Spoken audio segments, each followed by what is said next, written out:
Tune in to nostalgia. Tune in to now. Golden Radio Hour. I'm Andy Fisher, WNEW News. At 7 minutes past 10, time for the Sears Radio Theater.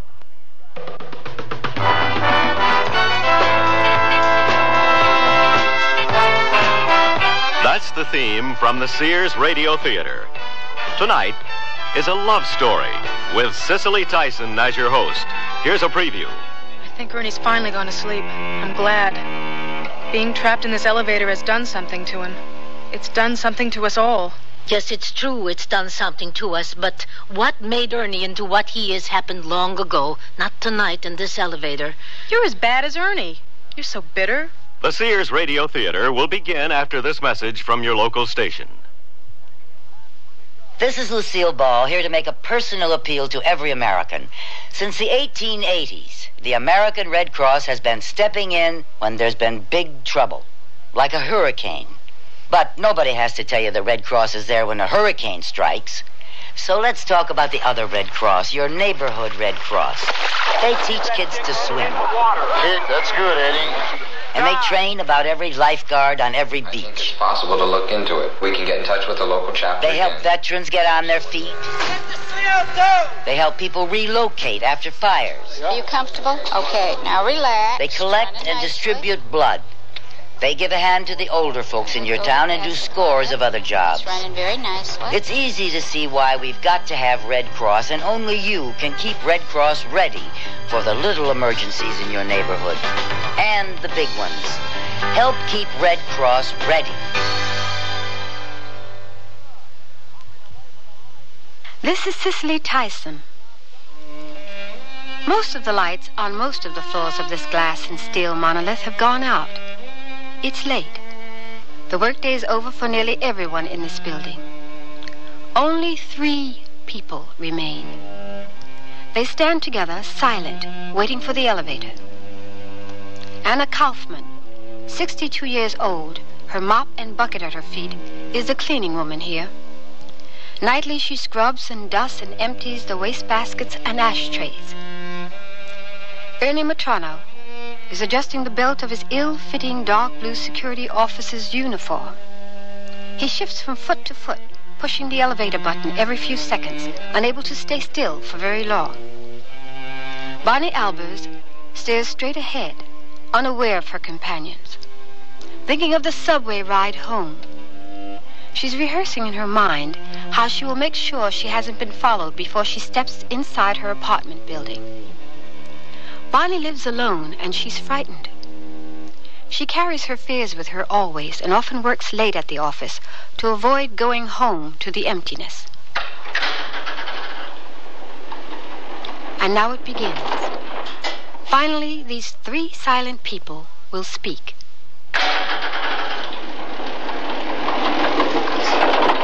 What floor? 9, please. Ground.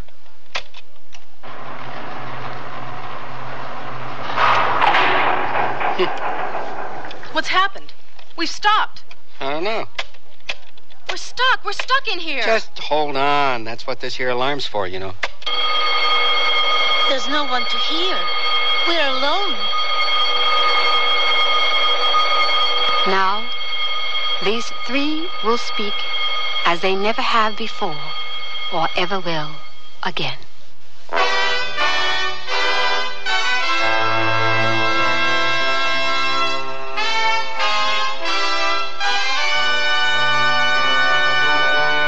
Sears Radio Theater, a new adventure in radio listening. Brought to you 5 nights a week by Sears, Roebuck and Company. Sears, where America shops. Your hosts, Lorne Green. I'll bring you stories of the Old West and the New. Andy Griffith with a look at the funny side of life. Vincent Price with tales of mystery and suspense. Cicely Tyson with stories about love, hate, and related things. Richard Widmark. I'll bring you stories of pure adventure. 5 nights of exceptional entertainment every week. Brought to you in Elliott Lewis production of the Sears Radio Theater.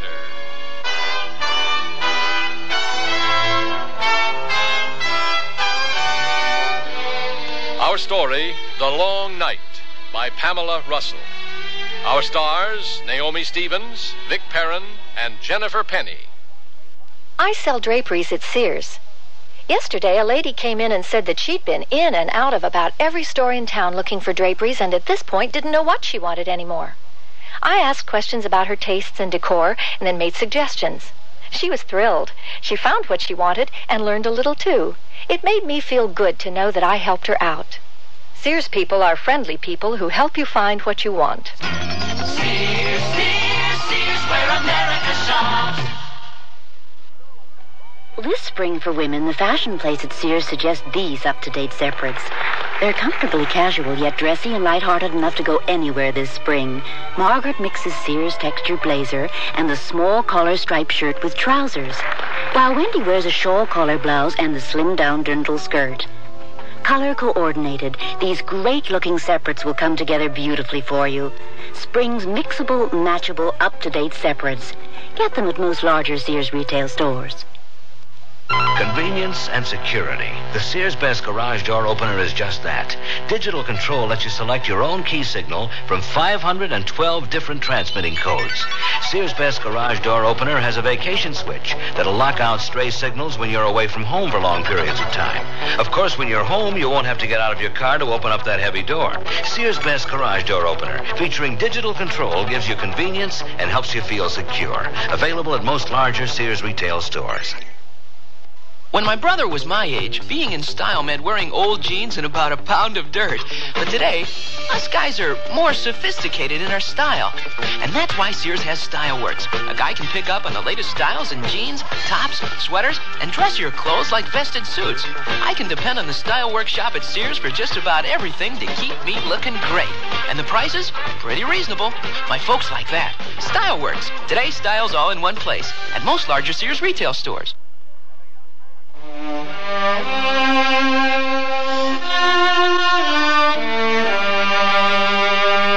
They stand in the unmoving elevator, these three.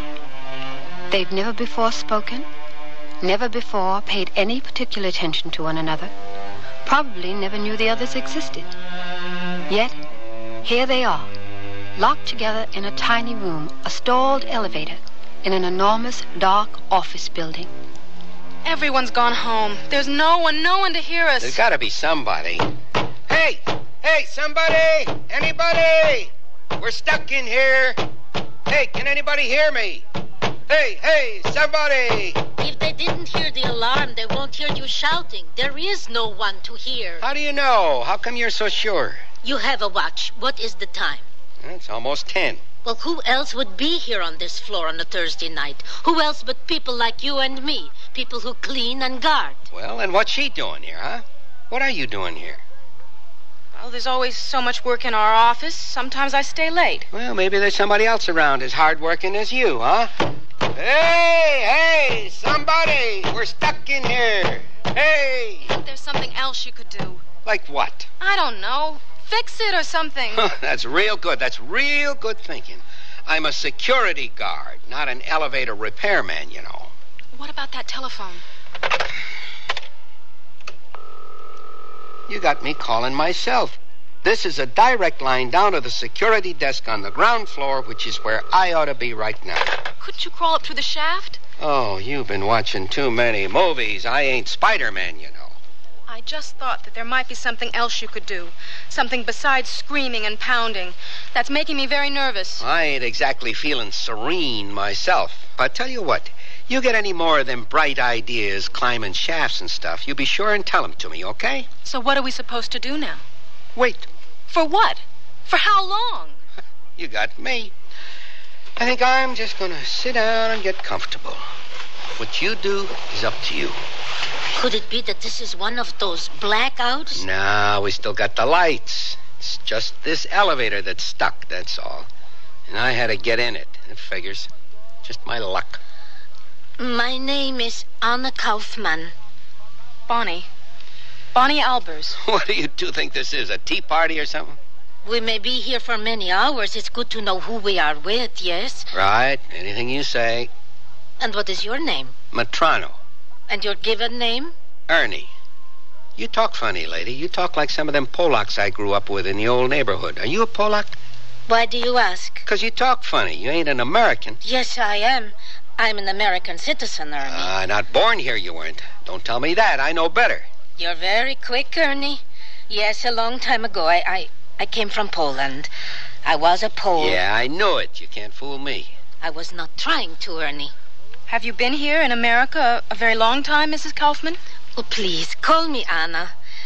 32 years I've lived in America, more than half of my life. I've lived here all my life. You are proud, Ernie, to have been born in America? Yeah, I guess. My old man, he was the one who was proud. All his sons born in America. He used to say that. My ma told me.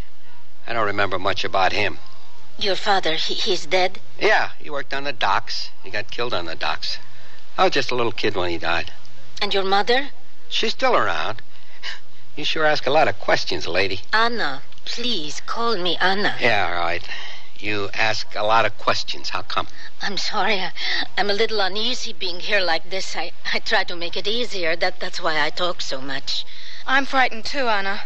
And so quiet, so silent in your fear. You remind me of someone, Bonnie. Who? My daughter. Is she about my age?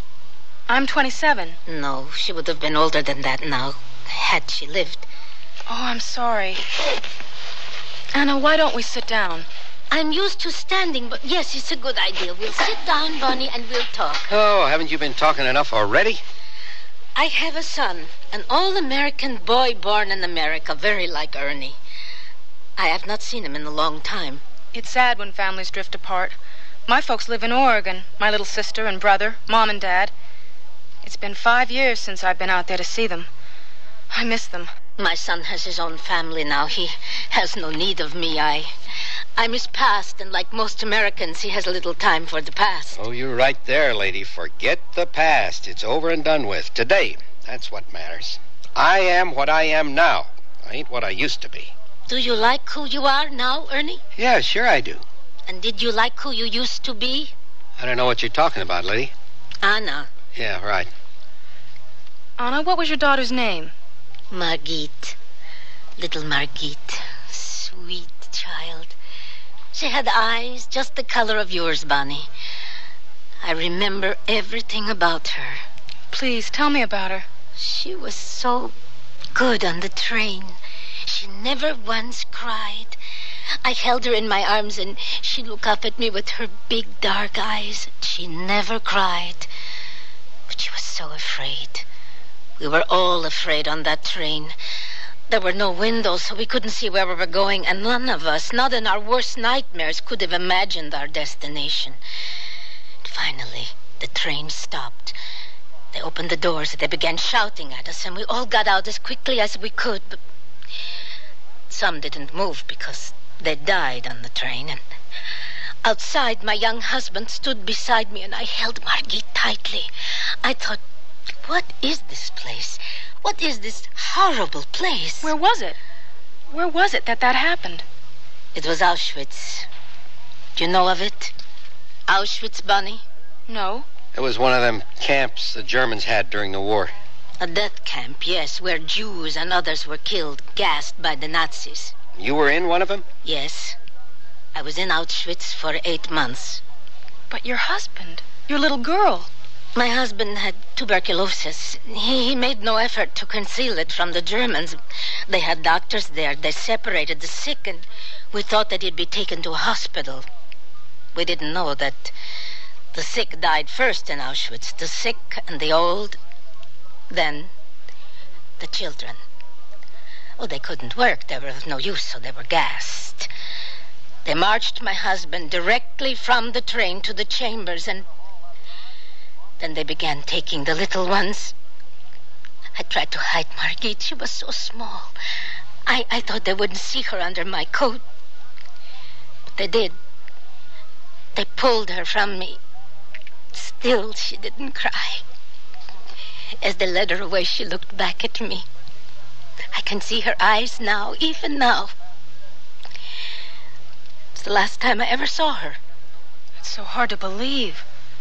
How could anything like that have happened? That is it, Bonnie. That is why so many died. They would not believe that human beings were capable of doing the things that were being done to other human beings. It was so unreal, but it happened. Now, that's something I never could understand. Why so many of them just walked to the ovens? Why didn't they fight? You don't know, Ernie, and I can't tell you, and I can't make you see what we faced. But I also cannot listen while you condemn all those who died. You don't know, Ernie, and you can't, but you must not condemn. Well, it's like I say, it's the past, you know. There ain't no use crying over spilt milk. Spilt milk? You're talking about millions of lives. Little children, innocent babies, millions of them murdered. That's too bad it had to happen. I'm real sorry for them kids, but it's more than 30 years ago. They're dead. There's no saving them now, lady. My name is Anna Kaufman. You will not call me lady. You will not take my name from me and give me a number as they did. I am Anna Kaufman. Okay. It's all right, Anna. It's all right now. Please don't cry. No, it's not all right, but I won't cry.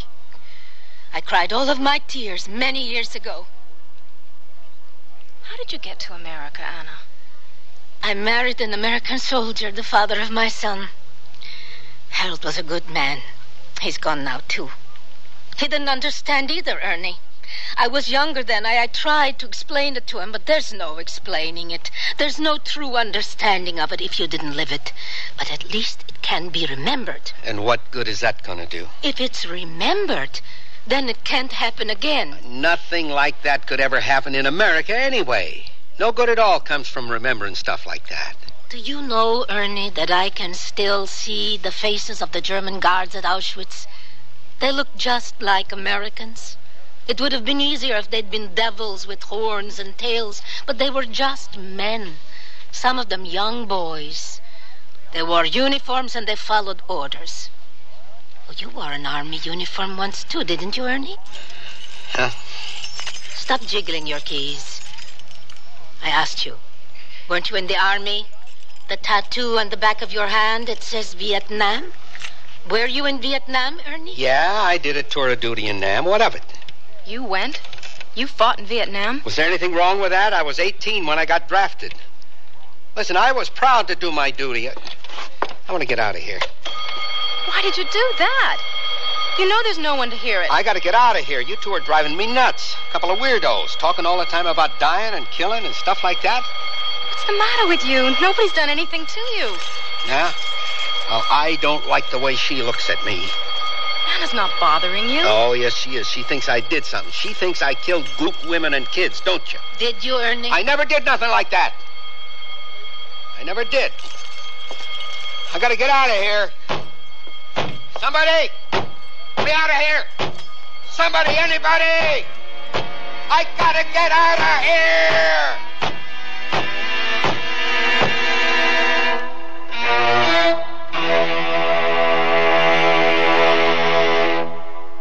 The word's out and spreading fast about the jeans from Sears Men's Store that grow old beautifully. It's a sure sign they're feeling fine and feeling good. For the denim that keeps going strong a long time. Get them trim cut, regular cut, even get them pre-washed. The jeans that grow old beautifully. Now at most Sears retail stores.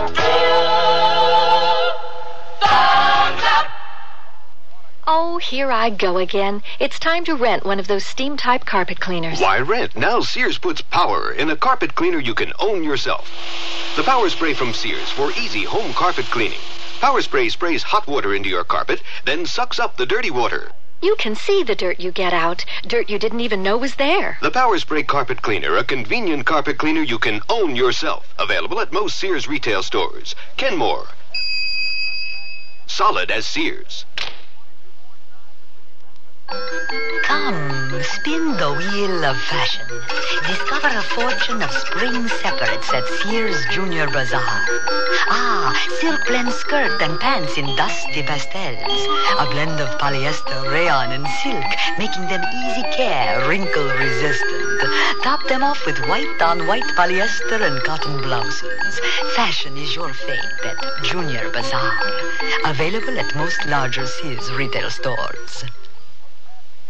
Can't believe you owe the IRS that much? Well, when things just don't add up, you can count on a Sears desk calculator to help you. Add, subtract, multiply, and divide. Then read the figures 2 different ways. 12-digit lighted display and tape printout for your records. There's a 2-memory system that helps ease multi-step problems, plus its many extras make it a great time saver. Now at most Sears retail stores. Sears 2-memory desk calculator. Cut $25, just $99.99 through March 10th. Prices and dates may vary in Alaska and Hawaii.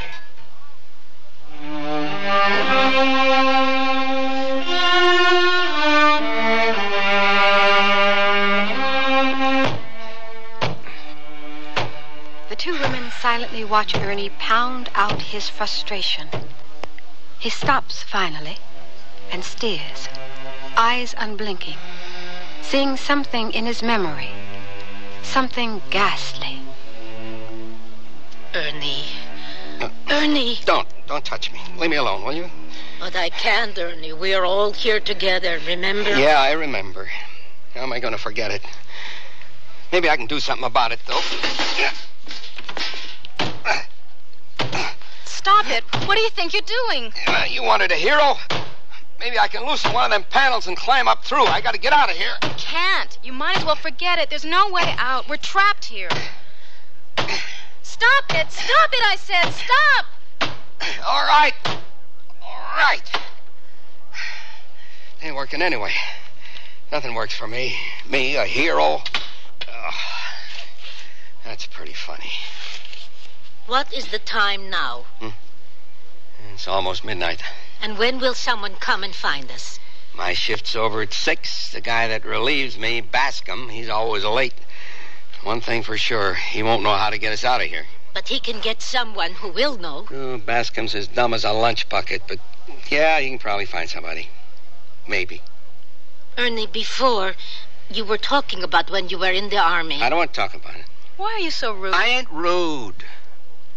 I just mind my own business, and I expect other people to do the same. Anna, I'm sorry that I asked you about your daughter. I know how painful it must be for you to talk about it. No, Bonnie, it's good. It's not easy, but it helps me. It's good to know that someone listens, someone hears you. I know so little about those times.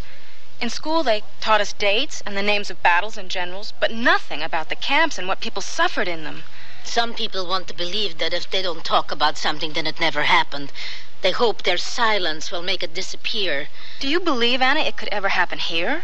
I believe it could happen anywhere. Even here. Oh, come on. We ain't Nazis or whatever. Them Krauts, they was born knowing how to follow orders and stuff. They do what they're told. So some crazy guy like Hitler comes along and tells them to start killing people, and they do it. Well, we ain't Krauts here. We're Americans. Nothing like that could ever happen here. You're so sure of that, Ernie? Yes, I am. Perhaps it could not happen in America, but do you think that Americans are not capable of doing what the Germans did somewhere else? Not here, not home in America, but in a place like Vietnam? I told you I didn't want to talk about Nam, about the army. I told you that. Why don't you just try and get some sleep, Ernie? We all should. We won't talk anymore. No, she wants to talk, don't you? Anna. She wants to hear all about Vietnam. She wants me to spill my guts, don't you, Anna? No, Ernie, you want to. You need to, very badly. I don't need nothing or nobody. Yes, you do. We all do. Not me. Nobody never helped me. Nobody never gave me a break. My old man, he got croaked before I ever knew him. And my ma, all she ever did was yell at me like it was my fault or something. Well, I didn't want him to die and leave us. It wasn't my fault. I've been alone my whole life. And I like it like that. You hear me? I like to be alone. All right, we believe you. I don't believe that you like being alone, Ernie. Being lonely. I ain't lonely. Why don't you get off my back? What do you want from me anyway? I don't have any stories like yours to tell about people dying and getting killed, kids and people. I don't have any stories like that. No, not everyone has stories like mine, Ernie. I'm very happy they don't. Yeah? Well, I don't know. You hit me as a type that likes misery, sort of like my ma. You're too smart to be a cleaning lady. You could have done something else if you wanted to. Maybe you like being miserable, feeling sorry for yourself, wanting everybody else to feel sorry for you, too. That's not true. How do you know? Who are you defending? You don't know her. Neither do you. You're just so bitter you can't see anything but bad. I've seen guys like you. I've worked in a veterans hospital. Oh, yeah? Couple afternoons a week and Sundays maybe, I'll bet, huh? Cute little volunteer do-gooder. Come for a few hours, make yourself feel real good about yourself, and then leave it all behind. You've seen guys like me, huh? Well, I've seen little girls like you. I was in one of them hospitals. Were you wounded, Ernie? Always with the questions. No, I didn't get shot. I went nuts. Tried psycho. I was in the psycho ward. They didn't let little girls like you visit there. Not on afternoons, not on Sunday, not never. But I seen you. I seen you making nice with the respectable guys, the guys in wheelchairs or blind or with hooks for hands. I worked with the mental patients, too, Ernie. Oh, did you? I'll bet you really helped them a lot, too. Huh? I did what I could. Some of them guys were just playing at being nuts, you know? You ever run into any of them that was just playing at it? Yes. I bet you thought they was real smart, them guys that was playing crazy to get out of going over. Huh? No, I didn't think they were very smart. But I could understand why they did what they did. I wouldn't have wanted to go either. Yeah, but you didn't have to worry about it because you ain't a man. Sure is a broad's world. I don't know about that. Well, I do. Oh, I tell you, I was glad to get out of that place. I'll be almost as glad when I get out of this here elevator. There was this one guy in the hospital, you know. He thought he was a snake. He'd hide under your bed, and if you didn't watch yourself when you got up in the morning, he'd bite your feet. I guess that sounds kind of funny, huh? Well, it sure wasn't funny at the time. No, I suppose not. Well, you suppose right. Come to think of it, though, it wasn't really any crazier in that hospital than it was in Nam. Nothing made any sense there, either. And those gooks, there was no figuring them. They all looked the same, they all dressed the same. Some old gook grandma'd be coming down the road, and she'd reach into her old baggy coat and bring out a machine gun, and you were dead. Grandma'd run off into the jungle, and he'd never find her. And there's Andy. Never knew what hit him, lying in the road, bleeding like a stuck pig, dying. And for what? For what? I don't know. You and me both. Who was Andy? How'd you know about Andy? You just said his name. Who was he? Oh, just a guy I knew. He died? Yeah. He was a friend of yours? I told you he was a guy I knew. He was not your friend, Ernie? Why do you keep harping at me? I knew him, okay? Anna, I don't think Ernie wants to talk about it anymore. I never did, you know. I never did want to talk about it. It's water under the bridge. There ain't no use talking or thinking about it no more. It's over and done with. But you do think about it, don't you, Ernie? Anna, please. What do you want from me, huh? What do you want? I want to know about Andy. Okay. Okay, I'll tell you about Andy. He was my buddy. He was the only friend I ever had. And I was walking right next to him when he bought it. One minute he was there and laughing, and the next minute he was down, dead. I should have gone after that old lady then, but all I could do was stand there and look at Andy. I couldn't believe it. I kept thinking he was going to get up and laugh and say it was all a joke. I couldn't believe it. Andy was dead. My buddy was dead. And then what happened? Well, what do you think happened? They shipped him home in a shiny box all wrapped up in a pretty flag. And they put you in the hospital then? No, that was later, after we went into that village. It was later, Ernie? No, it was then, right after Andy got it. I went kind of nutso for a while. They sent me back to the States to a hospital. No, Ernie, before you went home, before you went mad, nuts, as you call it, before any of that, you went to a village, Ernie. What happened in that village? Nothing. Nothing happened. Ernie? Anna, please. Stop, please, Anna. Ernie. Anna. Ernie. Get me out of here. Get me out. Get me out of here. Don't shoot. Don't shoot her. Don't shoot him. Don't shoot him. They're just kids. Don't shoot. Don't.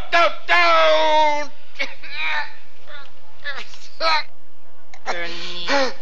Ernie. Come. Sit down. It was just a crummy little place. Not fit for pigs, much less people. Word come down there was Viet Cong hidden there. And that they was operating out of this village. We went in to find him. I don't know how it started. All of a sudden, everybody was shooting. It was like, I don't know, like they got a taste of it or something. I didn't want to do it. But there was this old lady, and she was running, and her old coat was flopping around, and she looked just like the one that killed Andy. So I took aim, real careful, and I shot her. She fell, and I ran over to her, and I shot her again, and again, and again, and again. And I don't know why I kept firing like that. I didn't want to. I didn't mean to. It was all a mistake. I didn't really want to kill that old lady. Yes, you did, Ernie. Anna! Now, don't you say that to me. Don't you ever say that to me. I'll kill you. You ever say that to me again, you hear me? I'll kill you.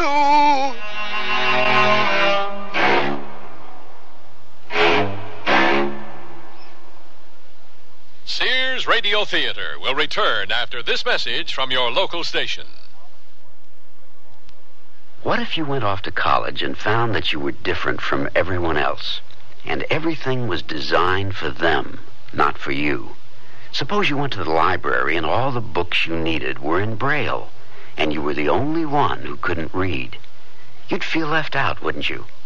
And what if you went to class and found that there were no chairs because all the other students rolled in with their own wheelchairs? Suppose one of your professors gave his lectures talking with his hands, only his hands, and everyone understood sign language except you. You'd think it wasn't fair. Well, that's how handicapped people feel now when they go to college and find extra handicaps. But things are changing, and we have free information that can help. Write Closer Look, Box 1492, Washington, D.C., 20013. A public service message on behalf of the United States Office of Education.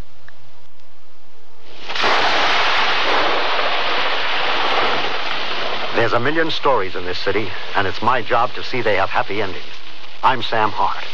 I was working the warehouse district with Shorty and Kitten on a bleary-eyed 4 a.m. Wednesday. Walking down an alley, I could swear I was being followed. I turned a corner and waited. Nothing. As I moved on, I felt a sudden fullness, pressure in my chest. I felt nauseous. Somehow I knew that the big one, heart attack, had caught up to me. Shorty! Shorty! Hart! It can't be. Kitten, call for help. I'm starting CPR. I'm gone already. Without Kitten and Shorty around the corner, I would have taken the deep six. You think it'll never happen to you, but I had it coming. I knew I had high blood pressure, but I wasn't taking my medicine. A lot of people don't. Contact your American Heart Association for information on heart attack and high blood pressure. They're fighting for your life.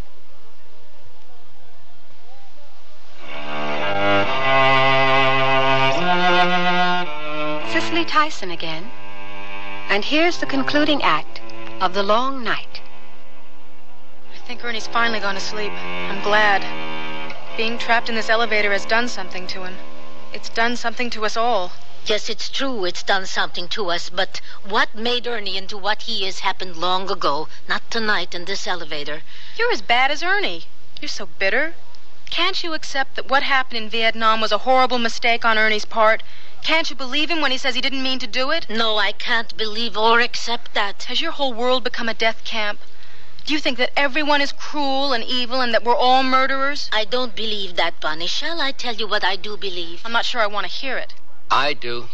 I ain't been sleeping. I've been listening, and I want to hear what she says now. It's not true that my world is all in Auschwitz. Not anymore.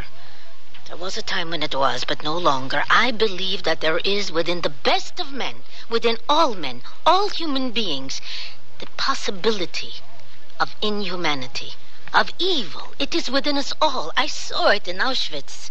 And Ernie has told us of it in a tiny village in a little country very far away. It was not a mistake that Ernie shot that woman. It was not a mistake. It was hatred and revenge. He meant to do it. He wanted to do it. Ernie knows that, and he knows that I'm not afraid to confront him. Don't you, Ernie? Yeah, I know it. The knowledge, the admission of the deed must come first. Then comes forgiveness. Have you ever been forgiven, Ernie? No, never. Nobody never forgave me because there ain't nobody who can. Yes, there is. I forgive you, Ernie. I know what you did, and I forgive you. Why should you? You, of all people. Who better than I? I'm a survivor. I lost everything and everyone that's dear to me. What good is a person like me, a survivor, but to remember and to forgive? Then life may go on. I know that some people think forgiveness is God's alone to give, but God seems so far away sometimes. Where was God in Auschwitz? He was in the survivors. That's where. Where was God in Vietnam? He was in the boys who were driven mad with guilt for what they'd done. You, Ernie, you too are a survivor of a Holocaust. You must remember, and you must give your forgiveness with mine. You must forgive yourself, Ernie, as I do. Thank you, Anna. Anna, I'm so sorry for what I said to you. I didn't understand. I know.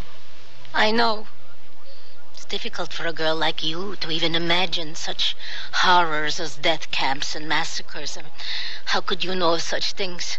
How could you be expected to understand them? A girl like you. It might be easier for me than you realize. The summer that I turned 19, something happened to me.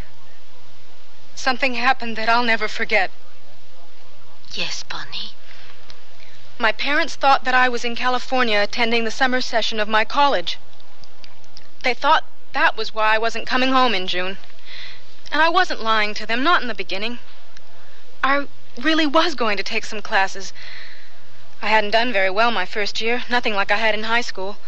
In high school, I did everything. I was always involved in activities, straight-A student. But it didn't help. I still felt so alone and isolated.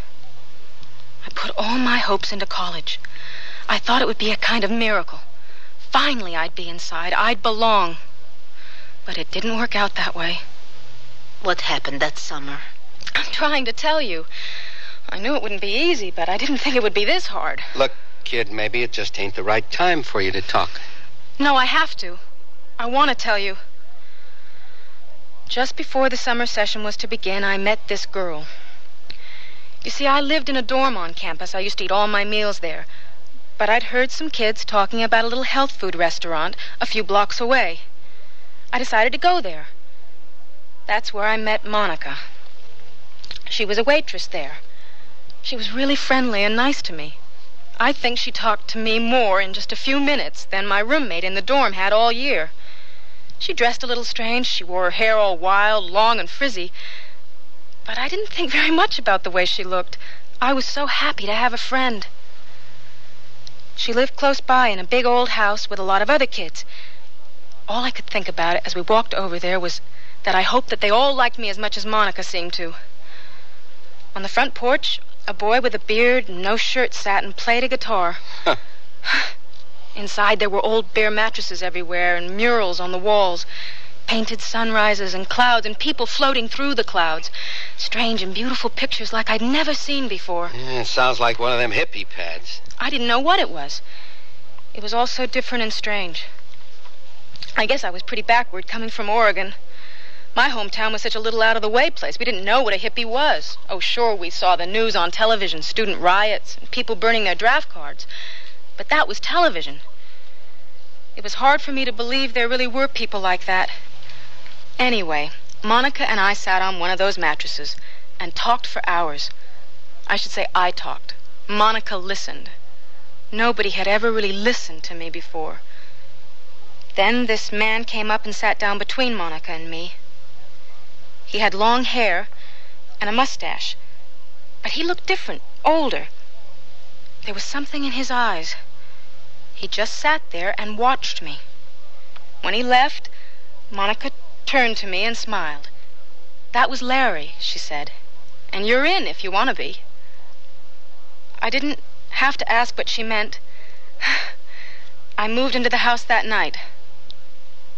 I didn't attend any classes that summer. This man you speak of, his name was Larry? Yes. And his last name? I didn't know it at first. Monica never mentioned it. Everyone just called him Larry, that was all. I didn't know his last name then. But you know it now, Bonnie. Yes, I know it. So, what's the big deal? What was his name anyway? Who even cares? He was just some hippie creep. No. Larry was more than that. Much more. Not just a creep. Worse than that. And not a hippie. The hippies preach love, remember? Larry preached something very different. Anna knows, don't you, Anna? You know his name.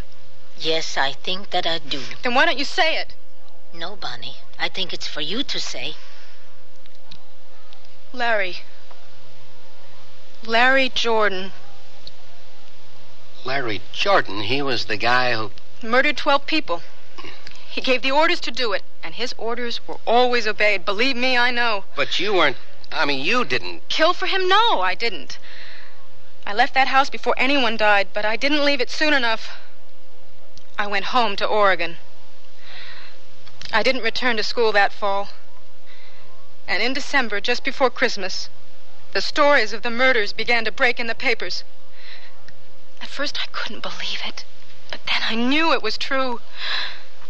I never told my folks or anyone about that summer. Until now. But you never really did nothing to blame yourself for. But I lived there with those people, those horrible people. I could be in prison right now like Monica is. Monica, who was always giggling and playing with her silver puzzle ring, in prison for stabbing 3 people to death. That could have been me. I could have stayed. You could have, but you did not. Still, I felt marked, spoiled by what had happened. I quit college. It was as if I felt I didn't deserve to go. I've allowed no one in my life, no one to love me, because I didn't feel I had the right to be loved. It's not so, Bonnie. You deserve to be loved. You have the right to love. What Anna says is true, kid. Don't be so hard on yourself. Look at me. I forgive you. Thank you, Ernie. Anna. It's been a long night. What is the time now, Ernie? It's almost 6. You think I should hit the alarm? Maybe my luck is changing. Maybe just this once Bascom will be on time. A little early, even. Try and see, Ernie. Hey, somebody! Hey, anybody there? I guess maybe my luck hasn't changed all that much. Is somebody there? Somebody! Hey, in here!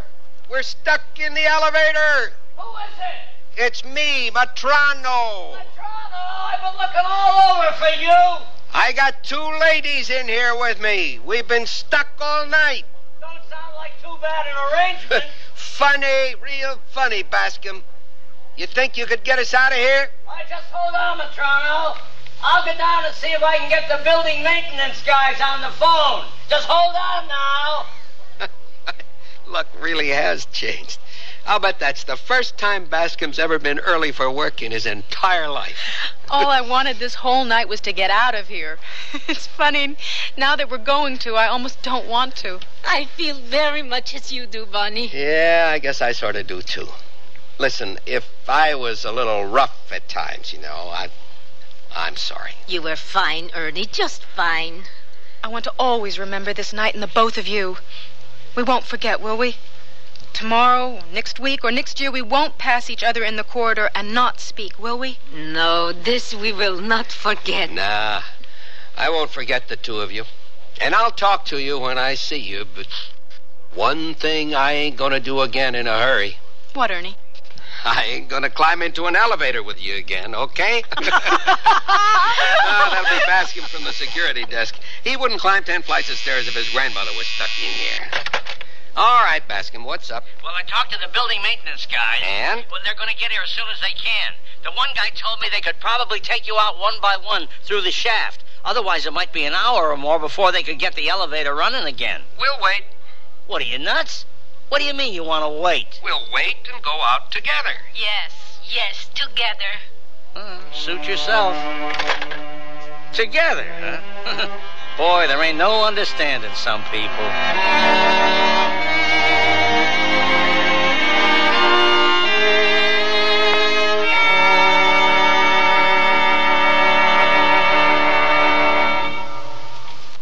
I can't believe they can do it for $19.99. Installed? The aluminized Sears muzzler is only $19.99 installed. And listen to the muzzler promise. Sears promises that the muzzler will last as long as you own your American-made car. Or return it for refund or replacement free. And if Sears installed it, they'll install the new one free. Well, you can't beat that. I think it's fantastic. It's a great promise. The muzzler, just $19.99 installed. Clamps if needed, 99 cents each extra. Sizes to fit most American-made cars. Prices may vary in Alaska and Hawaii at most Sears Tire and Auto Centers. To look the height of fashion wherever I go requires many coats. But for home, I need only one coat fashion surrounding me. Sears' best Easy Living interior paint. One coat of Easy Living on the walls and every room looks stunning while I entertain or just relax. Choose from 24 decorator colors in Easy Living flat latex and semi-gloss, plus bright white ceiling paint for your home. Because with Sears Easy Living paint, all you need is one coat when used as directed at most Sears retail stores. Come, spin the wheel of fashion. Discover a fortune of spring separates at Sears Junior Bazaar. Silk blend skirt and pants in dusty pastels. A blend of polyester, rayon, and silk, making them easy care, wrinkle resistant. Top them off with white-on-white polyester and cotton blouses. Fashion is your fate at Junior Bazaar. Available at most larger Sears retail stores. Dear, today I found the bedroom suite of my dreams at a great price. That's a coincidence. I found one that has all the features. Well, mine has authentic country styling. So does mine. Does yours have a beautiful 26-step finish? Nothing but, and I get a choice of 13 different pieces. All built to last for a long time? Yes, with sturdy tongue and groove construction and dovetail jointed drawers. Is yours Sears Open Hearth Bedroom Furniture? Sears Open Hearth Bedroom Collection. Expert craftsmanship at a reasonable price. Select from 13 different pieces. Now at most Sears retail stores.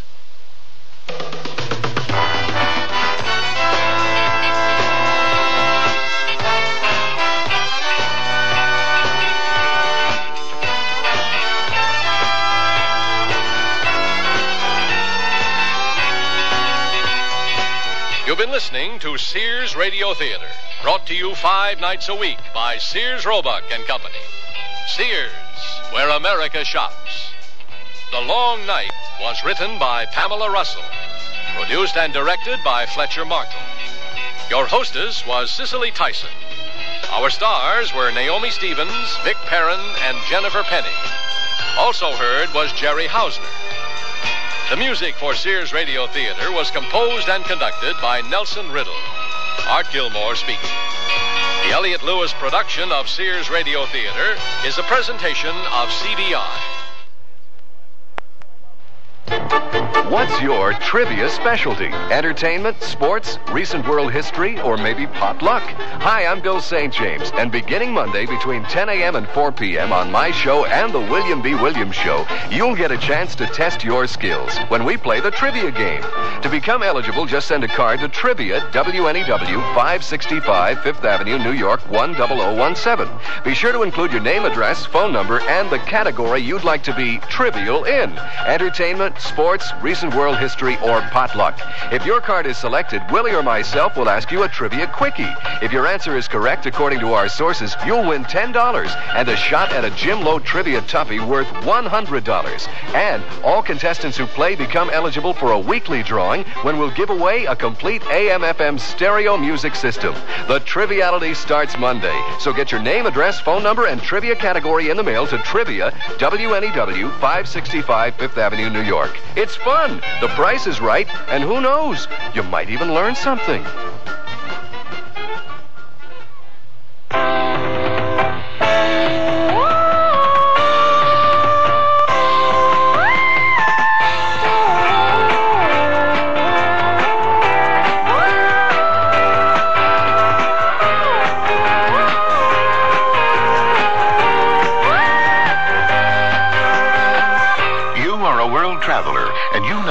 Certain foods, plants, and animal products you can't bring back to the U.S.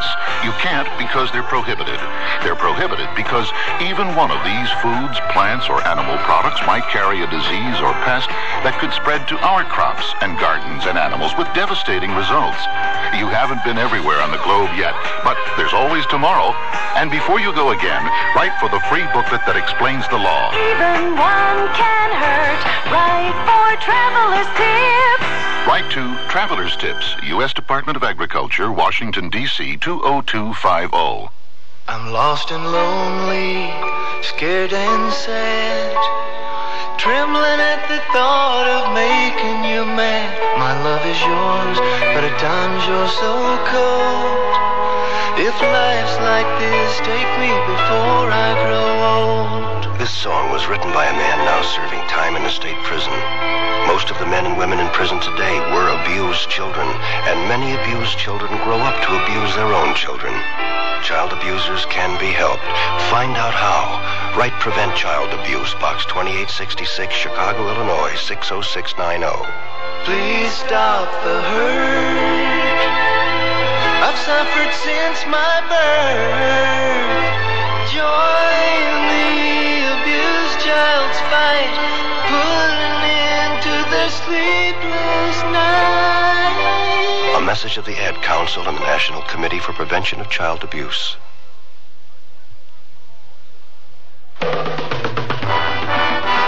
Tomorrow, the Sears Radio Theater is an adventure story with Richard Widmark as your host. Let's listen. Did you get that, Mr. McGuffey? McGuffey? Get what?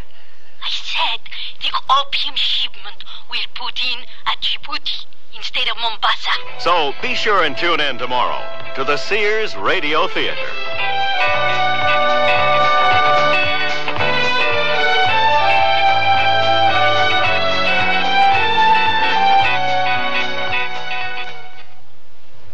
I'm Andy Fisher, WNEW News. It's 7.5 minutes past 10. Time for the Sears Radio Theater. That's the theme from the Sears Radio Theater. Tonight's story is a comedy with Andy Griffith as your host. Here's a preview. What's the matter, Carl? You nervous? Nervous? Why should I be nervous? Well, maybe you think Marianne's going to tell you that she likes me better. Ha! This girl's got taste, believe me. I'm just wondering how we can restrain you after she chooses me. The Sears Radio Theater will begin after this message from your local station. Here's a tip from your Better Business Bureau. Are you in the market for a used car? If you are, it would be wise to shop around until you get a feel for the market. It's important for you to find out if the car is covered by a warranty. A used car warranty is limited. For example, it may cover the first 1,000 miles or 30 days. Remember, however, the warranty is as good as the dealer who backs it. And you check his reliability with your local Better Business Bureau. Also, remember that careful inspection is the key to enjoying a used car. Be sure and look for rust. Check the tires, the shock absorbers, and the operating controls. And incidentally, it's also a good idea to take a test drive. You see, by giving the car the once-over before you buy it, you're protecting yourself against a faulty purchase and a lot of headaches after you've bought it. This has been a tip from your Better Business Bureau. If trivia turns you on, turn on William B. Williams and Bill St. James every weekday when they may give you a chance to win WNEW cash for the answers to trivia questions from any one of 4 categories, and you pick the category. To be eligible to play, send your name, address, phone number, including your business number if you work between 10 a.m. and 4 p.m., and your favorite category, potluck, sports, entertainment, or recent world history, to WNEW right away. Now, if William B. or Bill call you, you'll win $10 for a Trivia Quickie answer or $100 for a Jim Lowe Trivia Toughie. The question may be trivial, but the cash is not. And by the way, whether you answer your question correctly or not, you're eligible just for playing to win an AM/FM stereo system in a weekly drawing. Better get those cards in right away. To Trivia, WNEW 565 5th Avenue, New York, 10017. I wonder what the longest-running play on Broadway was, after all. And Break the Bank, wasn't that Bert Parks? And who was the last hitter to hit 400? This is Andy Griffith. You know, I would be a very happy, contented host if I could get an answer to one simple question. Why is it so difficult for brothers to get along with each other? They don't have to like each other. All they have to do is help each other out with jams. Make excuses when a window's been broken, and make sure there's more than one of them around to face a class bully after school. What's so difficult about that? Well, I found that the perfect set of brothers is as rare as a reliable deputy. Just look at the good book. Cain didn't exactly give Abel a love tap. Young Joseph's brothers sold him to a party of traders. They didn't even try to exchange him for a different model. And we all remember the prodigal son. But who remembers his older brother? The one who stayed at home while the prodigal son whooped it up. I suppose brothers were meant to disagree about anything and everything. So imagine what might happen if a brotherly disagreement centered around a young woman, and a pretty one at that. Imagine, because that's the beginning of our story.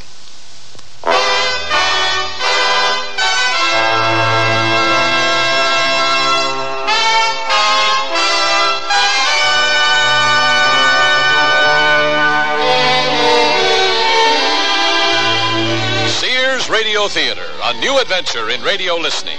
5 nights of exceptional entertainment every week, brought to you in Elliott Lewis' production of the Sears Radio Theater. Our story, Oh Brothers, by Mark Trella.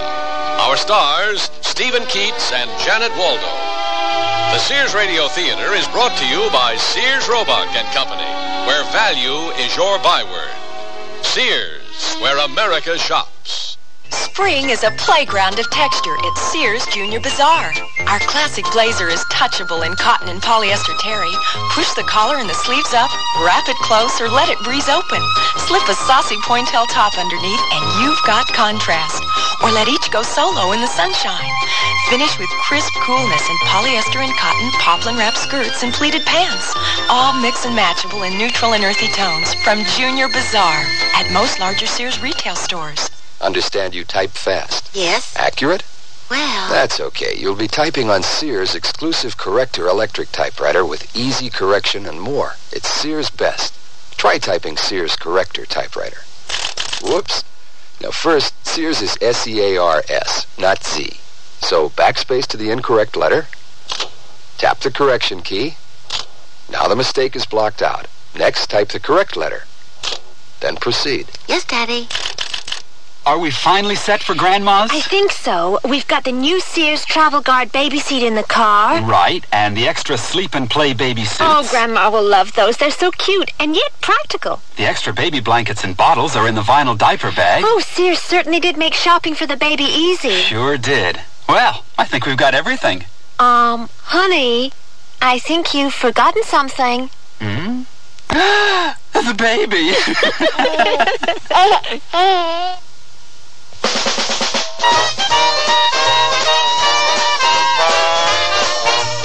Let me say this. There's no closer relationship than brothers, except sisters, or husband and wife, that sort of thing. But brothers usually, like I was pointing out earlier, brothers usually are close. I mean, they share things, secrets and such, and generally aid and assist one another. Even occasionally, I've been told, they've been known to help out others. This past year has been the happiest year of my life. And I owe it all to 2 brothers, Carl and Jerry Bernowski. Because, fellas, without you 2 running interference, I wouldn't be the contented man I am today. Nothing bothers me now. Why, I won't even mind hearing your story again. It all took place in Chicago, that toddling town. Good morning, wonderful brother of mine. Oh, watch out, Carl. I wish you'd get your eyes examined again. How'd you like to do me a favor, Jerry? I knew it. If I have to write another love letter for you, the answer is... No, Jerry, please. Your handwriting is so exquisite. Here's the pen and paper. I'll dictate. All right. To the most beautiful girl in Chicago. What's her name? I don't know. Well, what's her address? We can send it to occupant. I don't know that either. How do you expect her to get this letter, Carl? Love will find a way. Carl, sit down a minute. On the chair, Carl. Look, you can't go off the deep end every time a beautiful babe steams your glasses. Why, you're not even sure what she really looks like. Where are you going? I'm going to catch the bus. That's the closet, Carl. I'll show you. They laughed at Edison. They laughed at Marconi. And and they laughed at Carl Bernowski. But somehow, Carl managed to catch his bus. And on that very same bus sat the most beautiful girl in Chicago. Boy, this bus is sure packed today. Here's a vacant seat. It's you! Pardon me? Oh, I mean, thank you. What's the world coming to when a lady has to offer a gentleman a seat? Oh, that is a bit out of the ordinary. And so are you. When I saw you sitting here beneath the Keep Chicago Beautiful sign, I said to myself, Carl, that girl is doing her part. I'm flattered, but the sign I'm under says, please turn down your radio. It is disturbing others. Oh, so it does. But you're still keeping Chicago beautiful. Thanks. Oh, excuse me. Oh, you're not leaving, are you? I have to. This is my stop. But you can't get off now. I don't even know your name, and it's driving me crazy. Easy, Carl. We can see that. Well, excuse me. Please tell me your name. I can't eat or sleep. Wait! I want to get off! If I give you my name, you'll let me go, right? Oh, I'd do anything for you, Miss... Miss... Anonymous. My real name is Mary Ann Schuler. Now, will you please let me go? I wasn't keeping you, was I? Well, don't you want to know my name? Oh, when can I see you again?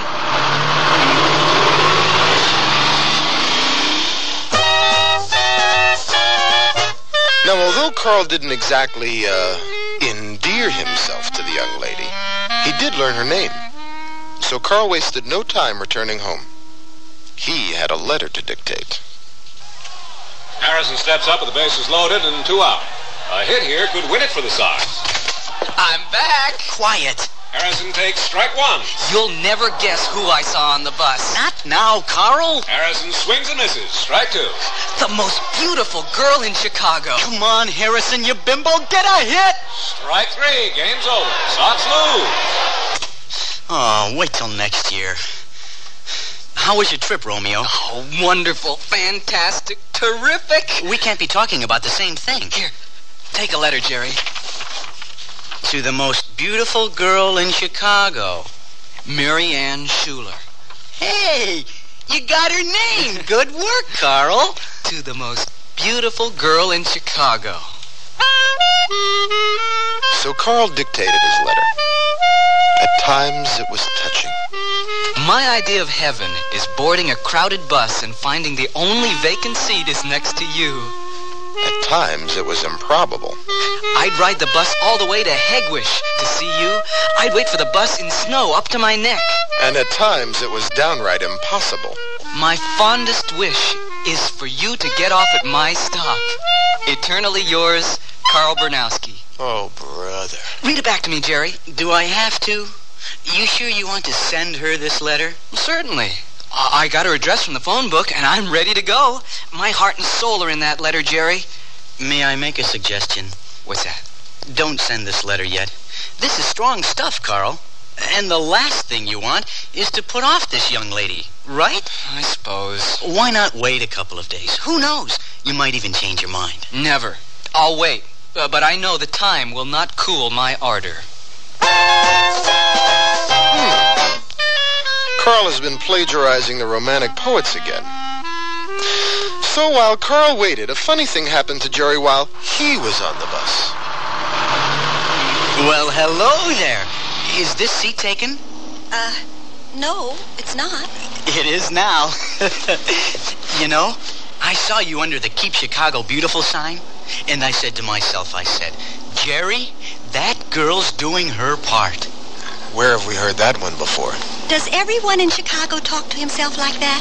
Only when he is deeply moved by someone as beautiful as yourself. Oh, brother.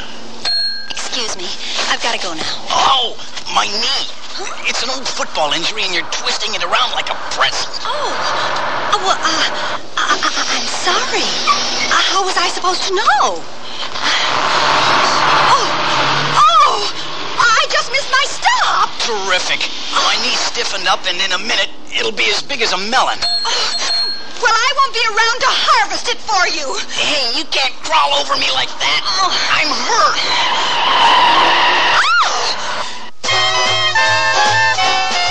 Now, Jerry wouldn't let an opportunity pass by when it landed in his lap, especially if the opportunity was beautiful and unattached. Take your hands off me this minute. I'm trying to help you. I've had more help from mashers.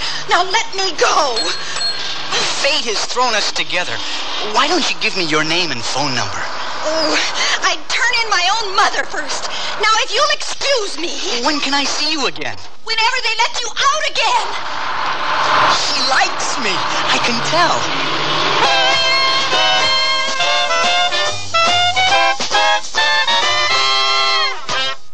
Hurry, hurry, step right up to most Sears retail stores for the Sears National Hardware Week sale. Take aim for special savings on these items. Save 40% on total regular separate catalog prices for a 70-piece mechanics tool set, now just $59.99. Save $40 on a 5-horsepower rototiller and $25 off an attractive 20-inch bathroom vanity and top. Take home big savings. It's Sears National Hardware Week sale. Hurry, hurry. Prices may vary in Alaska and Hawaii. Oh, here I go again. It's time to rent one of those steam-type carpet cleaners. Why rent? Now Sears puts power in a carpet cleaner you can own yourself. The Power Spray from Sears for easy home carpet cleaning. Power Spray sprays hot water into your carpet, then sucks up the dirty water. You can see the dirt you get out. Dirt you didn't even know was there. The Power Spray Carpet Cleaner, a convenient carpet cleaner you can own yourself. Available at most Sears retail stores. Kenmore. Solid as Sears. The word's out and spreading fast about the jeans from Sears Men's Store that grow old beautifully.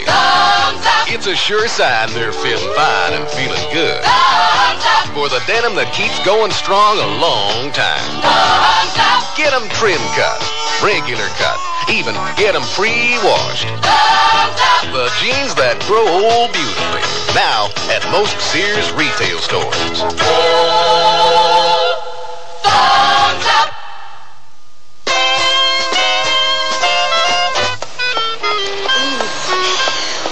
One thing I can't stand, it's missing my stop. Why, he had his hands all over me on public transportation. He was coarse, inconsiderate, unscrupulous, insufferable, and, kind of cute. Kind of cute? I've seen cuter faces in a lineup at the 34th Precinct. I was so angry I didn't notice how attractive he was. So is a Venus flytrap. Why didn't I give him my name? Because you're smart, that's why. Home, sweet home. I wonder if I got any mail. Just one to Marianne Schuler. Who addressed this? I don't know any third graders. To the most beautiful girl in Chicago. Why, Carl was supposed to hold on to that letter. Poor guy. After Marianne finishes reading it, she won't give him the time of day. Eternally yours, Carl Bernowski. What a wonderful letter. Such romantic thoughts. Oh, brother. And such exquisite handwriting. It's not Carl's.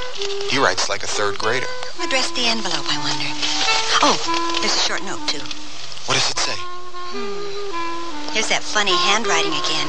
It's more like... Chicken scratching. Like chicken scratching. It says, I would be honored if you would share dinner with me this Friday evening. Forever yours, Carl Bernowski. Eternally yours. Forever yours. Carl's gotten himself into a time warp. Oh, well, he's certainly less dangerous than Jerry. And if she's got to go out with one of them, it might as well be... Pardon me. Oh, it's you again. Yeah, it's me. I want to apologize. Back there on the bus, I behaved rather... crudely. More like a Neanderthal. I don't know what got into me, unless it was your beauty that caused me to lose my head. Oh, brother. May I make up for it over dinner? Dinner? Well... Please say yes. Oh, all right. But it has to be Saturday. I've got a date Friday night. Oh. Anybody I know? I doubt it. So give me your name, and I won't bother you till Saturday. You're getting off easy, Marianne. I'm Marianne Schuler. Bye. Don't you want to know my name? I'll find out soon enough. Women, how do you like that? Where's that darn bus when you need it? Why Jerry didn't connect Marianne with Carl in his letter is anybody's guess. We can't expect Jerry to remember everything. And like the lady said, he'll find out soon enough. Scooter Delaney at bat, 2 on and 2 out. A hit here could win it for the Sox. Carl, wake up, Carl. Jerry, what a dream I had. We got married during the 7th inning stretch, and the Sox won the game. Scooter takes strike 1. That's nice, Carl. While you were dreaming, I lined up a little hot number for the weekend. Oh, that's nice, Jerry. It just so happens that I've got a romantic interlude of my own. Delaney fouls this one back. Count is 0-2. Why, you sneak! You sent that letter after all, didn't you? I sure did. Scooter watches one land in the dirt. It's 1-2. What's your girl's name? Maybe we can double. Can't do it Friday. She's already got a date with some bimbo. Her name's Marianne. Delaney takes this one way outside. Count is even at 2-2. Oh, no kidding. Marianne. Has she got a last name? Has she got a last name? Of course she's got a last name. It's Schooner. Schuver? Oh, boy, I'm terrible with names. Scooter hits the deck. That pitch was too close for comfort. Full count, fans, 3-2. Could it be Schuler? Marianne Schuler? Yeah, that's it. Delaney swings and misses. This ball game is all over. Hey, how did you know her name, Carl? That's easy, Jerry. I'm the bimbo she's going out with Friday.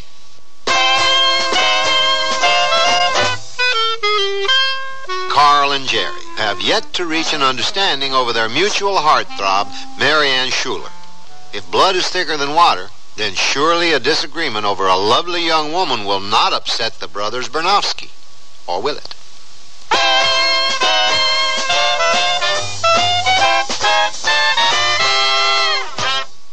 Sears Radio Theater will return after this message from your local station. Listen with your heart and you'll hear more than words. Grandma? Yes, sweetheart? Did my mother ever do anything bad? Well, what do you mean? Did she always clean up her room? Listen with your heart and you'll hear love. Seems to me I had to remind her to clean up her room on occasion. Sometimes I forget too. Well, everyone forgets once in a while. Listen with your heart and start to understand. Grandma, does my mom love Jimmy more than me? No. No, your mother used to ask me that about her brother. Really? Listen with your heart and you'll hear love. You remind me an awful lot of your mother when she was a little girl. Listening, caring, and sharing. That's what understanding is all about. Listen with your heart and you'll hear love. From the Mormons, the Church of Jesus Christ of Latter-day Saints. Pardon me, miss, please. Hi. Listen, I'm from the local radio station, and I understand you're the world's first female manhole digger. Yes, I'm terribly, terribly proud. You enjoy your work? Oh, yes, well, except for the headaches, the tension. That's when I take my high blood pressure pill. But high blood pressure usually has no symptoms. No symptoms at all, but the tension, every manhole is counting on me. Well, you may be tense, but high blood pressure is a separate problem. Yes, that's what my doctor said. Of course he did. She did. You have to follow your high blood pressure treatment every day, however you feel. Are you going to put this on the radio? Sure. Oh, well, I'd like to say hello to my agent who got me this job and thank my producer and the director. So be sure to remember to follow your treatment every day. And to learn more, the National High Blood Pressure Education Program urges you to consult your doctor, health department, heart association, or your local high blood pressure education program.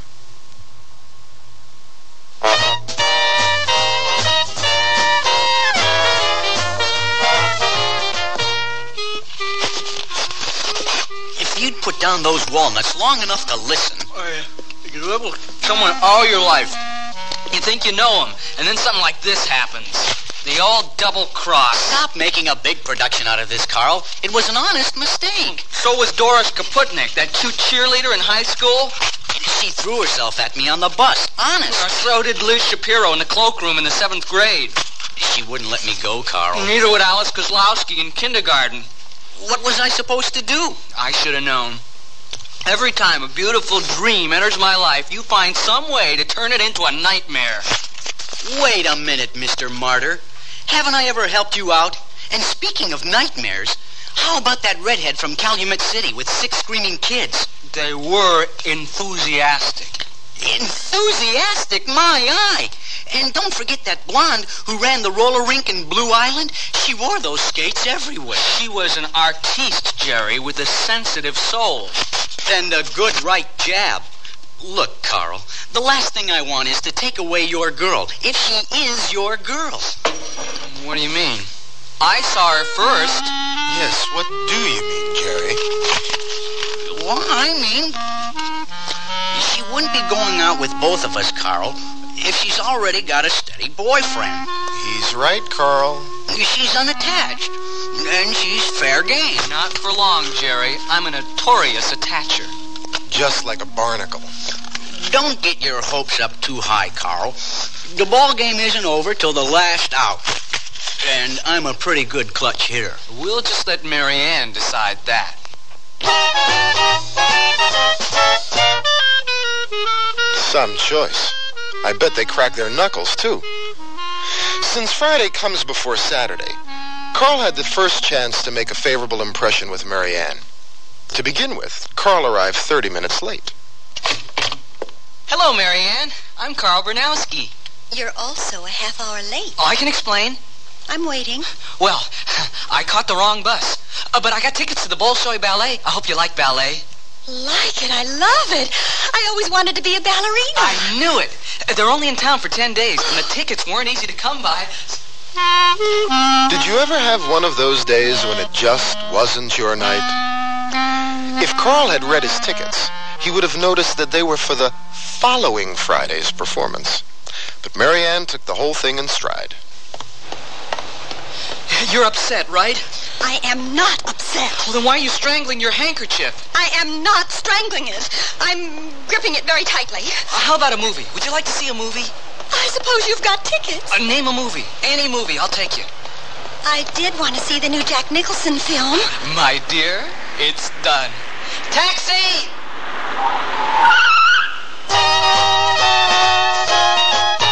By the time Mary Ann and Carl arrived at the theater, the line extended around the corner.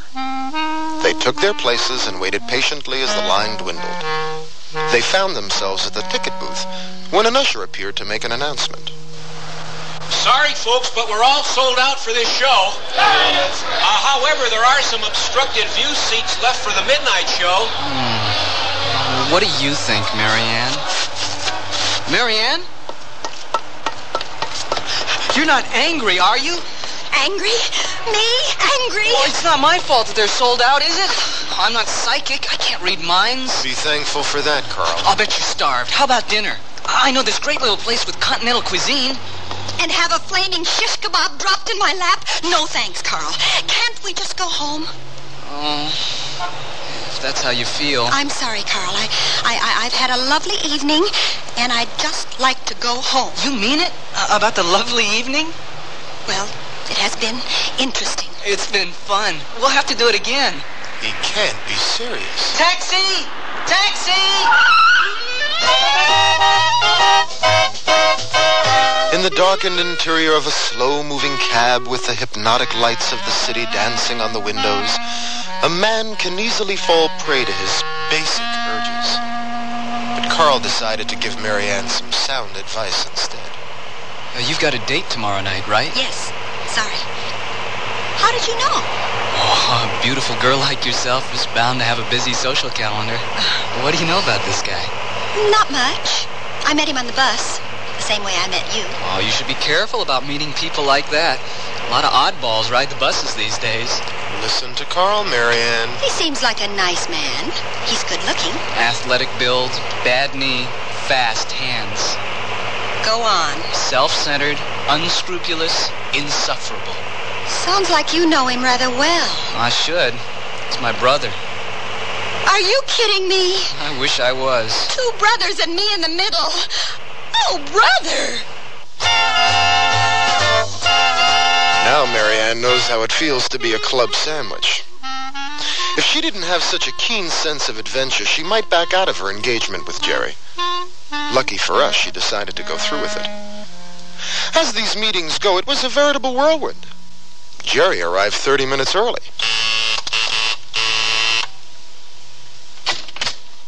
Hi there. Jerry Bernowski at your service. Aren't you a bit early? The early worm gets the bird. Are you ready? Not exactly. Well, let's go. I've got tickets to the Golden Gloves fight at the Armory, and they start smack at 8. Oh, I'll just be a second. Make that a microsecond, and you got a deal. Jerry should have been an efficiency expert.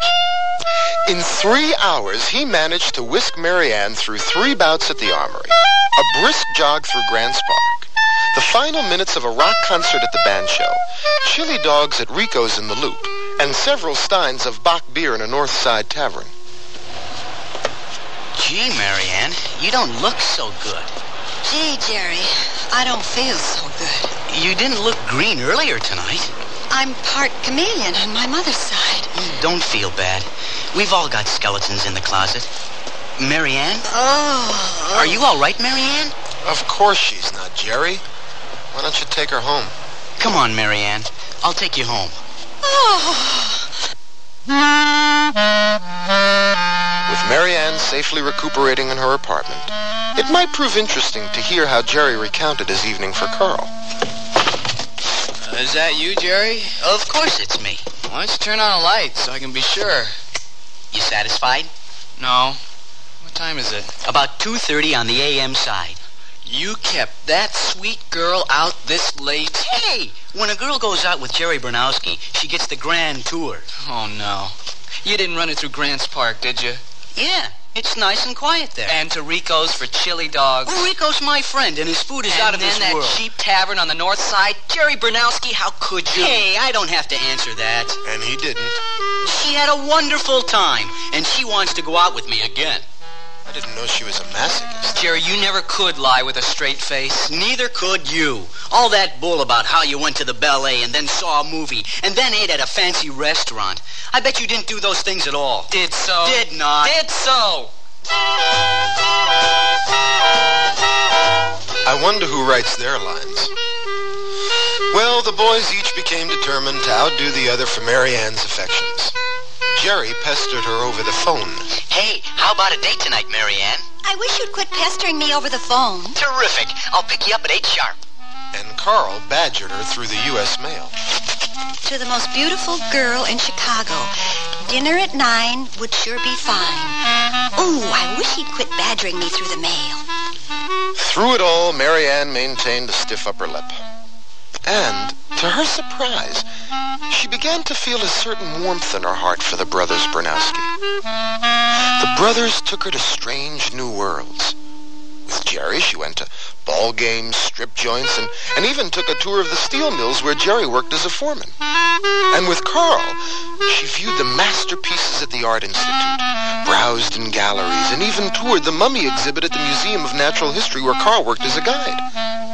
The months of activity brought a closeness between them, and it came as no surprise to anyone, except maybe Marianne, when the brothers began to entertain serious thoughts of matrimony. Carl's proposal almost came first. They were in the main library downtown. Marianne?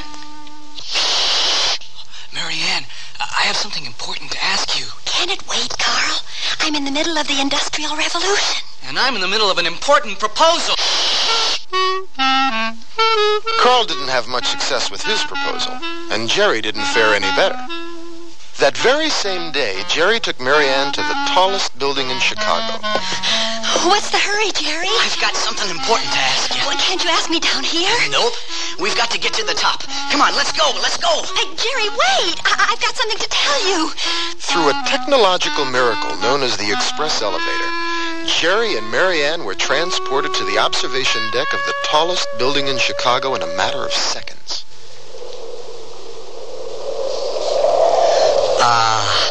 Just breathe that fresh air. It makes my head swim. Oh! Isn't it romantic? Way up here above the hustle and bustle. Marianne, you don't look so good. Oh, I tried to tell you down there that I have acrophobia. I'm afraid of high places, Jerry. Oh! Well, we all have our hang-ups, Marianne. Could we please go down, Jerry? I had something important to ask you. Oh, but I guess it'll have to wait. And wait it did. Now, all narrators observe an unwritten rule, and that is never to eavesdrop on a lady as she examines her private thoughts. But if no one will snitch, I'll break with tradition only because I have a professional interest in this particular case. What a strange day. First with Carl and then with Jerry, I had the feeling they were both trying to tell me something. Maybe they were both trying to ask you something. Maybe they were trying to ask me something. What do men usually ask women? Uh-oh. They couldn't both be proposing. Oh, yes, they could. I like them both very much. But marriage? It's out of the question. Carl is intelligent. I could explain my situation to him. He'd listen. But would he understand? Oh, he'd never understand. And Jerry, he wouldn't stand still long enough to listen. He might even get angry. I hope he wouldn't get angry. He's certainly the excitable type. Ooh, I don't want to hurt them, but I don't want to marry them either. Of course not. They're not your style. I could never be completely happy with either one of them. Or with both of them. I need someone who will understand and appreciate me. Exactly. Oh, what can I do? You'll think of something. You're a bright girl, Marianne. That's it. I've got it. What did I tell you?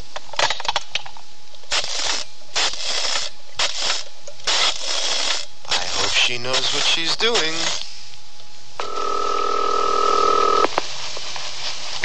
Hello, Bernowski residence. Jerry speaking.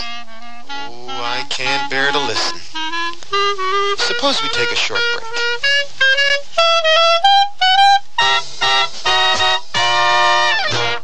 Hey, look! In here, inside this stylish man's dress shirt. I'm a Sears Value dress shirt label, just popping with pride, because Sears Value dress shirts are sure to be popular for a number of reasons. They have fashion spread collars, come in classic patterns and solids and short sleeves. You'll appreciate the perma-pressed polyester or polyester cotton blends for easy care, plus at low value prices, what a buy. Just look for me, the Value dress shirt label at Sears Men's Store, where style, sense, and satisfaction combine to label me right for you. The natural look really helps do something for a woman. The classic look does too. Now there's a group of classic coordinates at Sears that really does up the natural look for spring. Everything in a nubby, texture-rich blend of polyester, rayon, and flax in two of this season's favorite colors, mauve or natural. Capture the double-breasted blazer, wrap, skirt, straight-leg trouser pants, and open basket weave shirts. Sears Spring Coordinate Group in sizes 8 to 16 will really help do something for you at most larger Sears retail stores. Hurry, hurry, step right up to most Sears retail stores for the Sears National Hardware Week sale. Take aim for special savings on these items. Save $20 on Sears Home and Shop Vacuum, now just $79.99. Get 20% off 2 sizes of trash cans, now sale priced from $10.99 to $12.99. And get as much as $8 off a single-lever bathroom faucet. Take home big savings, real straight shooting at the Sears National Hardware Week sale. Hurry, hurry. Prices may vary in Alaska and Hawaii.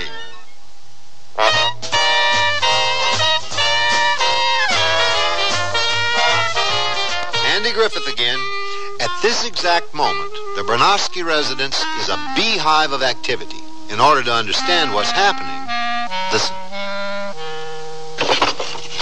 Carl, have you seen my lime green tie? A lime green tie with a purple shirt? The salesman said it was mauve. Where's my tie? Oh, I thought I'd wear it.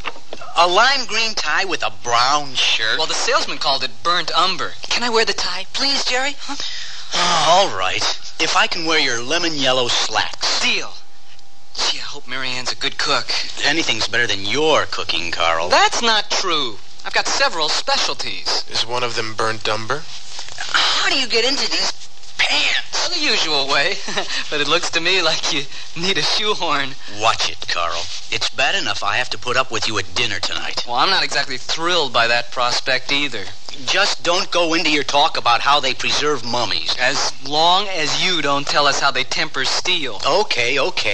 Let's go. There's still a chance I can lose you on the way over to Mary Ann's. Fat chance, Jerry. Jerry and Carl seem on edge tonight. Preoccupied might be a better word. And the bus ride to Mary Ann's only made matters worse. Would you stop that noise, Jerry? You're embarrassing me. You're wearing a lime green tie and a brown shirt, and I'm embarrassing you. Just calm down. What's the matter, Carl? You nervous? Nervous? Why should I be nervous? Maybe you think Mary Ann's going to tell you that she likes me better. Ha! This girl's got taste, believe me. I'm just wondering how we can restrain you after she chooses me. We don't want this in the papers. Don't strain yourself, chum, because she's going to pick old Jerry. Domestic squabble erupts into violence on South Side. We'll honeymoon in Joliet. Yeah, at the state penitentiary. We'll settle down on the South Side and have lots of little Bernowskis. That's a sobering thought. In no time, Jerry had them celebrating their golden wedding anniversary in the Steelworkers Union Hall. Carl, who had a firmer grip on reality, pulled the cord and got them off the bus in time to be at Mary Ann's door at the appointed hour. Well, this is it. It sure is. The best man win. I'm sure I will. Cut it out and ring the bell already. How's my tie look, Jerry? The tie looks fine, Carl. Hello, boys. This is a surprise. You're both on time. Where did you get those pants, Jerry? From Carl. You can tell he doesn't have any taste. And Carl, that tie. Where on earth? Jerry's. Isn't it awful? Come on in. Dinner's almost ready. What a feast. What a repast. That girl can certainly cook up a storm. Tossed salad, fried chicken, green beans, homemade bread, and mountains of mashed potatoes. Of course, the brothers were on their best behavior. Here, Mary Ann. Let me help you with that. Here, I've got it, Mary Ann. Thanks, boys. I can handle this. By the time the strawberry shortcake rolled around, the brothers were stuffed. Oh, is this a meal or is this a meal? More compliments to the chef, Mary Ann. Room for more, fellas? Let me loosen my belt. I'm ready. The way to a man's heart is strawberry shortcake. There's a procedure that cattlemen follow before sending their livestock off to their fate. It's called fattening up. And unless I miss my guess, that's what's going on here. More dessert, anyone? Oh, any more and I'll explode. I'm stuffed. I feel like a mummy. No mummies, Carl. Just a figure of speech, Jerry. Well, what do you say we do the dishes? That's the least we can do. Carl, Jerry, before you do the dishes, I have something I want to tell both of you. A speech? Not exactly. Is anything the matter, Mary Ann? Of course not. I just have something to say to you. Oh. Oh? Uh-oh.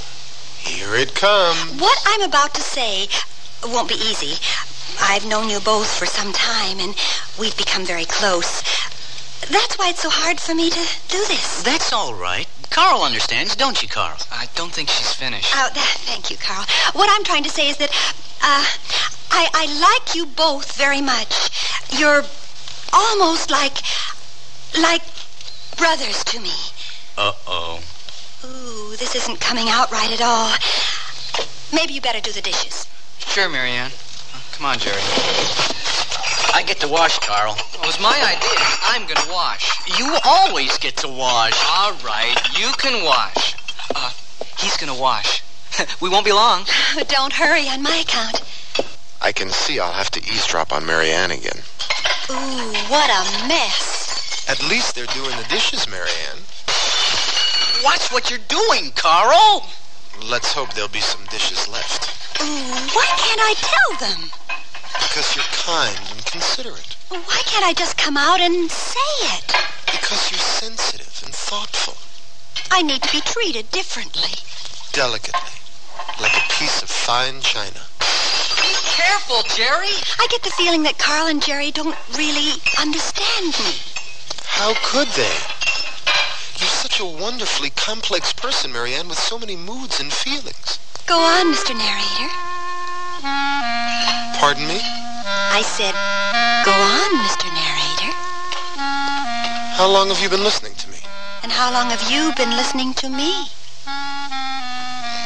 You mean you've been listening to me while I've been listening to you? We've been listening to each other. Did you hear that, Marianne? Carl says he thinks you've got another boyfriend. She does, Jerry. Jerry, what is going on out here? Uh-oh. Is this guy on the level, Marianne? Completely. Is this what you were trying to tell us at dinner? Something like that. I don't feel so good all of a sudden. You don't look so good either. Well, I get the picture. No hard feelings, Carl? Nah. I guess we had it coming. No hard feelings, Jerry? No. No feelings. Fellas, don't go away like that. Here's 2 tickets to tonight's Sox game. Baseball? At a time like this? Oh, come on, Jerry. Let's go to the ball game.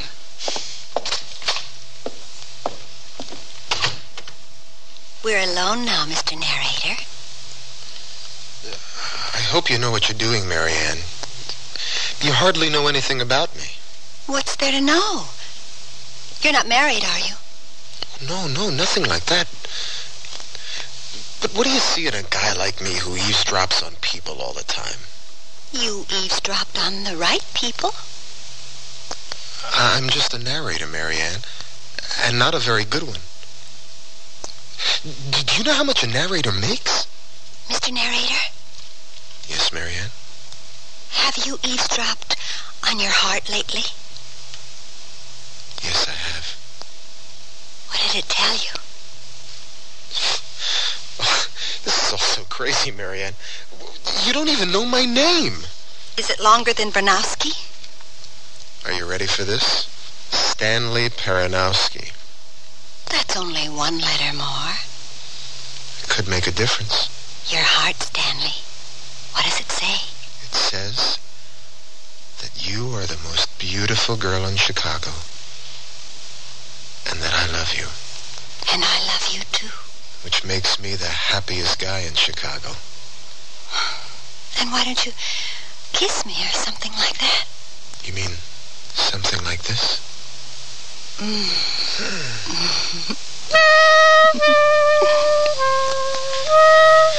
Well, that was a year ago, and I'm still the happiest guy in Chicago.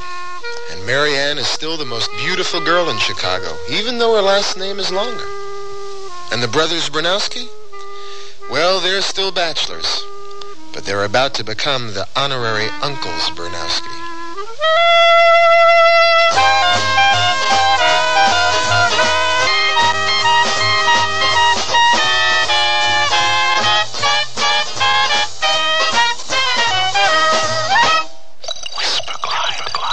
Sears' best Whisper Glide Travis rods offer you more features than any other line of Travis rods anywhere. Whisper Glide. So if you're decorating or redecorating, choose these. Whisper Glide. Their design features remarkably smooth drawing, and Sears' own non-tilt carriers help keep your drapery straight.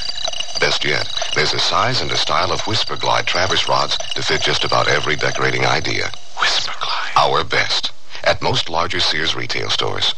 I sell draperies at Sears.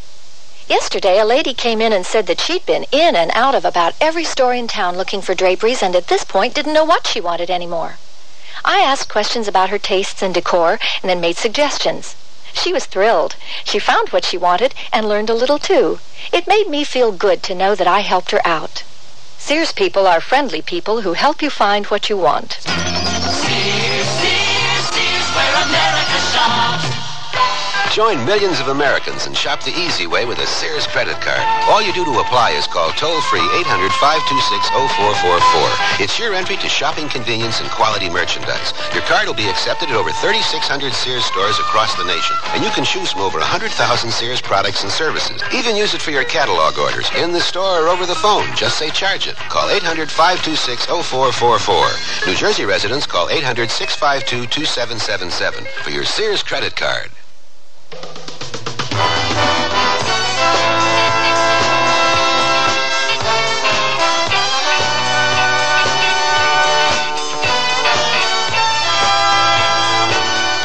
Sears Radio Theater has been brought to you by Sears Roebuck and Company, where our policy is satisfaction guaranteed or your money back. Sears, where America shops. Oh Brothers was written by Mark Trella, produced and directed by Fletcher Markle. Your host was Andy Griffith. Our stars were Stephen Keats and Janet Waldo. Also heard were Corey Burton, Tony Pope, and Byron Kane. The music for Sears Radio Theater was composed and conducted by Nelson Riddle. Art Gilmore speaking. The Elliott Lewis production of Sears Radio Theater is a presentation of CVI. 8 ball in the side pocket. He'll never make that shot. Hey, that's a beauty. Yeah, he cut it to the inside. Say, where's Kessler tonight? He's out walking with his dog.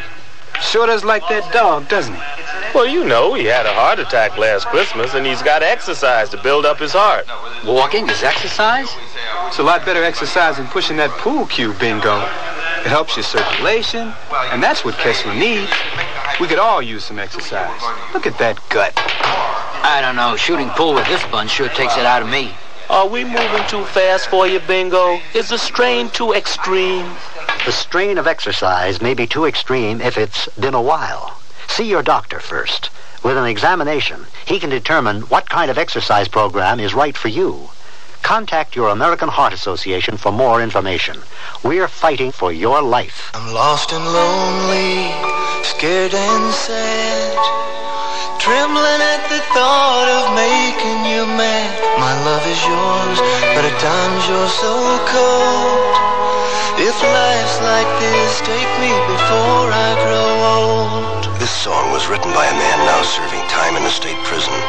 Most of the men and women in prison today were abused children, and many abused children grow up to abuse their own children. Child abusers can be helped. Find out how. Write Prevent Child Abuse, Box 2866, Chicago, Illinois, 60690. Please stop the hurt. I've suffered since my birth. Join the abused child's fight. Put an end to their sleepless night. A message of the Ad Council and the National Committee for Prevention of Child Abuse.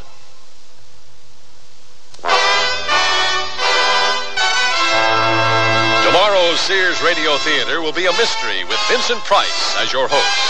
Let's listen. Amy, you mentioned a sensation. Needles piercing the skin of your throat the night of that first dream. Did you feel any soreness? None at all. Indicate with your finger the point where this occurred. A little below my throat. Here. So be sure and tune in tomorrow to Sears Radio Theater. I'm Andy Fisher, WNEW News. At 7 minutes past 10, time for the Sears Radio Theater. That's the theme from the Sears Radio Theater. Tonight, a program of love and hate with Cicely Tyson as your hostess. Here's a preview. Can you doubt for a fraction of a second that I love you, even as you love me? And you're going to marry me. John, I can't marry you. The Sears Radio Theater will begin after this message from your local station. Easy Easy, Pete, easy. It's not St. Paddy's Day yet. Folks, a lot of people have always wondered if it always rains and it's cold and windy on St. Patrick's Day for the parade, whence comes the expression luck of the Irish? Whence comes just like now. I'm going to explain it to you. We are going to have a contest at WNEW that's out of this world. All you have to do is send in cards, as many cards as you want, to Luck of the Irish, WNEW 565 Fifth Avenue, New York 10017. That's it. You don't even have to listen. Although that would be a heartbreaker, because St. Paddy's Day will be out on the west portico of WNEW talking about the parade, carrying on, singing and dancing. You know the number we do every year. But we will be picking one card starting at 6 a.m. Friday, March the 16th, through 5 a.m. Sunday, March 18th. Once an hour, we pick a card. The name of that card wins 100 New York State Lottery tickets. That's a $100 value. Now, one of those tickets could be worth up to $10,000 immediately, and a chance to win $100,000 in the New York State Lottery grand drawing. But you got to remember, there's only a chance, so you got to have the Luck of the Irish. Don't pay attention to the weather. Pay attention to your announcer. Send your cards to Luck of the Irish, WNEW 565 Fifth Avenue, New York 10017. Mail deadline Tuesday, March 13th.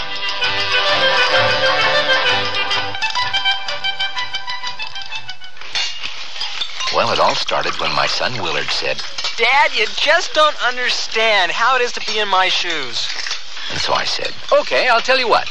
I'll do what you do for a day, and I'll see how it is. Well, first it was great. I slept in till 20 minutes, too, like Willard does. But then after school, Willard told me... the garage is dirty. Would you mind cleaning it up? And I told him... I'll see about it later, Willard, and he said... You'll see about it all now. right. So I did. But I wasn't very happy about it. Well, after supper, I thought I might catch a little TV, but then Willard reminded me... don't you have homework to do? Two things I know for sure. One is, I'm going to work harder to understand how Willard feels. And two, I got to get Willard's shoes off. My feet are killing me. Listening, caring, and sharing. That's what understanding is all about. From the Mormons, the Church of Jesus Christ of Latter-day Saints. This is Cicely Tyson. We're in a laboratory in the Carson Medical Institute, one of the outstanding hospital research centers in the world. The distinguished biochemist, Dr. John Sanderly, sits alone in semi-darkness, surrounded by the complex paraphernalia of the lab, oblivious of everything except the sealed vial on a table before him. A vial glowing with a blue, whitish, luminous substance, casting weird shadows on Sanderly's tortured face. John, it's Steiner, and Kendall is with me. John, we've been worried for both of you. Mary, where is she? Close the door. No, don't turn up the lights. Over here, please, by the table. What is this? I know you have questions. Why have Mary and I isolated ourselves here in our lab these many days and nights? Why have I not answered calls? Believe me, it had to be. Now, I only ask your help and your silence. Silence? Yes. But you never reveal what you see in this room without my permission. Oh, but that is now, wait, really... Wait, Carl, look at John's face. He said he needs our help. How, John? The light from that vial on the table, I have never seen that color. That is why you are here. No two men alive are more qualified. That vial, test its contents as you would a volatile gaseous substance, but never open the vial itself. I challenge you to tell me what it contains. I'll be waiting in here. Call me when you're done. But, John, we should... Mary, forgive my doubts, but it has been so long... I know no other way. And that's only the beginning of our story.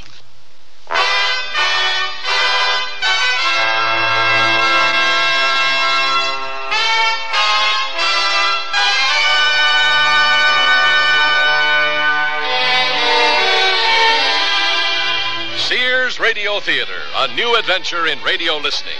5 nights of exceptional entertainment every week. Brought to you in Elliott Lewis production of the Sears Radio Theater. Our story, No Greater Dream, by True Boardman. Our stars, Fletcher Markle and Peggy Weber. The Sears Radio Theater is brought to you by Sears Roebuck and Company, where value is your byword. Sears, where America shops. Whisper Glide.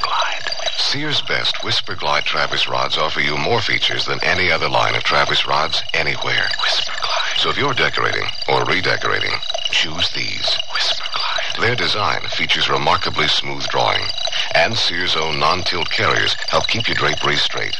Best yet, there's a size and a style of Whisper Glide Travis rods to fit just about every decorating idea. Whisper Glide. Our best. At most larger Sears retail stores. The word's out and spreading fast about the jeans from Sears Men's Store that grow beautifully. It's a sure sign they're feeling fine and feeling good. For the denim that keeps going strong a long time.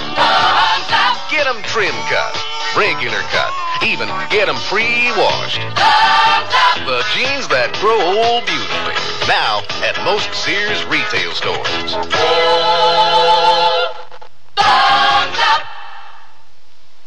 Hurry, step right up to most Sears retail stores for the Sears National Hardware Week sale.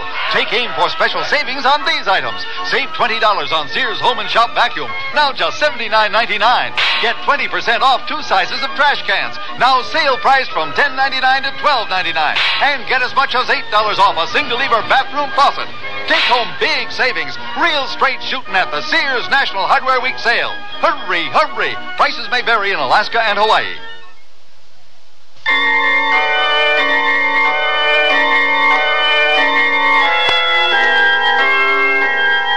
The precious vial rests in the center of the laboratory table. Testing equipment surrounds it. Kendall and Steiner are about to complete their work. They seem puzzled, confused. Carl, the nitrogen source. More. Open the valve. Oh, there's no point. The reading is minus 270. Virtually absolute zero, and still there's no reaction. No change of density. In fact, no evidence of density at all. What it can't be. Yeah, as I found with every spectrometric test. Magnetic spin resonance, electron spin, all of them. No reaction. Carl, do you realize that in all these hours of testing we've proved only one thing? That the substance in that vial is no known element. It's incredible. Perhaps not so incredible. One answer would explain many things. John's and his wife's determination to work alone, his demanding our silence. What do you mean? Well, if you had visions of the acclaim for a new discovery, a Nobel Prize, for example, would you not also take such pains for secrecy? Suppose you realized you had accomplished a discovery, one such as the Curies achieved, or Thomson, or Seaborg. You mean the discovery of a new atomic element? Precisely. But this substance, if it is a substance, has no evidence of atomic form. But it is there. Something is there. John. You heard? Your conclusion? Yes. You have both confirmed what I knew must be true. And now, good night. Good night? And that is all? We work here for hours and then a simple good night? You dismiss us like student assistants? Carl, he warned us beforehand. But what right has he to treat us like this? If there is some breakthrough here, it is not his alone. Please go, both of you. John, be reasonable. Now, there's truth in what Carl says. Whatever it is you've achieved here, have we, your colleagues, not the right to know? We aren't asking to share. You cannot know. And if you knew, you could not understand. We could not understand? By God, I've had enough of this. Where are you going? To take that vial. You have no right to keep it to yourself. Sealed, I could not tell its contents. But if I break the vial... Carl, I warn you, if you touch that vial... What, you will stop me? No, my friend. No. John. By God. You strike me, I will... Carl, no. No, let me go. In the name of heaven, what have I come to, Carl? Forgive me, I'm not myself. But you don't know. You can't know. John, whatever it is that's driven you to such extremes, in friendship we want to know, and if we can, to help. Yes, I too would say that. And as for my actions just now, well, you know, I am an impulsive fool sometimes. But you will admit it is all very strange, this work that we have done on a substance that is no substance. I'm tired. I'm very tired. John, You can't go on alone like this. You're exhausted.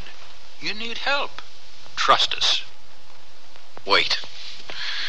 Wait here, please.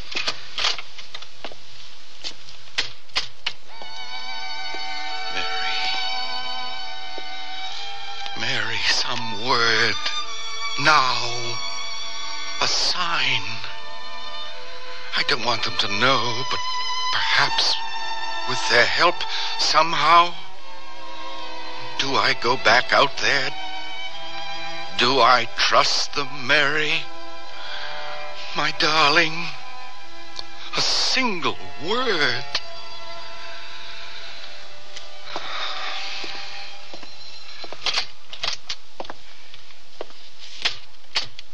Well, John? I have your promise. Absolute secrecy. You have mine. How can you ask before we know? Carl. Very well. I agree. You know, of course, that no research of mine in many years has been without Mary. And to understand fully, you should know of the beginning of our lives together. We met nearly 20 years ago, fresh from college. And from that moment on, I knew my life as a man and as a scientist would never be the same. We began our work together on genetic research. Mary was tireless, her energy driving both of us to near exhaustion. Finally, after many months, I persuaded her that we should take a week off to visit my parents on the family farm in Vermont. The effect of that visit on Mary was a kind of magic.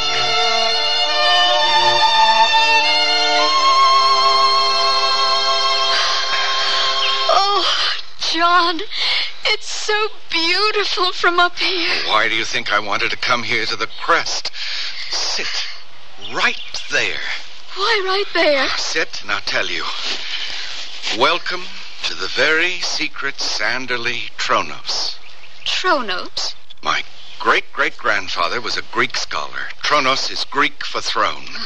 He discovered this rock nearly 200 years ago.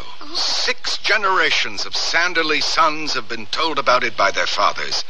As a matter of fact, I may be breaking the tradition and even letting a girl share it. Move over a little. You know, I like you better on the farm, because up here you're a little mad. What about you? Here you laugh. You realize you never laugh in that lab? Well, somehow electron microscopes and betatrons I don't find very funny. Look up at me again. Just as you did then. Is this the face that launched 1,000 ships and burned the topless towers of helium? New England's leading microbiologist quoting Marlowe? You'd prefer an excerpt from the Quarterly Journal of Microbiology? Would that ever do you justice? Your eyes, your lips, all that is you. It's late. We'd better get back. Now sit still. John. How long can this go on? Each of us pretending that the other isn't there. Please, John, take your arm away. How do we fulfill our lives, both of us? Endless hours experimenting with the very stuff of life. Our life itself, our own life, we ignore, deny. Now, don't turn away. Look at me. No. Look at me. Can you doubt for a fraction of a second that I love you, even as you love me? And you're going to marry me. John, I can't marry you.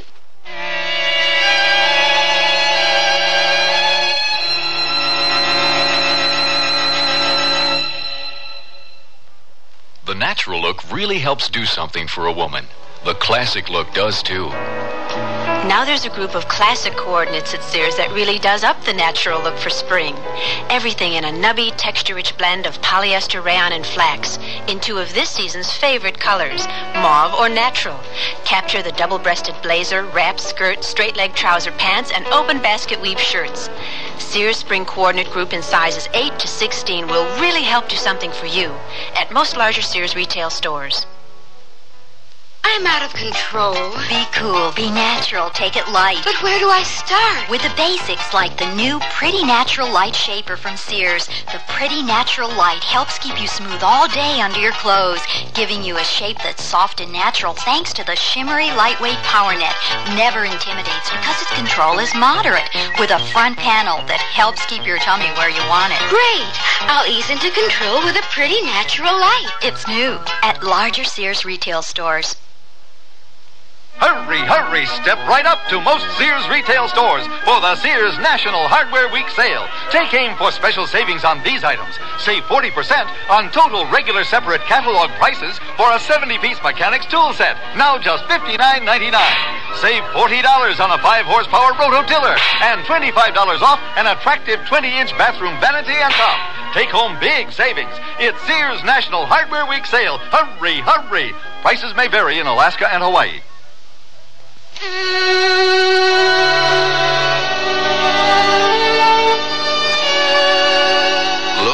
at me.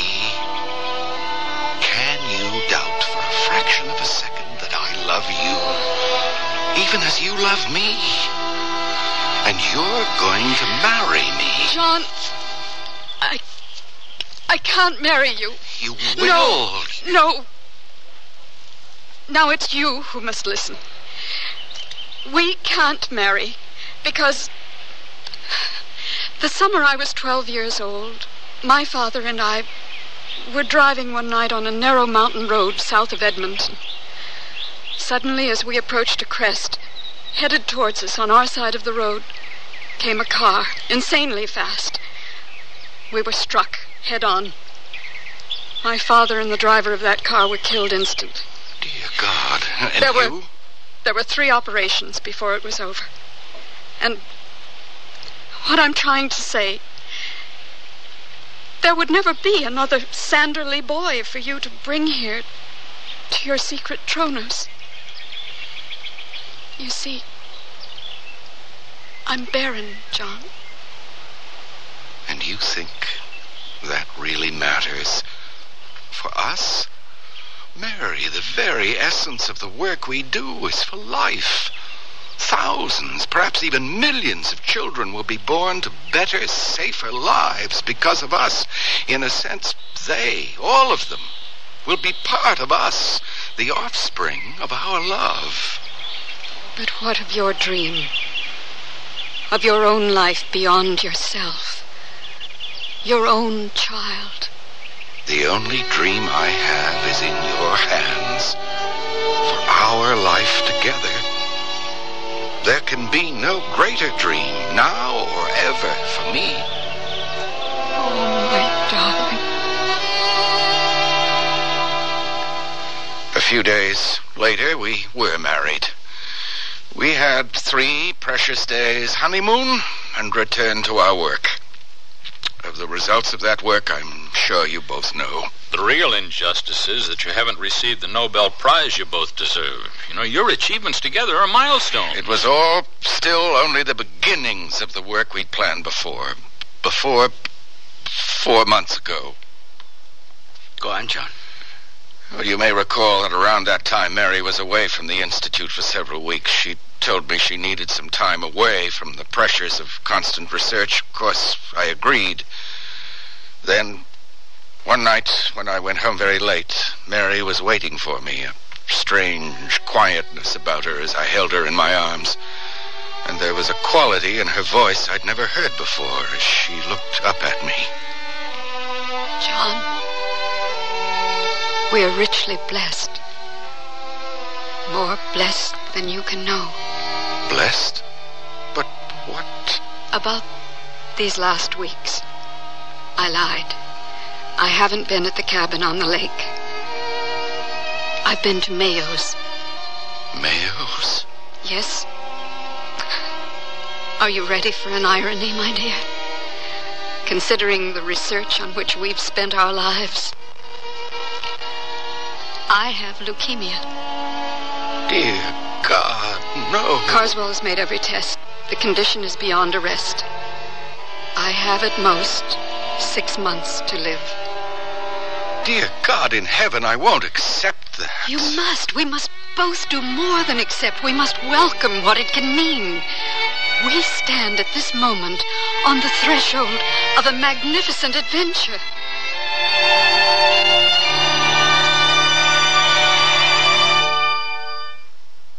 Sears Radio Theater will return after this message from your local station.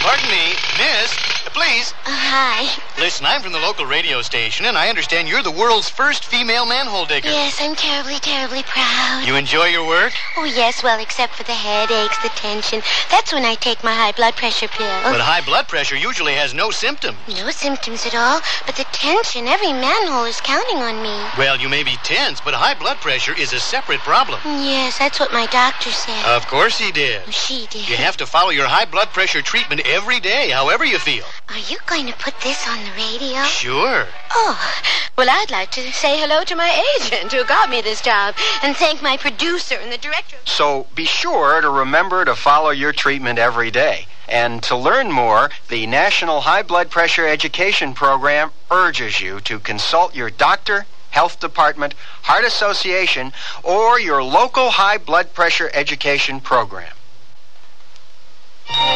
Here's an important tax tip from the Internal Revenue Service. If you're 65 or older, there are some special tax breaks that you can claim, like a double personal exemption. That's right, an extra $750 for yourself, and still another if your spouse also is 65 or older. And there are advantages if you decide to sell your home and move to a smaller place. There's also a tax credit for the elderly. They're all spelled out in one of IRS's free publications, number 554, Tax Benefits for Older Americans. You can get copies by calling the IRS toll-free number listed in your telephone directory, or you can order by mail. There's even an order form just for that purpose in each tax package. Use it to send for the Older American publication or any other IRS publication or form you need. Tax Benefits for Older Americans. Get all the details now so you can take advantage of the benefits on your tax return.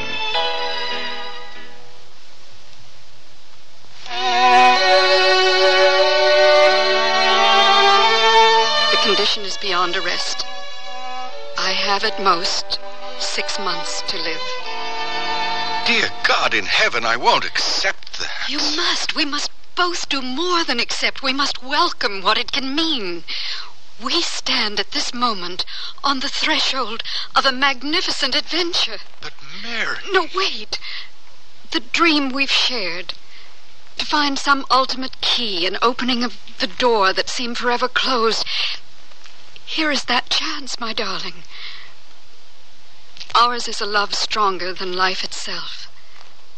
Then why shouldn't it seek to serve beyond life? The search. The search which has underlain all of our seeking. The dream that is beyond all dreaming. The search for the soul. Yes. We can make of my death something that is deathless. Not with you as... No, never with you. With me. We can use every iota of knowledge we have to at last bridge the chasm between the living and the dead. We may succeed where others have failed. The Curies, the Conan Doyles, Houdini and his wife. We shall plan from this moment on. We will face my death for the inevitable phenomenon it is. But as scientists, with the detachment we must have to know and understand. Oh, John, you must agree. In this way, we can give a meaning to my death. A glorious meaning. If I do agree, it can only be after I have given you every test myself. If Carswell at Mayo's was wrong... No, he's not wrong. Yes, you shall convince yourself. But then we will begin. The 2 goals, John. Remember, we discussed them years ago. The isolation of the soul itself. To prove that it exists as an entity apart from the body it is known. And then communication with that soul after it has left its host. Exactly. Oh, and we have so very much to do. We must find and study every report, every theory, every experiment that has ever been made. Somewhere there's the answer. And we shall find it. We shall find it. So it began. In the weeks that followed, Mary and I searched and found every book, every article, every research report in any of the languages either of us knew which concerned the phenomena of death, seeing superstition in most, fallacy of reasoning in many, sheer blindness in others. However, in those reports we deemed most credible, there was general agreement that the soul force left the body after death from what the Indians refer to as a chakra center, here at the throat, or here at the forehead, the place of the third eye. As to the soul substance, different observers gave it vastly different shapes and sizes. Therein lay the ultimate problem: how to isolate a substance of whose form we could not be sure. But then, very late, one night over a month ago, Mary appeared from the bedroom, a wonder of excitement in her eyes as she came to me. We've been fools, John, dear. It's all so simple. I know the way. You know? Just now. It was all there in a dream. The answer we've been searching for. Listen, my darling. In my dream, I was in a house, lying on some kind of a slab, and I knew I was dying. I got up, and I walked out the door of the house. Only then I was in a bigger house.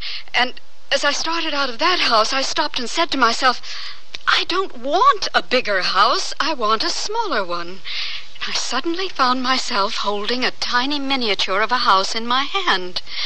And I looked at it laughing. John, I laughed myself awake. It's so clear what my subconscious is trying to tell us, don't you see? We've been assuming there was no self-determination in the soul itself, no power to alter its own form. Well, why should that be? All we need do is provide the means for the soul to isolate itself in the form of its own choosing at the time of death. Yes, if that could be. But for demonstrable proof, the conditions must be completely under control, a methodology beyond dispute. The methodology is really quite simple. We're going to build a coffin, my coffin. Mary. Together we're going to build it, of special leaded glass, hermetically sealed, except for a single outlet, above which will be an inverted vial. And into that vial, at the moment of her so-called death, the soul of Mary Helen Sanderly shall pass, and for so long as it benefits the cause we serve, shall by her will remain. And so began the final stage in our preparation, the building of the shrine to certainty, as we chose to call it, since I could not bear to think of it as a coffin. Within a week of constant labor, virtually day and night, here in our lab, it was finished. It was then Mary begged me that we should not leave the hospital at night, but have cots here, in my inner office. I knew why she asked, and I agreed. And then... Yes, John, go on, and then? 3 nights ago, Mary was nearing the critical moment. I was seated beside her bed, head in hands, when after a long silence she spoke to me. Her voice calm and sure, and utterly without fear, as she said, John, it's time. At last. At blessed last. It's time. This stethoscope, No, there's no need. I know, and I'm ready. You know, you must know that I'm not afraid. How could I be? If only everyone who faced death could have done the research we've done these last weeks, then they too would know. There's nothing to fear. Oh, Mary. You know how I feel? As if I'm about to board ship for a wondrous voyage, knowing that you'll still be back here on the shore, waiting to hear from me. And remember, the contact. We must try to achieve it alone. Just we two. Yes, we two alone. And now, my darling, I'm ready. It's waiting. Our shrine of certainty. Mary, I'm not sure. You must. Now carry me, John. Yes. Your arms are trembling, my darling. Gently. Let me down gently. That kiss is not goodbye, John. We both know that. It's just to bless me on the journey with your love. John, forgive me that there was never a child. Our child. Forgive you? You've given me more than any man could ever deserve, Mary. The cover, quickly. There's little time. It's only for a little while. Until... The cover, John.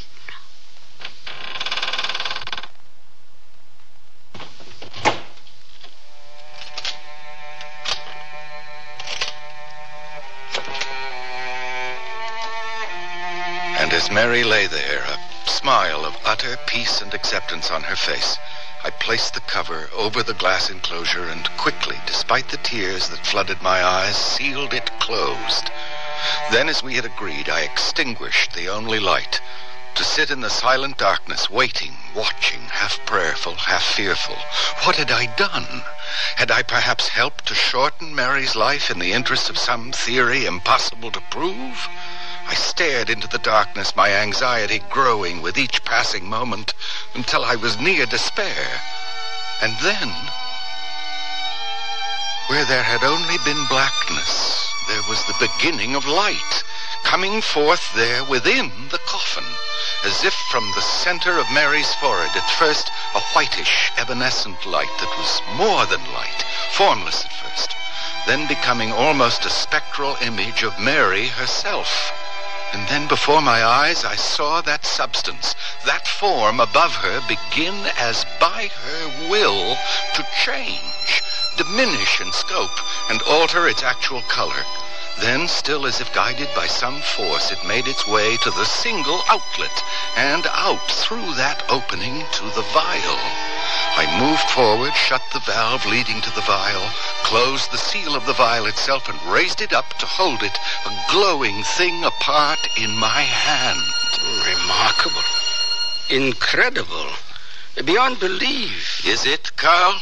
Are you saying that in our shrine of certainty there is not certainty? I did not say that. No, you did not have to. Come, both of you, in here. Now, is it still beyond belief, Carl? Oh, dear God, she does look beautiful. That smile of peace, of surety, as if she knew that they had succeeded in their search, even at the very moment of death. So now that you've seen, please. John, you must forgive us if we doubted. I do. After all, there was a time I doubted myself. Think within that glowing vial that I actually held in my hands an hour ago, the human soul. An amazing possibility. Possibility? After all, what has been proven? Only that something, some who knows what, was emitted from the dying body. But that it is the soul? Where's the proof of that? Please, leave. Both of you. Now! There is an answer in your silence. This is the way of science. John, now you yourself said the experiment was in two parts. The isolation of the soul substance, then communication after that had been accomplished. What of the second part? Have you achieved that? No, I have not. And you've tried? Have I tried? God knows how I have tried. And I shall go on trying. For how long? Now suppose, having gone this far, you yourself can go no further. Are you sure enough in your faith to allow one other test? A test by someone who has claims to knowledge and how to communicate beyond the grave? No, there can be no one else. Mary and I... No, let me finish. There's a psychic whose works I've read who claims that he has communicated with individuals who have died.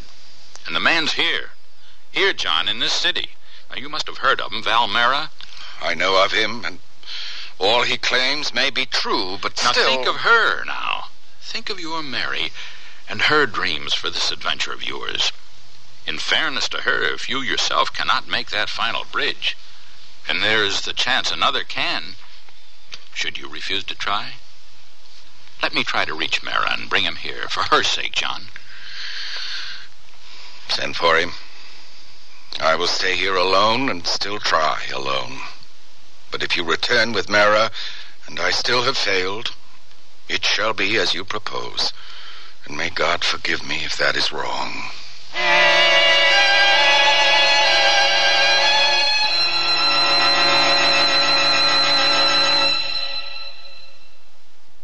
Understand you type fast. Yes? Accurate? Well... That's okay. You'll be typing on Sears' exclusive corrector electric typewriter with easy correction and more. It's Sears' best. Try typing Sears corrector typewriter. Whoops. Now first, Sears is S-E-A-R-S, not Z. So backspace to the incorrect letter. Tap the correction key. Now the mistake is blocked out. Next, type the correct letter. Then proceed. Yes, Daddy. Are we finally set for Grandma's? I think so. We've got the new Sears Travel Guard baby seat in the car. Right, and the extra sleep and play baby suits. Oh, Grandma will love those. They're so cute and yet practical. The extra baby blankets and bottles are in the vinyl diaper bag. Oh, Sears certainly did make shopping for the baby easy. Sure did. Well, I think we've got everything. Honey, I think you've forgotten something. Hmm? The baby! Our family is growing pretty big these days. We've got family members in 9 different states, and Sears sure comes in handy. We can select gifts at the Sears near us, then bring them along on visits to our daughter in Seattle and my brother in Miami. And if what we bought isn't just right for them, they go to the Sears near them and exchange it. That's Sears. In their stores or through the catalog, Sears is where America shops. Sears, Sears, Sears, where America shops.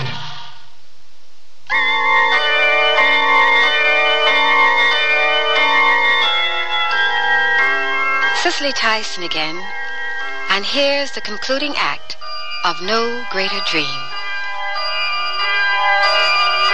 And we do understand each other, Dr. Mara. Whatever the results of your assistance in this matter... You must be certain of my silence, I know. But, gentlemen, are you sure your Dr. Sanderley wishes me involved in this matter? He needs help, Dr. Mara. A help perhaps only you can provide. Dr. Mara, you have no objection if we of the staff are also present? Who is to be present is not for me to determine. Come in. Dr. Valmera, Dr. John Sanderley. Doctor, I salute you. There are so many of us who have for so long desired that a scientist of your stature would undertake this exact research. Let us be on with it. The vial, it's in here. There, Dr. Mara, on the table before you. Remarkable. Remarkable. But the vial so small, and the color strange. Well, let us proceed. You gentlemen will be seated around the table, please. I shall, in the next few moments, enter a state you would call a trance. In that state, I myself may possibly make contact with the departed soul of Mary Sanderley. But if that fails, I have a guide on the other side whom I shall call on to assist me. His name is Michael. Virtually never has Michael failed. From each of you present, I ask only silence and an open mind. And now, absolute silence, please.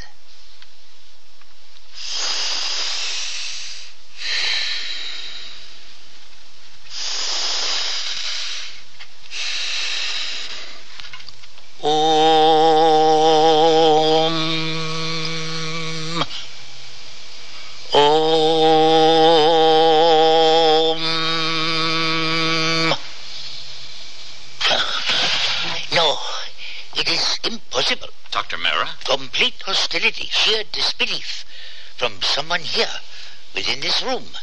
It is too strong. With him present, I cannot proceed. But who? We all... Carl, you will leave. A test for scientific proof, and you deny all doubt before the proof? Ridiculous. Carl, if John wishes it... You want the verdict? I will give it to you. Hypnosis. A kind of self-hypnosis begun upon yourselves by you and Mary that you have tried to exert upon us all. Well, not for me. There is nothing superhuman within that vial. John, I'm sorry. Dr. Mara, perhaps now it's impossible to proceed. We seekers have long had to contend with such minds. Please, let's begin again. Let us relax calmly, at peace with the present.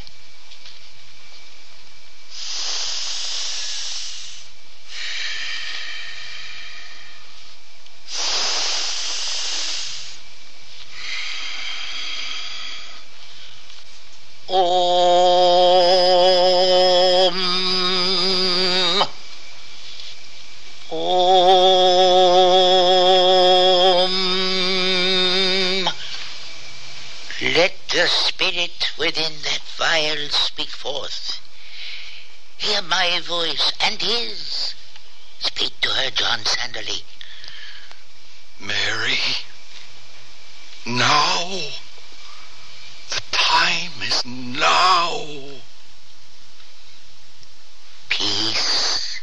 Still all be at peace, and know the voice will come. Mary.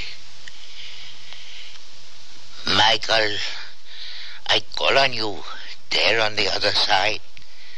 The soul of Mary Sanderly, here in this room with me. If she be in that vial, help her find voice. I know you have the power. Help her, Michael, help her.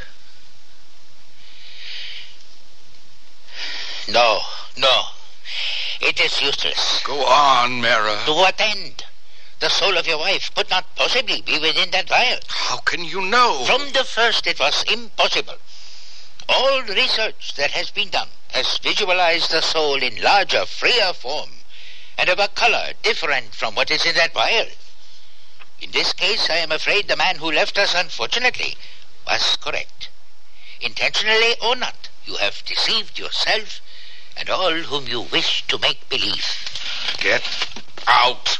Both of you, get out of here. John, I'm sorry. Go. Just leave me alone.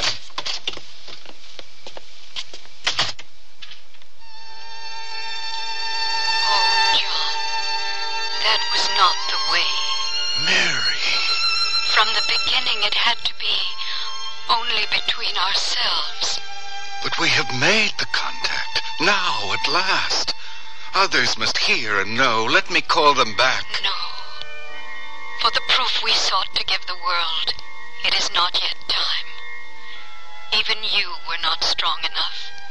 You called the others because you could not trust your faith. And now the plan is altered. Now I must go. But where? Tell me. I am called. Don't despair, my darling. Our magnificent adventure was a beginning, and someday others, with as great a love, will be wise enough to carry it on to its fulfillment.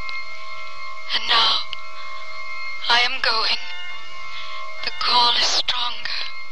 Where is it you go? You will know, and soon. 4W. You will know and understand. 4W. 4W. What does it mean? Goodbye, my darling. The light is fading. Mary, stay there within the vial. You must have the power to stay. No. I am called. Goodbye. Oh, God in heaven, why? 4W, what could... It can't be. 4W.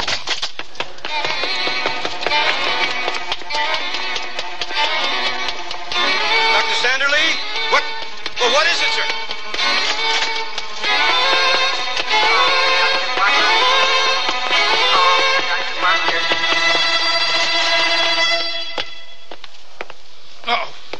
What is this? You can't... Dr. Sanderly. Aren't you Dr. Sanderly? Yes. And this is 4W. Yes, but I'm sorry. You know that without mask and gown, you shouldn't be in here. What's happening here? What has happened within this room, within 4W, these last few minutes? What makes you think anything unusual has happened here? Tell me. The fact is, I delivered a child. A premature boy child for the young woman still there on the table. And she doesn't yet know. The infant was stillborn. When? 2-3 minutes ago. But now I must ask you... Dr. Thomas? What is it? Over here. The baby. He was dead, Doctor. Born dead. You said he was. And look, his little hands. They're moving. Impossible. Impossible, Doctor? Impossible? If you only knew...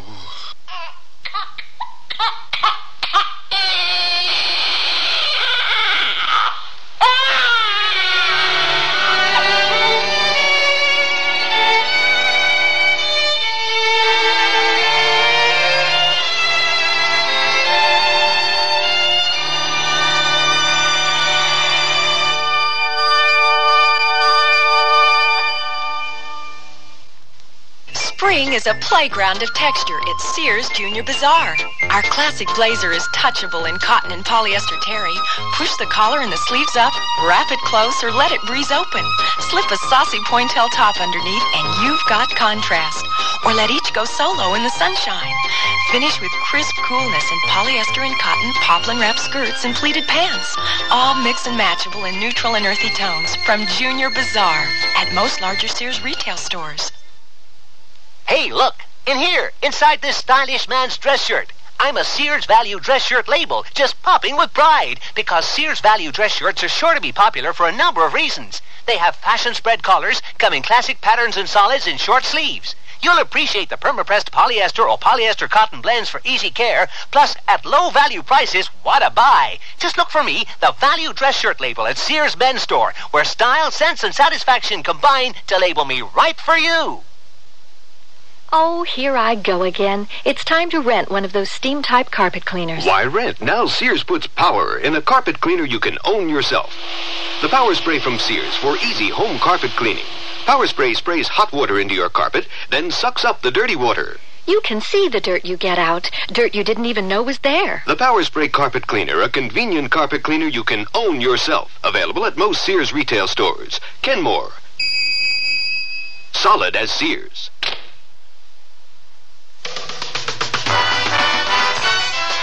The Sears Radio Theater has been brought to you by Sears Roebuck and Company, where our policy is satisfaction guaranteed or your money back. Sears, where America shops. No Greater Dream was written, produced, and directed by True Boardman. Your hostess was Cicely Tyson. Our stars were Fletcher Markle and Peggy Weber. Also heard were Jack Crucian, Barney Phillips, and Marvin Miller. The music for Sears Radio Theater was composed and conducted by Nelson Riddle. Art Gilmore speaking. The Elliott Lewis production of Sears Radio Theater is a presentation of CBI. Hey, buddy, can you give a fella a break? Sorry, fella, I only give at the office. I'm not looking for a handout. What can I do for you? Help save my life and breath. Do you need mouth-to-mouth breathing? I'm not the type. No, but you're smoking. And your smoke is hitting me where I breathe. And what with an allergy and pollution, you're not helping any. Sorry, I didn't mean to bother you. Sure, but the fact is that your smoke is getting in my eyes, and nose, and throat. And that's not a good song for my lungs. Well, you could always move away. I do, and then there's another one puffing away in my face. How about a deal? Like the Lung Association says, smoke if you must, but make smoking a private affair. Or quit. Secondhand smoke is truly offensive for non-smokers. Well, I'll give it a try. Wish you would, otherwise they're going to hang a tag on you. A tag? Yeah, cigarettes are a health hazard, and so are you. Gotcha, buddy. Now, about that handout... Save it. Let me give you one. Your Lung Association says that giving up smoking is a matter of life and breath. I was playing in a band for a few years, on the road. We never ate very well, but we were having a good time. No, really. But the band sort of folded up. I went to work as a welder. My health was improving except for my smoker's cough. I was doing pretty good. What happened? The American Heart Association did a high blood pressure screening at the plant. I couldn't believe it. Mine was so high. I made them check it again. They told me to see my doctor right away, but... When did you have the heart attack? It was about 6 weeks later. Somehow I just knew it was happening and managed to get into the office and told him to call an ambulance. I was 24. The American Heart Association wants you to know that heart attack is not restricted to the elderly. It can happen at any age. You owe it to yourself to be aware of the risk factors and to know what you can do to lessen your chances of heart attack. For free information on heart attack and its risk factors, contact your American Heart Association. We're fighting for your life. Tomorrow's Sears Radio Theater will be a story of adventure with Richard Widmark as your host. Let's listen. I smuggle armaments all over the China Sea. It's very good business. I pick them up cheap in Vietnam. The whole country is knee-deep in guns the American Army threw away. I run them to Sumatra, Malaysia, Celebes, Mindanao, you name it. So be sure and tune in tomorrow to the Sears Radio Theater. I'm Andy Fisher, WNEW News. At 7 minutes past 10, time for the Sears Radio Theater.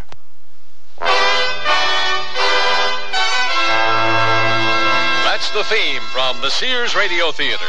Tonight, a story of the West with Lorne Greene as your host. Here's a preview. Many lads in this part have taken a hankering to the way she looks. But as soon as she opens that mouth of hers... You mean she's not friendly to them? Friendly? She'd make a porcupine look like a pillow cushion. The Sears Radio Theater will begin after this message from your local station. Hello, everybody. I'm Chip Sapola, and beginning March 28th in Anaheim, California, Cosmos Soccer is on the air. Join me and Jim Carvelis and Scott Morrison as we bring you all the exciting play-by-play action of a game with the California Surf starting at 10:30 New York time. That's Wednesday, March 28th. Cosmos Soccer, only on WNEW, where when it comes to sports, we've got you covered.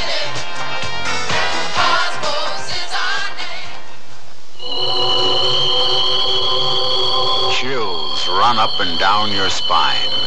There's a creeping sensation at the back of your neck. You're listening to CBS Radio Mystery Theater. I'm E.G. Marshall, your host for these hour-long dramas of suspense, adventure, and the macabre. Heard 7 times a week on most of these stations. Here's a sample of what we mean. Hush, hush, my darlings. Your mother is taking care of all of you. You have nothing to fear.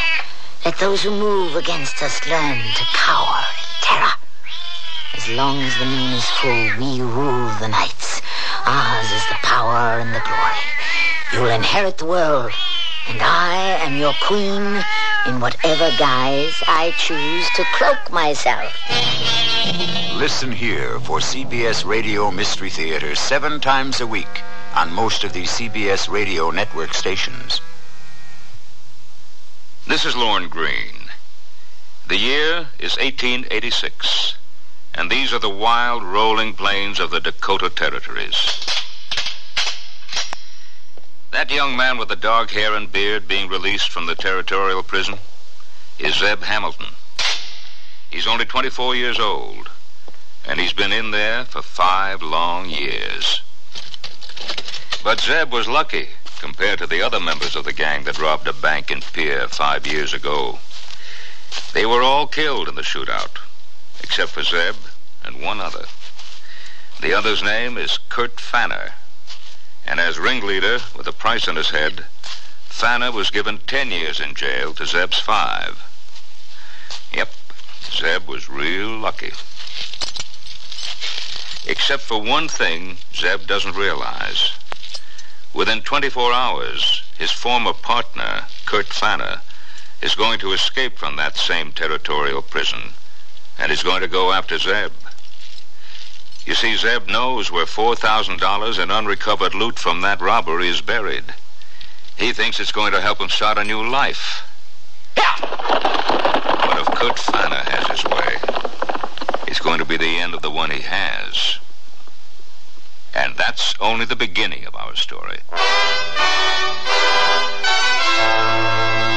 Sears Radio Theater, a new adventure in radio listening. 5 nights of exceptional entertainment every week, brought to you in Elliott Lewis' production of the Sears Radio Theater. Our story, Ace in the Hole, by John Bornholt. Our stars, John Daner, Joan McCall, and Ron Stark. The Sears Radio Theater is brought to you by Sears Roebuck and Company. Sears, where America shops for value. You want to buy some radios, but tires all look the same. You've got to have good feelings. You've got to trust the name. You know our reputation. Remember what we said. When Sears is behind you, you come out ahead. Tell us the one about Roebuck's jeans, old-timer. You mean genuine Roebuck's jeans from Sears? Shucks, the Western way of life begins in a pair of authentic Western Roebuck's jeans. Made out of hard-working denim? Roping calves, wrestling steers. Why, that's the kind of action heavyweight Roebuck's was made for. Hey, how about looks? Well, whether you're a rodeo star or a city dude, perma-pressed Roebuck's help give that neat, rugged cowboy look. Roebuck's, the men's jeans that won the Golden West at most larger Sears retail stores. At Sears, we know how important appliances are in your home and how important it is to you to keep them operating in top condition. That's why Sears wants their customers to remain satisfied with their products for years to come. That's why we service the Sears appliances we sell, to help make sure that your appliance will continue to give you quality performance. If you have a problem, just call Sears Appliance Repair Service. We're nationwide and listed in the white pages of your telephone directory. Sears, where customer satisfaction is one of our most important priorities.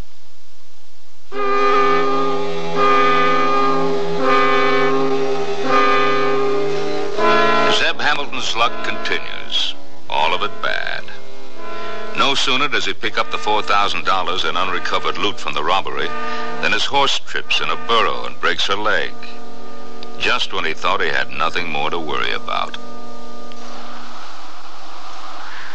Sorry, old horse.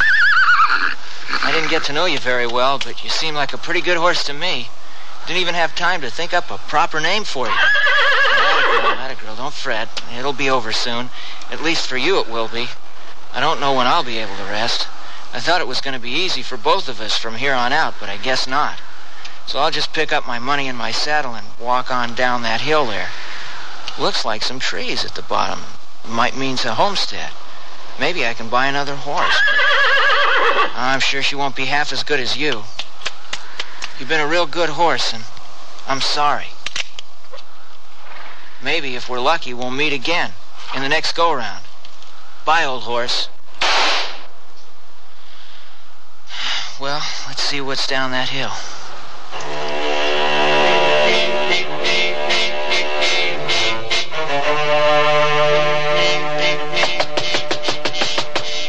What is it? Marshal Jack, wake up. There's been an escape and the warden wants you to go right after him. Oh, hang on a second. Now, what is it, Brad? There's been an escape from the prison and the warden wants you to go right after him. Well, we'll see about that.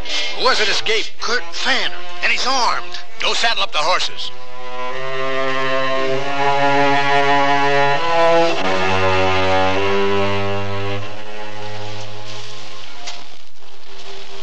This looks like a nice place. They got a well, plenty of firewood, some chickens, barn. The only thing they don't seem to have is people. Wonder where everybody is. Hello? Hello, anybody home? I know there's gotta be somebody in here. There's wood burning in the fireplace. That's far enough, mister. Whoa, hold it. Don't do anything rash. I can't even see you. Oh, you can see me all right, if you look good. Just peer to the left of that grandfather clock. You see the water pitcher? Yeah. You see the knot hole about 6 inches above it? I see it. Then do you see the rifle barrel sticking out at you? Okay, mister. You made your point. What do you want me to do? Drop your saddle and your gun belt to the floor, real slow. Drop your saddlebags, too. If you don't mind, I'd sort of like to hold on to the saddlebags. Suit yourself. Now, young fella, you turn around and get the hell out of here. Mister, you got me all wrong. I didn't come here to hold you up or anything. My horse went lame out on the prairie, and all I want to do is buy another horse. That's a likely story. Now get moving. Look, I walked up here, didn't I? Would a man be traveling on foot in this part of the country? Especially a robber? Well, that ain't too likely. You say all you want to do is buy a horse? That's it, and I won't even be too particular. I got me 2 decent mares, but neither one of them is ever going to win a beauty contest. As long as they have 4 legs. How much you got to pay? I got enough. 200? 200? Yeah, I guess I got 200. Well then, young feller, I guess we got a deal. Come right this way and bring your money with you.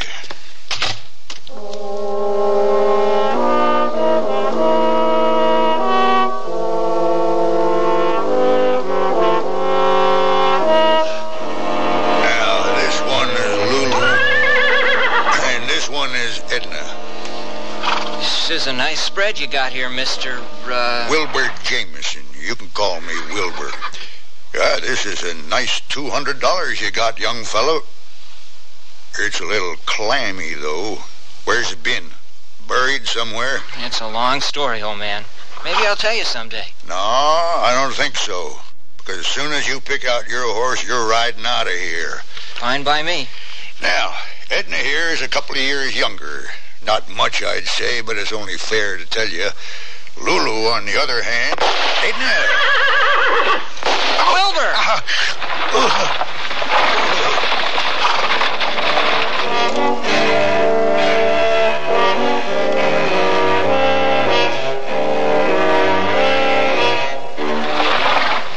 Wilbur! Get up, Wilbur. Come on, old man. No, you... Oh, my...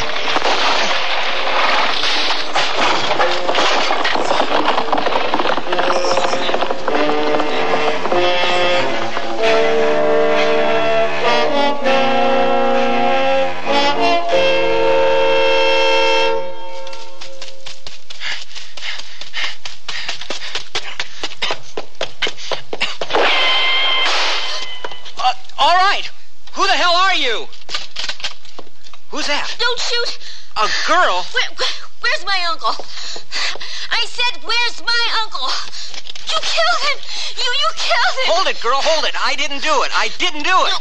Where is he then? He's out by the barn. But you can't... Yes, I can. Stop! You can't go out there. Somebody's trying to kill us. But my uncle... I'll get him back in here. Look, can you shoot? Of course. Okay, here, take my gun and cover me. I can't tell you where to shoot because I didn't see who's shooting at us out there. Just don't hit me. If I hit you, it'll be because I'm aiming at you. All right. Ready? Ready. Keep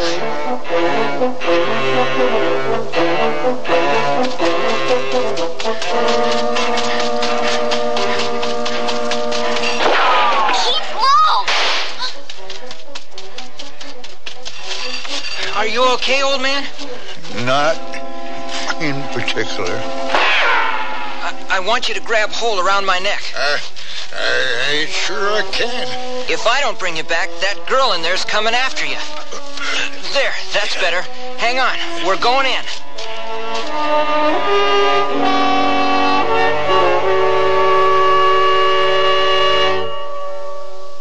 What would it cost to replace your car's muffler, including installation? Oh, I'd say about $50.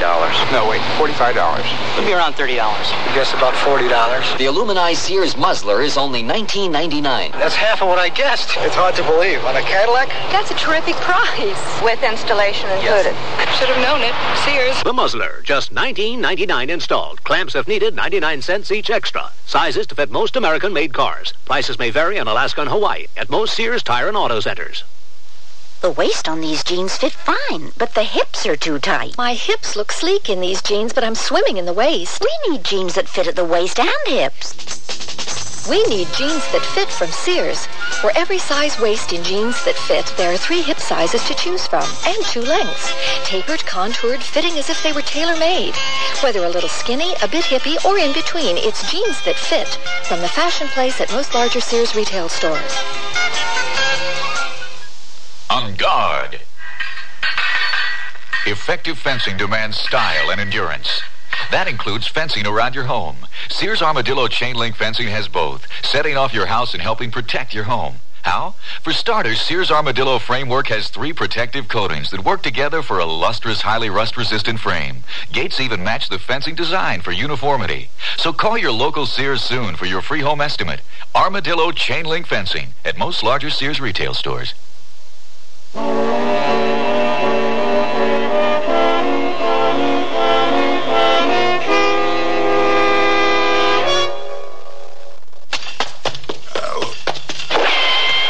Look out!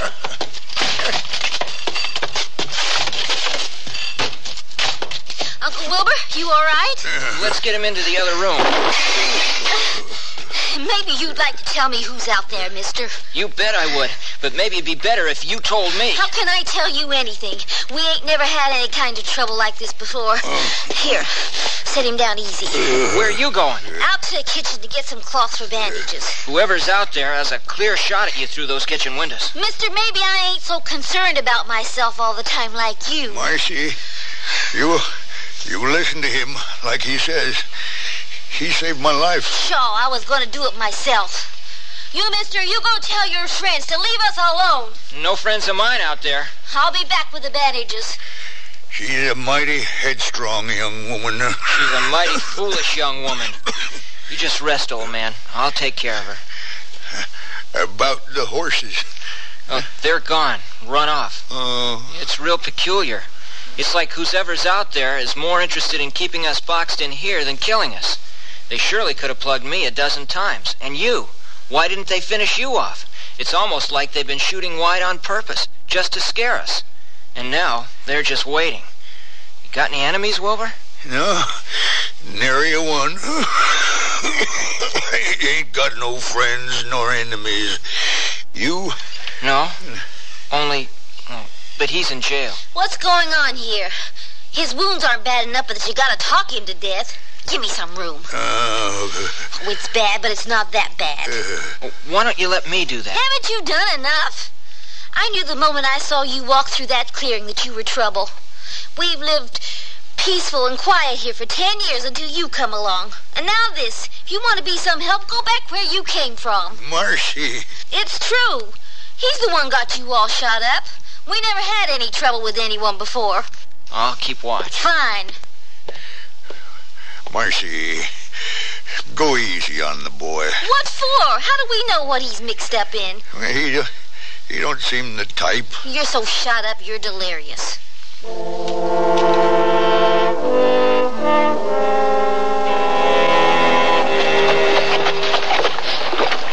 There's his tracks, Jack. Headed due east. He don't seem to be trying to hide him. No, I'd say Fan is in a hurry. But why east? Do you remember the bank robbery that got Fanner put away? Yeah. There was some other fella put away with him. What was his name? Oh, Zeb Hamilton. He was released day 4 yesterday. And they were the only 2 left from the gang that held up that Bankton Pier. But you know that not all the money was recovered. The judge ruled that the rest of it got lost in the getaway.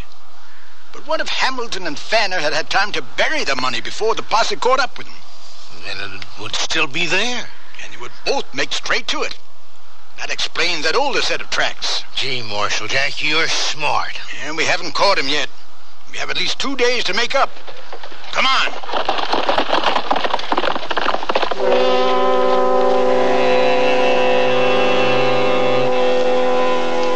Oh, it's you. Who were you expecting? I'm through trying to guess. How's your uncle? He's finally asleep. Good. But we ought to get a doctor here as soon as possible. I was thinking the same thing. But you haven't moved from that window ledge in 2 hours. I'm almost sure our friends are holed up inside that barn. And if I leave this window, they can fan out and come in through the front. What are you going to do when it gets dark? I've been wondering that myself. Are you planning to spend the night? Not if I can help it. Believe me, I'd leave right now if I thought nobody was out there. I realize I'm just a silly female, but I don't see anybody at all out there. I don't see them. I hear them. Doing what? Laughing. Twice I've heard crazy-sounding laughter coming from that barn. Look, mister. Zeb. Zeb. I have no more reason to trust you than whoever's out there. All I'm worried about is my uncle. Now, there's a town 5 miles up the road, and one of us could walk there and be back with a doctor just after nightfall. That, to me, seems the sensible thing to do. And I suppose it seems sensible to send me? Well, yes, it does. You two will be all alone if I get killed. I hate to remind you, but we were all alone before you came along, and we're doing just fine. You really think you can hold out here? I think I can do as well as you've been doing. All right. Cover me. Zed! It's all right. I'm not hit. Who the hell are you? What do you want? Who are you?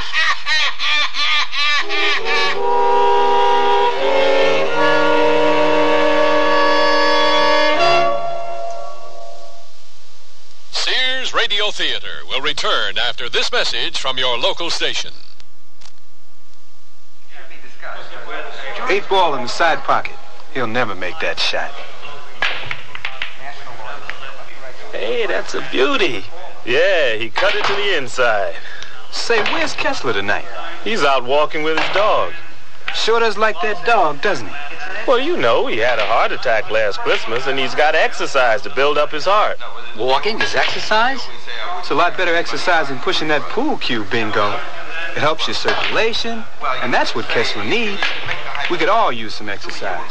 Look at that gut. I don't know. Shooting pool with this bunch sure takes it out of me. Are we moving too fast for you, Bingo? Is the strain too extreme? The strain of exercise may be too extreme if it's been a while. See your doctor first. With an examination, he can determine what kind of exercise program is right for you. Contact your American Heart Association for more information. We're fighting for your life. Here's a tip from your Better Business Bureau. Are you in the market for a used car? If you are, it would be wise to shop around until you get a feel for the market.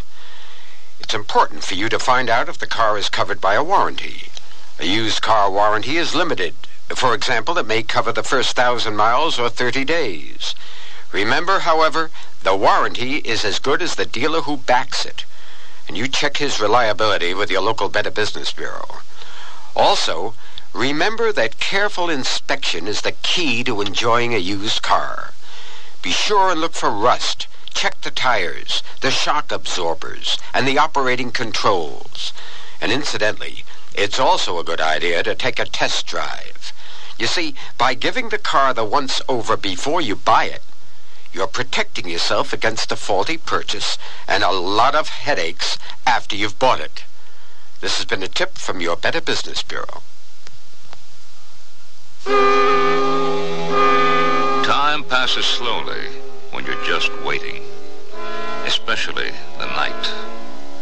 After 5 years in prison, it seems the wait isn't over for Zeb Hamilton. Zeb and Marcy and Wilbur Jameson are trapped inside the Jameson farmhouse. None of them knows exactly who is out there. They only know that whoever it is doesn't want them to leave. Hey, young feller. Yeah? You just gonna sit there by that window all night? Until I find out who's out there. Well, you ain't gonna find out that way. Come on, have something to eat. I ain't hungry. Thanks anyway. You can't have eaten since early this morning. Marcy. Yeah, Uncle? Fetch this boy something to eat, will you? Why? Why? Because he's probably hungry. That's all right. I don't want to take any of your food. Why not? We won't need it after you get us both killed. Fetch him some food, Marcy. Might as well. How do you feel, old man? How'd you feel with a hole in your shoulder? Makes it damn uncomfortable to do anything. Well, at least you ate. You don't feel any weaker, do you? Weaker than what? I'm 61 years old. I've felt weak for years. Like your niece keeps telling me, I shouldn't be talking you to death. Oh, don't mind her. She's been around me so long she's gotten cantankerous before her time. How old is Marcy? 17. Good marrying age. And how come she's not married? Well, after what you've been through with her, you got the gall to ask me that. Many lads in this part have taken a hankering to the way she looks. But as soon as she opens that mouth of hers... You mean she's not friendly to them? Friendly? She'd make a porcupine look like a pillow cushion. Quit talking about me. You see what I mean? You better try to get some sleep, Uncle. Here's your food. Yeah. Thank you. Go on, Marcy. Get him some cider, too. I don't see why we should have to be waiting hand and foot on any stranger who comes in here and starts shooting things up. He didn't come here out of malice. His horse went lame out on the prairie. Sure. And I suppose it was his horse that shot you all up. Marcy, look, I'll get your cider. I don't think she likes me very much. Ooh, I wouldn't be too sure about that. At least she yells at you. That's more than she's ever done with any other man.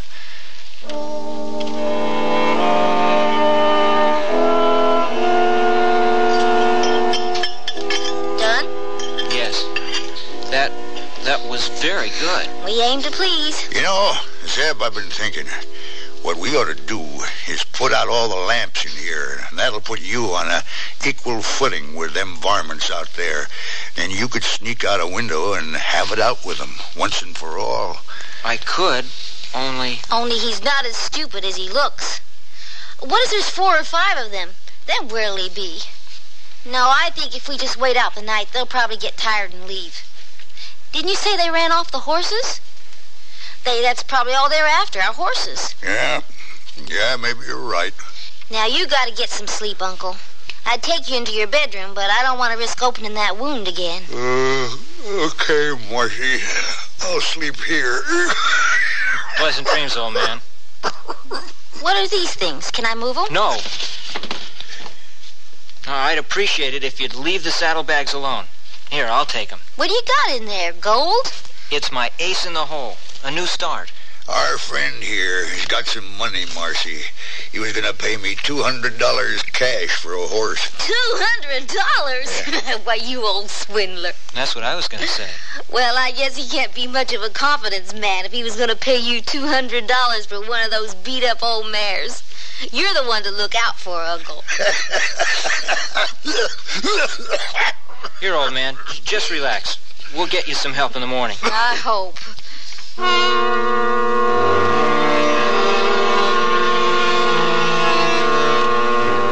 It's past 11. You gonna sit by that window all night? Well, if I have to. Saw a shadow over by the wood pile about 20 minutes ago. It might have been a coyote. Yeah, might have been. But we can't take that chance. You can go to bed if you want to. I'm not all that tired either. I want you to know, Zeb, I don't think you're to blame for this anymore. That's good. I'd hate for you to plug me in the back in the middle of the night. I'd never plug a man in the back. Hey, it was only a joke. You're not too used to taking jokes, are you? I guess not. But trying to run this farm ain't no joke. Uncle Wilbur's getting pretty old and can't do as much as he used to do. How long have you two lived here? Long time. My folks and my little brother died of cholera when I was about 6. I'm sorry. No need to be. I don't really remember much of those times. Uncle Wilbur's been awful good to me. And I'd say you've been pretty good to him. Yeah, he was lonely, too. His wife, my aunt, died in childbirth. I guess you haven't had much time for square dancing and socials and other things young girls do. No. And I wouldn't do them even if I had time. Why not? It's way past time for you to start courting. Courting? And how old must you be? Where's your wife and 6 kids? It's different for a man. Why is it different? I sort of thought men and women courted together. Well, they do, but... All right. I should have settled down a long time ago, too. Why didn't you? Because... Because you were in jail? How'd you know about that? It's on your saddle, your blanket, all your gear. Stamped in little letters on the inside of all of it. It says territorial prison. You either robbed a prison or they gave it to you. They let me go 3 days ago. How long were you in for? 5 years. 5 years?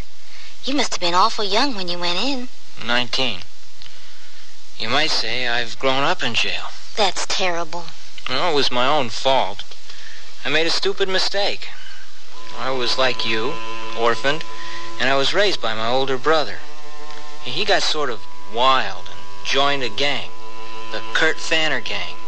Now, they were all older, and I wanted them to like me. So when they decided to rob a bank and pier and asked me to go along, I went. Even though I knew it was wrong. I didn't have a very hard part in the robbery, just held the horses in the street and kept lookout. Everything went fine until the tail end of the robbery, when the sheriff just happened to walk out of his office. Within seconds, the street was full of armed men. My brother and one other got it as soon as they climbed onto their horses. 2 more got it before we got out of town. Me and Kurt Fanner himself were the only ones who got away. Of course, we didn't get far. A posse was right after us. I think Fanner would have killed me right then and there, except he knew he had no chance to hold them off by himself. We only had 1 bag of money left, and we ditched it along the way. It didn't do us much good, though. The posse chased us up into the hills and surrounded us. We had to give ourselves up.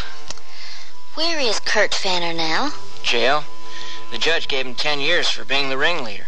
Me, I got 5. What are you going to do when he gets out? By that time, I'll be far away from here and starting in a new life. Golly, you lost everything. Your brother, 5 years of your life? That's all in the past. What I'm counting on now is the future. That is, if we ever get out of this. You want to know something, Zeb? I'm glad you couldn't shoot that sheriff. In a way, so am I. Here we go again. Do you see anything? No, damn it.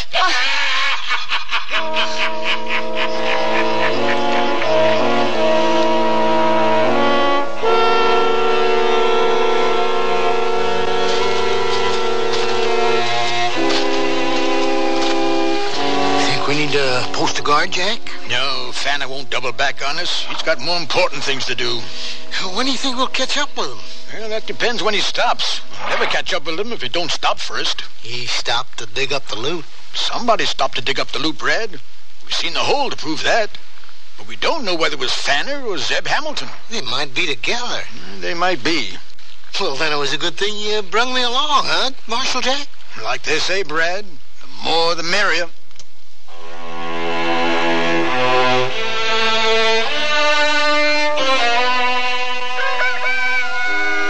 Zeb? Zeb? Huh? What? Rise and shine, it's morning. You slept here all night? By the window? What sleep? I've been standing watch. You've been sleeping. I have? Only for a couple hours. Zeb, what's going to happen? I'm scared. You? You who were so brave and stood watch all last night? I'm not brave. I just wanted to be near you. I'm flattered. You're making fun. No, I'm not. I'm honestly flattered. Well, you should be. I've never taken any kind of hankering to a man before. If you don't believe me, you can ask my uncle. I know. I did. Well, then you know. Zeb, I gotta know something, too. Do you like me? Of course I like you. You know the way I mean. Yeah? That's hard to say. Hard to say? Why? Liking a girl like you would be a luxury to me. I've got to keep moving. Get someplace where I can start a new life. What's the matter with this place? It's just too close to everything. Are you worried about the money? The money? Don't play dumb with me. I don't know how much you got in those saddlebags, but it's a damn sight more than they give convicts released from the territorial prison. It's left over from the bank robbery, ain't it? Marcy, that money is my ace in the hole. It's all I've got to start a new life. If I had friends or family... You've got friends. Us. You're awful sweet, Marcy. And don't believe for one instant that the thought hadn't crossed my mind about staying on here. But it just wouldn't work. I'd only bring you and your uncle grief someday. You deserve better than me. Zeb Hamilton, I am quite capable of deciding what I deserve and don't deserve. You're not perfect, but then what man is? You're out of jail now. You paid your debt. I'm not proposing marriage. I don't know you all that well. But if you want to stay on here a little while, after we get out of this mess, you're welcome to. You're a very straight-spoken woman. I try to be.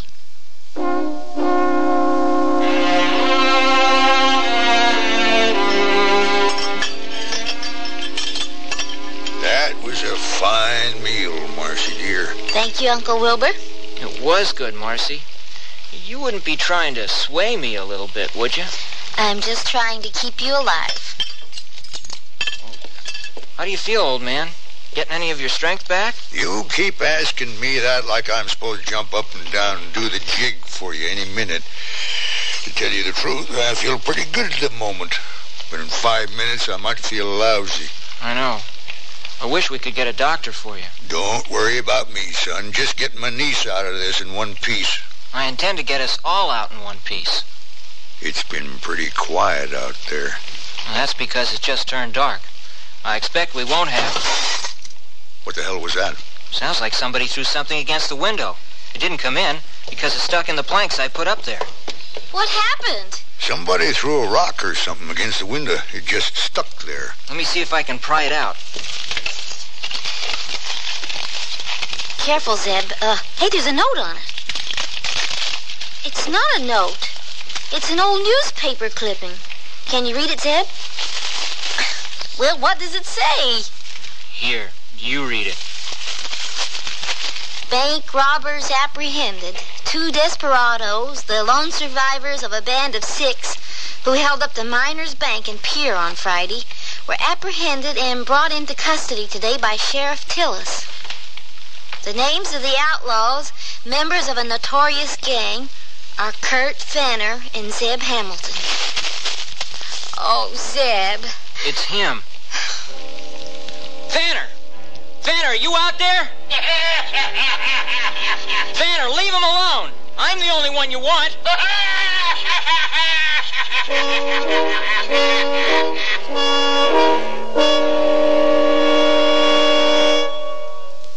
Tell us the one about Roebuck's jeans, old-timer. You mean genuine Roebuck's jeans from Sears? Shucks, the Western way of life begins in a pair of authentic Western Roebuck's jeans. Made out of hard-working denim? Roping calves, wrestling steers. Why, that's the kind of action heavyweight Roebuck's was made for. Hey, how about looks? Well, whether you're a rodeo star or a city dude, perma-pressed Roebuck's help give that neat, rugged cowboy look. Roebuck's, the men's jeans that won the Golden West at most larger Sears retail stores. Strawberries, stoneware with hand-painted strawberries. 45-piece set plus extra serving bowl. Sears strawberries. Sears hand-painted strawberry stoneware has delectably sweet country looks. And durable, this dishwasher-safe stoneware resists chipping, cracking, or fading, even when exposed to your oven, freezer, or microwave oven. Enhance your table with these pretty strawberries from Sears. Strawberries, Sears stoneware with hand-painted strawberries. At most larger Sears retail stores. What's the best way to save on new clothes? Sew them. Start by saving $40 on a Kenmore sewing machine at Sears with a convertible free arm for narrow sleeves, cuffs, and legs, a built-in buttonholer, even 6 stretch stitches. This free arm Kenmore just $199.95 and save $30 on a wood veneer sewing cabinet. Sale ends March 31st. Prices and dates may vary in Alaska and Hawaii. Available at most Sears retail stores. Kenmore.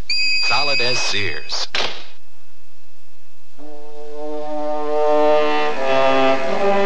Lorne Greene again, and here's the concluding act of Ace in the Hole. It's me he's after. Zeb, he's been after all of us. Maybe I can work out a deal with him to leave you 2 alone for a chance at me. No, son, we're in this together. Thanks, old man, but it's my fight. I brought this on both of you. Vanner! Vanner, I've got a wounded old man and a girl in here. They haven't done anything to you. Leave them alone and you can have me and the money. No, Zeb. Nice try, little Zeb. You think I can leave them alone after they helped you? After what you did to me? He's loco, Zeb. 5 years in jail can do that to a man. Remember what I told you about us being your friend, Zeb? Well, friends don't desert each other when one of them's in trouble. Marcy, you gotta listen to me. This man's a killer. He's out for more than money. He's out for vengeance. There's no reason you two should risk your lives because of me. I've known all along I'd have to face up to Fanner someday, and this is it. But, Zeb, I love you. And I love you, too. That's exactly the reason you're gonna stay out of this. Didn't you tell me there's a town about 5 miles down the road? Yes. And do you think you could find your way there in the dark? Yes, but... There's no moon, so it's plenty dark. Now that we know there's only one man out there, I can keep him occupied at the front of the house while you sneak out the back. Let me give you my pistol. It's fully loaded. What about you? I've got your uncle's gun. Zeb, I don't want to leave you. It's the only way. What will you do? I'll do what your uncle suggested. I'll put out all the lamps in here, and then Fanner and I will be on equal footing. He stands a chance, Marcy. Do what he says. Oh, Zeb. I know, Marcy. Believe me. I want to see you again as much as you want to see me. Now get going. All right. Good luck. One more thing. I don't want you to turn back no matter what. No matter how much shooting you hear. Just keep going till you get to that town. Do you understand? Yes, Zeb. Zeb. I'm going to draw fire from him and wait till you hear it. See you in a little while. Fanner? Fanner, you're a stinking coward. All you can do is sneak around in the dark. Come out and be a man. That's Marcy. She's got herself out the back door. Okay, Wilbur. Douse that lamp. You got a lot of gall to call me a coward, little Zeb.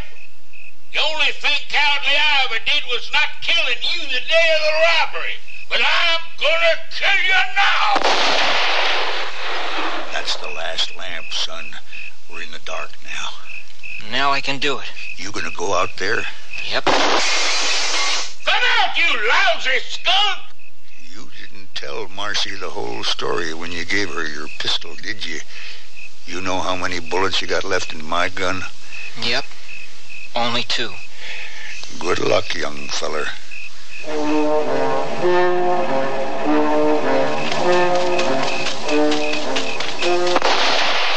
gonna die, Sir Hamilton!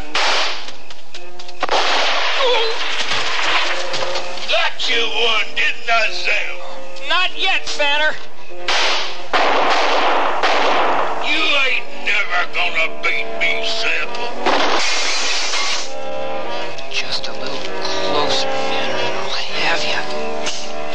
Damn it.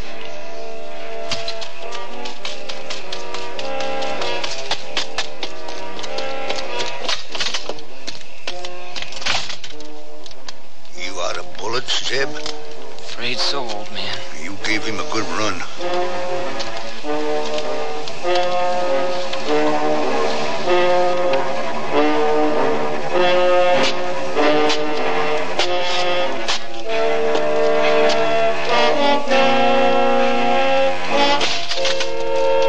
So, Zeb, we come full circle.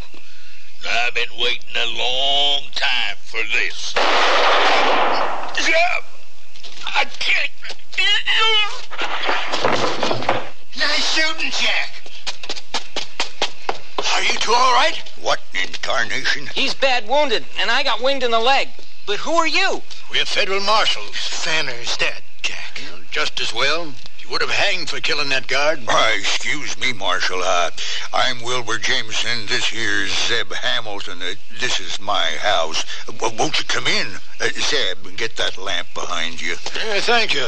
It was pretty hard to get here after we heard the shots. Thank us. Thank you. You saved our lives, is the truth of it. Have a seat, fellas. Much obliged. Then you've been trailing Fanner all this time? Yeah, lucky for us he stopped to have it out with you. The way I figured, Fanner had an escape plan for a long time. He was just waiting till you got released. That way he could get both you and the money. You do have what's left of the money, don't you? Right there in those saddlebags. I suppose it'll have to go back. Well, it does belong to the bank. How much is in there? About $4,000. Does anybody know about this money except you two? Nobody. That's good. Brad, go bring around the horses. Yes, sir. Hey, You're right welcome to spend the night, Marshal. No, I'm afraid I've got a long way to travel yet tonight. What about Wilbur here? He needs a doctor, and my leg... I'm afraid neither one of you will be needing a doctor. Jack, I got the horses.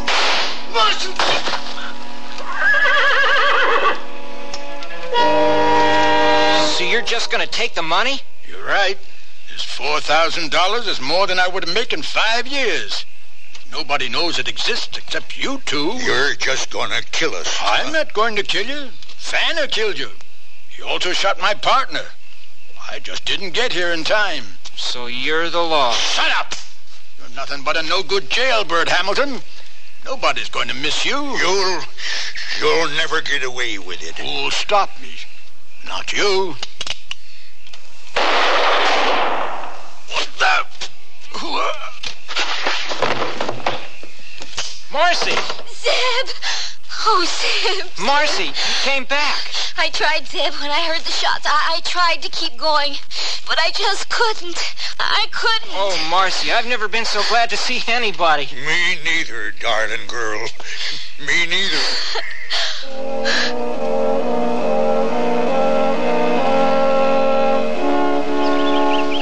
Oh, Uncle Wilbur, you look as good as new. Doc says I'm better than new. Says it's the first good rest I've had in 30 years. That's just great, Wilbur. Oh, it's wonderful to have you back. How's your leg, young fella? Fine. Marcy's been taking good care of me. I'll bet. Hush, Uncle. Anything new come with that shooting? Nope.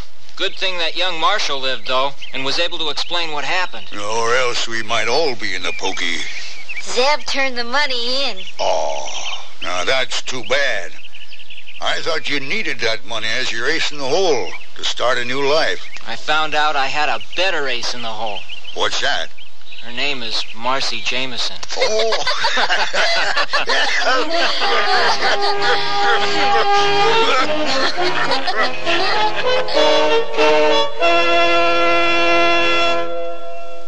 This year, my mom is dressing me up in pretty things from the Sunny Bunch collection at Sears. That's right. She'll look fresh and feminine in these dresses and separates. I can choose from frilly, colorful dresses, bouncy skirts, pants, and just the right coordinating tops.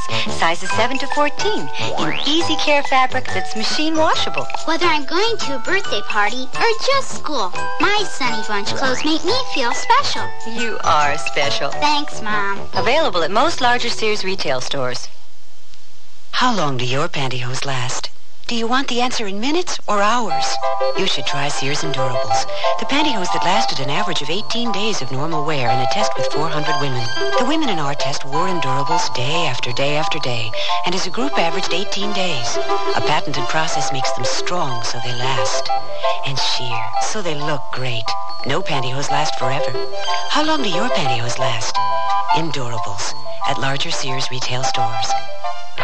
Join millions of Americans and shop the easy way with a Sears credit card. All you do to apply is call toll-free 800-526-0444. It's your entry to shopping convenience and quality merchandise. Your card will be accepted at over 3,600 Sears stores across the nation. And you can choose from over 100,000 Sears products and services. Even use it for your catalog orders, in the store or over the phone. Just say charge it. Call 800-526-0444. New Jersey residents call 800-652-2777 for your Sears credit card.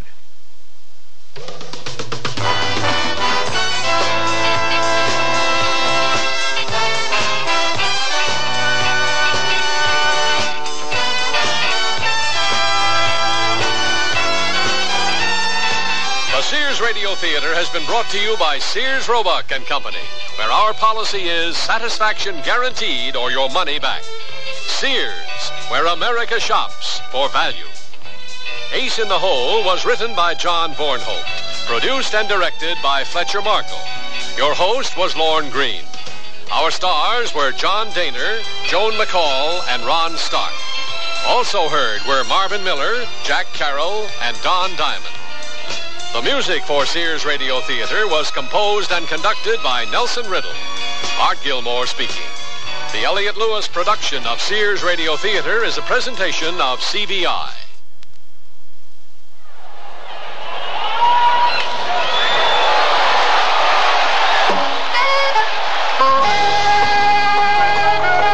This is Bucky Dennis. Yankees. I'm proud to be a member of a great team, and I'm equally proud of my family, Stormy, my wife, and our 2 children. They're both healthy, normal kids. But you know, there are some children in this world, in your neighborhood, who are not so lucky. They were born with handicaps, injured in accidents, or disabled by illness. All they want is an equal chance with other children to work, to play, to learn, and to feel they will have a place in the world when they grow up. The Easter Seal Society is preparing both children and adults for tomorrow, rehabilitating them, giving them a chance to become self-respecting citizens. That's why I support the work of Easter Seals. As a member of the National Easter Seal Sports Council, we hope you support your local Easter Seals program. It's a great way to help handicapped people.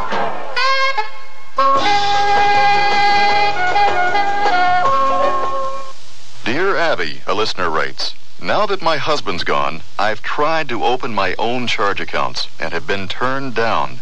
It seems all our credit was listed in his name. Now I'm told I have no credit record in my own name. Signed, Stuck. Dear Stuck, this is a real problem for many women. 4 out of 5 of you will one day be on your own. But if you know your rights, you can help protect yourself against future credit rejection. So take some advice from dear Abby. Call or write stores where you and your husband share charge accounts. Have them listed in both names, yours as well as his. Say you want joint charge accounts listed as Mrs. Mary Jones as well as Mr. John Jones, so you will have a history of credit too. The law gives you that right. For more information, write for the free booklet, Women and Credit Histories, Federal Trade Commission, Washington, D.C., 20580. That's Women and Credit Histories, FTC, Washington, D.C., 20580.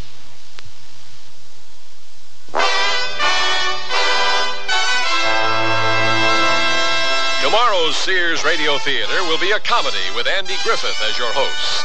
Let's listen. Now, I came in to withdraw a lousy $25, and your computer says I don't have an account here anymore. It also says I'm dead. Well, Mr. Glitch, you seem to have a little problem. I have a big problem. Please sit down and wait your turn. So be sure and tune in tomorrow to the Sears Radio Theater. Hello, everybody. I'm Chip Sapola, and we've got another championship soccer season coming up real soon. The Cosmos defending their title against the rest of the North American Soccer League. Join me, Chip Sapola, Jim Carvelis, and Scott Morrison as we bring you all of the exciting play-by-play action of Cosmos Soccer, only on WNEW, where when it comes to sports, we've got you covered.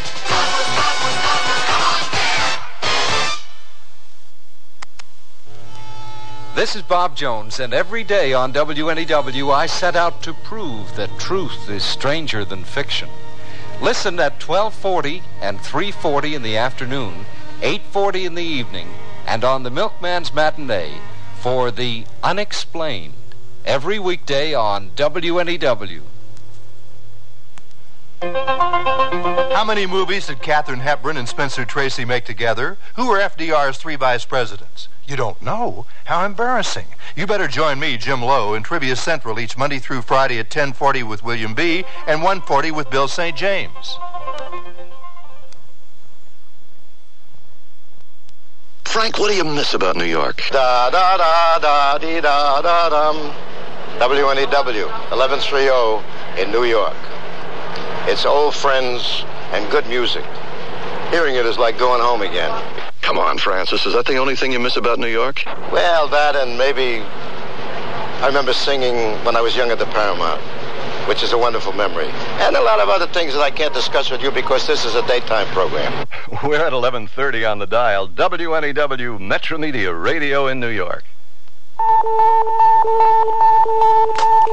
Good evening. At 11 o'clock, it's 37 degrees Fahrenheit, 3 degrees Celsius, and clear in Manhattan. Now it's 11 o'clock. Fair weather, cool weather in store for the next couple of days. Peacemakers give thanks. Blanche Bernstein gives up. In sports, Indiana State makes up some lost ground in the second half, and we'll let the two sides in the umpires' labor dispute argue out their hassle for you. I'm Andy Fisher, WNEW News. We have never in the past said grace before a state banquet. Several people have come by and said on this special occasion we ought to give thanks to God. And if you don't mind, I'd like for all of us who worship the same God to bow our heads for a moment of prayer. That's the theme from the Sears Radio Theater. Tonight, a program of adventure with Richard Widmark as your host. Here's a preview. Where are those breezes coming from? Here. Feel the opening in the basket side, like a screen window. Hey! The other balloons are traveling that way, but we're too high. Oh. How can we be off course so fast? Chad, we're heading for the mountains. The Sears Radio Theater will begin after this message from your local station.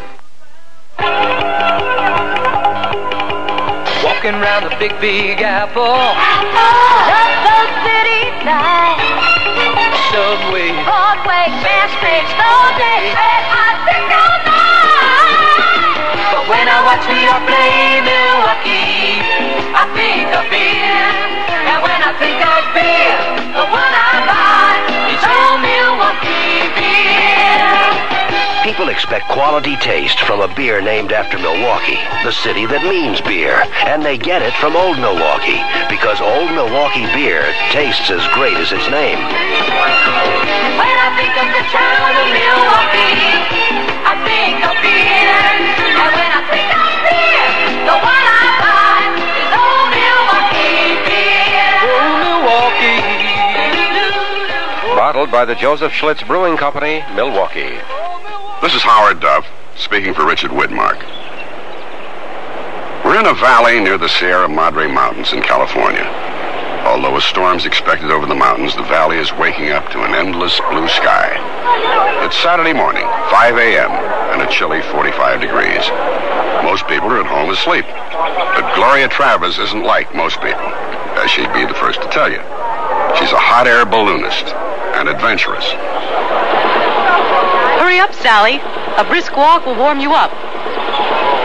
Gloria Travers owns a brand new hot air balloon called the Starbird and is the most enthusiastic member of the Eagle Rock Hot Air Balloon Club.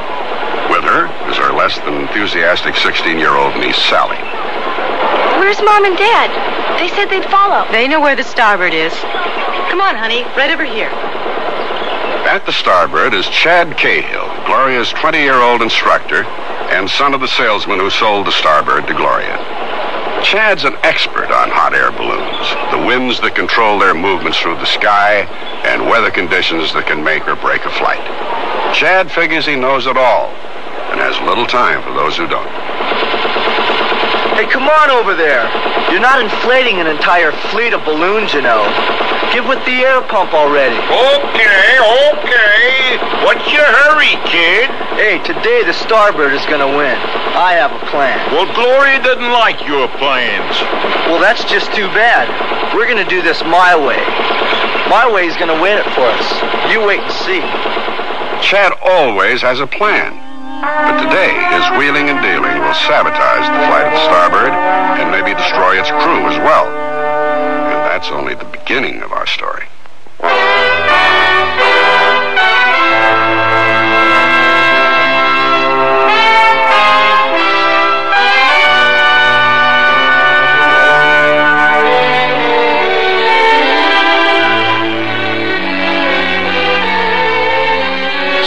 Radio Theater, a new adventure in radio listening.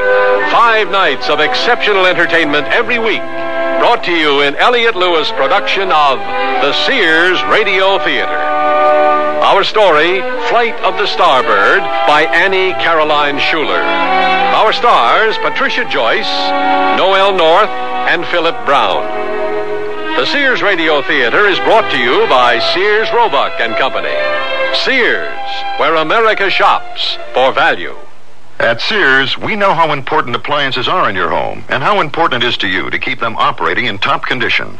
That's why Sears wants their customers to remain satisfied with our products for years to come. That's why we service the Sears appliances we sell, to help make sure that your appliance will continue to give you quality performance. If you have a problem, just call Sears Appliance Repair Service. We're nationwide and listed in the white pages of your telephone directory. Sears, where customer satisfaction is one of our most important priorities. You want to buy some radios, but tires all look the same. You've got to have good feelings, you've got to trust the name. You know our reputation, remember what we said. When Sears is behind you,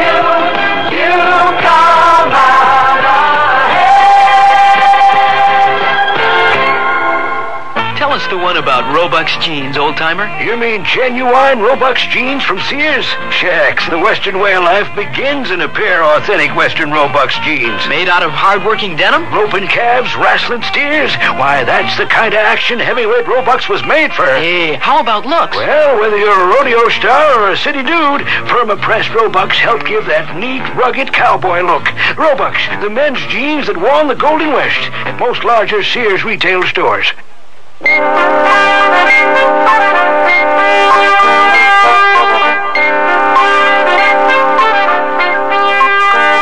6 a.m. now. Flight crews are inflating their balloons and firing up the propane burners that heat the air inside. Ground crews are gassing up their cars to follow the balloons, then assist in their landings. The balloonists are discussing today's races, past success and failure, and ways to prevent problems. Chad never mixes in with these discussions. He figures he's planned too carefully for anything to go wrong. He's in complete control. He doesn't ask for this privilege, he simply takes it. And with good reason. He knows it all. And here's the starboard, Sally. We have arrived. Good morning, Chad. How's it going? Move off the ropes. You're tangled in them. Still the chivalrous fellow we all know and love. Would Madam kindly remove herself from the launch area till we're ready to go? Today we launch first and win. We'll see. We will. I'll check the basket. Isn't it lovely out here? It's nice. Oh, what are those on the ground? It's okay, Sally. Just ropes we use to anchor the balloon. Hey, you there. Hey, will you get your big clumsy feet off the ropes? What are you anyway? Blind. As in blind as a bat? Oh, it's you, Sally. I thought Sally would like to visit the balloon for a bit. She's usually cooped up in her parents' truck as they follow us around the country. Yeah, well, there's lots to do. We're next for the air pump. Wait a minute. I have two questions. First, what is that disc around your neck? It's a medallion. Part of my outfit. Oh, and a beautiful hunk you are, too. Well, at least it's useful if you ever need an extra dinner plate in a pinch. I checked the balloon in the basket. We're ready. Except for Assistant Judy, that's my second question. Where is she? We don't need Judy. She won't be coming along anymore. Since when? Well, since our phone call last night. An extra person weighs down the balloon. There's no reason for a third. I enjoy company up there, someone to talk to. Either you find a friendly third party or we do not launch today. No flight. But what about winning? What about having fun? Oh, come on. Chad, sooner or later you'll learn that manipulation doesn't work with me. Happy hunting. I'll check the weather forecast. Oh, and Sally, I'll tell your folks you're all right. Hey, Sally, could you get out of the way? Where is out of the way? Come on. Get in here. What? In the balloon basket? Not me. Sally, the balloon's not inflated yet. The basket's still on terra firma. It's very safe. We'll win today with my strategy if we have no delays. And I'm a delay. You don't understand, Sally. This competition is very important. To Aunt Gloria? And to me. Why to you? It's not your balloon. I'm the instructor. I'm in control. Hey, I know all there is to know about balloons, and I know how to win. Winning, that's important to you. Well, it's a good reward for knowing how to take charge. And do you? All the time. Like now. We can stand around wasting time, or you can get into the basket. Well, for your Aunt Gloria. Well, okay. Till Aunt Gloria gets back. That's a good girl. Here, take my hand. Up you go, and in. Okay, now, Sally, just don't touch anything. I've got a lot of thinking to do and no time at all. Thinking about somebody to go with you and Aunt Gloria? Yeah, who is there? Wow, your Aunt Gloria is really a... Marvelous. I mean, she sure is brave going up in this thing. She tells me all about it. Maybe if I... Sally, you get along well with your Aunt Gloria, don't you? Sure, we get along great. I gotta find somebody. Be right back. Well, then get me out. Just hold the old fort down, kid.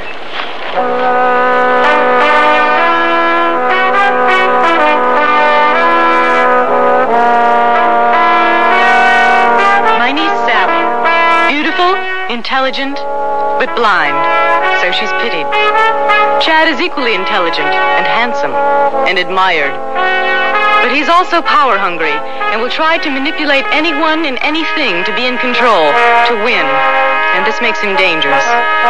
But when I left Sally with him, I had no idea just how dangerous he could be. While Chad put his latest scheme into action, I checked with Sally's parents, my brother Stuart and his wife Gail, who were gassing up their truck, getting ready to do their thing as my chase crew, following the Starbird, then assisting when we land. Okay, Gloria, truck's all ready. And the weather's clear, at least over the valley. Is Sally all right? Well, why wouldn't she be, Gail? Stuart, you know she's not used to being away from us. Well, she's 16. She'd better learn. She's fine. Chad's with her and everything's okay. Hello, everybody. Hello. Morning, Hal. Is the Starbird ready, Gloria? Except for our missing assistant who your son Chad decided we didn't need. Why does he act like that? He's got it all. Looks, brains. Trouble is, Hal, he figures he's in control all the time. Chad lost his mother early. I was busy with business. Sure, he's always got good care, but he knew who paid the bills. If somebody disagreed, he knew how to get around it. Still does. I wanted things to be easy for him. And I guess it was easier for me to let him have his way, to be in control. But what happens the day he loses that control? I'll talk to him. I guess I'm a better salesman than a father. He's at the balloon or thereabouts.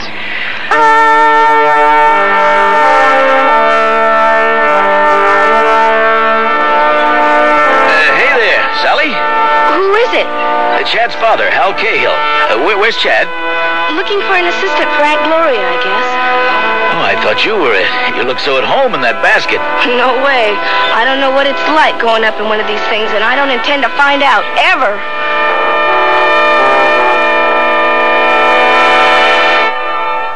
The waist on these jeans fit fine, but the hips are too tight. My hips look sleek in these jeans, but I'm swimming in the waist. We need jeans that fit at the waist and hips. We need jeans that fit from Sears. For every size waist in jeans that fit, there are 3 hip sizes to choose from, and 2 lengths. Tapered, contoured, fitting as if they were tailor-made. Whether a little skinny, a bit hippie, or in between, it's jeans that fit from the fashion place at most larger Sears retail stores. What would it cost to replace your car's muffler, including installation? Oh, I'd say about $50. No, wait, $45. It'd be around $30. I guess about $40. The aluminized Sears muzzler is only $19.99. That's half of what I guessed. It's hard to believe. On a Cadillac? That's a terrific price, with installation included. Should have known it. Sears. The muzzler, just $19.99 installed. Clamps, if needed, 99 cents each extra. Sizes to fit most American-made cars. Prices may vary in Alaska and Hawaii at most Sears Tire and Auto Centers. This year, my mom is dressing me up in pretty things from the Funny Bunch collection at Sears. That's right. She'll look fresh and feminine in these dresses and separates. I can choose from frilly, colorful dresses, bouncy skirts, pants, and just the right coordinating tops. Sizes 7 to 14 in easy care fabric that's machine washable. Whether I'm going to a birthday party or just school, my Sunny Bunch clothes make me feel special. You are special. Thanks, Mom. Available at most larger Sears retail stores.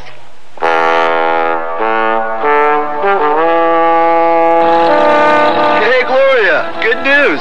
Sally's coming with us. Come off it, Chad. No, really. It's all set. She wants to do you a favor. She said so. You asked her, and she said that... It's all set.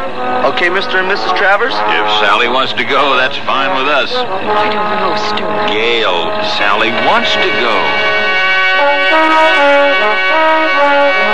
Yes, Chad had us all under control.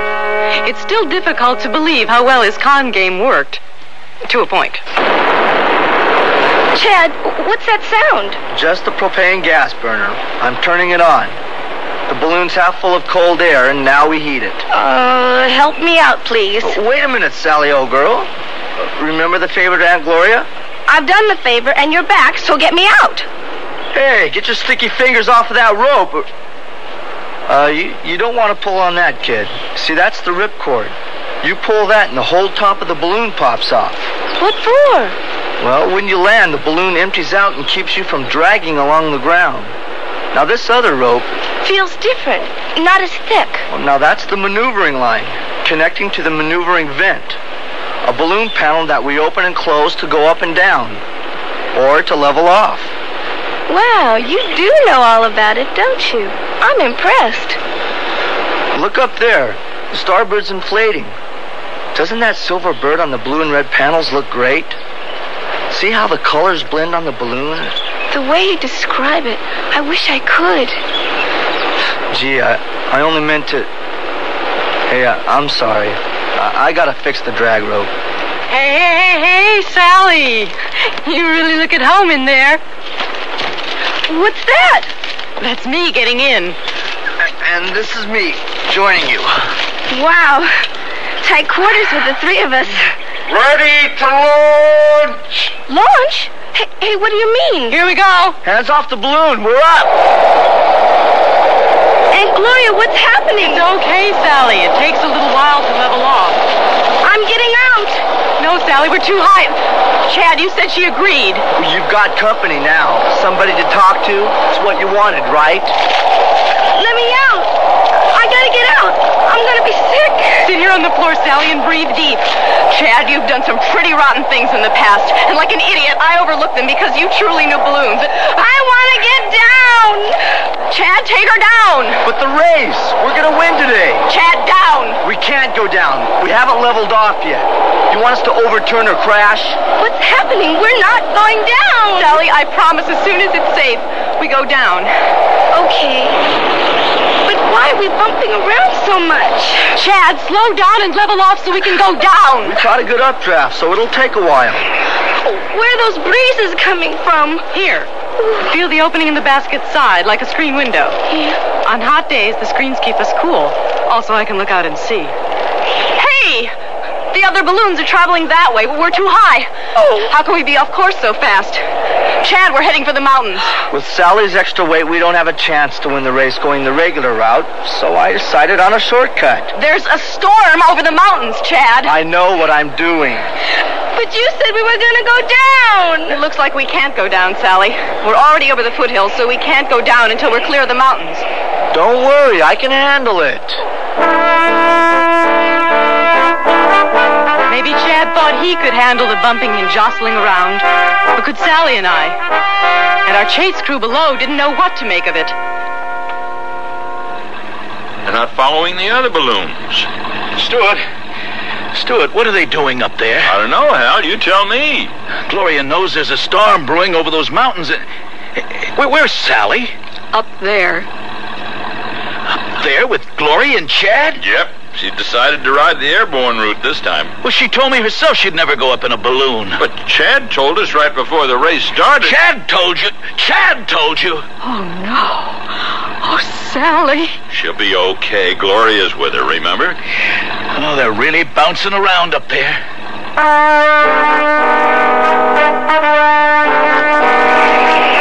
I had to stay on the basket floor to hold Sally still. With her thrashing around, we might have capsized. Will this bouncing ever stop? You better take us up, Chad. No. We have no choice. We can't go down. I'll get us through right where we are. How? By crashing us into a mountain? Take us up. Not up into those clouds. We'll lose visibility. You prefer to lose your life? Our lives? Hold on. Here we go.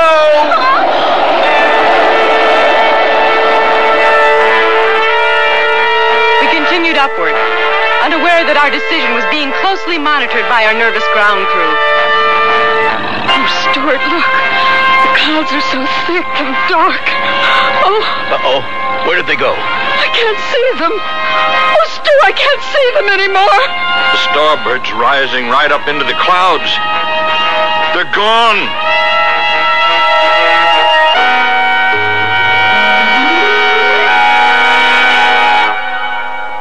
Sears Radio Theater will return after this message from your local station. John Morelli Ford presents Morelli Ford-a-thon. This weekend only, John Morelli Ford brings Chicagoland the greatest sale on every car, truck, and van in stock. Save on all trucks.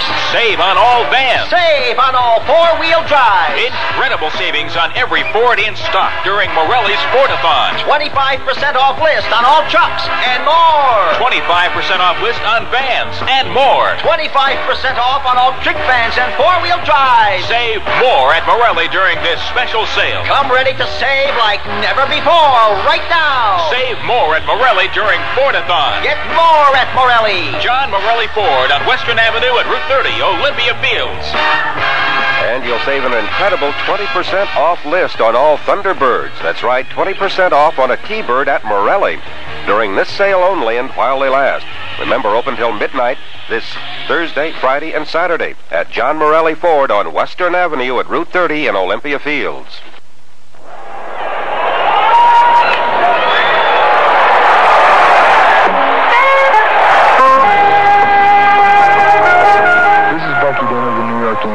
I'm proud to be a member of a great team, and I'm equally proud of my family, Stormy, my wife, and our 2 children. They're both healthy, normal kids. But you know, there are some children in this world, in your neighborhood, who are not so lucky. They were born with handicaps, injured in accidents, or disabled by illness. All they want is an equal chance with other children to work, to play, to learn, and to feel they will have a place in the world when they grow up. The Easter Seal Society is preparing both children and adults for tomorrow, rehabilitating them, giving them a chance to become self-respecting citizens. That's why I support the work of Easter Seals. As a member of the National Easter Seal Sports Council, we hope you support your local Easter Seals program. It's a great way to help handicapped people.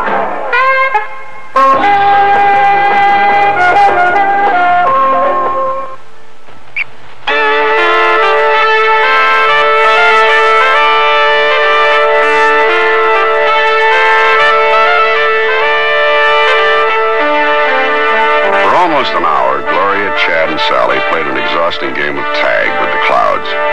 Gloria and Chad had to alternate between working the burner and the maneuvering rope. They took 10-minute shifts to give their arms a rest. Pulling on the maneuvering rope and pushing the propane lever in the combination would keep the balloon level as they rose higher was quickly draining their strength. And Sally was numb with fear. Whoa! Whoa! Chad, we've got to stop a while. The clouds will surround us. We'll lose all visibility. We've got to take that chance. Either that or we both keel over. Okay. But just for a minute or two. Oh, wow. These old arm muscles are really getting some work. I wonder if, after all this, if I'll be able to play the piano. Sure. Why not? Why not? Because I never could play the piano. That's why. Hey, Sally, is that a smile I hear? Yes, that's a funny joke. Only as old as the world. An oldie but a goodie. What'll we do now? You're the instructor, buddy boy. Instruct. Well, according to my calculations... I can't wait to hear this. I don't understand this. I had it all figured out. Come off it, Chad. You've never had it all figured out. You can't control the weather, buddy boy. I can use the weather to do what I want. The winds, the updrafts. All you gotta know is where they are and how to manipulate them. Like today, like now. Hey, where are we anyway? Oh, shut up. We're in a cloud, Sally. But we don't know what we're over, and that's why we can't go down. Only up, until we clear the clouds. And you'll have to excuse Chad's lack of manners. I do believe he's experiencing a moment of uncertainty. Nothing is further from the truth. Okay, come on now. Here's what we're gonna do. Ever think you'd be floating through a cloud today, Sally? No, never. What's it feel like to you? Now just listen a minute. Now, here's my plan. Slimy fog. Breathing's like swallowing melted ice cream, all thick and gooey. That's an interesting reaction, Sally. And it feels like it's clinging to my clothes and my hair. Hey, you're right. You look like you're wearing a halo. Perfect. And we seem to be going right up to heaven. Will you listen to me? I'm the instructor. I'm in charge here. I'll decide what to do. Fine, buddy boy, then get us out of here. Can you do that? I'm working on it. Fine. When you have it all worked out, let us know. I'll just do that.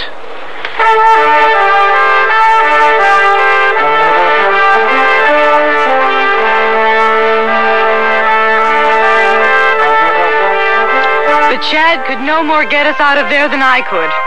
Or anyone else could, for that matter. We were stuck. Eventually, we'd have to move on. Rise higher and higher to clear the clouds. But first, we had to rest.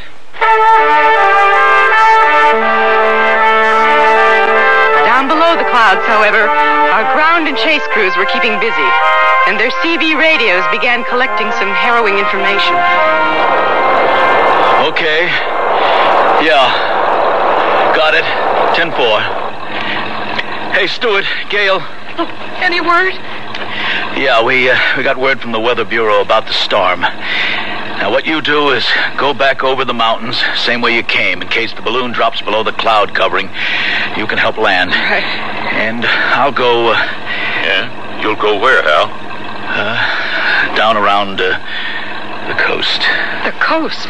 Yeah, according to the forecast, the storm over the mountains is traveling out to sea. Out to sea? The beaches are being alerted, but I figure an extra truck can't hurt. Oh. We appreciate your help, Hal. Why not? My boy Chad's up there, and this whole mess is probably his fault. So just keep in touch with Eagle Rock Clubhouse. We'll find them. How? How what? How they'll find them? How will they be when they're found?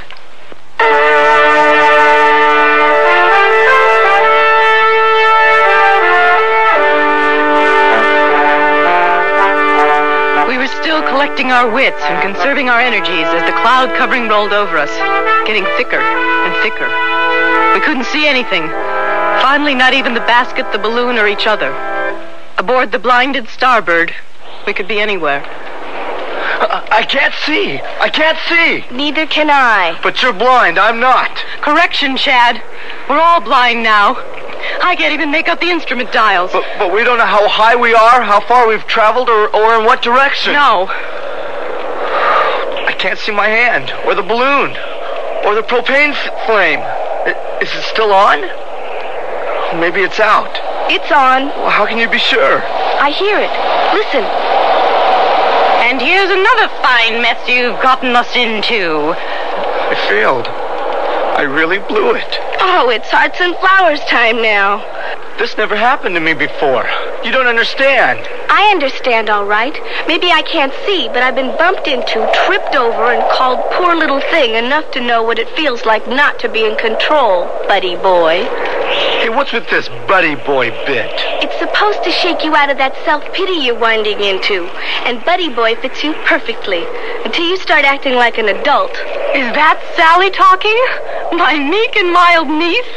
I guess when danger is close at hand, the real me comes out. I see. So, what does the real you think of me? I think you're a terrific woman, but an #1 jerk to have allowed this child to be your instructor. Since it's truth time, Chad, you got any reply? What went wrong? I can't figure it. You went wrong. You can't manipulate everything, you know. The wind, the storm, people.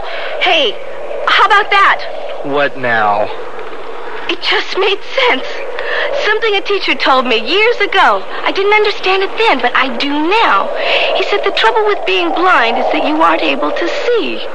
How's that again? You see the world as lots of people see me, Chad. They figure since I can't see, I can't think either. You figure you're the only one around who can see and think, so you put yourself in control, even if you don't deserve to be. Sometimes I'm afraid because I can't see, and I think I know now why you're afraid, because you can't stand the thought of being out of control. I guess in a way you're as blind as I am. Out of control? Me? But I can't be. I never... Get used to it, buddy boy. Welcome to the world of the imperfect. Now let's just sit back and think about what to do here. I don't know what else to do. So sit there and think for a while, okay? I'll stand with you for a bit, all right? Sure. Looks like you're the guide now. You're more experienced at this no-sight deal than I am. How about that? At last I'm an expert on something.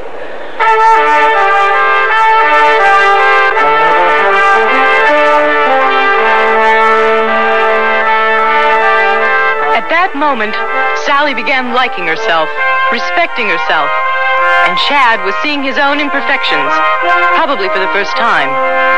Meanwhile, on the ground, Hal was patrolling the beaches. They were empty because of the approaching storm. Breaker, this is Starbird Search and Rescue Truck calling Lamp Patrol. Lamp Patrol, come on. Al, is that you? Sure is, Stuart. I'm traveling the beaches. No tourists here at all. Lifeguards are on the alert, though. They're watching for the Starbird. Still no sign of her yet? No, I'll keep going over the beaches till we hear something. And we'll keep checking the mountains. Okay, Stuart. You figure they'll be all right? Hope so, Stu. 10-4.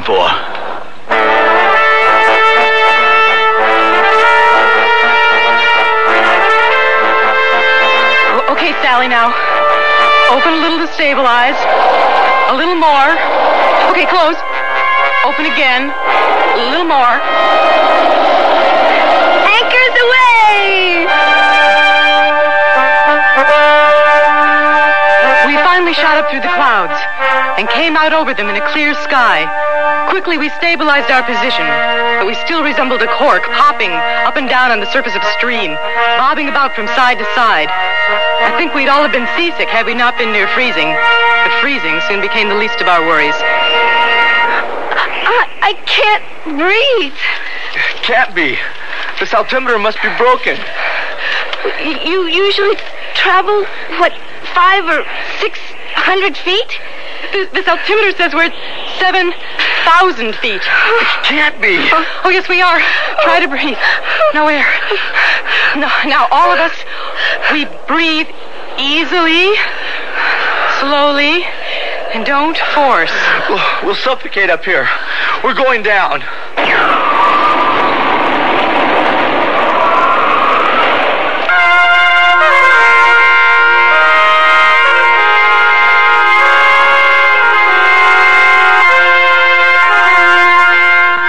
Down, all right, dropping through the clouds. Neither Sally nor I had time for thought, so we both acted instinctively. We both grabbed for Chad. Let me go. I'm choking. Sit down first. Sit down. Well, I figured that disc around your neck would come in handy eventually, Chad. Is that what I grabbed onto? Sure was. All but strangled me. She stopped you from crashing us into God knows what, Chad. Yeah, but we're down, aren't we? Considerably. But I can't see anything in all this cloud. Still can't breathe right. Medallion feels like a ton on my chest. I gotta take it off. Hang on, we're tilting. Grab it. My medallion. Everybody okay? My medallion. It went over the side. Oh, some poor schnook down there's gonna think a UFO dropped on him. Did you hear that? My gold-plated designer-inscribed medallion. It could have been worse. It could have been you. We have other things to worry about, Chad. Gloria. Smell. What? Salt. Salt? Didn't you hear the medallion splash? And listen. Waves. Oh, my God, we're over the Pacific Ocean.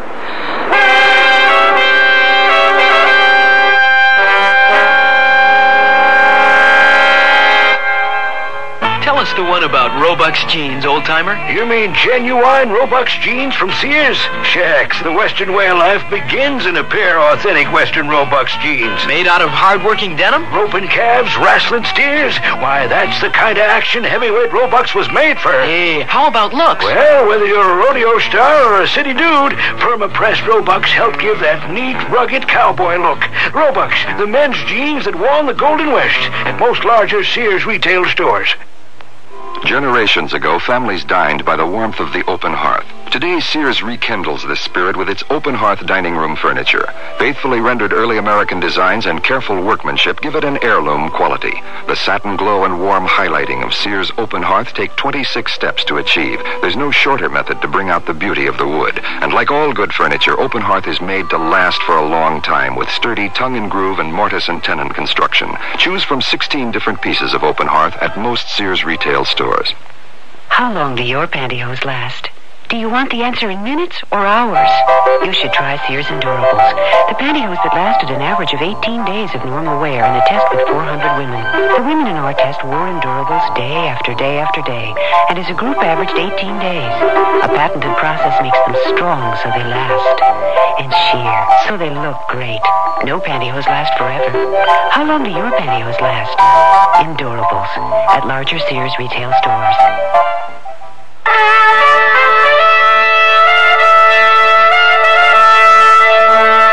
Powered up again. And here's the concluding act.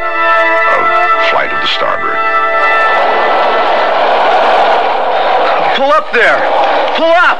Too close. Can you see land? Let's see. I think. Yes, land. Where? Over there. It's so far away. I seem to recall one of our numbers saying, we'll make it, we'll make it. Okay. Feeling better now? I'm way off course over the Pacific, and I don't even know where I am. Why shouldn't I feel wonderful? You should. Thus far, we have successfully functioned as a team. We're not out of trouble yet, but we're getting there. We lost control of the situation, but not of ourselves. I'll take the maneuvering rope, all right? And I'll man the propane. And I'll be in Scotland. Oh, yes. Easy with the enthusiasm, Sally. We aren't on terra firma yet. We're lucky. Wind's blowing us towards land. About time our luck turned around. Going over the mountains was a calculated risk, and we lost. No, we won. We're still alive. See anybody on land? Not close enough yet.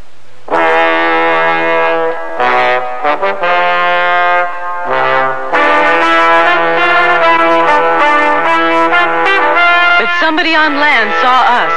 Hal Cahill. Breaker, trailing truck. Looking for lifeguard station. Come on. Lifeguard station, come on. I'm on the beach about 100 yards from you. The hot air balloon we've been looking for, it's here. Hey, I see it. It's coming in fast. You boys better get your boat ready. Looks like they're sinking into the ocean. Right on. We copy. 10-4. Calling Land Patrol. Come on, Land Patrol. Yeah, Hal. We got them coming over the ocean. They all right? I don't know. Too far out. But head over. Sure will. 10-4.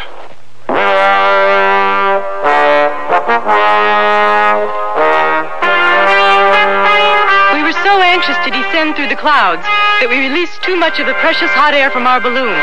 What air was left had been cooled by temperatures at 7,000 feet. So for every small distance we moved closer to land, we sank several inches closer to the sea surface. Raise it up! Raise it up! Propane's on full blast. I feel the salt water spray. We're down to less than 100 feet. We'll never make land. Chad, your optimism is overwhelming. That isn't funny. Wouldn't you rather go down with a smile on your face? There is a God. We're hitting some updrafts. Open the vent a little. We're tipping over. What can I do? Don't move around. Don't talk. Just keep still. Sally, you stand near Chad in case he needs help with the maneuvering vent. I don't need help. I wouldn't push that point if I were you, Chad. Up to now, you haven't exactly covered yourself with glory. I want to help, Chad. Okay, here. Hang on to this rope for me.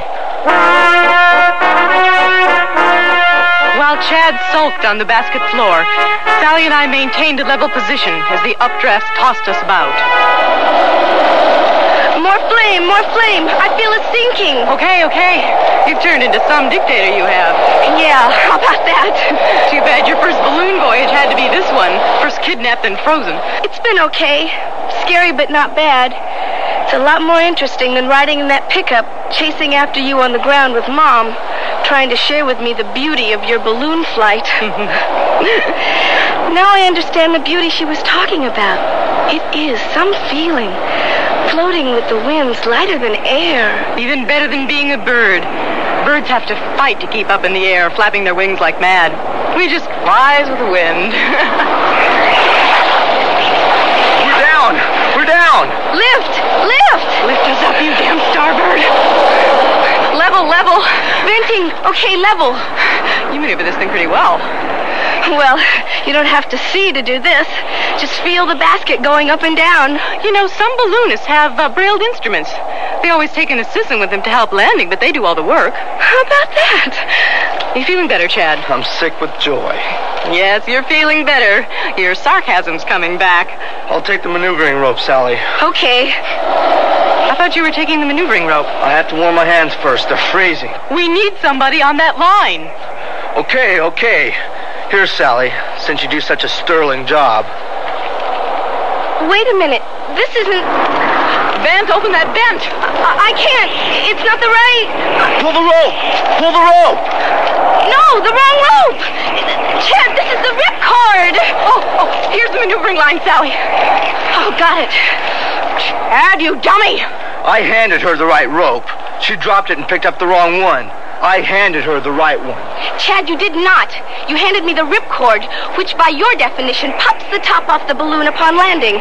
You didn't want us to land here, did you? I know I handed you the maneuvering line, you stupid blink. You're a stupid blink yourself. Can't tell the difference between a thin maneuvering line and a thick ripcord. Just get out of my way. Sit down. Yes, Chad, do sit down again, out of the way. How does it feel to be put out of the way, Chad? Stupid blink indeed. Chad, you should say thank you to Sally, and I will too. Thank you, Sally. For what? Sally stopped you from pulling the ripcord. She just saved our lives. Thanks. Anytime. As we got closer to land, we could see the crowd waiting for us, and the lifeguard boat was approaching fast. At least we'd be safe, but I was worried about the Starbird. In deep water, we'd lose her. I had paid $8,000 for her, and I was determined to save us all. You up there! Everything all right? Yes, thank you. We're fine. You must be. To act so polite at a time like this. You want to bring it down here? No! I'm taking it in as far as I can. Water's too deep. That's all right. We'll get you before your feet get wet. I'm gonna save my balloon. You sure? Sally? Yes. Why not? Okay then. We'll ride alongside. I figured on a beach landing, but the wind, as usual that day, had other ideas. About 10 yards from shore, in 5 feet of water, we came down. Do I pull the ripcord now? Yes, now.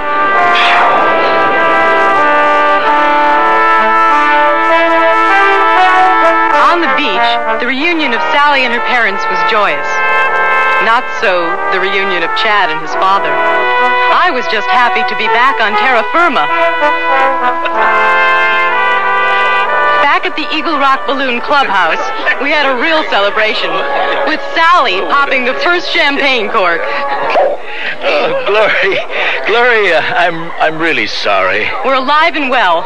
And Chad, I hope, has learned several lessons from all this. Oh, he's got plenty of free time to think about them now. He's grounded for a while. Oh, we were so worried, Sally. Oh, were you, Daddy? I knew you'd be okay with Gloria, but yes, I was worried. It was your first time up in a balloon, and I haven't even been up yet myself.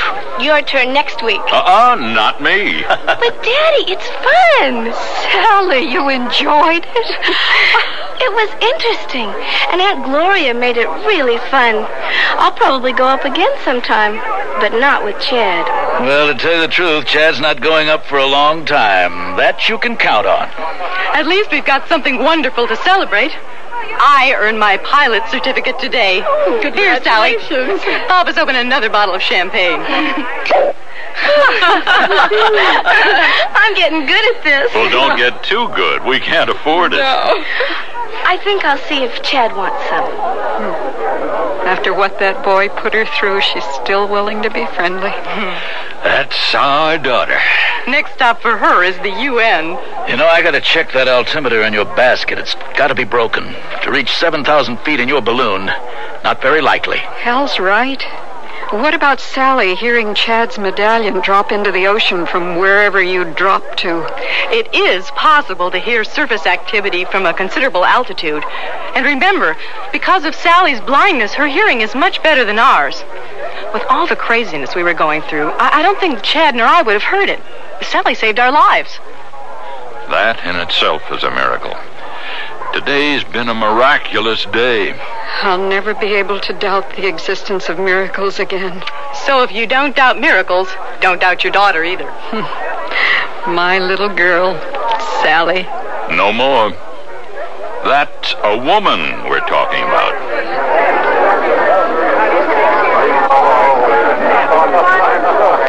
Chad, you still here?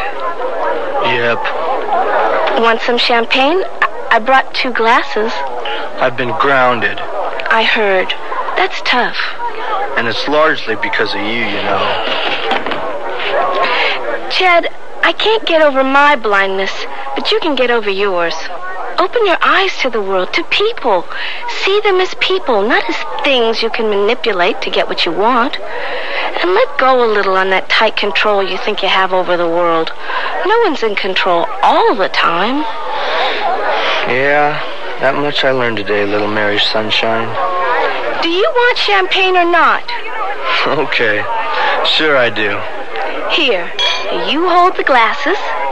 Well, make sure you hit the glasses and not my outfit, okay? Just hold them steady. Well, can you feel where they are? Sure. Just hold them right there. Just hold them. Hey, that's my hand! My hand! I know it's your head. Sally, today you have earned your pilot certificate, too. That's what I call a perfect landing.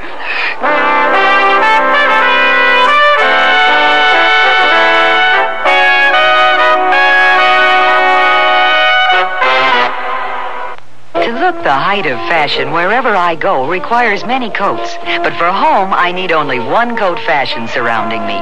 Sears Best Easy Living Interior Paint. One coat of easy living on the walls, and every room looks stunning while I entertain or just relax. Choose from 25 decorator colors in easy living latex flat and semi-gloss, plus bright white ceiling paint for your home. Because with Sears Easy Living Paint, it's one coat when used as directed at most Sears retail stores. What's the best way to save on new clothes? Sew them. Start by saving $40 on a Kenmore sewing machine at Sears with a convertible free arm for narrow sleeves, cuffs, and legs, a built-in buttonholer, even 6 stretch stitches. This free arm Kenmore just $199.95 and save $30 on a wood veneer sewing cabinet. Sale ends March 31st. Prices and dates may vary in Alaska and Hawaii. Available at most Sears retail stores. Kenmore. Solid as Sears. Join millions of Americans and shop the easy way with a Sears credit card. All you do to apply is call toll-free 800-526-0444. It's your entry to shopping convenience and quality merchandise. Your card will be accepted at over 3,600 Sears stores across the nation. And you can choose from over 100,000 Sears products and services. Even use it for your catalog orders, in the store or over the phone. Just say charge it. Call 800-526-0444. New Jersey residents call 800-652-2777 for your Sears credit card.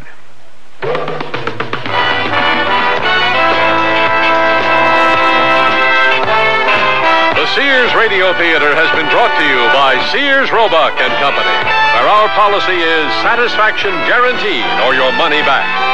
Sears, where America shops for value. Flight of the Starbird was written by Annie Caroline Schuler, produced and directed by Fletcher Markle.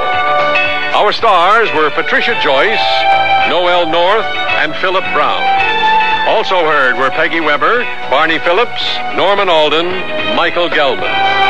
The music for Sears Radio Theater was composed and conducted by Nelson Riddle. Mark Gilmore speaking. Associate Director of Sears Radio Theater is Ken McManus.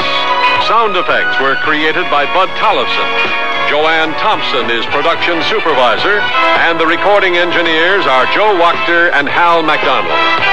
The Elliott Lewis production of Sears Radio Theater is a presentation of CBI.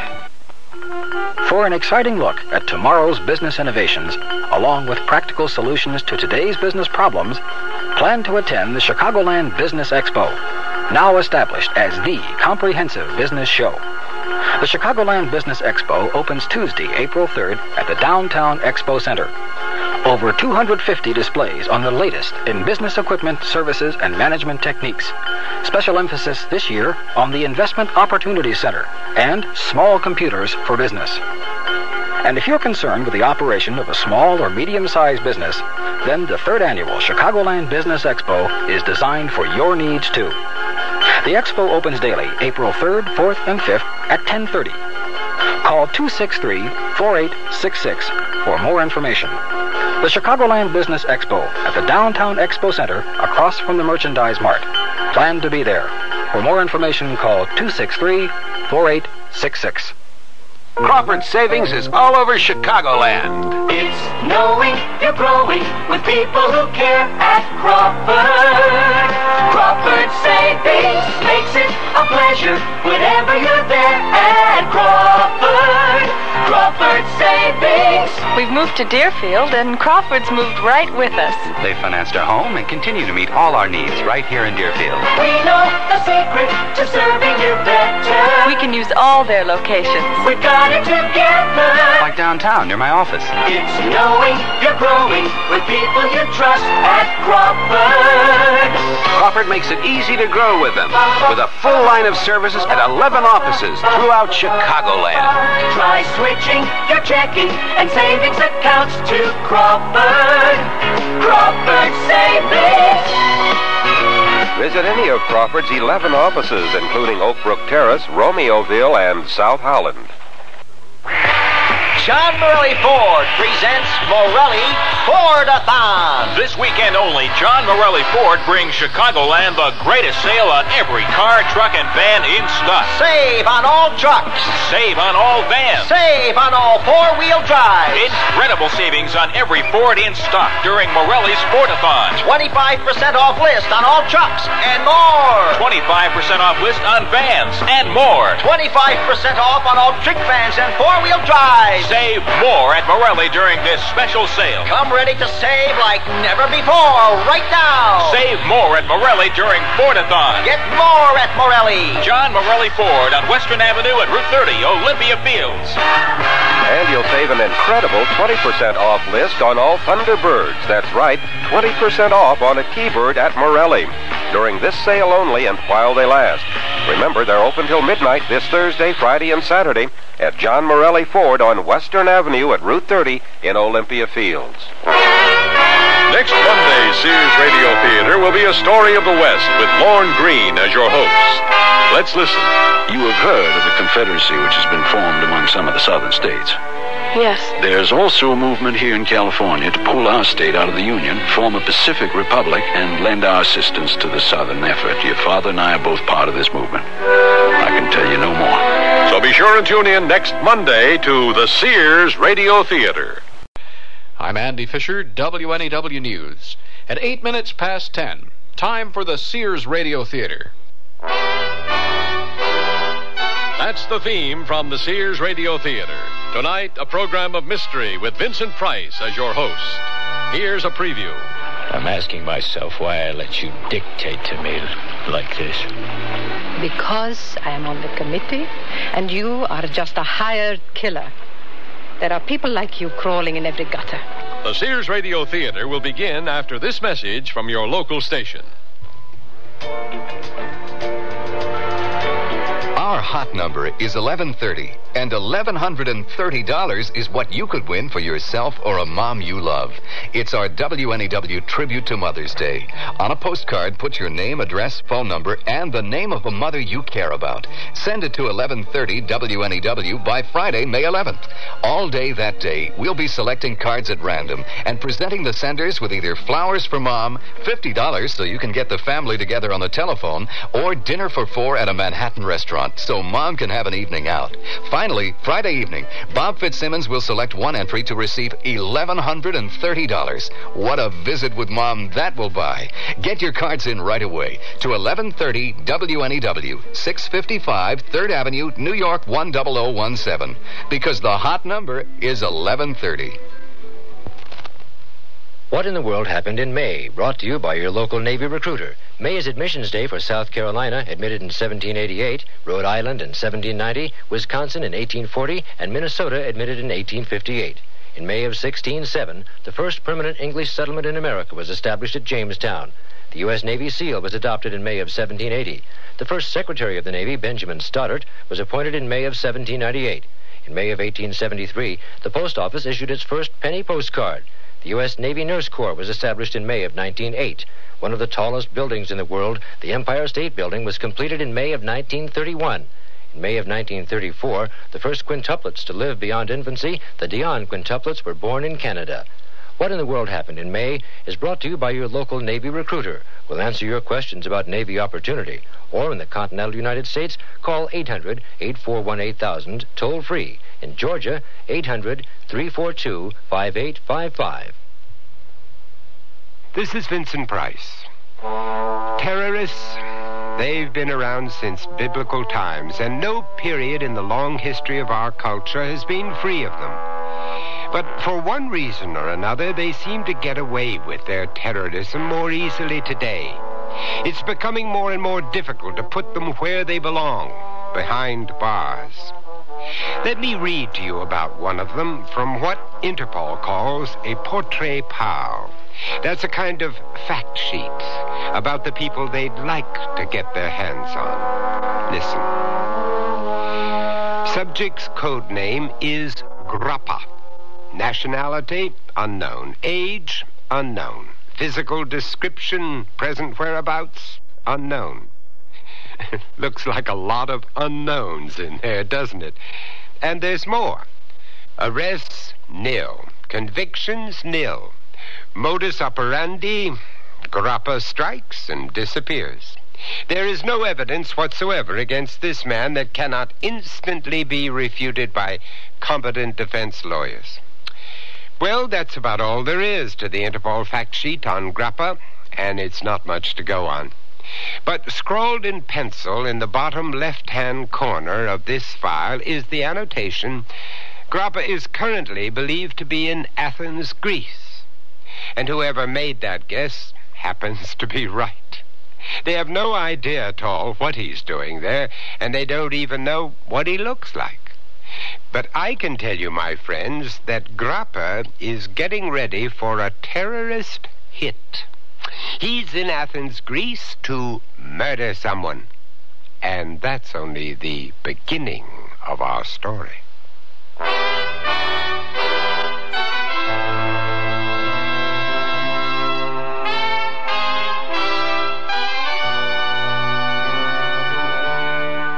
Sears Radio Theater, a new adventure in radio listening. 5 nights of exceptional entertainment every week, brought to you in Elliott Lewis production of the Sears Radio Theater. Our story, The Assassin, by Alan Caillou. Our stars, Ivor Berry, Antoinette Bauer, and Shepard Menken. The Sears Radio Theater is brought to you by Sears Roebuck and Company. Sears, where America shops for value. And now a special message of interest to shoppers across America from Sears. Everybody has been talking about inflation. Well, here's what Sears is helping to do about it. Starting the 1st of May, all prices in Sears Spring General Catalog will be reduced 5%. This means a discount of 5% will automatically be taken off the price of anything and everything you order from the Spring General Catalog between May 1st and July 31st, 1979. Also beginning in May, Sears retail stores across the nation will reduce their regular price of selected items, which means you can expect even greater values. In addition, for limited periods of time, Sears will sharply reduce the price on scores of items in our retail stores. Watch for these Sears super values on TV, radio, and magazines and your local paper, and you'll benefit from price cuts each month. Everyone wants to control inflation. These are some of the ways Sears is helping to do it. Sears, where America shops for value. Zip and Dash. Zip and Dash dresses from Sears Budget Shop are ready when you are for a quick-paced round of shopping or a leisurely day at home. They're easy care perma-smooth polyester and cotton to help maintain a crisp look straight from the dryer with little or no ironing in a choice of zippy-colored prints in misses and half sizes. So zip up a sunny attitude and be on your way in Zip and Dash dresses at Sears low prices from the Budget Shop. At most larger Sears retail stores.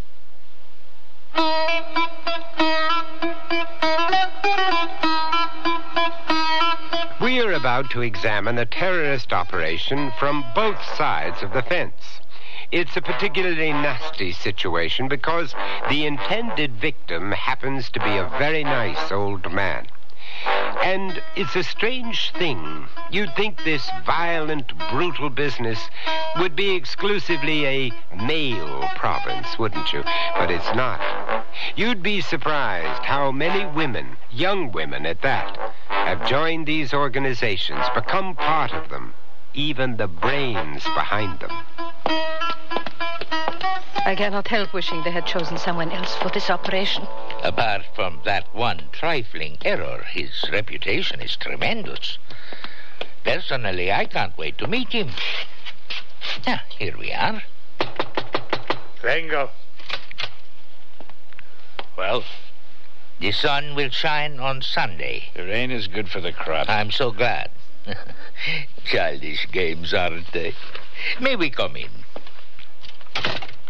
My name is Takis, Mr. Moretti, and this is Nadia Assad from the committee. I hope you brought money. I'm running short. A week I've been here. Yes, I brought money. If you don't mind, Miss Assad, I'd like to keep the drapes drawn. And you'd be wise to stay away from the window. No reason, Moretti, why a lady should not admire the view from your bedroom. I'm looking for binoculars, long-range microphones, cameras. Nobody suspects that I am anyone but Aldo Moretti, a respected businessman from Rome. Nobody. Let us hope that is true. Let us also not assume it. You assume too much, Moretti. It is a weakness. Well, why don't we all sit down and have a drink?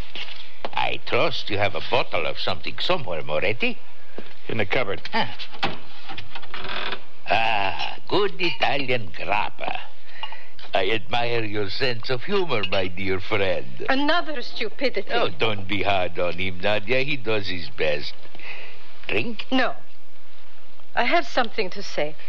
I will say it and leave you. Frankly, I can hardly wait for that happy moment.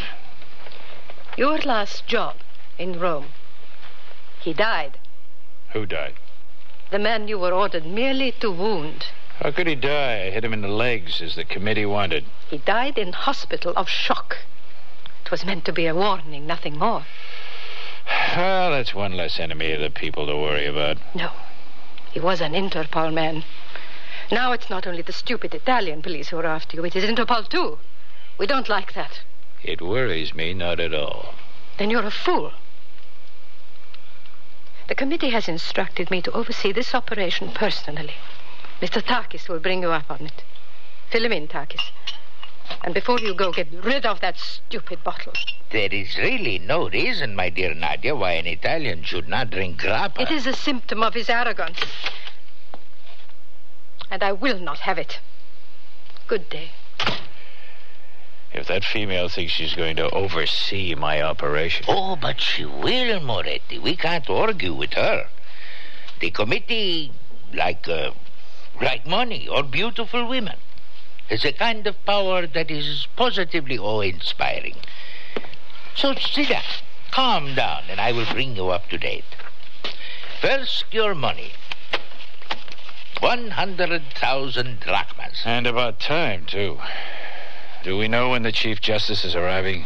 I'm getting tired of waiting. Patience, my dear fellow. A few more days, a week perhaps. Another week? I'll go insane. Is that far to go? Are you philosophically inclined, Takis? No, not really. All a philosopher has to do is interpret the world. My vocation and yours is to change it.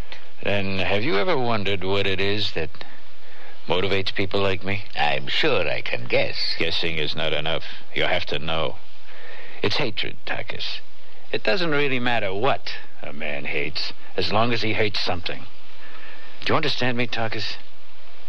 Are you even capable of understanding me? I am, and I do. Have another drink, Moretti. It's so much easier to talk with a maniac when he has a glass in his hand. That damn female. How did she ever get to be on a committee? Oh, she's bright, tough, and highly organized. I'll confess, I dislike her, too. I like my women to be more, amenable. Was she right about Interpol? Yes, they have a man here already. Here? In Athens? Oh, there is no cause for alarm. He doesn't know who you are, we are sure of that. All he knows is that the terrible fellow codenamed Grappa is believed to be in Greece, possibly in Athens. And we know who he is, this man from Interpol? Unhappily, no. But we are working on it. Then you'd better work hard, Takis. And work fast.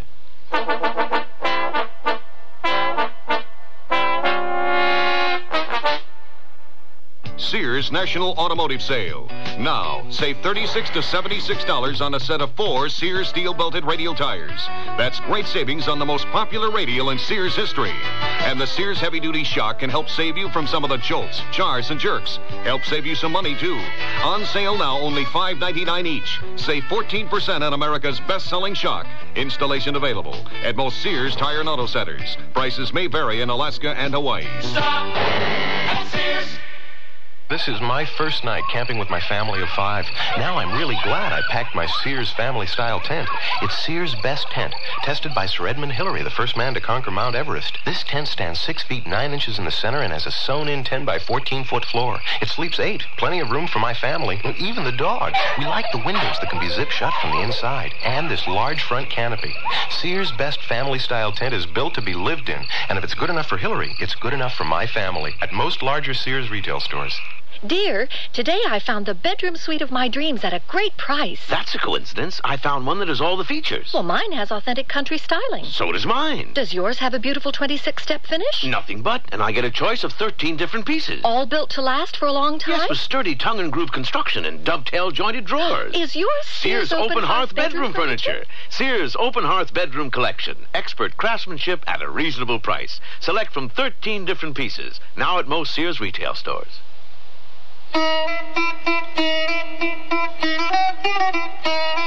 If someone is being pursued, then it's always possible that the pursuer is also the object of pursuit by someone else. And if you want a specific example of that possibility, listen to this. I'm back, Mr. Harlan. Ah, good evening, Pamela. You have something for me? A telex from London.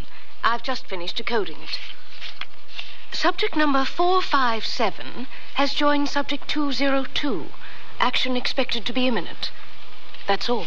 202 is Takis. We know that well enough. 457. Yes, 457 is Nadia Assad, Appendix 18B. Here she is. Nadia Assad, Greek Lebanese, 23 years old, 5 feet 2, 104 pounds, staff member of the committee, etc., etc. And photographs. Pretty little thing, isn't she? 2 pages on her modus operandi. Good. And if action is indeed imminent, we'd better move much closer in on Takis right away. Come in. Good evening, Charles. Oh, I'm sorry, I didn't know you had company. Come on in, Ray. Ray, this is Pamela Gray. She's working with me undercover. Ray Bowman, the American half of our team. Mr. Bowman? I thought I knew all the Interpol people in London. Well, hi there anyway. She's a supernumerary, Ray, not one of our regulars. I thought we might need specialized talent here. Pamela teaches Greek at London University. Knows the language and the country well. I didn't want to deal with our agents in Athens. Security's terrible here. Well, I hope she realizes that she just might get shot at once in a while. We'll try to see that doesn't happen. Well, what have you got for me? I've got the answer. That's what I've got. Our problem has been we don't know what Grappa is up to, even if he really is here. Well, now we know. Good. Just got word from my boys in Rome. Listen to this. We have obtained solid evidence that Chief Justice Franco Baldessera is about to take a vacation. No, I'll make it short for you. It seems the Chief Justice is on his way here for a rest. He's been a prime target of the Red Brigade for more than a year now. In Rome, he's under constant guard, and here he'll have just one bodyguard. He'll be very, very vulnerable. And I just had word from London. A girl named Nadia Assad has joined up with Takis. I know her. She's a holy terror. And if she's come here, it means we don't have too much time. We have to mount a massive manhunt for Grappa right away, even if it means getting every Italian tourist in town out of bed for a heart-to-heart talk. Several thousand of them. No, maybe not. We chose this hotel because Takis is here. Might be a good guess that Grappa is registered here, too. I figure we'll need 20, 30 men. Let's think about that, Ray. Charles, we don't have too much time. Pamela, it's nearly 8 o'clock, and your quarry will undoubtedly be in the bar by now for his pre-prandial libation. Yes, of course. Nice to have met you, Mr. Bowman. You bet. See you around, honey. What's she up to? Takis likes to hang around the bar all the time. Pamela's doing the same thing. Twice he's tried to pick her up, and, well, she's letting him get a little closer. What the hell good will that do? I don't know, but you just might see him make contact with someone, and that someone might be Grappa. That's pretty optimistic, isn't it? Takis is the only lead we have, Ray. You know, I've always figured optimism to be the last resort of the simple-minded. And we can't afford it now. 30 good cops to go to work right away. No, I think not. Say again? Frankly, I believe the only way we'll ever get Grappa is by catching him in the act. You believe what? We catch him in the act of attempting a murder. You've got to be out of your mind. You've read his portrait, Paul, for God's sake? Well, of course I have. I've read every fact sheet there is on him. Then you know that in spite of half a dozen murders and Lord knows how many mutilations and bombings you and I know he committed, there's not one shred of evidence against him of the kind that will stand up in any court of law. I don't care about that. I want him stopped. All right. Suppose we find him, which is very doubtful. We don't have enough on him to even extradite him. So, I've got to hear this. I told you. We catch him in the act before he can complete it. Now, Charles, just let me get this straight. You want Grappa to pick up his gun and start firing, and then we move in on him. Provided that we just happen to be where we don't know he's going to be. Rather crudely put, I feel, but yes, something along those lines. Baldessera's as good as dead if we let Grappa get within 100 yards of him. No! I heard around that the Interpol guy Grappa killed in Rome was your brother. Huh? That's why they gave me the case, sir. And I know Baldessera personally. He's a real nice guy. If you have something to say, Mr. Bowman, then say it. Okay. We're both involved at the personal level, right? Yes. And what you're suffering from is distortion of judgment for the sake of revenge. Absolutely not. And if I have to pull rank on you, that's what I will do. We set a trap for Grappa, and we bait it with Baldessera. And I just hope you sleep well tonight.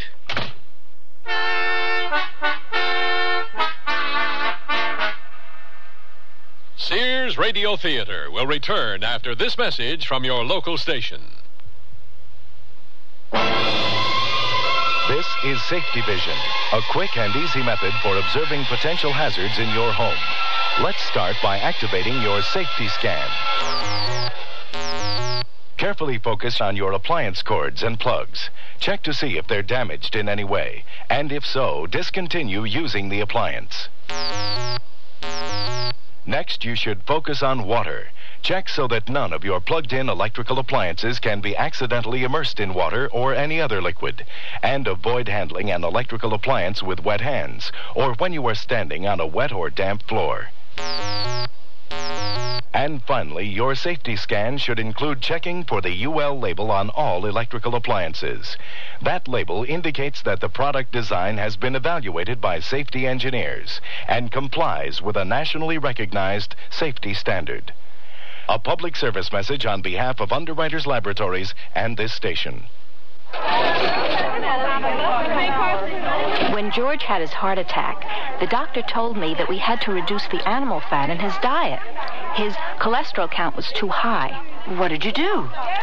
George gets only lean meats, and I always cut off extra fat before cooking. He gets low-fat dairy products, grains and cereals, fish, poultry with no skin, fresh fruits and vegetables, and you know what? What? Our food bill is lower than before George had his heart attack. But doesn't he miss What's to miss? He eats better than ever before and has more variety in his meals, too. And you know what? What? I do, too. What? Enjoy. The American Heart Association wants you to eat foods that not only taste good, but are healthy for your heart. It's not as complicated as you might think. Ask your Heart Association for their free booklet on heart-healthy diets. The American Heart Association. We're fighting for your life.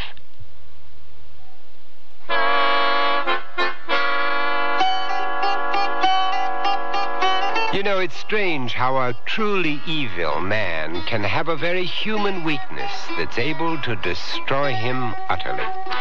Well, I guess it's very easy to lose your perspective when you meet up with a really good-looking woman, especially if she happens to be out for your blood. It's open. Pamela, well, what a delightful surprise to see you again. You did invite me to call on you. Whenever I felt like it, you said. And you feel like it now, huh? Marvelous. Come in, come in. I feel sad tonight. Well, we cannot have that, can we? Let me pour you a little something to cheer you up. Oh, just a very small one. I'm really not used to drinking too much. Drinking too much? Oh, that, dear lady, is a contradiction in terms. How beautiful you look tonight. Has anyone ever told you what wonderful eyes you have? As a matter of fact, yes. Often. Oh. That was the wrong thing to say, wasn't it? So, let's begin again. Tell me why you are sad on this beautiful Greek night filled with the perfume of jasmine. Because I'll have to be leaving it all very soon now. Oh, no, not when I am finally getting to know you. I must. I'm afraid my money's running out. Well, that should present no problems. I am lucky enough to be one of those fortunate people who have more money than is good for them. Now. We can't allow that sort of thing, Mr. Tarkis. I really don't see why not. You see, I had this windfall. I rented my flat in London for 2 weeks for an enormous amount of money, £1,000. £1,000 for just 2 weeks? That must be a very beautiful apartment indeed. Actually, it's a rather crummy sort of place in Bayswater. Really quite awful. I am fascinated. Do go on. Well, there's no reason why I shouldn't share the ghastly secret, is there? I mean, I'm sure you're not going to tell on me. But of course not. Why should I? Tell what? Well, I got into trouble a while back, just a little bit, for smuggling some money to, I don't know, some radical students in Germany. And then this rather ferocious young man approached me and... Oh, dear. That's a very strong drink, isn't it? The ferocious young man, what did he want? I can't tell you. But you must, my dear Pamela. I am on tenterhooks. All right, then. He wanted to rent my flat because he was a fugitive from justice. He threw some bombs, and the police were after him, and he had nowhere to hide. And he offered me all this money. Well, I could hardly refuse, could I? I mean, it was just a caper. My dearest Pamela, you can have no idea just how much your very little capers endear you to me. Oh. I find them absolutely charming. And you are going to tell me all about them. So why don't we have dinner together tonight here in my suite? A perfectly splendid dinner with lots of champagne.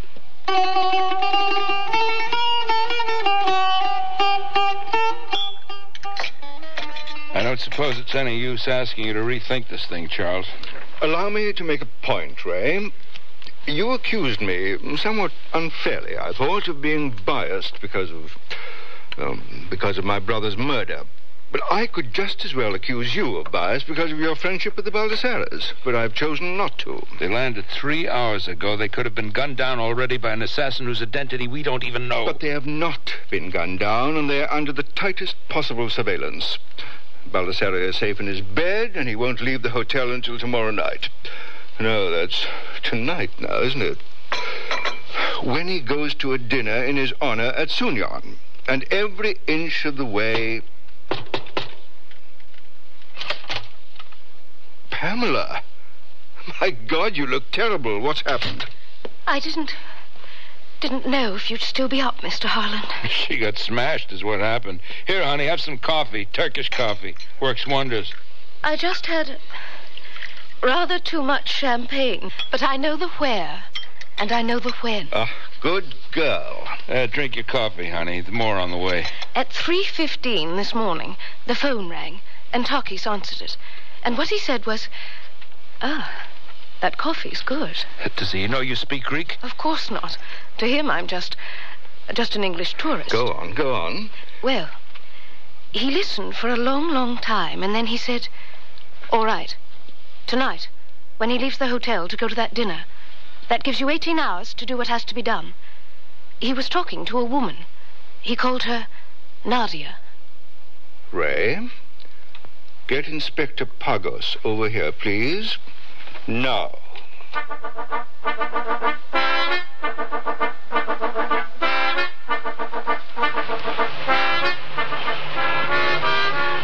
I hate the sea. I hate boats. I even hate fish. More intelligently, I hate microphones. I hate cameras. And I hate surveillance. We're far enough out now. Cut the motor.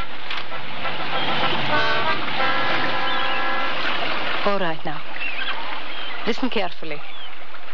Chief Justice Baldessera and his wife have arrived in Athens. I did assume that was the reason for this meeting. Don't assume anything ever. I told you about that before.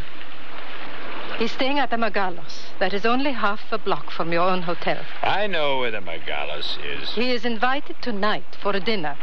10 o'clock at the home of one of the ministers out in Sunion. That means he will leave the hotel soon after 9. Right opposite, there is an apartment building. I have taken an apartment there on the 2nd floor, and it is from there that you will make the hit. Now, here is the key. He has a very good security man with him, and they will never leave by the front door. You can't be sure of that. Will you shut up and let me do the thinking? He will leave without a doubt by the only other door at the back, right opposite where you will be. There is good street lighting there. You will be in relative darkness, and the range is 32 meters. And for a machine pistol, that is practically point blank. I hope you can manage it. Okay. You can take your position at 7 o'clock. You lock yourself in, and from then on, you'll watch the rear entrance to the hotel like a hawk. There's a Megalos sign over it. When they come out, you will spray them with a full 32-shot magazine. Spray them with another when they are down. When it is over, you will immediately make your way down the elevator to the basement. The second door on your left leads to the tunnels under the street. Here's the key to it. 60 paces further on, there is a flight of steps that leads to the basement of your own hotel, to the laundry room where I will be waiting for you. To hold my hand? To take you to where the car is parked for your getaway to the airport. You abandon the car there. Catch the late-night flight back to Rome. You will wear a conservative business suit all the time. And you will load yourself down with tourist junk. You're a businessman going home to your damn bambini, so try and look like one. Any questions? Only one. I'm asking myself why I let you dictate to me like this. Because I am on the committee, and you are just a hired killer. There are people like you crawling in every gutter. The sea, and boats, and fish. Yes, I hate you too. I'm glad of it.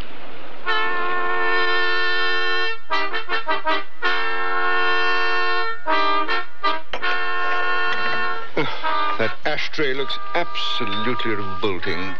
Do we still have coffee? Yeah. All right. What else have we got?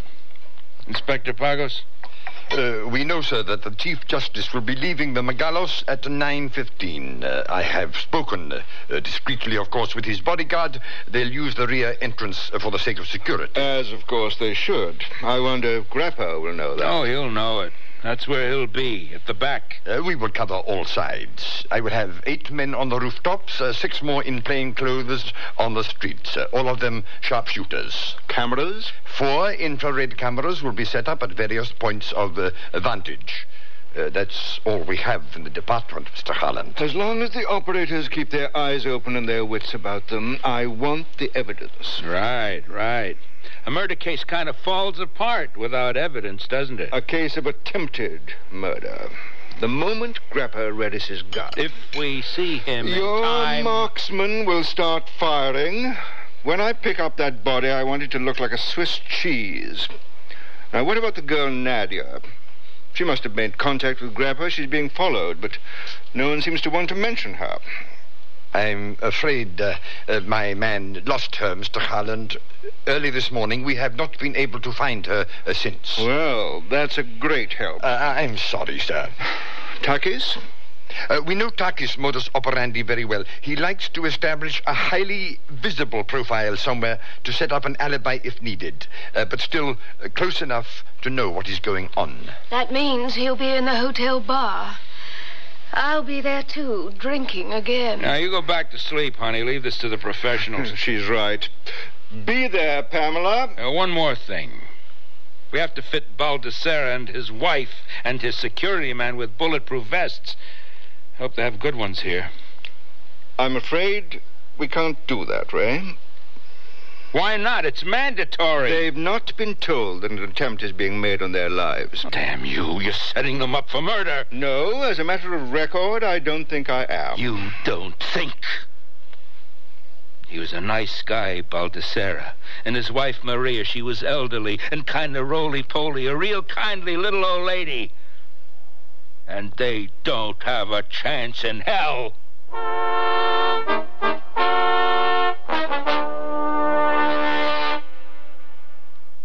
For Mother's Day, give Mom a hand. With handy appliances from Sears. Prices have been cut on Sears' best food processor, 14-speed blender with jars, and a push-button self-cleaning broiler oven. Save money and she'll save time on ironing day with a spray steam and dry self-cleaning iron. So give Mom a helping hand on Mother's Day. And save at Sears. Yay! Sale ends May 26th. Dates may vary in Alaska and Hawaii. Your mom. By nature, she's different than any other mother in the world. Whether she's social, romantic, offbeat, or as classic as apple pie, you'll find a special fragrance to fit her nature at Sears. For Mother's Day, choose Revlon's Charlie for the contemporary woman on the run. Chanteuse, the essence of ever-so-soft romance. Or Prince Machiavelli favorites like Windsong, Aviance, or Cachet. This Mother's Day, discover gifts of fragrance that capture the nature of every woman at Sears. Take off on your vacation or to work this summer with Sears 4-piece outfit. Wear the jacket, shell, and skirt, or wear the jacket and shell with pants. Or choose a jacket and shell with 2 pair of pants. You can even wear them as separates. Now that's getting mileage out of your Sears 4-piece outfit.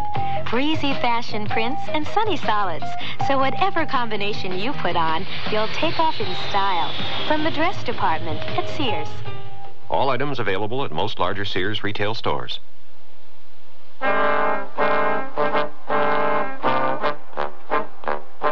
Vincent Price again. And here's the concluding act of The Assassin.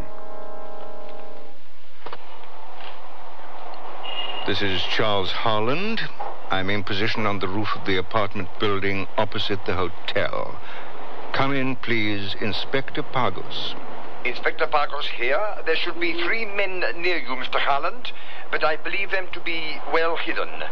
2 of them by the air conditioner outlet, the 3rd on the northwest corner. What about the infrared cameras, Pagos? Are they all in position? And where are you personally now?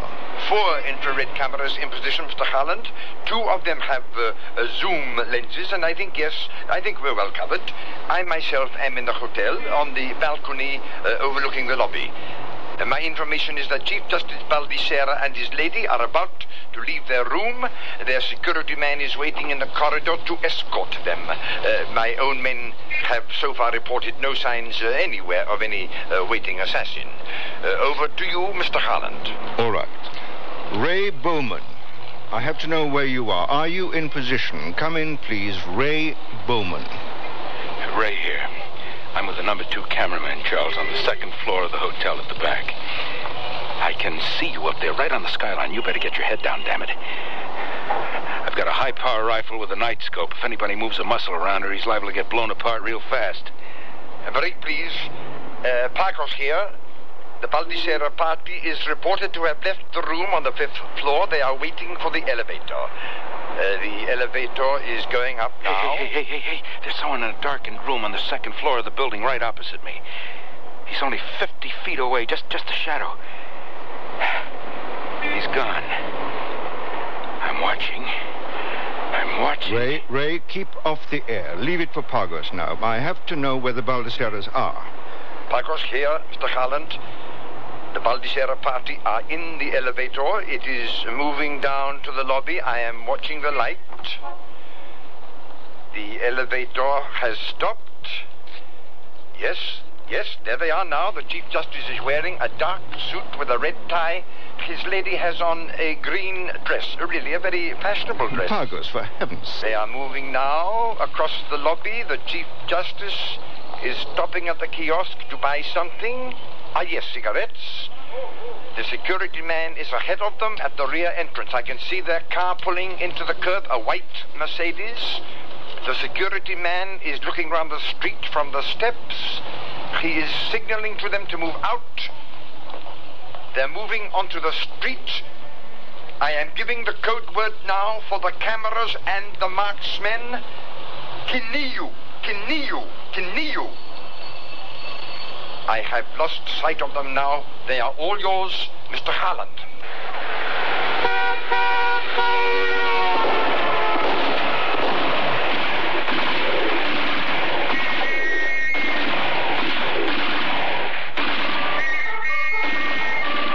What's going on down there? What happened? I can't see a thing. There are too many people in the way. What happened? Are they hurt? Pagos, come in. Come in, Pagos. Yes, they have been hurt. They are lying in the street. I got him. I got 3 shots in there. I know I hit him. They're hurt. I am trying to find out now. Stand back there, stand back. Figure ha puesto. Figure. He's wounded. I hit him. He's on the 2nd floor there, right across the street. Pagos, get in there fast, will you? 2nd floor, 3rd window from the right. Get there fast.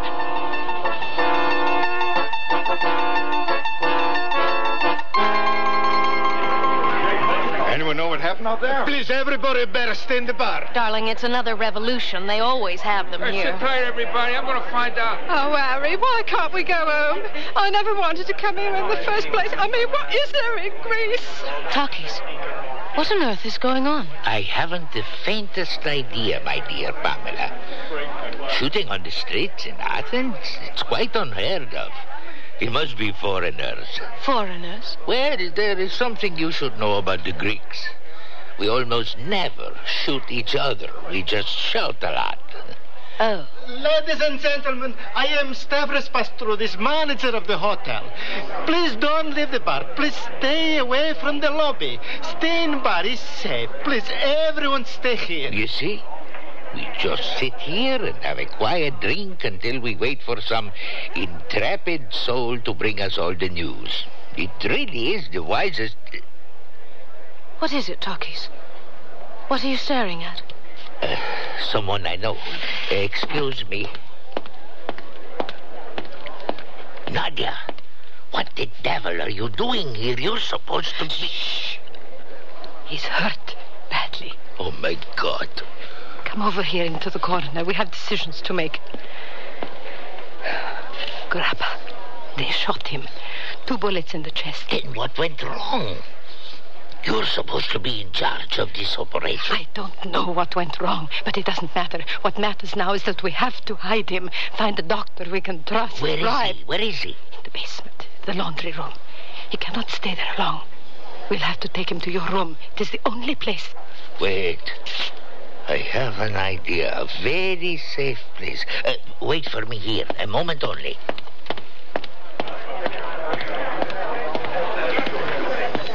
Pamela, my dear. I will put my cards on the table because, frankly, there is no time for anything else.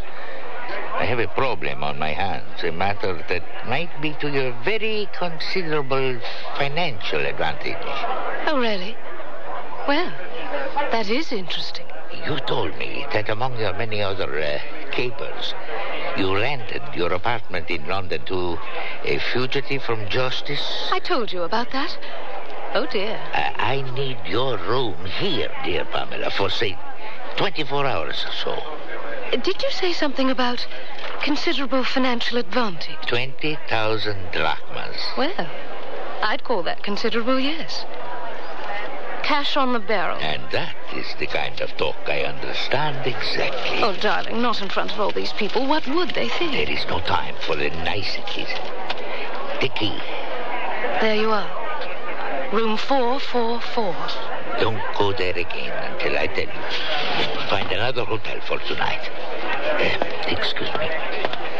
Bartender, I'll have another of the same, please. Put it on Mr. Talkie's bill. Yes, madame.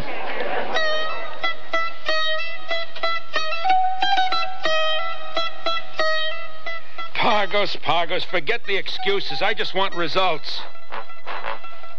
Oh, my God. And the security man? And Grappa, what about Grappa?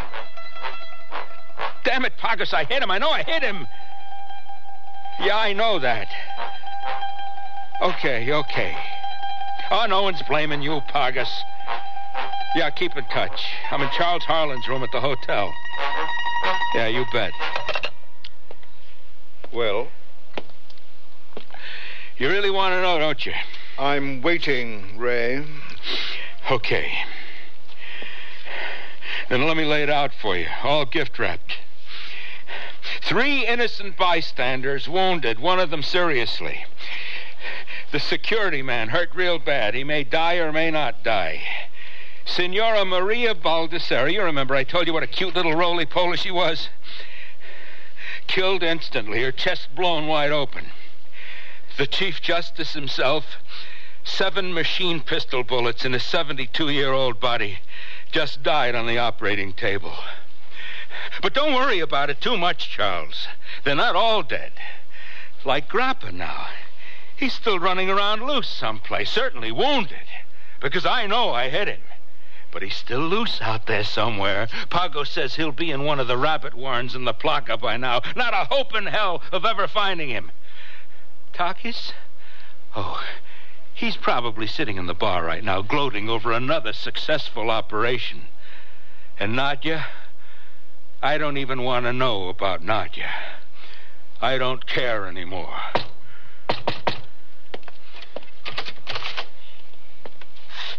Come in, Pamela. Come in and hear the bad news. First, you may want to hear mine, Mr. Harland. Give them a moment or two to settle in, and then you'll find Grappa and Takis and Nadia in my room. Did I hear that correctly? All 3 of them, without a doubt, in my room. That's number 4. 4. 4. My God, we did it. We pulled it off. Inspector Pagos, Charles Harland, they are all in room 444 here at the hotel. Okay, you got your revenge, Charles. It's one hell of a price to pay for it. You murdered them. That's what I said, Pagos. Room 444. Perhaps you'd like to take some men over there and pick them all up now. A high price, you said. Yes, a very high price indeed, Ray. But that's the way it is sometimes, as you learn when you reach my age, if you live that long. But we got the assassin, Ray, didn't we? We got him.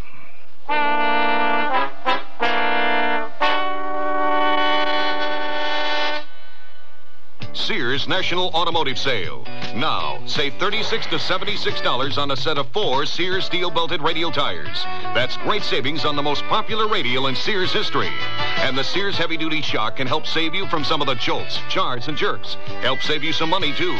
On sale now, only $5.99 each. Save 14% on America's best-selling shock. Installation available at most Sears Tire and Auto Centers. Prices may vary in Alaska and Hawaii. Stop at Sears.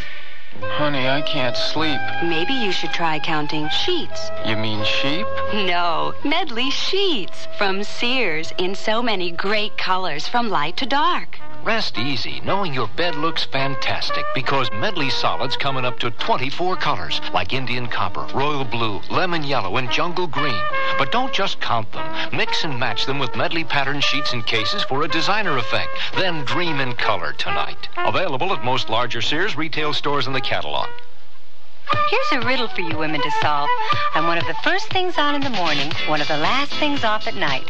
With slacks, skirts, and shorts, I look so right. Who am I? Give up? I'm the shirt. The Wear With Anything shirt from Sears. I come in both pretty pastels and assorted prints with short sleeves and tailored styling. And I'm easy care polyester. So go with the Go With Anything shirt. For smart spring and summer fashion, buy the shirt in the Mrs. Sportswear department. At most larger Sears retail stores.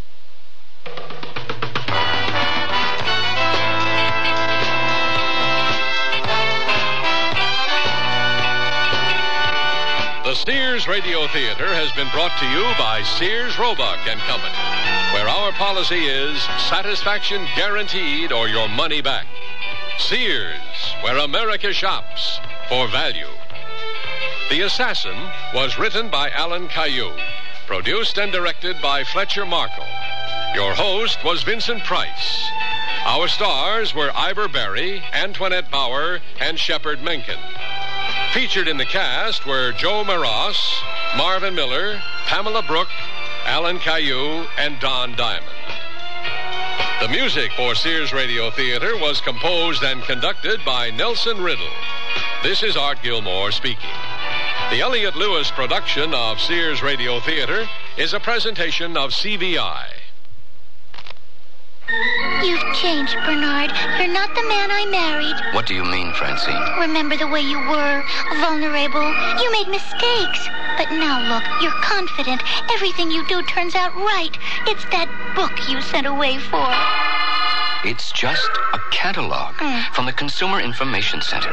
It lists more than 200 federal publications you can send for on building, fixing, eating. Buying, selling, working, playing, living. And more than half of them are free. Yes, Francine, the man you married is gone for good. All right, Bernard. But would you make just one more mistake for old time's sake? All right. For you, I'll just replace that window glass like I used to. Whatever you do, learn to do it better. Send for your free catalog. Just write Consumer Catalog, Pueblo, Colorado, 81009.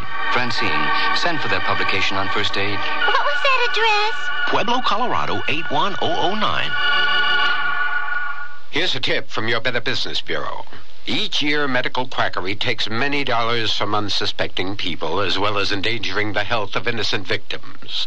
Watch out for the telltale signs.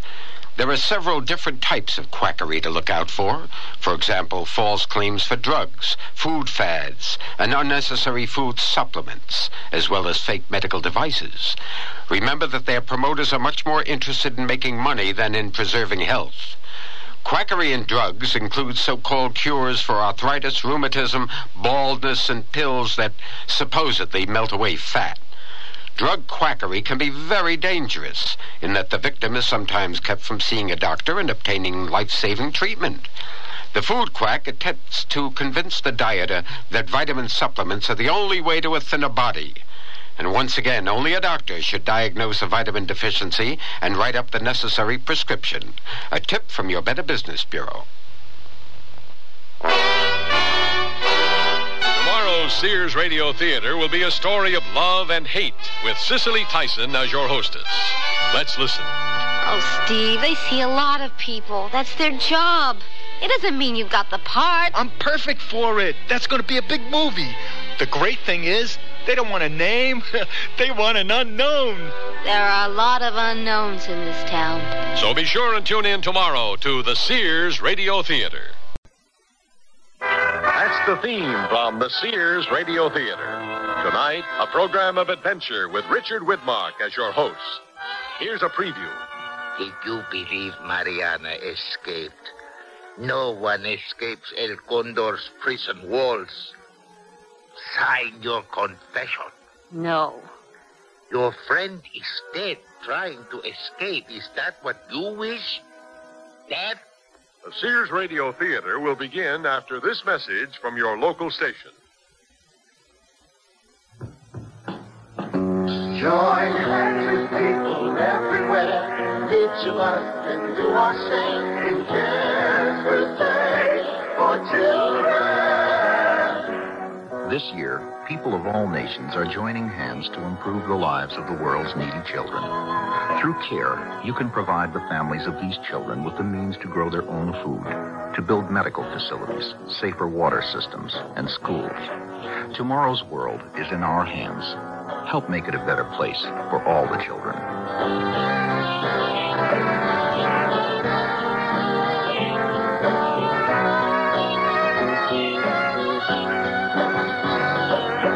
Help a family plant the seed to end the hunger and the need. Join hands for children.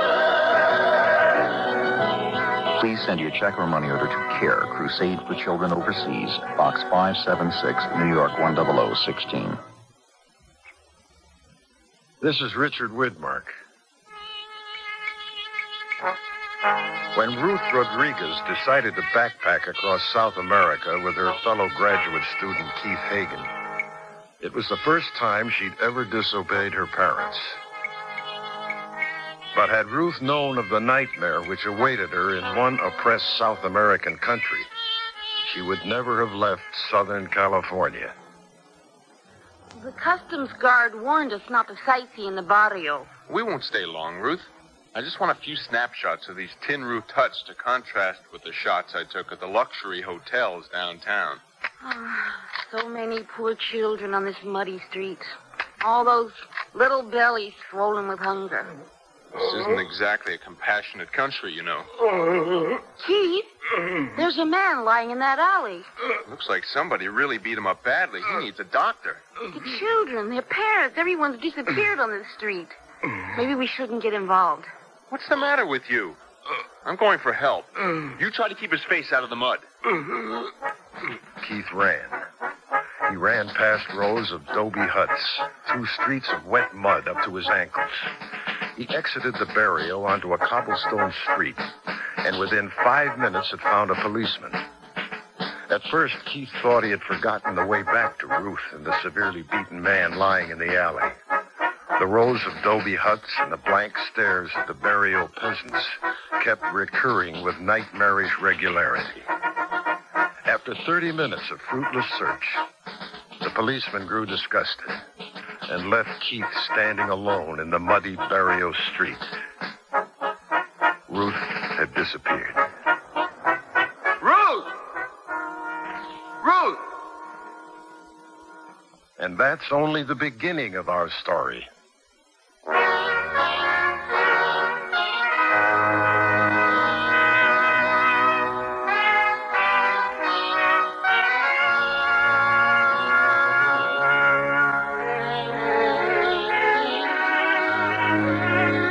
Sears Radio Theater, a new adventure in radio listening.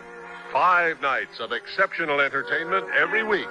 Brought to you in Elliott Lewis production of the Sears Radio Theater. Our story, Country of Fear, by Bruce Martin. Our stars, Joan McCall and Jack Crucian. The Sears Radio Theater is brought to you by Sears Roebuck and Company. Sears, where America shops for value. Our family is growing pretty big these days. We've got family members in 9 different states, and Sears sure comes in handy. We can select gifts at the Sears near us, then bring them along on visit to our daughter in Seattle and my brother in Miami. And if what we bought isn't just right for them, they go to the Sears near them and exchange it. That's Sears.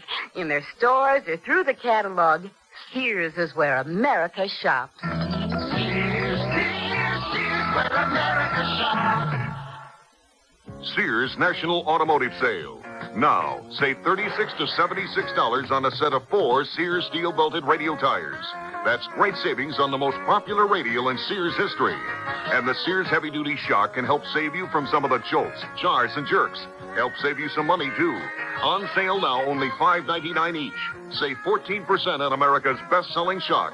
Installation available at most Sears Tire and Auto Centers. Prices may vary in Alaska and Hawaii. Stop at Sears. Whisper Glide. Sears' best Whisper Glide Travis rods offer you more features than any other line of Travis rods anywhere. Whisper Glide. So if you're decorating or redecorating, choose these. Whisper Glide. Their design features remarkably smooth drawing, and Sears' own non-tilt carriers help keep your draperies straight. Best yet, there's a size and a style of Whisper Glide Travis rods to fit just about every decorating idea. Whisper Glide. Our best. At most larger Sears retail stores.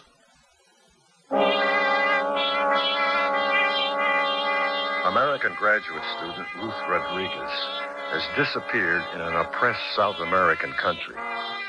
Keith Hagen, Ruth's boyfriend and traveling companion, returns daily to the American consulate, hoping to learn Ruth's whereabouts from the American consul, Mr. George Edmond. I appreciate your dilemma more than you realize, Keith. But Ruth's been missing 8 days, Mr. Edlund. The police keep demonstrating a lot of concerned inaction, and you keep advising patience. It's driving me up a wall. Well, I'm hoping Mr. Rhodes here can help. And who is Mr. Rhodes? I am a correspondent for Unified Wire Services. How much do you and Ruth know about the political climate in this country? Ruth and I met at UCLA. She's a geography major, and mine's poli-sci, and my field of interest is South American governments. So I know that behind the lush scenery and the colorful Indian blankets, General Salazar runs this poor country with an iron fist. Then you also know how close Salazar's opposition, the guerrilleros, are to toppling his regime, huh? What does that have to do with Ruth? 3 weeks from now, the U.S. Congress debates General Salazar's $40 million aid request. Enough guns and riot control equipment to prop up his shaky regime another 2 or 3 years. I have a suspicion General Salazar mistakenly believes the confession of an American college student on espionage charges will secure him that military aid. Salazar is holding Ruth? Not Salazar directly, but his secret police. Where? We've heard a rumor from a reliable source inside El Condor prison. The locals have dubbed El Condor the House of Laughter. On a still night, the screams of the political prisoners carry outside the prison gates. Oh, dear God. We've got to get Ruth out of there. I told you we have only a rumor. Without verification, the ambassador cannot apply pressure. Mr. Rhodes, you could print Ruth's story. World opinion would free her. Print a rumor? The secret police would deny it and move her to a camp in the jungle. At least inside El Condor, we can keep a surreptitious eye on Ruth. It's my fault Ruth's in this mess. I dragged her into the barrio. How can I help? Well, I have a proposal. But should you accept, this consulate and the American ambassador would deny... Naturally, if I'm caught. If you and Mr. Rhodes are caught, we go together. Inside El Condor? Yeah, to try to find Ruth. I'm proposing this drastic shot in the dark because Ruth's life is at stake. How do we get Ruth out? We don't. We're going in for the evidence we need to free her through Mr. Edlund's diplomatic channels. Yesterday, Keith, you described to me Ruth's gold heart locket. Sure. The locket has Ruth's initials engraved on it. If the secret police haven't taken it from her, the locket will be all the evidence we need. And if they have taken Ruth's locket? Well, that's the chance I'm asking you to take. How do we get inside El Condor? At General Salazar's invitation. Salazar's making a big effort to polish his tarnished image in the States. A local newspaper editor, Luis Correa, was granted permission to invite a group of American reporters to inspect El Condor tomorrow. Senor Correa saw to it that your name appears on the list. When I'm inside, how do I find Ruth? We have the general location of Ruth's cell and a diagram of the security checkpoints inside the political cell block. The lack of diligent security inside El Condor is as notorious as the sadists who staff it. What happens if Mr. Rhodes and I are caught? With the congressional vote on Salazar's aid request coming up, we expect at the very worst that the two of you would be expelled from the country. I have one more question. Mr. Rhodes, who do you work for? I'm not CIA, if that's what you mean. But you are risking your neck for a girl you never met. Well, I don't deny I smell a story, and I'd like your promise on an exclusive. But I also know that Ruth will spend many years in El Condor prison if she signs a false confession. Too many years for me to live with if I don't do my damnedest to help.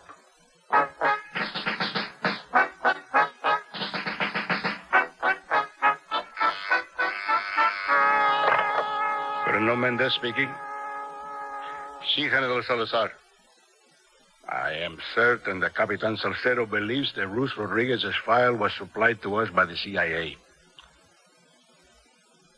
See, Capitan Salcedo understands that no visible signs of duress are permitted. Well, she is in Salcedo's office now. What is your name? You may call me Alacran. Your confession is on the table before you. Sign it. Alacran means scorpion. It isn't a name. I have a right to contact the American consulate. Guerrero terrorists have no right.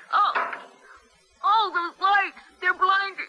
Soon you will beg for the opportunity to confess. Open your eyes. Please, I don't understand. What am I accused of? You delivered a roll of film compromising many sensitive government military installations to a guerrero terrorist in the barrio. Fortunately, the secret police arrested you. That's a lie.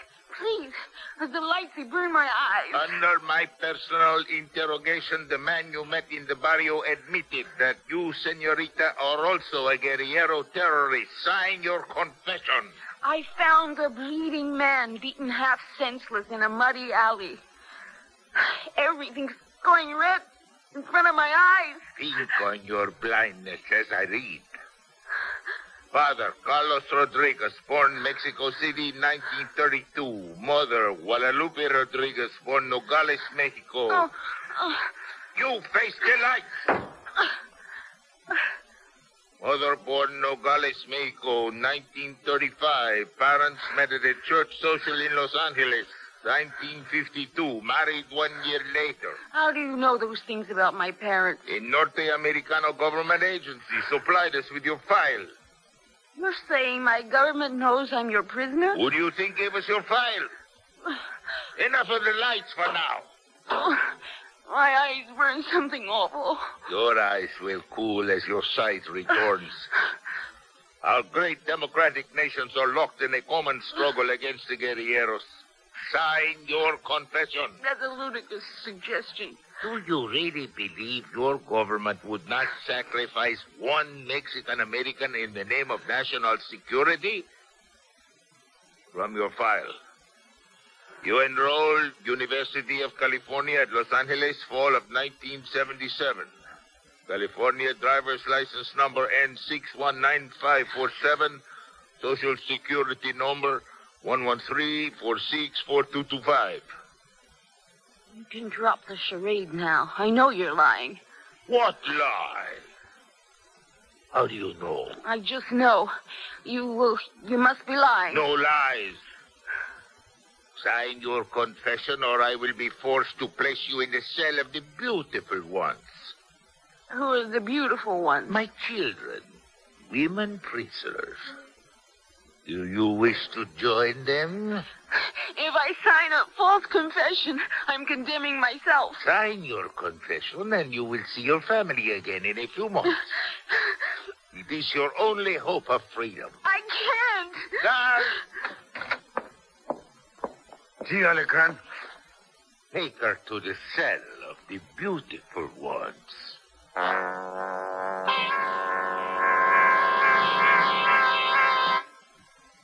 Super plush. Wrap yourself in the luxury of Sears Super plush bath towel. Just one touch will tell you they're super thick and luxurious, with more combed cotton terry loops per square inch than any other towel we sell. Each towel weighs over a pound. They're Sears' largest terry bath towels, super thick and absorbent. No wonder they're called Super Plush. Available now in brilliant solids or patterns. This terry outfit I'm wearing from Sears has all the energy of summer. But what was once just for running is now charged up fashion for your whole sporty day. Terry tanks, V-necks, racing, jogging, and boxer shorts in a range of washable colors and styles. In Mrs. and Junior sizes, $9 to $12 for the tops, just $6 to $7 for the shorts. Look like a pro at having fun in terry. Sure, prices may vary in Alaska and Hawaii.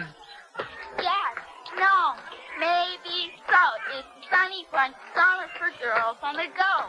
Summer starts for your daughter with Easy Care halters, tanks, tees, and jogger shorts in colorful teams to switch around all summer.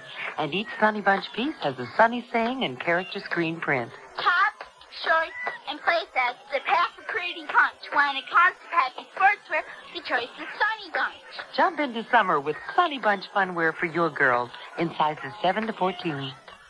All items available at most larger Sears retail stores.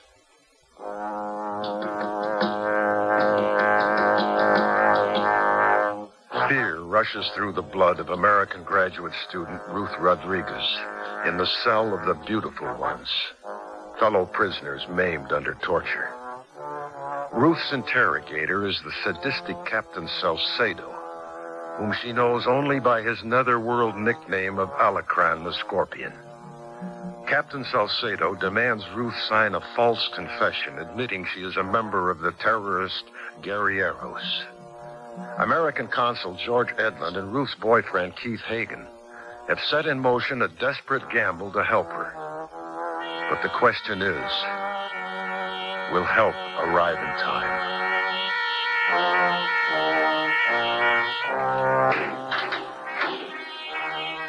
There must be 20 or 30 poor women crowded in this cell. True. Ay, por favor. Oh. Good. The guard brings Mariana now. Mariana is also a university student. You two should be friends.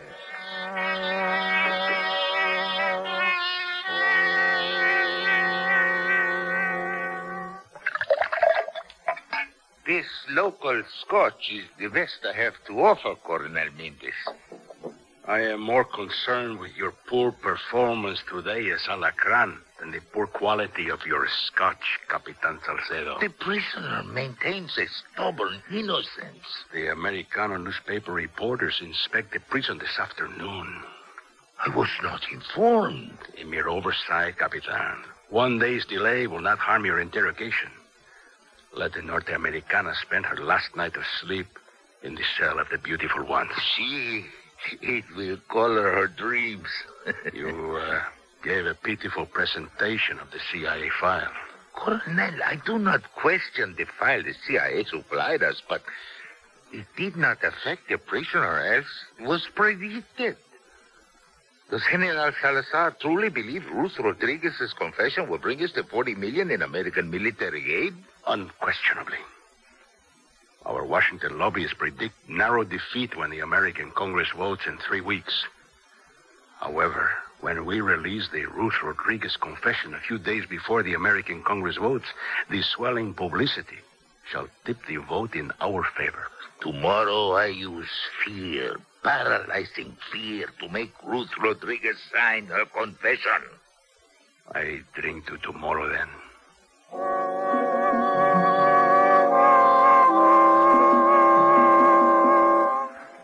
No fear, querida, no fear. Please, Mariana, I want to be alone. Ay, yo su amiga.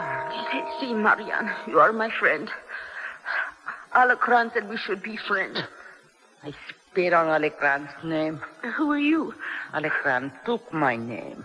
I have no name now, or my family might suffer at the hands of Alacran. I know you both mean well. I prefer to be alone. I am not brave. Yeah, I know my boyfriend, Keith, must be looking for me. But I fear Alacran will make me sign his confession before Keith can find me. What's the guard doing? Oh, the cell's gone pitch black. He's sealing us in. Alacran hides his beautiful ones behind the wooden door. Hide us from what? What doesn't Alacran want us to see?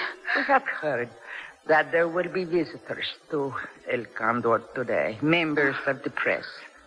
Alacran does not want us to see them. And more truthfully, he does not want them to see us.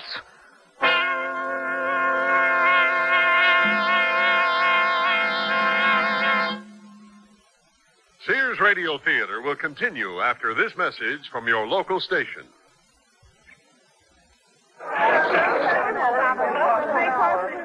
When George had his heart attack, the doctor told me that we had to reduce the animal fat in his diet. His cholesterol count was too high. What did you do? George gets only lean meats, and I always cut off extra fat before cooking. He gets low-fat dairy products, grains and cereals, fish, poultry with no skin, fresh fruits and vegetables. And you know what? What? Our food bill is lower than before George had his heart attack. But doesn't he miss all of them? What's to miss? He eats better than ever before and has more variety in his meals, too. And you know what? What? I do, too. What? Enjoy. The American Heart Association wants you to eat foods that not only taste good, but are healthy for your heart. It's not as complicated as you might think. Ask your Heart Association for their free booklet on heart-healthy diets. The American Heart Association. We're fighting for your life.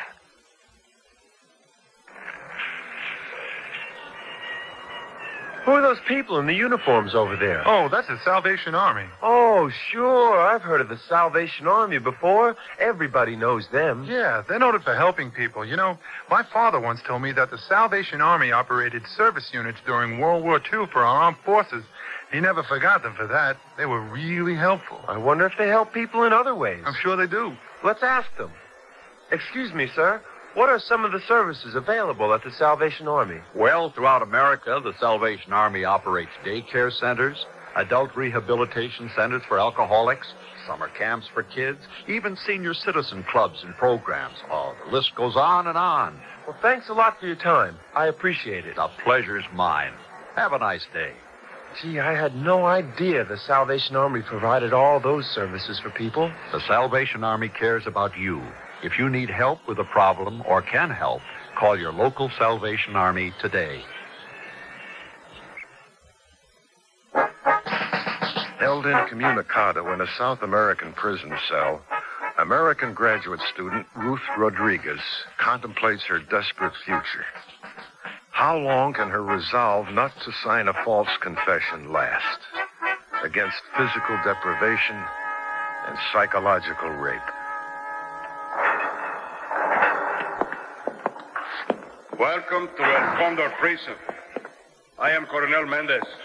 It is my privilege to escort you gentlemen of the American press through our vast facility. Of course, it is impossible to view all of El Condor cell blocks in one day. So, I will answer any questions that you may have. Senor Correa, where do you suggest I begin? I suggest we begin with the felons division. Violent crime is a severe problem in North America. A wise choice. Dangerous men make interesting reading.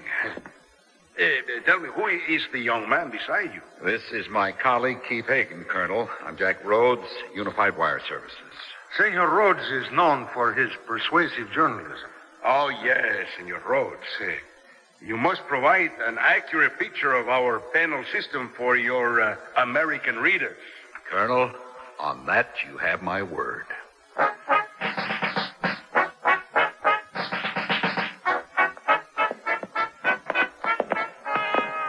So you see, gentlemen, each cell block has 3 checkpoints and only 1 exit. Therefore, the need is small for our guards to patrol the corridors. And now, are there any questions? Excuse me, Coronel. We are running behind the schedule. The kitchen and shower facilities are next. That's Luis's cue, Keith. We're near the political cell block. Yeah. Good luck with Mendez. Colonel, I've got a hypothetical question for you. Do you believe that Guerrero is capable of running a prison this size? Well, this facility in Guerrero hands would be Dante's Inferno. Senor, over here, his cell. Time is short. What do you want? Give my message to Senor Correa, and I will tell you where Alacran keeps the American gold. You know? You have seen her? Si. Tell Senor Correa Erto says Reinaldo is alive. I swear I tell him. Now, where is the American girl? That last corridor, I heard the guard shut the wooden door. It is the only cell with a wooden door.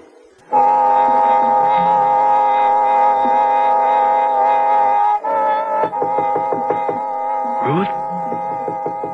Keith.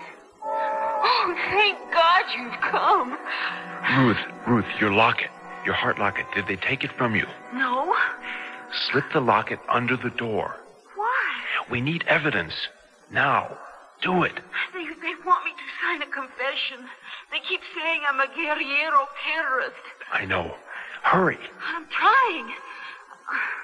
That the locket won't fit under the door. I think I hear a guard. The women in this cell have all been tortured. Ruth, listen. The American consul says don't sign anything. Your life depends on it. Please, Keith, don't leave me. There's a guard. I have to go. Ruth, we'll get you out.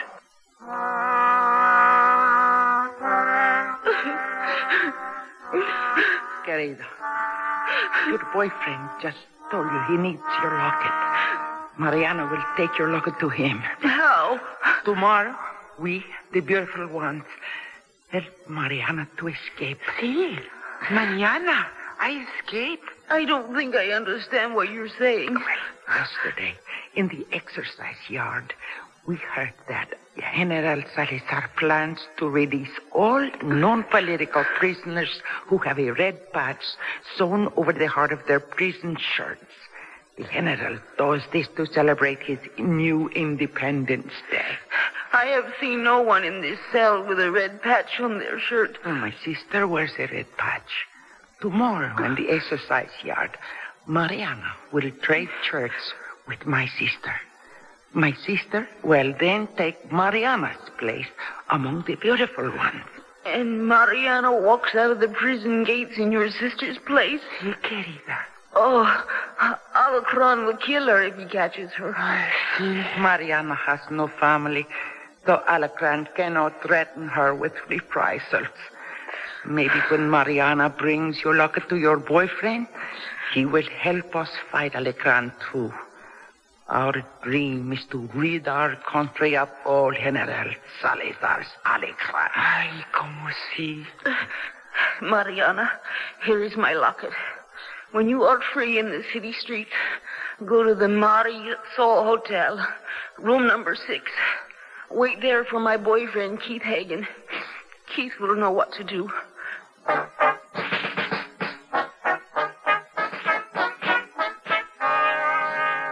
Print it, please. Print the story. It's been less than 48 hours since you spoke to Ruth inside El Condor prison. 1 day, 18 hours, 43 minutes. When Ruth's name sees print in the major American newspapers, we'll be stealing General Salazar's thunder. He'll realize Ruth's confession won't win him any congressional votes on his foreign aid request. Jack, if our sole concern was blocking Salazar's $40 million in military hardware, I'd be panting for you to print the story. But it's like Keith said, Ruth's life is at stake. Today is the 11th day Ruth's been inside that hellhole. We have to do something. The ambassador feels General Salazar might convict Ruth to a 20-year espionage charge if we tweak him in the pocketbook. He'd do it out of spite. World opinion wouldn't stand for it. Without proof that Ruth was falsely imprisoned, world opinion will not be on our side. Oh, he might be right, Keith. Damn. A minute ago, I was so sure I knew the right answer. Think it over. Go back to your hotel room, Keith. Lie down and think over the ramifications of printing Ruth's story. Guess I do owe Ruth a clear decision. I'll be in Luis Correa's office at the Press Nacional all day. You can reach me there when you've made your decision.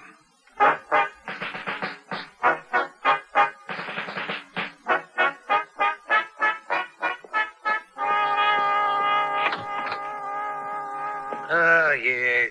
Come in, come in. What do you want? I have news for you. Your friend, the dull-witted girl? Mariana? Yes, exactly. Mariana. She is dead. What? Mariana, your friend, she is dead. How? I mean, what? Did you believe Mariana escaped? No one escapes El Condor's prison walls. Sign your confession. No. Your friend is dead, trying to escape. Is that what you wish? Death? Sign your confession. Mariana. Oh, Mariana.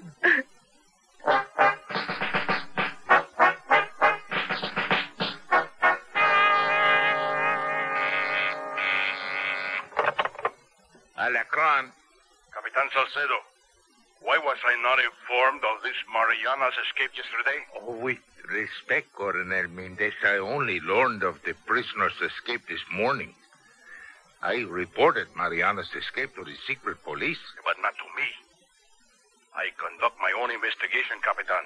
The information I have just extracted from the beautiful ones leads me to believe that this Mariana escaped with a locket belonging to Ruth Rodriguez.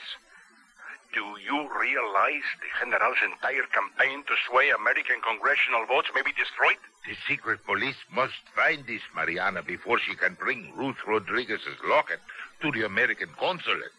I have already ordered the secret police to cordon off the American consulate. The American ambassador knows that we are holding Ruth Rodriguez, but without proof, he would not dare to make a public accusation. We must announce the Norte Americana's confession before Mariana can bring the Americanos the locket. I promise you, Coronel Mendez, very soon she will break and sign her confession. You will have it very soon.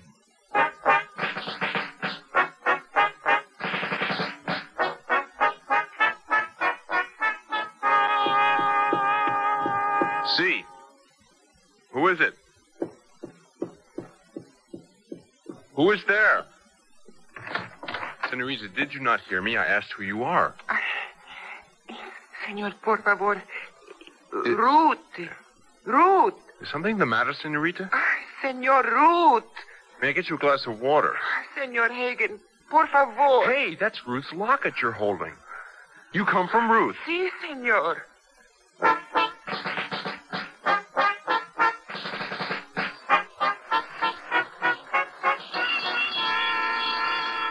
Somebody answer that phone. Gracias. What's all the commotion about, Reese? The General's newspaper censors resigned? Did you spend the day in bed, Jack? General Salazar released 300 El Condor inmates yesterday in honor of his new Independence Day. Hey, that's right. I've been so snowed under with the Ruth Rodriguez disappearance, I forgot about the General's announcement. Have you had any news of Senorita Rodriguez? My colleague Keith Hagen asked me to give you an important message from Erto. Erto was arrested 6 months ago. He worked for me. Let's step inside your office, Luis. Fewer ears. You mean I have other police spies working in my newsroom besides Hector, the copy boy? Imagine that.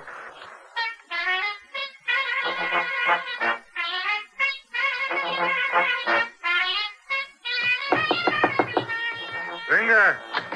Mr. Rhodes, we got it. We got the evidence we need to free Ruth. Slow down, Keith. Who told you I was in Senor Correa's office? That guy in the blue shirt out there. The one talking on the phone. Is it Hector, Jack? Yeah. Come in, Mariana. Yeah. I'll watch the window. What for? That guy Hector you spoke to is Senor Correa's resident police stoolie. The secret police are probably on their way now. Ay, no, por favor, senor. Senor Correa, this is Mariana. She's brought Ruth's locket. Oh. Well, that's certainly the evidence we need. Our American consul will be tickled to get that. But the secret police know Mariana escaped. We saw them patrolling the consulate streets. They're waiting for her to show up at the consulate. That's why I brought Mariana here. Then I beg you, leave now. Keith, please take Mariana out by the back stairway. My car's in the alley. Hector's standing out front, obviously waiting for Salazar's goons to show up. When the police arrive, I will stall them as long as I can. Ay, muchas gracias, Señor Correa. Ruth and I thank you, too. We better hurry, Mariana. Secret police just pulled up. Thanks, Luis. I'll keep in touch.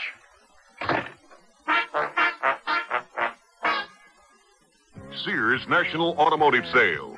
Now, save $36 to $76 on a set of 4 Sears steel-belted radial tires.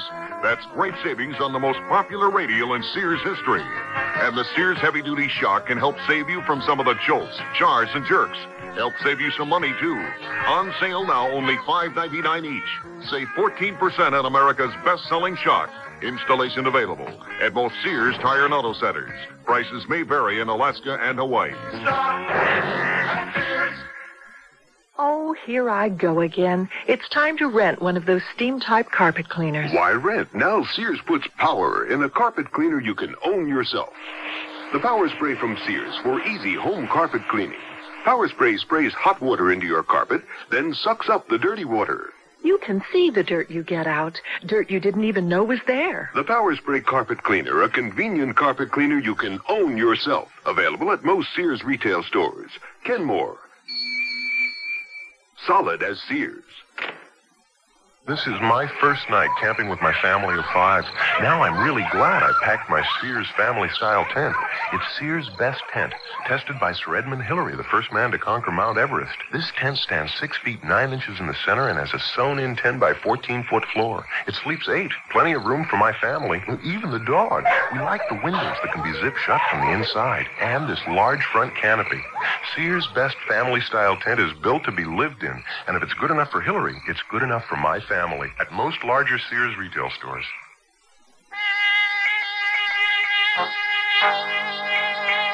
Richard Widmark again. And here's the concluding act of Country of Fear. Another cup, Jack? Oh, please. You sure you wouldn't like to try a cup, Keith? I'm not a coffee drinker. Excellent coffee is one of the few rewards Foreign Service offers in this country. How much coffee does someone like Mariana get to drink? Mariana's in a safe house in the city. I wish Ruth was with her instead of inside El Condor prison. What do they have to gain by delaying Ruth's release? Well, I'm speculating, but I imagine the secret police are evaluating reaction to their scapegoat story. The American papers were flown in hours ago with that story. Salazar's people are evaluating the reaction in Washington. With $40 million in U.S. military aid at stake, General Salazar is hedging his bets. Captain Salcedo makes a very convenient scapegoat for Ruth's imprisonment.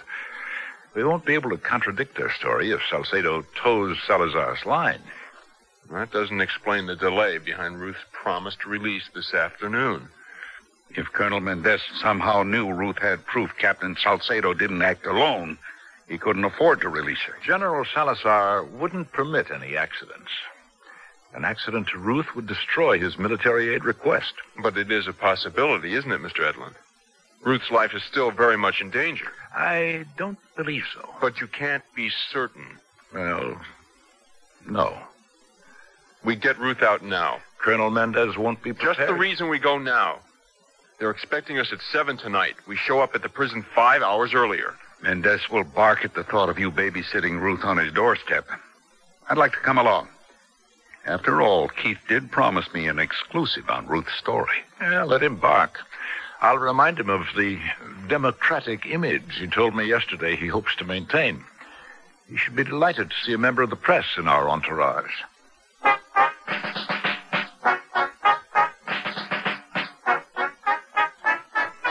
Colonel Mendez, Capitan Salcedo's superior officer. I believe you know Capitan Salcedo as Alacran. So the scorpion does have a real name. I wake up in a soft bed and a clean room with food prepared for me. What new trick is this, Coronel? No trick. You have been in this prison 13 days, 11 in Capitan Salcedo's hands, and 2 days in my care. Your alacran, Capitan Salcedo, is to be court-martialed.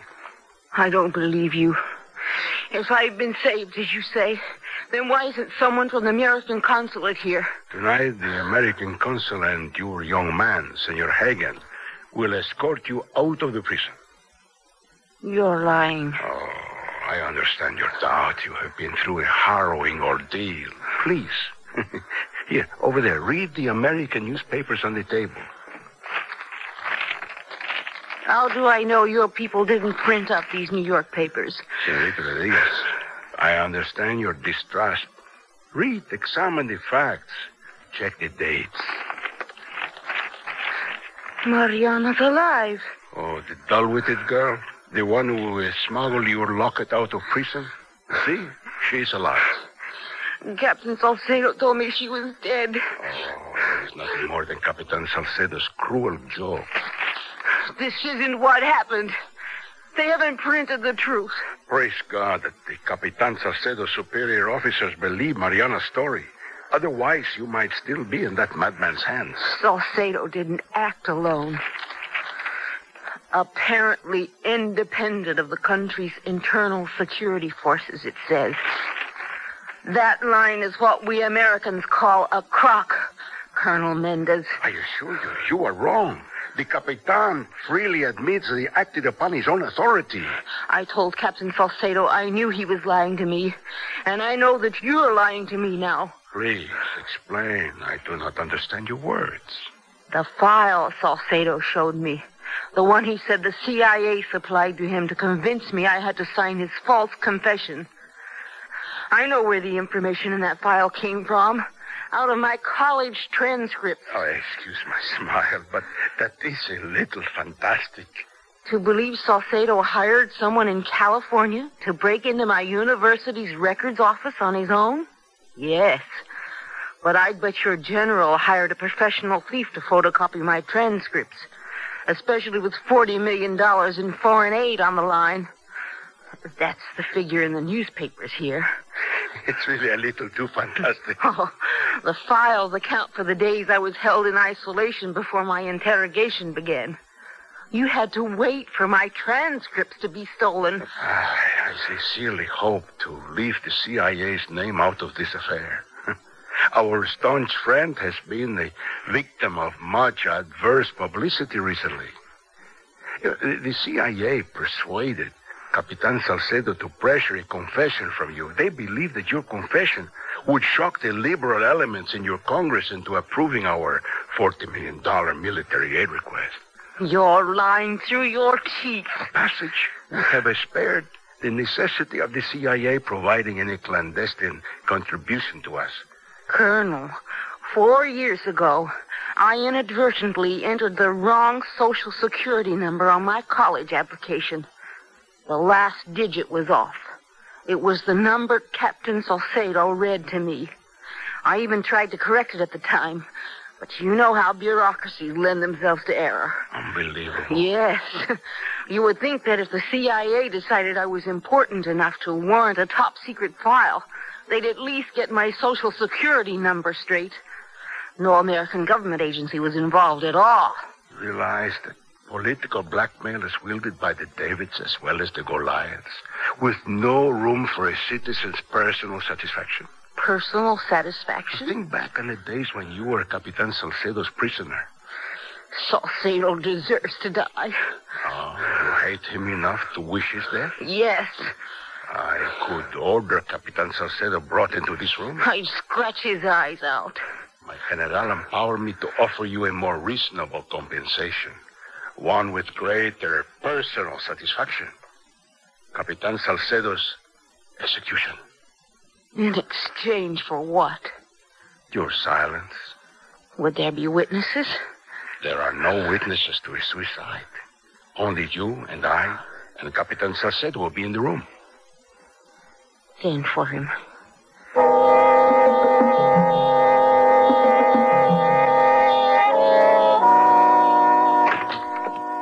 Excuse me, Colonel Mendez. The American consul has arrived unexpectedly. He demands to speak with you. Ah, that is excellent. El Capitan Salcedo join me and the Norte Americana Rodriguez here in this room. Leave us but 5 minutes, no longer. And then escort the American consul into the room. Si, Coronel. The American consul must enter the room immediately after you hear the gunshot. A gunshot? Will the Coronel be safe? I will be ecstatic. Follow your orders and you will help the Norte Americana hand back to me a lost political card. A card the American consul shall help me play.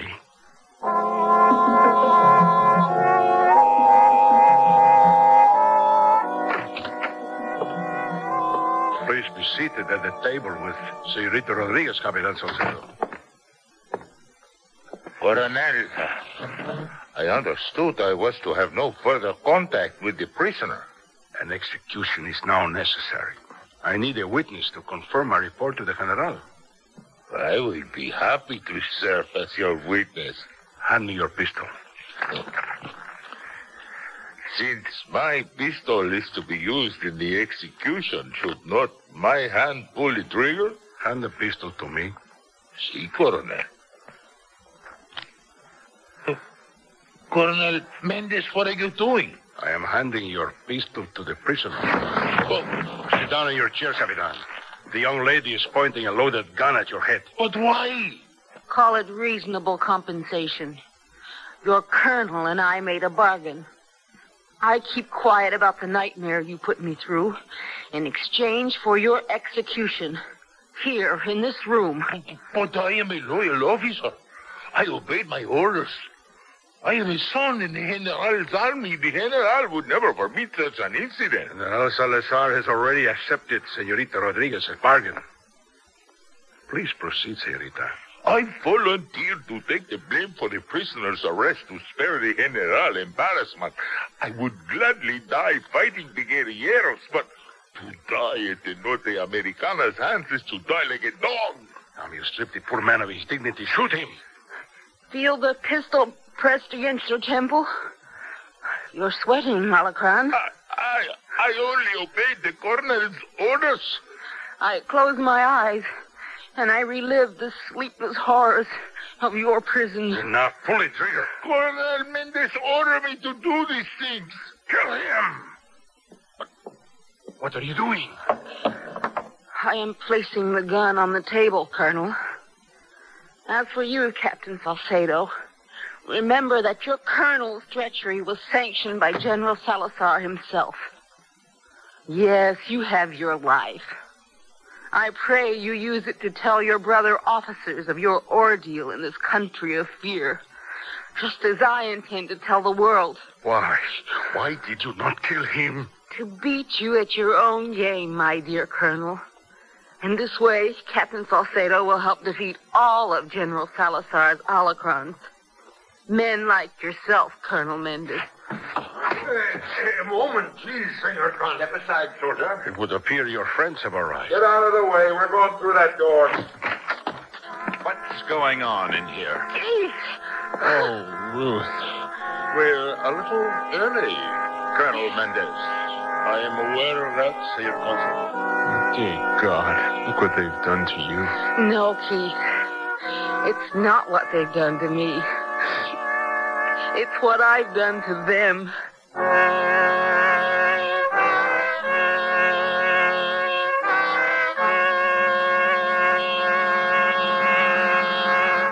Looks like it's going to be a hot one today with 90% humidity.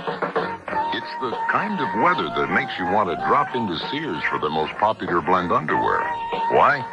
Because it's a blend of 65% polyester for strength and 35% combed cotton for softness and absorbency, with a two-way stretch for the comfortably snug fit men appreciate, especially in the warm, active months ahead.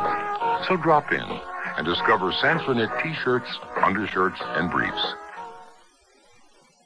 Almost summer, and there I was, still in my winter sports shirts, feeling the heat. So I went to Sears and discovered a summer sports shirt collection. Some interlock knits caught my eye with full button fronts in solids and patterns, and they're short-sleeved. This is a style I can feel comfortable in. Better yet, the interlock knits of polyester are easy care. My wife likes that. Now I'm looking forward to those lazy summer days ahead, wearing my new crisp-looking shirts from Sears. For those hot summer days ahead, Sears is serving a refreshment of cool savings. Now through May 26, you'll save $100 on a Sears Better Series central air conditioning system with an electronic control that regulates the condenser fan to run at the unit's quietest proper speed for the outdoor temperatures. So enjoy a cool $100 savings now. Discover Sears Central Air Conditioning in Good Series, Better Series, and Sears Best Series. Prices and dates may vary in Alaska and Hawaii. All items available at most larger Sears retail stores. The Sears Radio Theater has been brought to you by Sears, Roebuck and Company, where our policy is satisfaction guaranteed or your money back. Sears, where America shops for value. Country of Fear was written by Bruce Martin, produced and directed by Fletcher Markle. Your host was Richard Widmark. Our stars were Joan McCall and Jack Crucian. Featured in the cast were Brian Farrell, Vic Perrin, Virginia Gregg, Lillian Byeth, Howard Culver, Marvin Miller, and Tom Holland. The music for Sears Radio Theater was composed and conducted by Nelson Riddle. This is Art Gilmore speaking. Associate Director of Sears Radio Theater is Ken McManus. Sound effects were created by Bud Tollefson. Joanne Thompson is production supervisor. And the recording engineers are Joe Wachter and Hal MacDonald. The Elliott Lewis production of Sears Radio Theater is a presentation of CBI.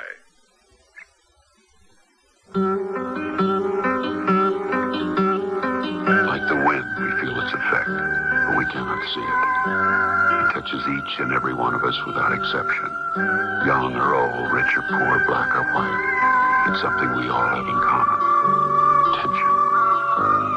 When we're unable to cope with tension, it can turn against us. It can make us fail at our jobs, fail our families, and most important, fail ourselves. Learning to cope with tension is a never-ending process. One that begins at birth and continues to the end of life. It's one of the keys to happiness and good mental health in our time. This is Cliff Robertson. There are few of us who wouldn't welcome solid advice from a good friend on how to deal more effectively with our tensions. That friend can be your mental health association. Contact them for a copy of their pamphlet, How to Deal with Your Tensions.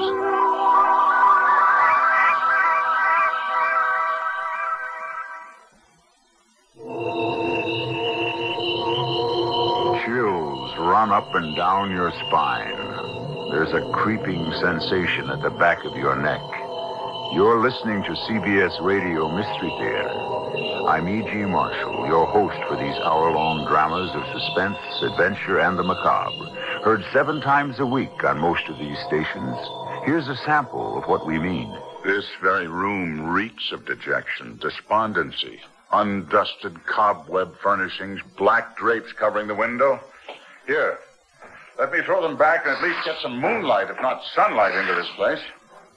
In the doorway. What is it? Madeline! Am I that horrifying to look upon, dear brother?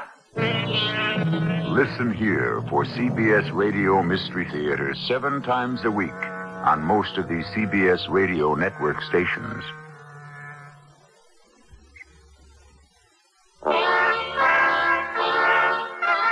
Next Monday's Sears Radio Theater will be a story of the West with Lorne Green as your host. Let's listen. So, now what are you going to do about it? Well, it's not what I'm going to do about it. It's what they're going to do. They obviously have to print a retraction. They can't go around accusing innocent people of being retired gunslingers. So be sure and tune in next Monday to the Sears Radio Theater. I'm Andy Fisher, WNEW News at 8 minutes past 10. Time for the Sears Radio Theater. That's the theme from the Sears Radio Theater. Tonight's story is a comedy with Andy Griffith as your host.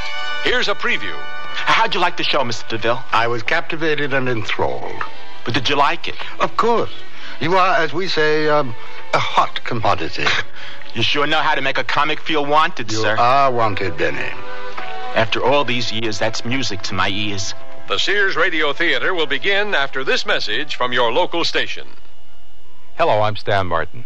It's sad that many youngsters feel the only way they can make their mark on our town is with a destructive act or a smear of graffiti. One building on New York's Lower East Side stands apart from the others. Its walls are spotless inside and out. The youngsters who work and play there have earned the respect of the entire city, just as they've learned to respect themselves. I'm talking about the Boys Brotherhood Republic. The BBR has been helping underprivileged boys work their way out of the slums for almost 50 years. By giving them the responsibility of governing and policing themselves, the BBR helps create a set of values which guide its members all their lives. I know because I was a member from the time I was 6, and the BBR helped change my life. It's doing the same right now for hundreds of youngsters with no other place to turn but the streets. Help the BBR turn out solid citizens. Please send whatever financial support you can to the Boys Brotherhood Republic, 888 East 6th Street, New York, 10009. Thank you.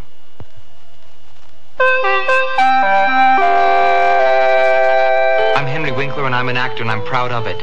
I've played many roles from Shakespeare to the Fonz, and right now I'm playing what I consider a significant spokesman role for the American Cancer Society. We're inviting you to join our cast of millions, the millions of Americans who are playing a role in the fight against cancer. Scientists in research laboratories, the people helping cancer patients with rehabilitation and other services, many of them former cancer patients themselves. All those volunteers playing an important role, ringing doorbells to help raise the funds needed to bring about a happy ending to our centuries-old drama, the war against cancer. That's your role. Act. Send a generous check now to your American Cancer Society. It's not a small part. As Shakespeare said, many strokes, though with a little axe, felled the hardest timbered oak. Remember, it's your American Cancer Society. This is Andy Griffith.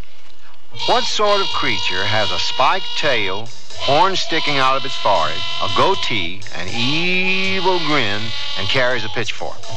No, it's not an enraged farmer or your crazy Aunt Margot. It's the devil, or the picture that most people have of the devil. Now, I'd be the last person to try and convince you that this picture is incorrect. In fact... Well, hold on a minute. That fancy black sports car is in an awful hurry. Let's follow it.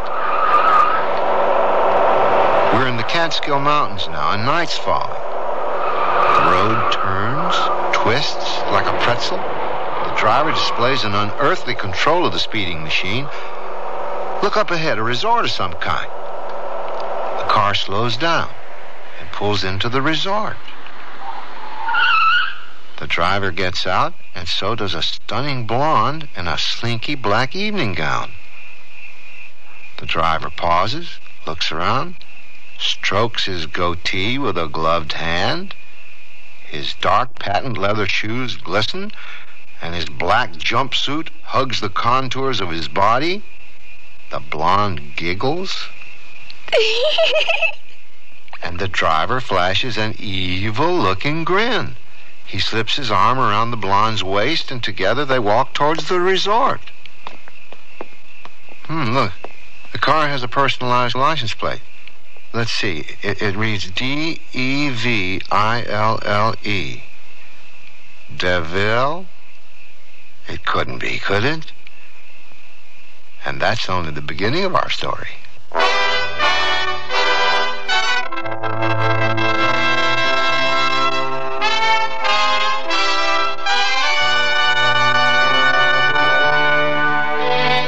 Sears Radio Theater, a new adventure in radio listening.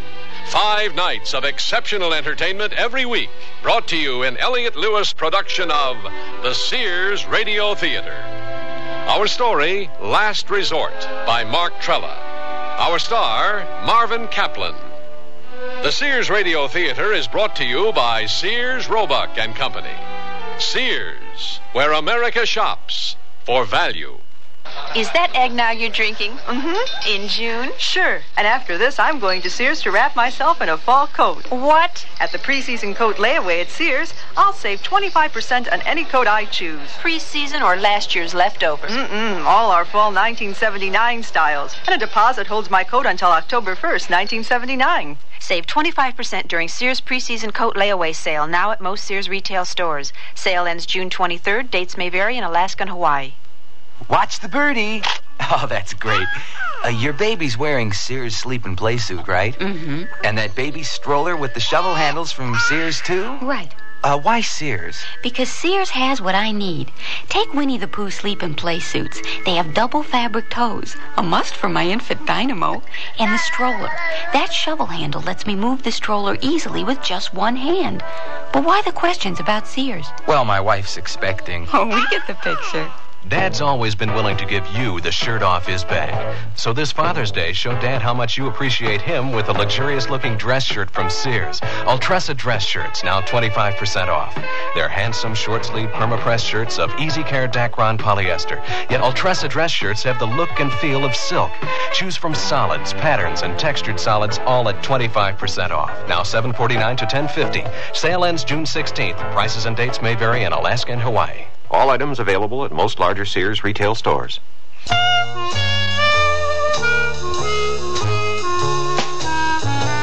Benny Milton is a stand-up comic.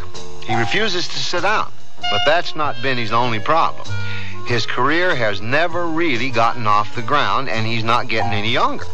Just ask his mother, who is talking to Benny in his dressing room at a swank Catskill Mountain resort. If your poor father, rest his soul, could see you now, Benny.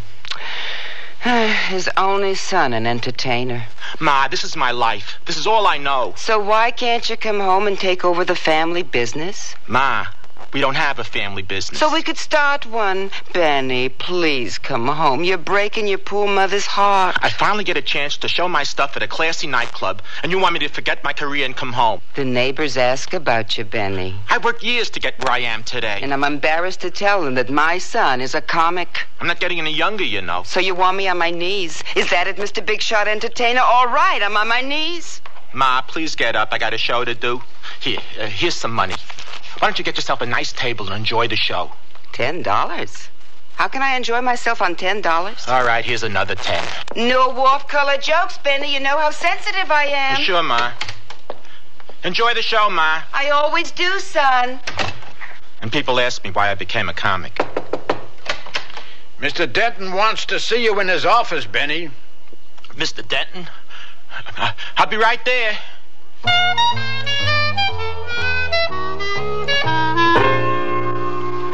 Sit down, Milton. Yes, sir. Milton, how many nights have you worked for me? 4, sir. Do you know that the past 4 nights have been the worst in the history of this resort? I can't imagine why, sir. Sunspots, Milton. Those disturbances on the surface of the sun. You really think so? No. Now, you may find this far-fetched, Milton, but I honestly believe it has something to do with the way you've been entertaining the evening crowd. I don't like the way you said entertaining, Mr. Denton. And I don't like the way you've been doing it. From the looks of the receipts, neither do the customers. Look, Benny, you're a real nice kid, but Henny Youngman, you ain't. I thought I did a pretty good job. Well, the first night you got about 6 laughs, and it's been downhill ever since. And that's not counting the old woman with the shopping bags, the one who laughs at everything you say. You leave my mother out of this. Your mother? Oh, now I get it. You plant your mother in my nightclub just so she'll laugh and make you look good. That's not true. She just follows me around. I can't stop her. Oh, I never thought you'd try to pull a fast one on me, Milton. Well, you won't do it again. After you finish tonight's show, you are through working for me.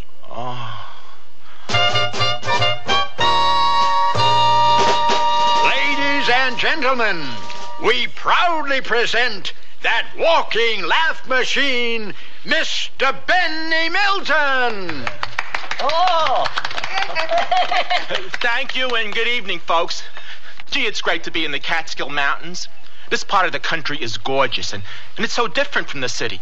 I woke up this morning and saw a bird sneaking off with my wallet. Isn't nature imaginative?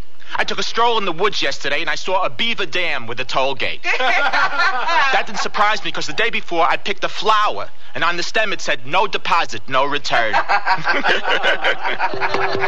Is this thing working? I know you folks are out there because I can hear you drinking. All right, I'd like to introduce my mother, Mrs. Milton, who's been enjoying the show along with the rest of you. Let's hear it from my mother. Yeah, you've been a wonderful audience, and if I never see you again, it'll be just fine with me. Good night, everybody.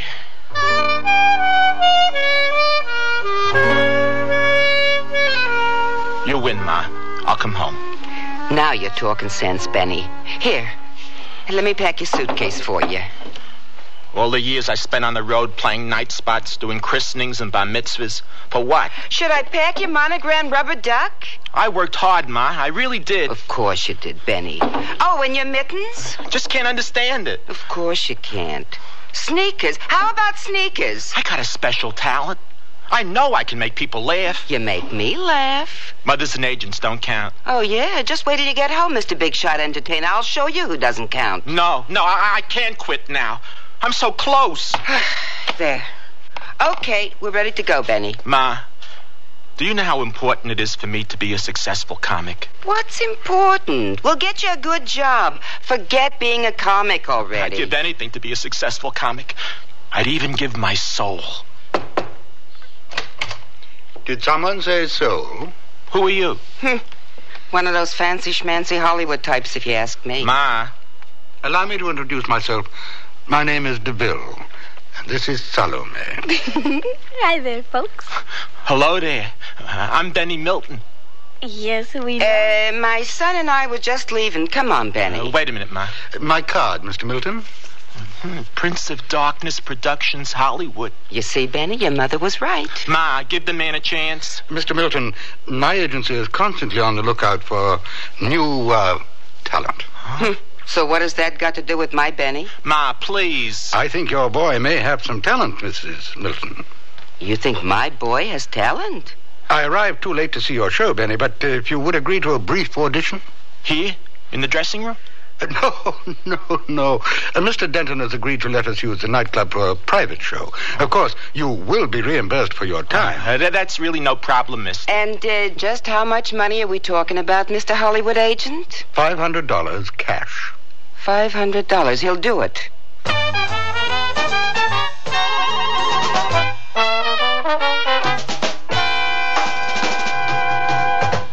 Sears National Automotive Sale.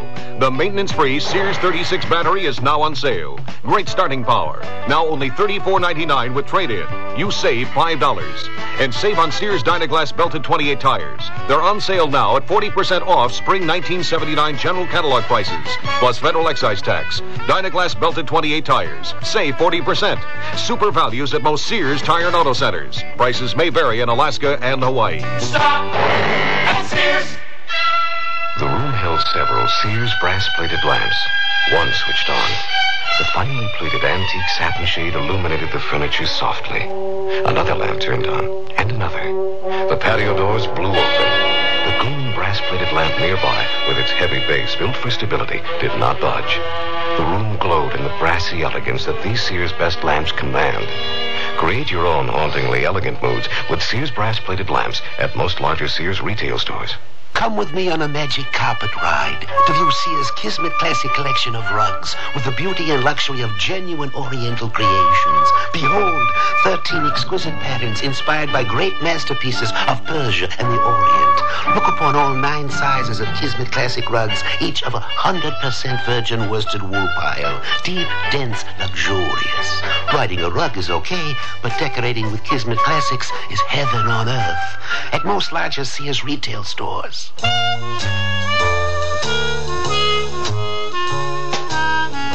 So, Benny Milton can earn $500 for just a few minutes' work. At this rate, he and his mother can retire in 24 hours. Since Mr. DeVille and Salome are Californians, Benny has decided to make them feel at home by doing his famous Los Angeles monologue.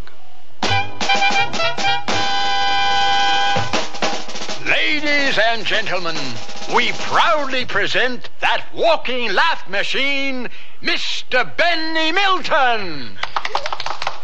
Thank you very much, and good evening, folks. Gee, it's great to be in sunny Los Angeles. This is the only city in the world with hot and cold running traffic. Now, I won't say that smog is a problem out here, but Los Angeles is the only place I know where you can see the air. But everyone out here is used to it. I know folks who refuse to go out on clear days. Don't get me wrong. They're trying to clean up the atmosphere out here. This summer, they're introducing a car that runs on smog. Los Angeles is such a strange place. They do things differently out here. Kids learn to drive before they can walk. They put in the swimming pool before they build a house. And you can become a star even if you don't have any talent. They even put their trash on TV. There are so many weird religious groups and cults out here now. People worship the devil or the sun. I met a guy who worships hamburgers. I'm serious. He has his own church with French fries and everything. He even performs marriages. After he pronounces the couple man and wife, he has the groom slip an onion ring on the bride's finger. You've been a wonderful audience. Good night, everybody. Benny, please join us at the table. Oh, that was a marvelous routine, Benny. You captured the essence of the Los Angeles lifestyle. You were a scream, Benny. Thanks, Salome. Before we get down to business, Salome has to powder her nose. Powder my nose? Oh, yeah. Come on, Mrs. Milton. I don't have to powder my nose. Then you can watch me powder mine. All right. Don't sign anything till I get back. Your mother is an unusual woman. You're telling me? What does she keep in those shopping bags? You know, I never asked her. Benny, tell me about yourself, your career, your ambitions. What little there is to tell could fit on a match cover. I played a lot of small towns, what we comics call the Borscht Belt. I was hoping this engagement would be my big break. I see. And things didn't work out so well? Nah, it was a disaster. Nobody laughed at my jokes except my mother. Is your mother always in the audience? Just about. Huh? She's my biggest fan, only she won't admit it. Even she couldn't help the crowds at this place. And there's nothing worse than playing to a crowd that doesn't respond. Now, that's my idea of hell. That's interesting. Mr. DeVille, you can level with me. Do you think I'm funny? You're a walking laugh machine, Benny. You really think so? You have got talent to burn. I just can't understand why no one has discovered you sooner. I'm not exactly a household word. Well, we can remedy that. How? By signing you to an exclusive contract with Prince of Darkness Productions. I just happen to have a copy of our standard agreement with me. Gee, I don't know, Mr. DeVille. I just met you. Benny, you sign with me, and incredible worlds of opulence and luxury will be yours. Beautiful clothes, exotic women, fancy sports cars, and bright lights, Benny, bright lights that will spell out your name. Benny Milton. Exactly. Now, here's a pen. You really think I can be a famous comedian, Mr. DeVille? I guarantee it. In 6 months' time, you will be a household word. Now, sign on the dotted line. Here goes nothing. And press hard. You're making 6 copies. Sure. Benny Milton. There. Well, you won't regret this, Benny. Oh, welcome back, ladies. You're just in time to celebrate. And, what are we celebrating? Your son has just signed with Prince of Darkness Productions for exclusive representation in the here and the hereafter. Benny, is this true? Relax, Ma. I know what I'm doing. Mr. DeVille will put my name in lights. I'll give you lights, Mr. Big Shot Entertainer. Ma, please. Mrs. Milton, you should be proud of your son. And why is that, Mr. Hollywood agent? Because he drove a very hard bargain. I did? He did? Of course he did. And here is the $1,000 bonus for signing, and here is the $500 fee for your exquisite performance. Oh. Benny, my son, I'm so proud of you. Congratulations, Benny. Welcome to the family, Benny. Gee, I'm all choked up. Benny, you signed an agreement with these people, and they're crazy. Ma, they're not crazy. Are you? No. We're no crazier than you or your mother. See, Ma? There's nothing to worry about. Nothing to worry about. Did you read the contract, Benny? Suppose you signed your life away, Mr. Big Shot. Ma, I didn't sign my life away. Did I, Mr. DeVille? No, of course not, Benny. See, Ma? Well, I can't believe that you're getting off that easy. What did my son sign away, Mr. Hollywood agent? Well, if you must know, Mrs. Milton, your boy signed away his soul. Oy vey.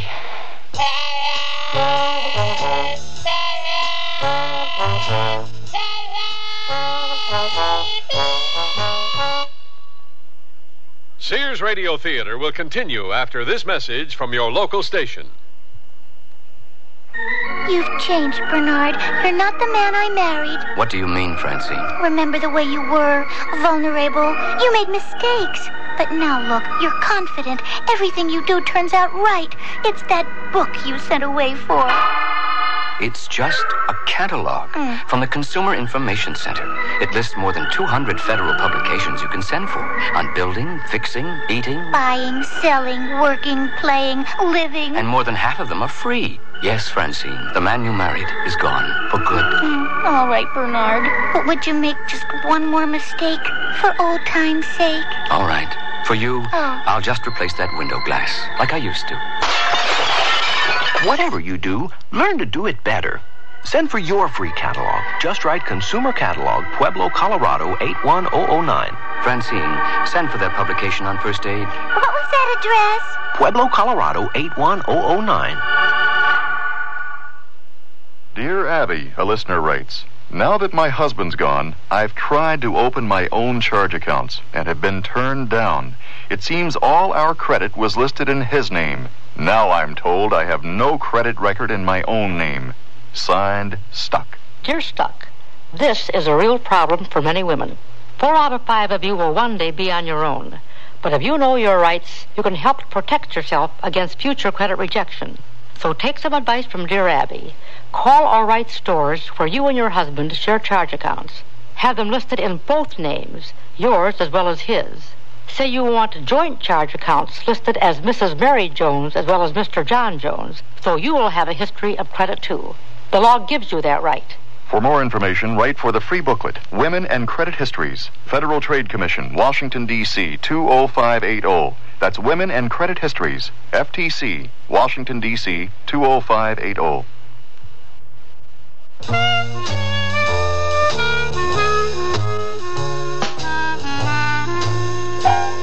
During Benny Milton's long and not so illustrious career as a stand-up comic, numerous agents have requested many things from him. But never has an agent asked for Benny's soul until now. Benny, he wants your soul. Ma, he's pulling your leg. Mr. DeVille, it takes my mother a while to catch on. I understand, Benny. I wasn't born yesterday, Mr. Hollywood agent. I knew you were joking. Don't make me laugh. You signed away your soul, Benny. That's a good one. Yeah, that's a hot one. We do things differently back east, Mr. DeVille. An agent doesn't get you sold for at least 5 years. Now, Mr. Hollywood agent, just what are your plans for my boy? Well, we will need to expose Benny gradually. My boy's not exposing himself? Ma, he means club dates, television, talk shows, stuff like that. Yes, Mrs. Milton. I already have a blueprint for Benny's takeover of America, and in 6 months, your boy will be a household word. My son, the household word. I'll leave tonight for New York to arrange Benny's first major appearance, and Salome will drive both of you to New York in the morning.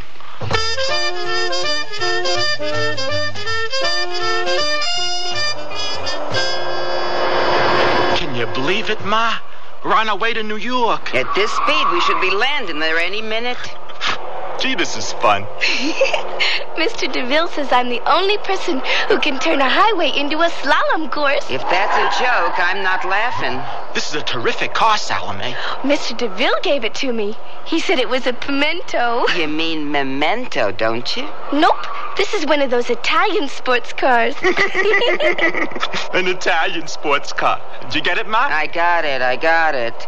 Listen, Salami, what sort of person is this Mr. DeVille? What is he really like? Oh, he's real sweet. sweet, Mrs. Milton. Just like Benny. Oh, go on.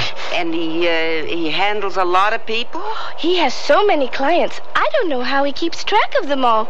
And he works so hard, day and night. Maybe he should take a vacation or something. Oh, not Mr. DeVille. He never rests. Well, he must be a very good judge of talent because it looks like he does real well. Oh, Mr. DeVille is the best at what he does. And I think Benny is his pet project. Is that anything like a pet rock? Oh, Benny, you're too much. Let's hope they think so in New York.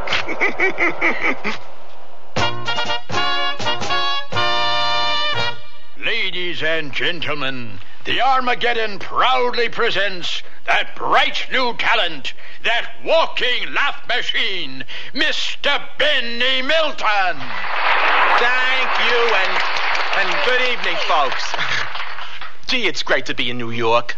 I love this city, and you'll never hear me joke about it. I mean, what can you say about a place that only costs $24? I spent more on cab fare. Now, don't look at me like that, folks. I refuse to tell a New York cabbie joke. Although I did hear that they're developing a robot cabbie that gives you baseball scores and unsolicited opinions. This particular model also manhandles your luggage and drives past you when it's raining.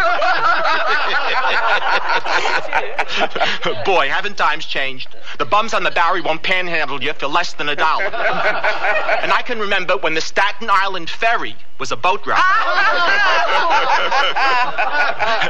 Everybody thinks all the weirdos are on the West Coast, right? I read in the paper that a guy tried to hijack a subway to Jersey City. Must have been the same guy who tried to kidnap the Statue of Liberty. And everyone thinks that all the big decisions in this country are made in Washington.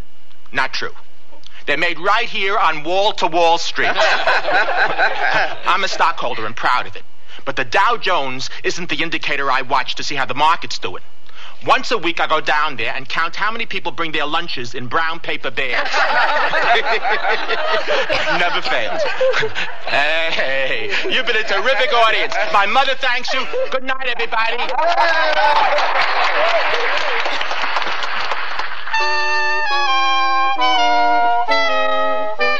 Sit down, Benny. Yes, sir, Mr. DeVille. How'd you like the show, Mr. DeVille? I was captivated and enthralled. But did you like it? Of course. You are, as we say, a hot commodity. You sure know how to make a comic feel wanted, sir. You are wanted, Benny. After all these years, that's music to my ears. I'm in heaven. Well, we simply must do something about your choice of words, Benny. Speaking of choices, Mr. DeVille, do I have any say about what clubs you book me into? Oh, I should say so, Benny. Suggest away. Well, I have this dream, see? I always wanted a headline on the Strip in Las Vegas. It's my favorite town. It's mine, too. And I'm sure that can be arranged. I happen to know the owners of the Inferno. The Inferno?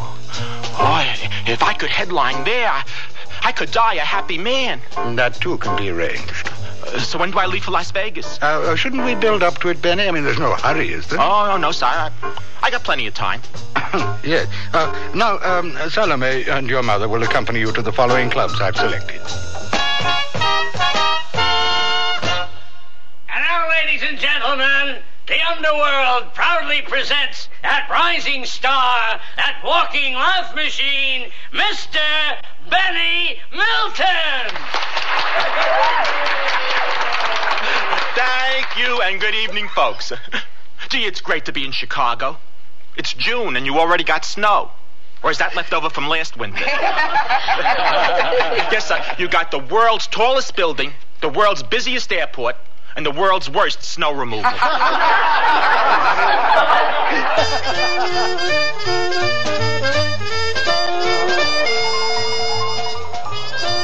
Benny, tell Salome to stop driving like a bat out of hell. Oh! We don't want to be late for the next club date. And I like the way Salome drives. So pipe down, Ma. Pipe down? This is my Benny talking? Just relax. Don't you worry about me, Mr. Big Shot Entertainer, and your blonde floozy with the lead foot. She's not a floozy, Ma. Just calm down. Enjoy the scenery. Enjoy the scenery, he says. What can I see from the trunk except you and Miss Salami making eyes at each other? Ma, I'm a grown man, and I'll make eyes if I want it. All right, have it your own way, Mr. Big Shot. But you're in for a big surprise. Do have a seat, Mrs. Milton. Thank you, Mr. DeVille. Now then, what can I do for you, Mrs. Milton? I came to you as a last resort, Mr. DeVille. My son has fallen in love with your girlfriend, Salami. Salome. She's hardly my girlfriend. She's not your girlfriend? She happens to be a client of mine. So aren't you going to break up this torrid romance? No, it's hardly a torrid romance, Mrs. Milton. Salome likes to have a little infatuation. Believe me, it's nothing serious. Well, my Benny thinks it's serious. Aren't you going to do something? What would you have me do, Mrs. Milton? Salome is a grown woman, and she can make eyes if she wants to. But she's making eyes at my Benny, and they're just not right for each other. You seem dead set against this relationship. Dead set is right. I'd give anything to put an end to it. Anything? I'd even give my soul. Your soul? How interesting, Mrs. Milton. Then you'll break up Benny and this floozy? I think we can arrange something, Mrs. Milton.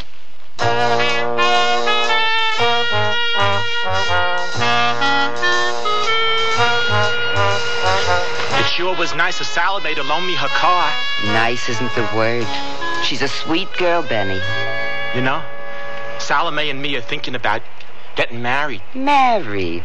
How nice. We can have the ceremony in Las Vegas. And you and Mr. DeVille can be witnesses. It's a marriage made in heaven, Benny. She's the kind of girl a guy could lose his head over. And I'm glad you changed your mind about it. We'll be in Las Vegas soon. We can all get together. Yeah. Where'd you get the mink stole, Ma? Oh, your Mr. DeVille gave it to me. Huh? Why'd he do that? A memento, I guess. How should I know? Well, I've been thinking about Mr. DeVille. Oh? And what have you decided? Since I'm a star, I really don't need him anymore, do I? Well, he's been so nice to us. I feel like we owe Mr. DeVille something. We don't owe him a thing. How can you be so sure? Ma, don't you see what he's doing? He's making a fortune off of my talent. But Mr. DeVille doesn't need the money. Are you playing devil's advocate? Watch your language. Is this ingrate my Benny? I can't understand your attitude. Of course you can't. You never had to share a marquee with the amazing Gumbo brothers, or follow a trained SEAL act, or sleep in the same room with a ventriloquist whose dummy snored. Well, I'm tired of sharing the limelight and the profits. But, Benny, listen. No. I make everyone laugh, so I deserve everything. So what are you going to do, Mr. Big Shot Entertainer? What any self-respecting stand-up comic would do. I'm going on a sit-down strike. I won't perform until Mr. DeVille lets me out of the contract. But you're supposed to play the Inferno tomorrow night. I made up my mind. I waited this long to play the Inferno. A few more days won't kill me. Your Mr. DeVille won't like this one bit. Oh, to hell with Mr. DeVille. Ooh, Benny, what you said.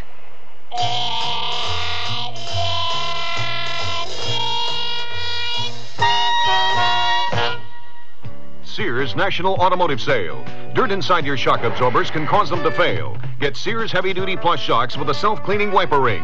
On sale now, only $7.99 each. You save 20%. Installation available. And save now on Sears SuperGuard steel-belted radial tires. Steel-belted strength, smooth ride, radial performance. Super values, too. Save $40 to $76 on a set of 4. Sale ends June 30th at most Sears Tire and Auto Centers. Prices and dates may vary in Alaska and Hawaii. Stop at Sears. The perfect match to strike this Father's Day. Your Dad and Sears Classic Collection separates, all super values. Save $10 on the sport coats, $4 on the slacks or reversible vest. In solid tones that mix and match to give Dad many great looks. Like a 3-piece suit. Start with solid slacks, now $15.99. Add a solid sport coat, now $39.99. And reversible vest, $14.99. Each Classic Collection separate, chosen to fit Dad's build. Sale ends June 16th. Prices and dates may vary in Alaska and Hawaii. Sears wants to break the ice when it comes to buying a Kenmore refrigerator, so we're taking $50 to $100 off 3 models through June 30th. You save $100 on the 19 cubic foot side-by-side and $70 on the 17 cubic foot top freezer refrigerator.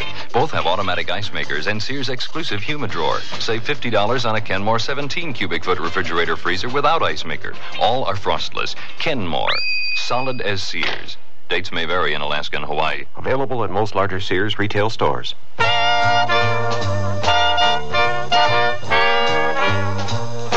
Andy Griffith again, and here's the concluding act of Last Resort.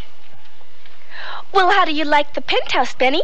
This is the penthouse? We must be 10 stories underground. Didn't Mr. DeVille tell you that the best rooms at the Inferno are underground? No. And I got a feeling there are other things Mr. DeVille isn't telling me. Like what? I can't put my fingers on it yet. But that's one more reason I have to get out of my contract. Get out of your contract, Benny. Why? So I can be master of my own destiny. And so you and me can get married. Married? You and me? What will your mother say? She's all for it. She is? Yeah. And I'm just as pleased as you are. Well, I've got a feeling there's something she's not telling you. Like what? Look what I got, everybody. Welcome to Las Vegas shopping bags. They're real nice, Ma. Guess who I ran into in the gift shop? Liberace? You're Mr. DeVille. And was he ever in a foul mood? Oh, something bad must have happened. I don't know, but he was fuming. Benny, maybe you'd better not talk to Mr. DeVille right now. There's plenty of time to talk, Benny. Relax and enjoy Las Vegas. I get the picture. Both of you are working for Mr. DeVille. He sent you down here to scare me. Well, it won't work. When I'm through with him, he'll beg me to let him out of the contract. Salome, fix me a drink. You could ask her in a nice way, Mr. DeVille. Shut up, Benny. Do as I say, Salome. Oh, what a wretched day. Simply wretched. Mr. DeVille, there's something I want to talk to you about. Thank you, dear Salome. Ma, don't you have to powder your nose? Powder my nose? Oh, yeah. Come along, Salami. I don't need to powder my nose. Then you can watch me powder mine. I am surrounded by greedy, eccentric idiots, ingrates, a whole lot. The nerve of that upstart wanting out of his contract.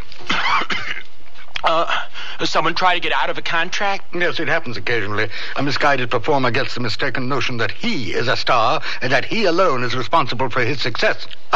Ridiculous. Yeah, ridiculous. That kind of ingratitude irritates the you-know-what out of me. I become very angry and I do very nasty things. Nasty things? Such as? Well, I'd rather not bore you with the gruesome details. You have been so loyal and faithful. Go ahead, bore me. I'd really like to know. Well, take this young man, for instance. A bright, up-and-coming young comic, not unlike yourself. And suddenly he decides that he wants out of his contract just like that. What happened to him? Well, our young man had, shall we say, an unfortunate accident. He fell 13 stories. Oh, that's terrible. Especially since he was on the 7th floor at the time. Pity, had all the makings of a great star. Such macabre talk before your big performance. Do forgive me, Benny. Oh, sure, Mr. DeVille. Now, then, what was it you wanted to speak to me about? Speak to you? Yeah.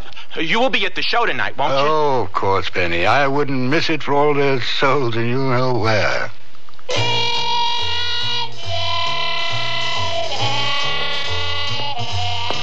Benny, quit pacing and relax. You're on next. How can I relax? You didn't hear what happened to the other guy that wanted out of his contract. Oh, there's something peculiar about Mr. DeVille. Do you suppose he's connected with the underworld? Which one? How can you joke at a time like this? The warm-up act is almost finished, Mr. Milton. Thanks, Pop. I'll be right there. Let's see now. I gotta make Mr. DeVille think it's his idea to let me out of the contract. That's it. Benny Milton, you're a genius. What are you going to do, Benny? The world's worst monologue, that's all. Ladies and gentlemen, the Inferno proudly presents that talented star, that walking laugh machine, Mr. Benny Milton. Thank you, and good evening, folks. Gee, it's great to be in Las Vegas, the home of legalized gambling. You can gamble anywhere in this town. I got in a cab at the airport, and instead of a meter, this cab had a slot machine. Hey, don't laugh. I won $23. They even have slot machines in the restrooms. Now, that's what I call a pay toilet. And speaking of restrooms, I was in a casino that had restrooms for everyone. They had one labeled men, another for women, and another for losers. All the casinos try to outdo each other. The one I'm staying at advertises a card game in every room. They also got a great breakfast deal. It's called the Loser's Special. For only 99 cents, you get a cup of coffee and 2 aspirin. They'll even give you a free tank of gas if you lose over $100. Hey, did you hear the one about the dumb gambler who paid off all his debts and then left town? You've been a wonderful audience. Good night.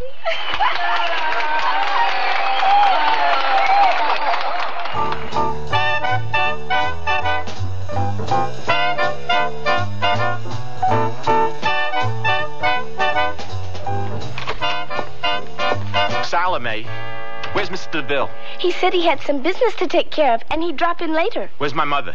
I haven't seen her since the powder room, Benny. I don't understand what's going on here. What's to understand? You were a scream. I threw that crowd every stale Las Vegas joke I had. I should be punished for telling jokes that bad. Maybe you will be. Why were they laughing at those lousy jokes? Something is funny around here, and it isn't me. Well, don't look at me, Benny. Are you going somewhere? I've done some soul searching, Salome, and my mother was right. You and I aren't right for each other. I could have told you that, Benny. But what about your contract with Mr. DeVille? Look, he can't hold me to a contract if he can't find me. I don't understand, Benny. Well, I think I do, and the sooner I'm out of here, the better. You going somewhere, Benny? Mr. DeVille, just stepping out for some fresh air. Ah, and how far were you stepping? How about Cleveland? Benny, I'm disappointed in you. Can't you take a joke, Mr. DeVille? I don't have a sense of humor. I had such plans for you. I even had a surprise waiting for you upstairs. A surprise? For me? No, a small token, a memento, you might say. It's worth $20,000. $20,000? I might be persuaded. No, that's all right, Benny. I don't want you to feel pressured in any way. Pressure? What pressure? Let's see the surprise. All right, then. It's parked upstairs.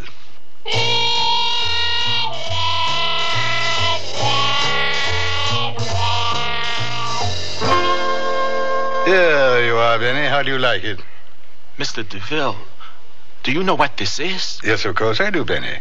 It's a custom-made 9-cylinder British Lucifer with hand-tooled leather interior, AM/FM stereo, steel-belted radio, sunroof, and an overhead cam engine which attains speeds in excess of 130 miles per hour.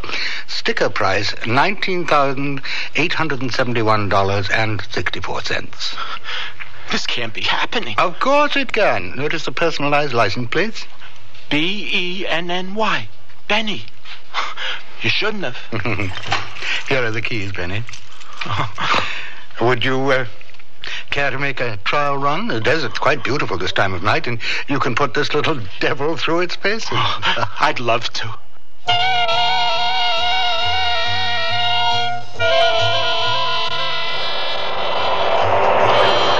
This car is so powerful, it's almost frightening. Well, you seem to be handling it rather well, Benny. It's taking all of my strength to keep this car on the road. It seems to have a mind of its own. Doesn't that upset you when something that belongs to you decides that it has a mind of its own? I don't get it, Mr. DeVille. What if this car suddenly decided it didn't need you anymore? Don't start going goofy on me. How do you think I felt when I learned that you wanted to end our relationship, Benny? I wasn't trying to pull a fast one. I just wanted some time to think things over. Well, I did your thinking for you. You never had any worries, did you? No. But I do have a couple of questions for you. Yes? Where's my mother? I'm sure she'll be joining you shortly. She better. Don't worry about that, Benny. And another thing. Why was everyone laughing at my jokes tonight? Because you're Benny Milton, the walking laugh machine. Yeah, but I purposely gave them the worst monologue I could, and they still laughed. Benny, you could have read the telephone book and gotten laughs tonight. Are you saying that you made a deal with those people to laugh at anything I said? No, Benny. All of those people made deals with me, just like you did. In exchange for certain concessions, they do as I say. You wield a lot of power, Mr. DeVille. I should. I'm the devil. Hey, don't talk like that. Benny, please remove your foot from the accelerator. That's a good idea. We are going pretty fast. Hey, we're not slowing down. The brakes don't work. Mr. DeVille, do something. I'm afraid not, Benny. It's time for you to repay me for services rendered. Perhaps if you hadn't decided to leave me, you might have enjoyed your fame a while longer. What do you want from me? I'll give you anything. No, I don't want anything. I want your soul. Give me your soul, Benny. Get your hands off me, you nut! Give it to me. I want it now. Hey, we're going out of control!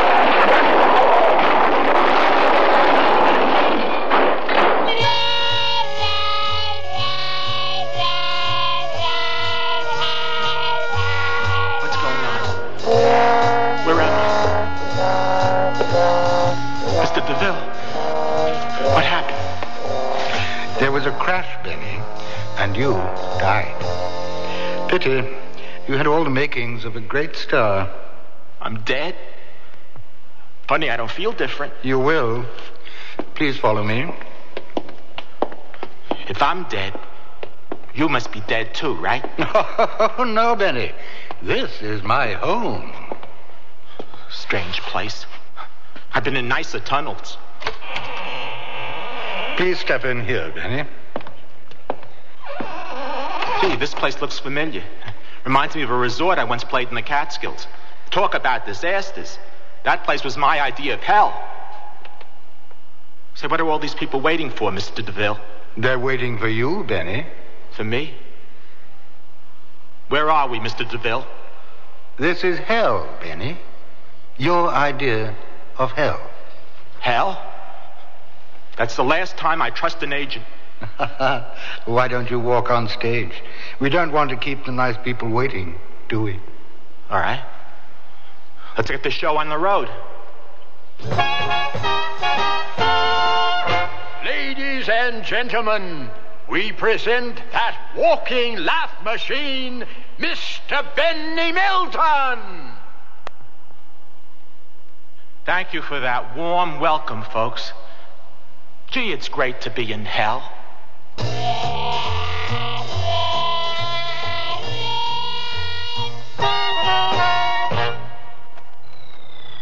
The T-shirt goes to great lengths and becomes a dress that's a super value from Sears. The T-shirt dress for $13.99 in a bright or soft palette of prints, a great get-together of interesting styles in easy care double knit polyester, sizes 8 to 18. Only $13.99 each, thanks to a special purchase. And a Sears special purchase, though not reduced, is an exceptional value. The T-shirt dress, another super value from Sears. Quantities limited. Prices may vary in Alaska and Hawaii.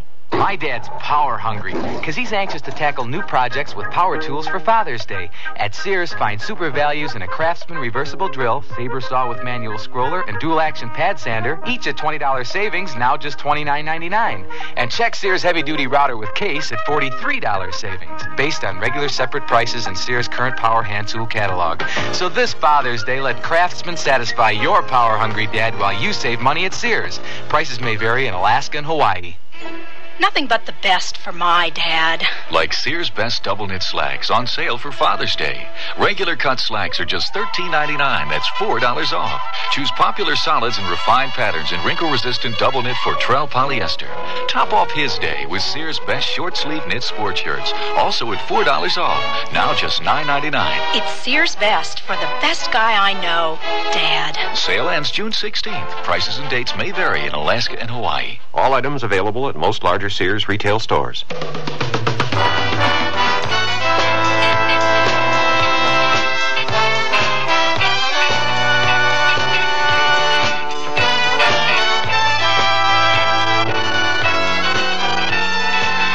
The Sears Radio Theater has been brought to you by Sears Roebuck and Company, where our policy is satisfaction guaranteed or your money back.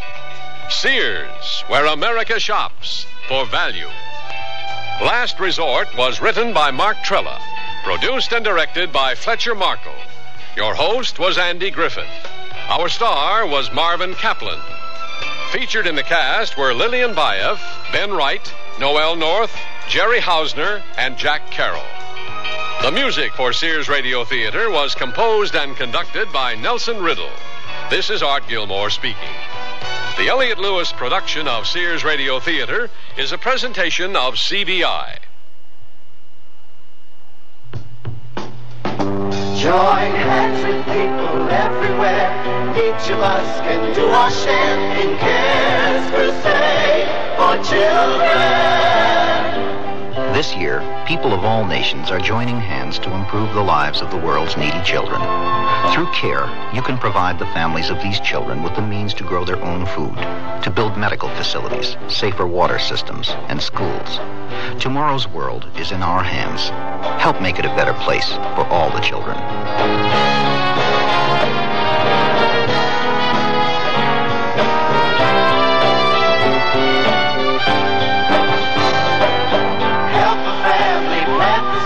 To end the hunger and the need, join Cares Crusade for children. Please send your check or money order to CARE, Crusade for Children Overseas, Box 576, New York 10016.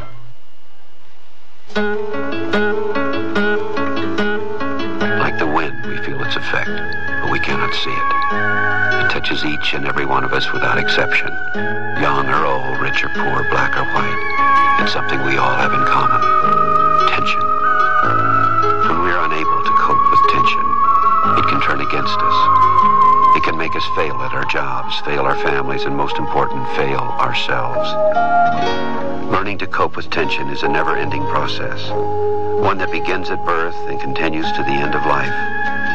It's one of the keys to happiness and good mental health in our time. This is Cliff Robertson.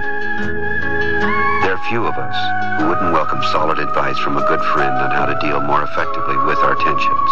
That friend can be your mental health association. Contact them for a copy of their pamphlet, How to Deal with Your Tensions.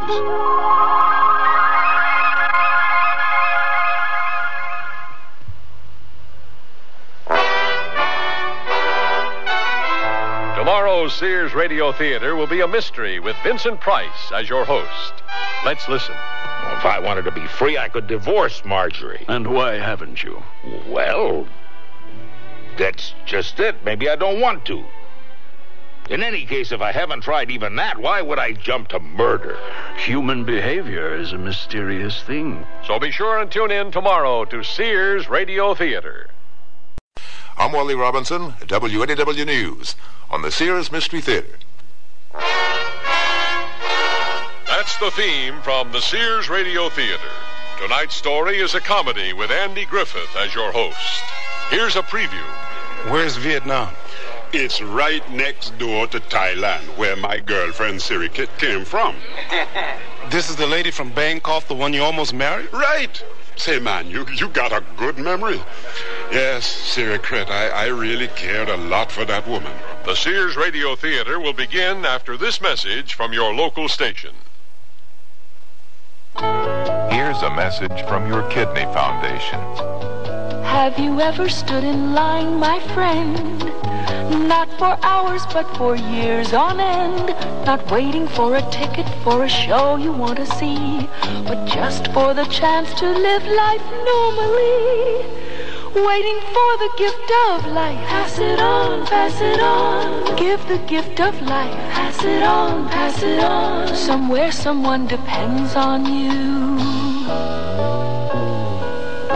You can give the gift of life and help someone who depends on you by becoming an organ donor. You can sign a special line on your driver's license or get an organ donor card from your Kidney Foundation. A moment to sign could mean a lifetime to others. Remember, we're talking about life. Pass it on, pass it on. Give the gift of life. Pass it on, pass it on. Somewhere someone depends on you. This is Andy Griffith. Listen. All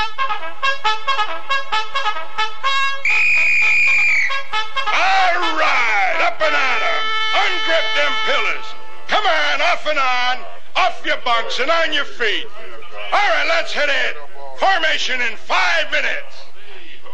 The time is the recent past, and the story is about a man, a soldier named Steele.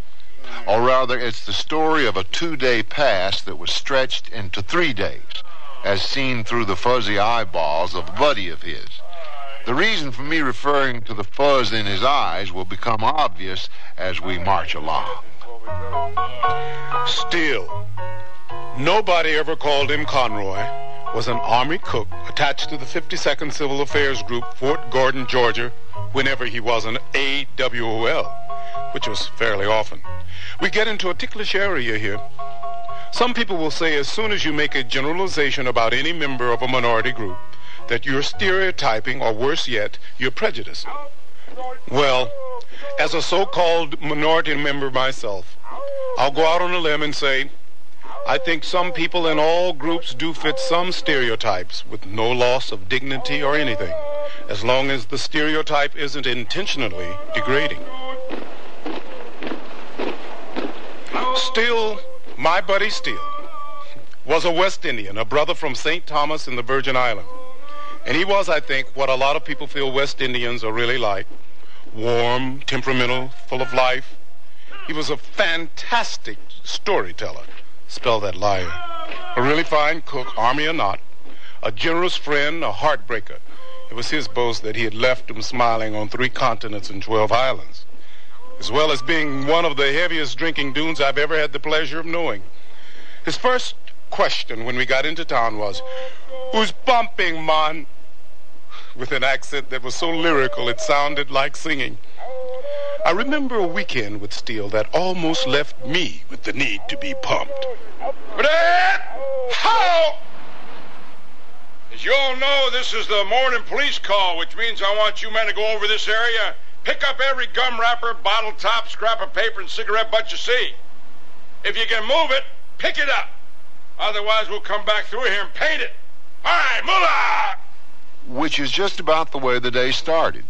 The day which somehow or other became more than a day. What just now happened, really, is that our story has just begun.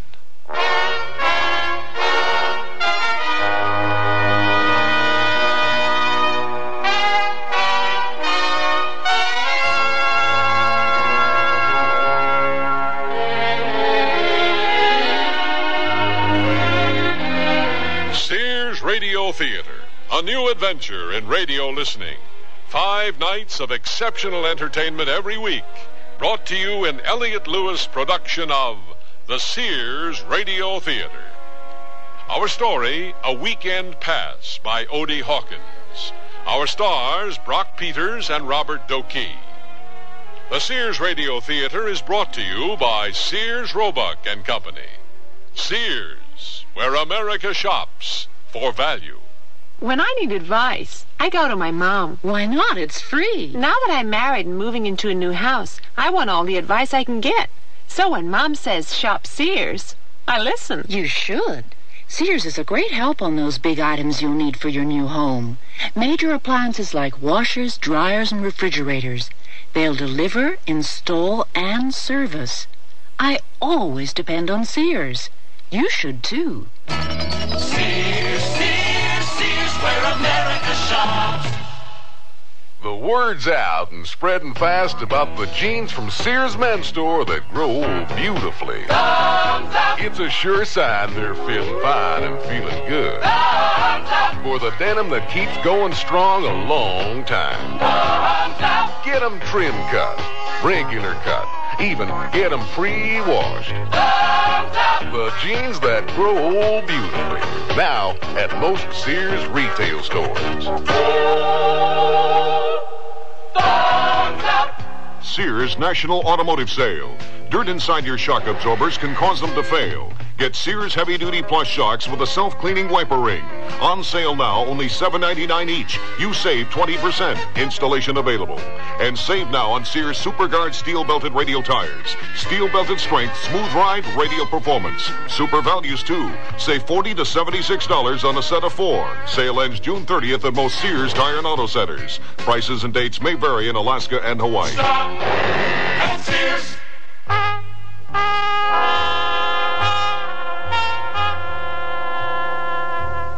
We've often been told that an army marches on its belly. By that I mean what goes into the men makes a march. But no one has ever explained what happened to the army when it's cook's night off, or what the cook does once he's free of the kitchen. Steele had gotten a couple of $100 in back pay.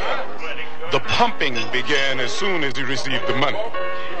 He corralled Jack Skid, Bobo McKinnon, Sergeant Jackson, and myself to go to the service club. It was on a Friday night, a typical peacetime U.S. Army Friday night in 1964. Jack Skid, our resident poet, after 8 whiskey sours. I know everyone sitting at this table has always wanted to know why monkeys stay in trees, right? There was no getting around it. After a certain number of whiskey sours, Jack had to tell us why monkeys lived in trees. Wait, Jack. Hold on to your monkeys. Let's everybody have another round first. Waitress! Yeah? Can I take your order again? Another round for my friends. Oh, looks like the good sergeant has decided to take 10 on us. Down in the jungle where the tall grass grow, lived one of the most sarcastic monkeys the world would ever know. One day he happened to struggle up a tree to snow a little bit and dream up something new for his wit. Everybody got a taste? Yeah. Oh, I'm sorry. I didn't mean to interrupt you. Down on the ground lived a lion who knew he was king. The monkey spied the lion and said, trying to put evil into his head, "Hey, lion, there's a big tough dude living over there, and the way he talks about you would put gray in your hair. From what he says, he ain't your friend, and he sees your body as something to bend. The only reason I'm telling you this is because I'm really your friend." Some friend that is, eh, man?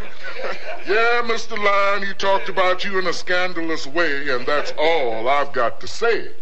Now, the lion took off like a 44 out to even the score. He ran through the jungle like death on a breeze, knocking down all the coconuts off the trees. The lion stalked an elephant from behind, thinking he'd give him a pretty rough time. The elephant checked the lion out from the corner of his eyes and said, "Look, lion, you better pick on somebody your size." That's right. The lion wouldn't listen to reason and made a slash and beat him to the ground with one mighty smash. Left, right, and They fought all night and half the day, and I still don't see how the lion got away. But he finally dragged off more dead than alive, leaving himself wide open for more of the monkey's jive. "Hey, Mr. Lion, you really look sad. The other fella must have really been bad. When you left here, you were roaring like you was going to eat somebody up. Now look at you, you were all beat up." The monkey, hopping with glee, jumped up and down. His foot missed the limb, and he plunged to the ground. The lion was on him with all 4 feet, angry enough to grind him into hamburger meat. The monkey looked up with tears in his eyes and said, "Please, Mr. Lion, I apologize. If you let me go, I'll tell you something you really ought to know." Mr. Lion lifted up a paw, and the monkey scampered up a tree. "What I wanted to tell you," he screamed from the tree, "I'll put the elephant on you again if you mess with me." The lion stalked away growling, "Are you just talking? Up in them trees is where you better stay." And that's where they are till this very day. So there. Once again, we find out what keeps lions on the ground. Elephants. Oh, come on, you guys. I kind of like to find out why the monkeys live in trees every now and then. Waitress? Okay, it's okay, Steele, my friend. I can take it. Another round? Yes, and a double for our poet friend Skid. Yeah, Jack, you know, I've always been puzzled by one thing that happens in that monkey poem. What's that? Why would you choose the biggest creature in the jungle, the elephant, for the lion to mess with? Because incongruity is the soul of humor, Brother Bobo, as every good comedian knows. Incon who? Incongruity. I feel I just have to pause here for a moment to say a few words about something. I've been in a lot of groovy situations, but I don't think anything can equal the good vibes of a group of soldiers off duty. I look around the table, over the rims of hundreds of glasses, at Sergeant Jackson. Sergeant Jackson has been in a couple of wars, and he has ribbons and decorations to prove it. But he doesn't swagger around acting heroic or anything, if you know what I mean. Right now, he's checking his eyelids for holes. And my buddy, Steele, well, he was up to something which I didn't know anything of. Not at that time.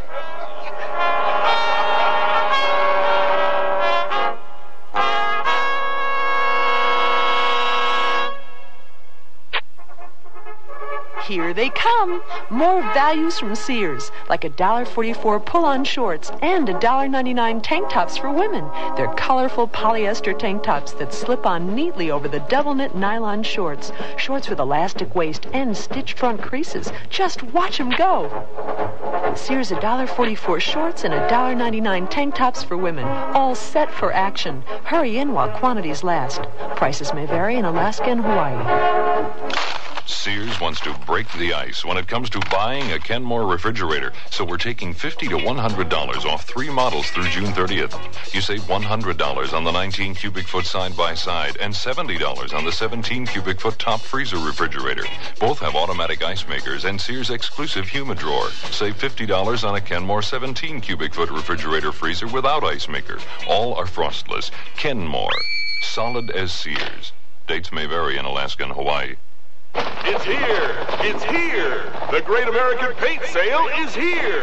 Now, save $3 to $5 on the same Sears paints that help preserve the homes of John Paul Jones, Betsy Ross, and other great American homes like yours. Save $5 on Weather Beater satin exterior paints, now $9.99 a gallon. Save $3 on Easy Living flat, ceiling, and semi-gloss interior paints, $8.99 to $9.99 a gallon. The Great American Paint Sale is here! Prices may vary in Alaska and Hawaii. All items available at most larger Sears retail stores. We left them in the service club, and they haven't retreated one single sip. And Sergeant Jackson never forgets that he is a sergeant, even while he's semi-asleep. Ain't no sense in going home. Jody's got your girl and gone. Sound off. 1, 2. Sound off. 3, 4. Cadence count. 1, 2, 3, 4. As you can hear, he's always thinking of the troops. Jack Skid, whom we kid about having a name like Skid, is our poet in residence, in a manner of speaking, and the company's communications specialist. This guy can take a bunch of metal scraps, a couple of coat hangers, and a coil of wire, spit on the whole business, and build a radio that could reach the South Pole. I've seen him do it. Well, not the South Pole, but he did wake some poor dude up in West Texas once. Good morning, Mr. J. Bird. I came to buy your wings to fly over to Mrs. Boots's house to hear Mrs. Bootsy sing. Mrs. Bootsy has a new little baby, and when the baby cries, she rocks the baby in a cradle and feeds him apple pie. Sometimes Jack's poetry doesn't quite receive the recognition he feels it deserves. Okay, if you clodheads didn't like that, how about this one? Roses are red, violets are blue. Great guy, always. His poetry, well, that's a different story. Bobo McKinnon is an ex-Golden Glove title holder from Philadelphia, 147 pounds. I think you suspect that he'd held some kind of title just from looking at the muscles this dude had. He's one of the few human beings I've ever seen with a set of muscles between thumb and forefinger. Great guy, but you wouldn't want to make him mad about anything. And Steele, Conroy Raphael Steele. Waitress, you slowing down, sweetheart? How about another round? Do you guys know you probably set a new service club record for whiskey sours consumed in a 4-hour period? What's the record for fours and daiquiris? Huh? Now, that's typically Steele, not quite satisfied to settle for the easy way. I mean, you get the impression that he merges fantasy and reality better than most people. Okay, so there I was, me and a couple of good friends. Rum and coke? No, man, these were people. Anyway, there we are in the middle of this cane field. Moon as bright as morning, machetes in hand, slashing and fighting with a whole troop of ghosts. A troop of what? You heard the man, he said ghosts. Right, Steele? Right. We had just about gotten the best of them before they piled up, pull off this flanking movement over to the left. You see what I mean? You never quite know whether he's pulling your leg or not. The only time you can be absolutely certain he's not putting you on is when he cooks or talks about cooking. How did I become a cook? Yeah, how? Look, simple. I took one look at my first breakfast of creamed beef on toast in basic training, and I thought to myself, hey, Steve, you can do better than that. So I become a cook. No, let me tell the truth now. That's not exactly the way it happened. I had this buddy of mine who was General Porter's personal chef. Remember him? Oh yeah. Well, I remember him. We used to call him Old Pity Patty Porter because he was always sneaking around Pity Patter. That's the one. That's the one. Yeah. Well, my buddy Johnny Wolf was about to lose his cushy job because he was running out of ideas for meals, and he asked me to help. Well, if the truth be told, Johnny Wolf never had a giant imagination to start with, you know. Well, how did he know that you knew anything about cooking? Oh, we knew each other from back home. Well, even if I must say so myself, I had a pretty big reputation in St. Thomas, you know. Anyway, I saved his job by making poulet basque. Poulet who? Poulet basque. Basque chicken, man. Hey, speaking of strange food and all, I've been dying to ask somebody, who are these little Chinese guys walking around the post holding hands? Oh, for goodness sakes, Bo, you're worse than my Uncle Wally. Don't you know by now that all the yellow people ain't Chinese? Those guys are Vietnamese. They're here for signal school training. Okay, so they're Vietnamese, whatever that is. But what's with this hand-holding bit? Just a custom, old buddy. They just have a different sense of values about stuff like that. Where's Vietnam? It's right next door to Thailand, where my girlfriend Sirikit came from. This is the lady from Bangkok, the one you almost married? Right. Say, man, you got a good memory. Yes, Sirikit, I really cared a lot for that woman. I think she was the only woman I ever met who could cook better than me. I was attached to the American embassy in Bangkok. Somebody had passed the word to the ambassador that I made the best vatapá this side of Rio de Janeiro. Come on, Steel, play fast. Speak English. What's this vatatopa stuff? Vatapá, my poetic friend, is a Brazilian dish. It's chicken stewed in coconut milk, seasoned with sliced shrimps, onion, red pepper, and olive oil. Anyway, the ambassador, whose last post had been in Brazil, finagled me onto the embassy staff because he had fallen in love with Brazilian food. And that's how I met Sirikrit. Hey, wait a minute. Something is missing here. I thought we were talking about Vietnam. Last call, Jed. Hey, what's going on around here? This is it, the end. Thank goodness. Well, wait. One more round before you throw us out. Come on, one more.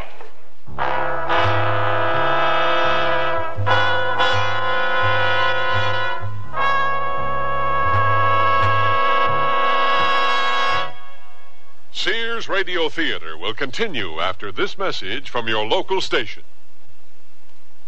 What in the world happened in June? Brought to you by your local Navy recruiter. June is admissions day for New Hampshire and Virginia, admitted in 1788, Kentucky in 1792, Tennessee in 1796, Arkansas in 1836, and West Virginia in 1863 as our 35th state.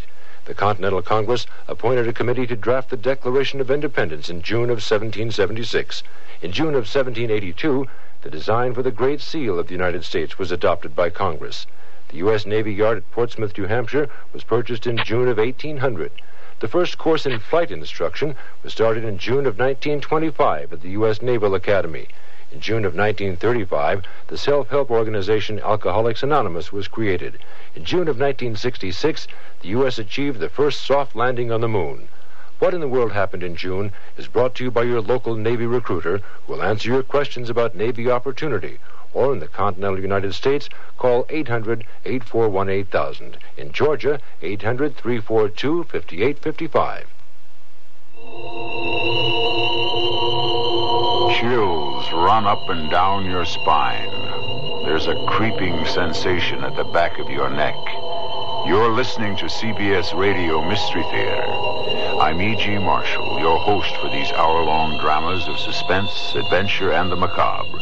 Heard 7 times a week on most of these stations. Here's a sample of what we mean.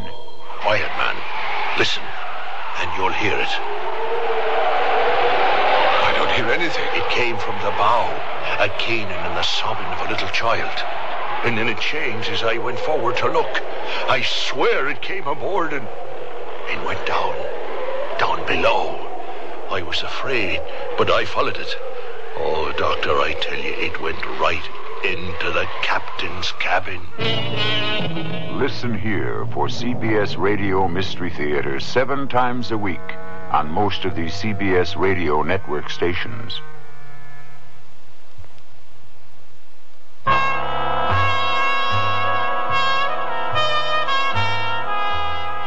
At this point, undergoing their ritualistic last round, everyone seems to be pretty much the worse for wear except Smith and Steele. Smith has been doing a Houdini sleight of hand with the whiskey sour glasses that magically placed them squarely in front of Sergeant Jackson, which might explain why he is hors de combat, or shall I say bombed. Steele seems to be just starting his evening. And while they've all known his capacity for this sort of thing, they have to wonder why it's different this time. Okay, that's that. Only 12 o'clock and we're out in the night. What now? Well, I've had it. Me too, and I think I speak for the good sergeant draped over my back. Oh, well, what about you, buddy-o? Well, Britt, let's leave these deadbeats and go on pumping in town. I'm kind of low on cash still. I only have... Hey, man, we ain't talking cash. We're talking about pumping. Let's grab a post taxi and go. Come on. The sense of challenge swelled up in my chest. Realizing that it seemed likely that I was going to be taken through the test of a steel weekend, one I only suspected at that time would be a record setter. When our friends shook hands with me leaving the service club, even Sergeant Jackson unbent for the departure scene. They seemed to look at me in the way people look at other people who are obviously about to do something they wouldn't do. Back then in 1964, a medium-sized town in South Georgia wasn't much of a great place for a couple of black soldiers to go and party the night away. Gwinnett Street was where it was, and there wasn't much to that. 3 clubs, the Top Hat, the Paramount, and the DeSoto. Steele, playing with the laws of averages, tossed a 2-headed nickel and decided on the DeSoto Club. We grabbed a table and Steele ordered a brand of scotch I had never heard of, nor had the waitress. We settled for rum and cokes. Well, here we go, buddy-o. Roses are red, violets may be blue, and if either one of us has got to go to heaven, I think it'll be you, with all due respect. Dark skin. Come on, dance with me, honey. My condition at this point was, how shall I say it, a bit unstable. Steele was in good shape. His fingers looked pickled the way they were curled up, but there was nothing wrong with the rest of it. You got to be on your guard when you come in here. These women will dance your socks off. How about some refreshments? 2 o'clock now. Closing time. 2 o'clock, people. Now, time to call it a night. Hey, what is this? Every place I go, they close it up. Fortunately for me, the bar closed at 2 a.m. I don't think I could have been able to hang in there a minute longer. The bartender, wise to how reluctant troops on a weekend pass were to give it up, nudged us out with a sawed-off pool cue in his big fat hand. I think he was anxious to get home for dinner. 2 a.m. Saturday morning, slightly tipsy to put it mildly. No place to sleep.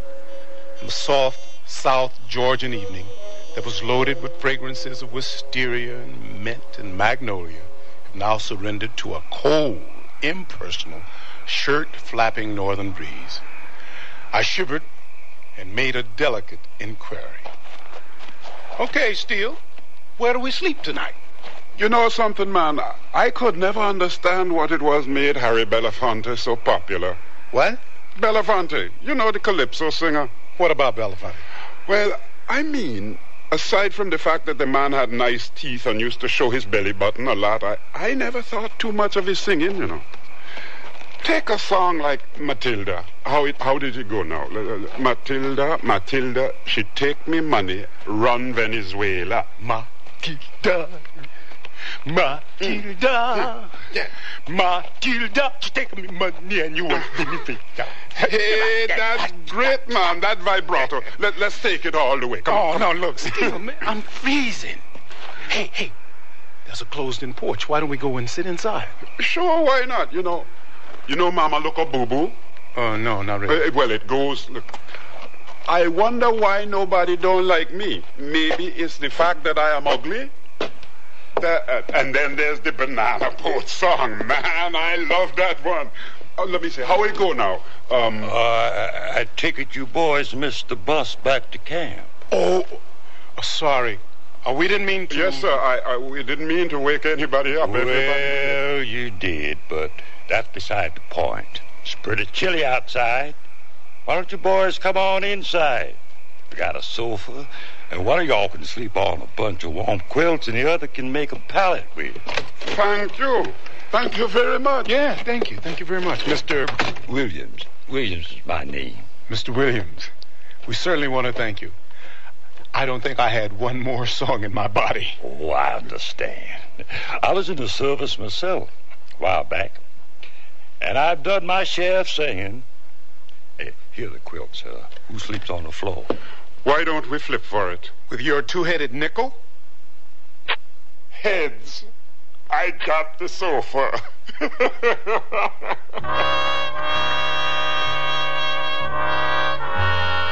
Saturday morning. My mouth tasted like a bowl of ashes. I knew it was the next day and that the sun was probably shining, which made me want to keep my glazed eyeballs away from bright lights of any kind. And my head felt as though a half-track was practicing maneuvers inside. Finally, I worked up the nerve to squint over the lump of quilt around my neck and saw Steele and Mr. Williams sitting at a table in the other room, sipping what looked suspiciously to me like bourbon. Hey, you wake, man? Come on in here.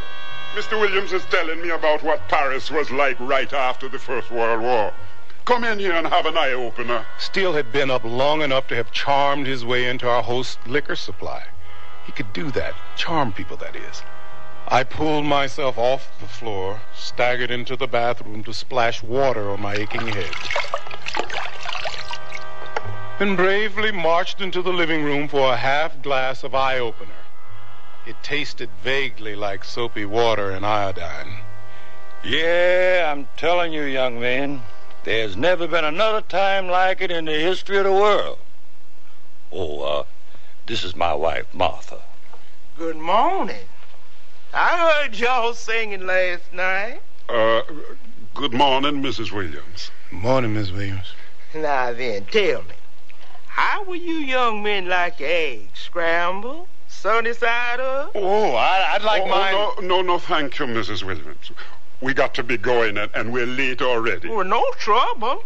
We usually have a late breakfast on Saturday. All I have to do is crack up with a few more eggshells. You wouldn't be putting us out none. That's really nice of you, Mrs. Williams, but we really must go. Oh, we'd certainly like to thank you for giving us a place to sleep. Oh, forget it. Like I was telling Steele, I know a little about what it's like to be stranded. Well, if you won't stay for breakfast, take this bag of biscuits with you. Well, I'm sure y'all don't get homemade biscuits up at that camp. Not once in 100 years, Mrs. Williams. Mm-hmm. Thank you. So y'all come on by next time you're in town, yeah? And maybe we can pull out the old checkerboard. Thank you. Bye. Thanks again. Easy. Why didn't you want to stay for breakfast? My stomach feels like a cave. Mine too, buddy. Well, why? Eat a biscuit. Why? Well, hold on, man. I'll tell you. I woke up this morning with a powerful thirst, my mouth drier than a desert. went into the refrigerator for some ice, to cool my burning throat. And there was practically nothing in the fridge but ice cubes and eggs. We would have been eating all their chow if we had eaten breakfast. Oh, I didn't know that. Some old people are like that, proud, I left $20 under the sugar bowl knowing that they would have been insulted if we tried to pay them for their hospitality. Yeah, you're right. You can tell what kind of people they are. However, my stomach still craves. Where is that place? Somewhere near here. Oh, I remember. It's in the next block. What are you talking about? What's in the next block? There's a guy down the street here who makes some of the most fantastic scrap iron you ever tasted. Scrap iron? Ugh, I don't even like the name. You got to try it, man. He usually runs off a batch on Friday and it's gone by Saturday night. Come on. If we're lucky, he'll still have some. But what about food? Everything in its time, my friend. Everything in its time.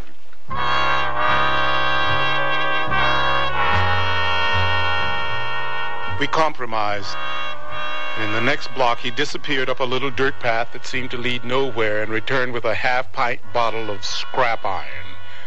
It was about 1:30 before we finished off a great lunch of gumbo filet at Mom's place, chased by slugs of scrap iron and red soda pop. Steele and the owner of the establishment exchanged a few recipes, and it was time to return to the bar. I have to confess, by this time I was beginning to feel that the whole number was some kind of weird challenge, something I couldn't back away from, but I was determined to finish this weekend somehow, no matter what.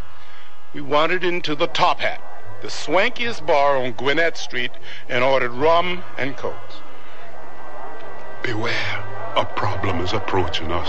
How you today, Mr. Conroy Raphael Steele? Oh, hi, Marcine. What's happening? I'm fine, as you can see.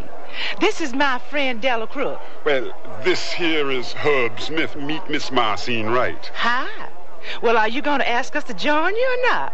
Well, certainly. By all means. Sit down. Garçon, refreshments for the ladies. What will you have? A taste of the bubbly? Caviar? A bottle of mum? Oh, come on, Steele. Knock it off. I'll have cold beer. How about you, Delamay? Beer sounds okay. 2 of your very coldest beers for the ladies and 2 more of your superb rum and cokes for me and my buddy. Well, how you been, Marcy? Not so hot. I thought you said you was going to call me about the raffle tickets. Why are you so quiet? I'm practically exhausted. From what? You wouldn't believe me if I told you. Aha, refreshments.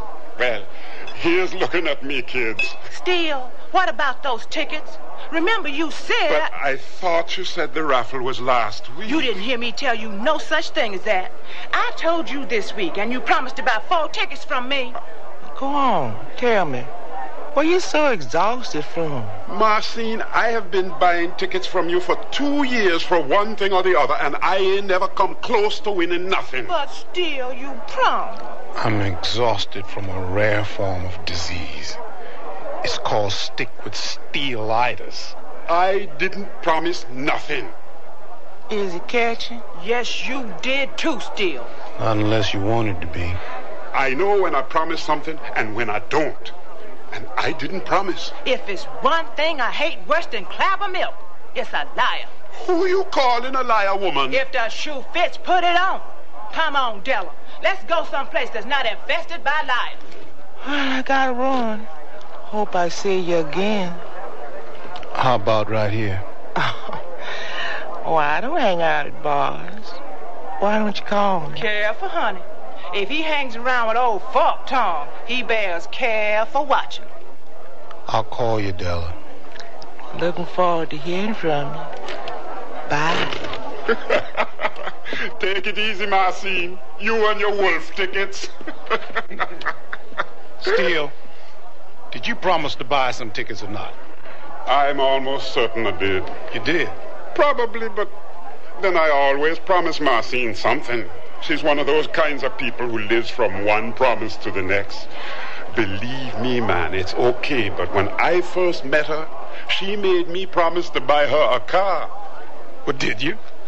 Oh, on my pay? Be serious, man. How about another round? Waitress!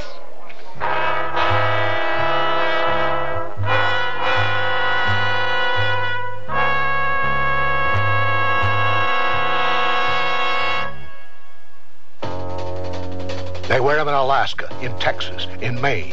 Wherever the territory's tough, the kids wear Sears Tough Skins. The toughest jeans in Sears Tough Jeans territory.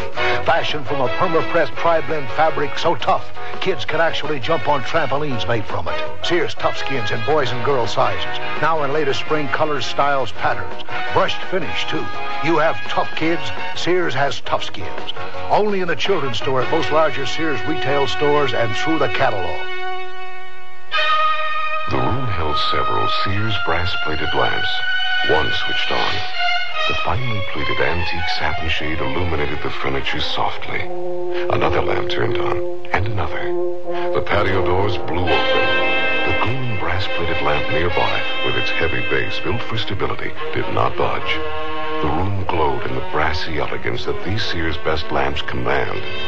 Create your own hauntingly elegant moods with Sears brass-plated lamps at most larger Sears retail stores. Sears National Automotive Sale. Dirt inside your shock absorbers can cause them to fail. Get Sears heavy-duty plus shocks with a self-cleaning wiper ring. On sale now, only $7.99 each. You save 20%. Installation available. And save now on Sears SuperGuard steel-belted radial tires. Steel-belted strength, smooth ride, radial performance. Super values, too. Save $40 to $76 on a set of 4. Sale ends June 30th at most Sears Tire and Auto Centers. Prices and dates may vary in Alaska and Hawaii. Stop at Sears. Andy Griffith with the concluding act of A Weekend Pass. What's going on in there? You know, I've been back here too. Peaceful thoughts. My eyes are wide open and I'm staring at a dim light bulb at the end of a black cord. The bulb is naked except for circling balls of gnats. The bugs are making me dizzy with their motions. And with my eyes closed, I feel dizzier still. Great. Fantastic. Nothing like life inside of merry-go-round. I practice opening and closing my eyes slowly to see whether I can create some order out of what's happening. I can't remember whether or not I'm sitting or standing or riding or what. I managed to figure it out. After a few minutes of hard calculation that I must be sprawled on my back or else I wouldn't be able to look up. Wonderful. Now things are beginning to fit. If I'm looking up, then my feet must be stretched out in front of me somewhere. Yes, sure enough, there they are, propped up against the door. Honey, you're going to be in there much longer. The rest of us girls have to powder our noses, too. The rest of us girls? What's going on here? Oh, no. I'm laying on the floor in the ladies' room of some kind of semi-private club that no one but Steele and the members could know anything about. Now it comes back to me. Hot, tired, and ossified, coming into a pleasantly scented room with little carpeting on the floor, I decided to take a little siesta. Well, I'll be. Oh, the Clover's really going downhill. Bums sleeping in the ladies' room. Excuse me, ladies. I'm sorry. Hey, where you been, man? I've been looking all over for you. Oh, I needed a breath of fresh air. I took a little walk. I was just wondering, thought maybe you had flaked out on me. No, not me. Hey, what time's it getting to be? What day is it? Well, it's Monday evening, man. And we're gonna catch it for being AWOL. AWOL? Monday? I mean, what happened to Saturday night? Sunday? I mean, what happened to Sunday?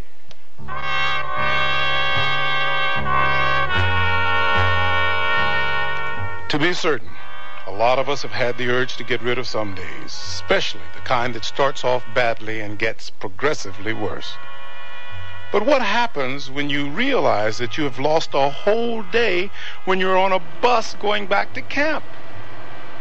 Steele wasn't exactly sure, but he felt pretty certain that we'd gone to an Elks Club dance on Saturday night, or an illegal cockfight in the country, or a raffle. The lucky number is something Steele ain't got. Or all three.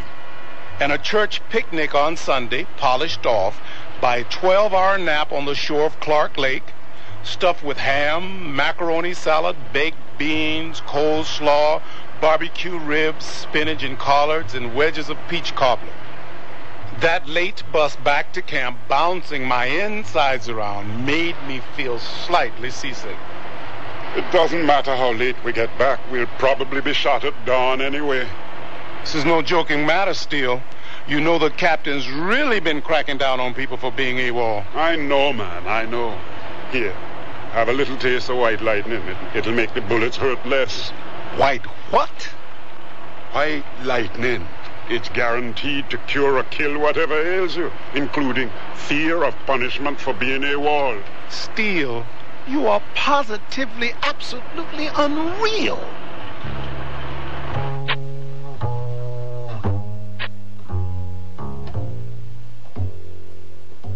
Attention, Private First Class Smith. A report has been placed on my desk concerning you. The report says, and I quote, Private First Class Smith, attached to the 52nd Civil Affairs Unit of the United States Army, and one of the best equipped and disciplined, I might add, willfully and with malice aforethought, absented himself from his unit without official leave on this Monday past, 30 June 1964 to be exact. In less official language, Private Smith, you are guilty of stealing yourself on government time. The penalties for theft of government issue, GI, are as follows. For each minute stolen, you are to forfeit 1 day's pay. For each hour stolen, you are ordered to stand guard duty for an equivalent day. And for the whole day, you must pay the ultimate penalty. Oh, no, no, no! All right, up and at 'em. Let's ungrip them pillars. Off and on. Come on, let's hit it. Formation in 5 minutes. Well, well, well, I wouldn't have believed it if I didn't see it with my own eyes. Smith, are you actually awake for change? You mean I won't have to blast my little bitty old whistle in your ear as usual? I woke up a little earlier than usual and couldn't sleep. It'd be great if you had insomnia all the time. It'd save lungs. All right, you men. Let's get a move on. Captain Ham ain't got time to wait for sluggards. Well, needless to say, I tried to take what used to be called a low profile. Straighten up there, Private. Stomach in, chest out, shoulders back. Your left. Your left. Your left. Right, left. You had a good home when you left. You're right. Sign off. 1, 2. Sign off. 3, 4. Cadence count. 1, 2, 3, 4. 1, 2, 3, 4. Had a gal in Tennessee. Big old woman just like me. Sign off. 1, 2. Sign off. 3, 4.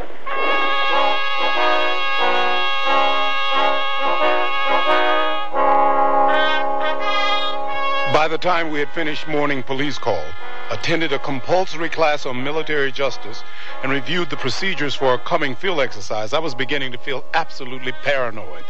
I decided to skip afternoon chow because I had to find my buddy Steele. Whoa, where you rushing to, old bean? Jack, you seen Steele? I saw him rushing over to the PX about 10 minutes ago. What are you guys running around like maniacs for? I don't know why he's running around, but I'm running around to find him, to find out why I haven't been put on report for being AWOL Monday.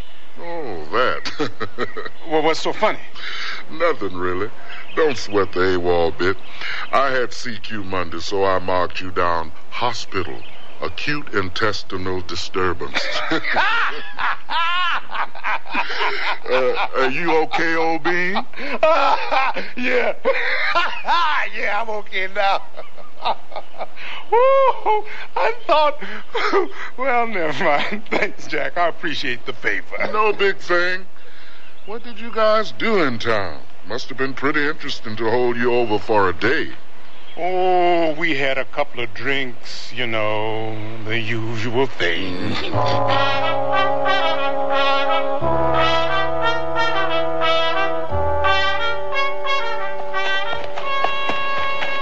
Wait up! Wait up for me, man! Steele, where have you been all day? I've been looking all over for you. I've been going through post-clearance procedure. Now, wait a minute. Slow down. What are you talking about? What kind of punishment did you get for Monday? Hey, let's start there. Jack covered for me. Now, what about you? Monday? AWOL? No problem. I have to teach the captain's wife how to make quiche by here before I leave. But what's this clearance procedure stuff? You're leaving? I'm going home, man. I'm going home. I got a 2-week leave on account of my orders to ship out to Vietnam. Vietnam? Yeah, Vietnam. Listen, we're going to meet down at the club at 6 o'clock for a little bump-in to celebrate my departure. Are you coming? Yeah, Steele, yeah. Yeah, I'll be there.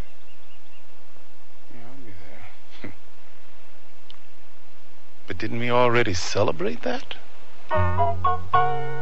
Smith survived another ferocious round of pumping to once again celebrate Conroy Raphael Steele's new assignment. Steele survived Vietnam, returned to the Virgin Islands, and opened a very popular and very good restaurant called La Chateau Steele. He asked you to drop in and have a drop on the house.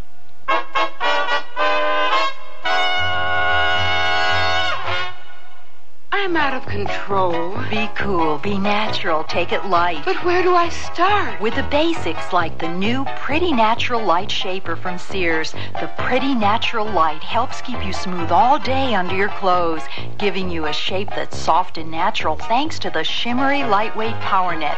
Never intimidates because its control is moderate, with a front panel that helps keep your tummy where you want it. Great. I'll ease into control with a Pretty Natural Light. It's new at larger Sears retail stores. The word's out and spreading fast about the jeans from Sears Men's Store that grow beautifully. It's a sure sign they're feeling fine and feeling good. For the denim that keeps going strong a long time. Get them trim cut, regular cut, even get them pre-washed. The jeans that grow beautifully. Now at most Sears retail stores.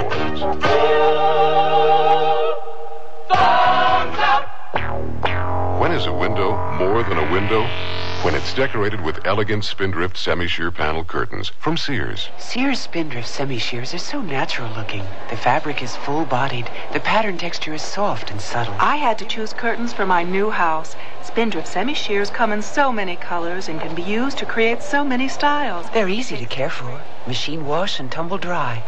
That's nice. Make your windows more than just windows with Spindrift semi-sheer curtains in the drapery department at larger Sears retail stores.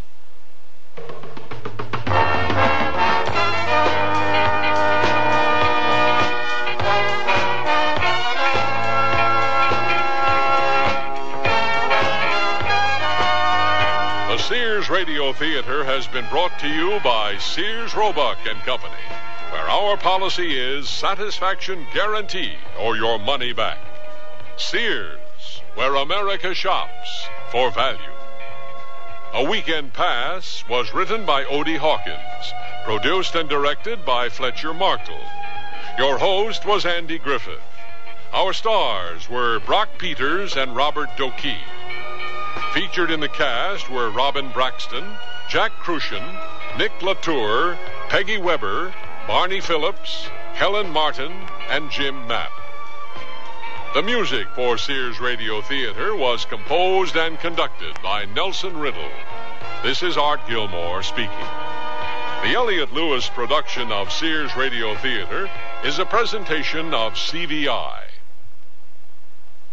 Do you know how many books written today have titles that start with the words how to? Sure. how to lose weight, how to make a fortune, win new friends, and on and on. Well, how about one that tells how to safeguard your children's eyesight through early and regular examinations? How to protect your family's eyes against injury in sports, at work, in school, and at home through the use of protective eyewear. How to guard against glaucoma through more frequent eye exams after age 35. And how cataracts can be successfully corrected by surgery. The National Society to Prevent Blindness says that knowledge of how to guard against blindness is something every family should be informed about, because after all, half of all blindness can be prevented. How to find out more about the preventable side of blindness. Write Prevent Blindness, 79 Madison Avenue, New York, New York, 10016. They wrote the book. That's Prevent Blindness, 79 Madison Avenue, New York, New York, 10016. Who are those people in the uniforms over there? Oh, that's the Salvation Army. Oh, sure. I've heard of the Salvation Army before. Everybody knows them. Yeah, they're noted for helping people. You know, my father once told me that the Salvation Army operated service units during World War II for our armed forces. He never forgot them for that. They were really helpful. I wonder if they help people in other ways. I'm sure they do. Let's ask them. Excuse me, sir. What are some of the services available at the Salvation Army? Well, throughout America, the Salvation Army operates daycare centers, adult rehabilitation centers for alcoholics, summer camps for kids, even senior citizen clubs and programs. Oh, the list goes on and on. Well, thanks a lot for your time. I appreciate it. The pleasure's mine. Have a nice day. Gee, I had no idea the Salvation Army provided all those services for people. The Salvation Army cares about you. If you need help with a problem or can help, call your local Salvation Army today.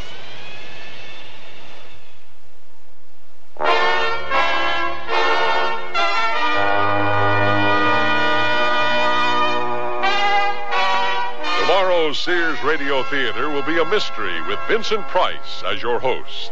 Let's listen. Nobody's seen hiding a hair of Beauregard Henshaw. You two know it. Now, Mr. Henshaw. You think we're hiding them here on the farm? You want to search like you did before? You didn't find them here then, and you won't find them here now.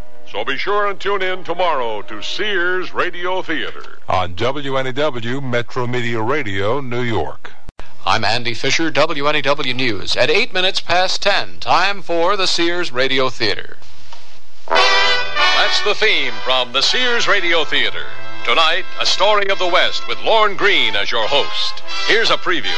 When you pass an abandoned house, you'll be halfway.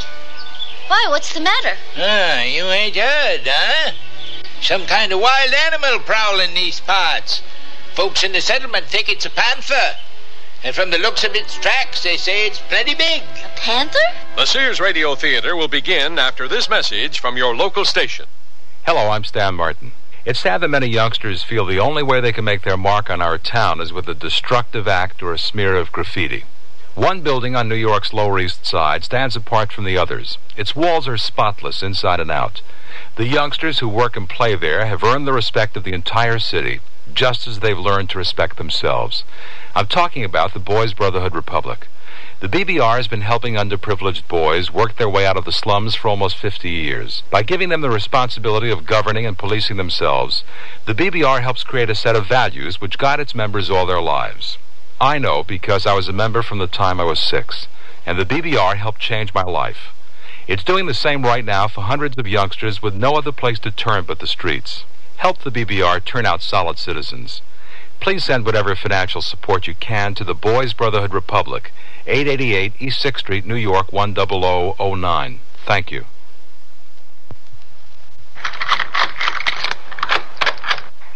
That was so good, dear. I'm so full I can hardly move. What was that dessert? Bananas Foster. Mom, where's your dental floss? It's in the medicine cabinet in the bathroom. Oh, yeah, here it is. Look at all that medicine. Mom, are you still remembering to take your high blood pressure medicine? No, not very often, dear. I've been feeling great lately, so I'm saving my medicine for when I feel bad. Mom, high blood pressure has no symptoms, but it's very serious. You might be risking a stroke. You know, the American Heart Association says you're supposed to take your medicine every day. I think you should see Dr. Mitchell tomorrow morning. High blood pressure is a silent killer. It has no symptoms. The American Heart Association wants you to have your blood pressure checked, and if it's high, to follow your doctor's instructions to the letter. The American Heart Association is fighting for your life. This is Lorne Green.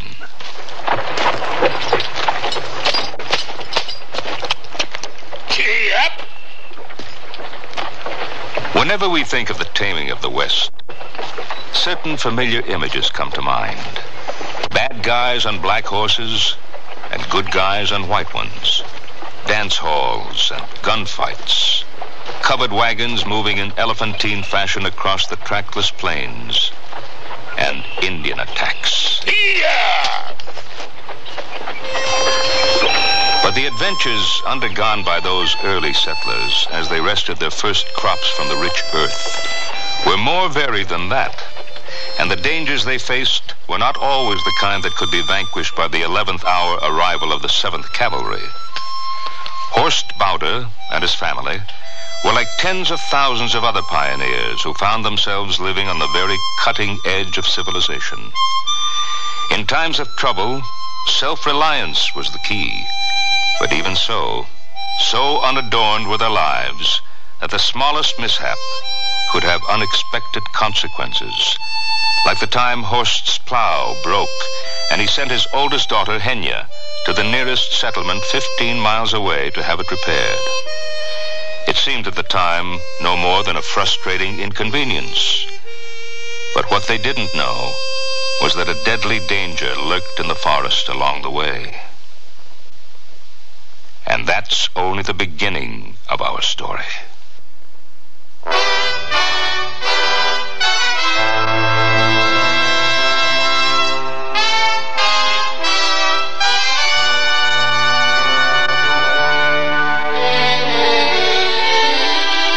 Sears Radio Theater, a new adventure in radio listening.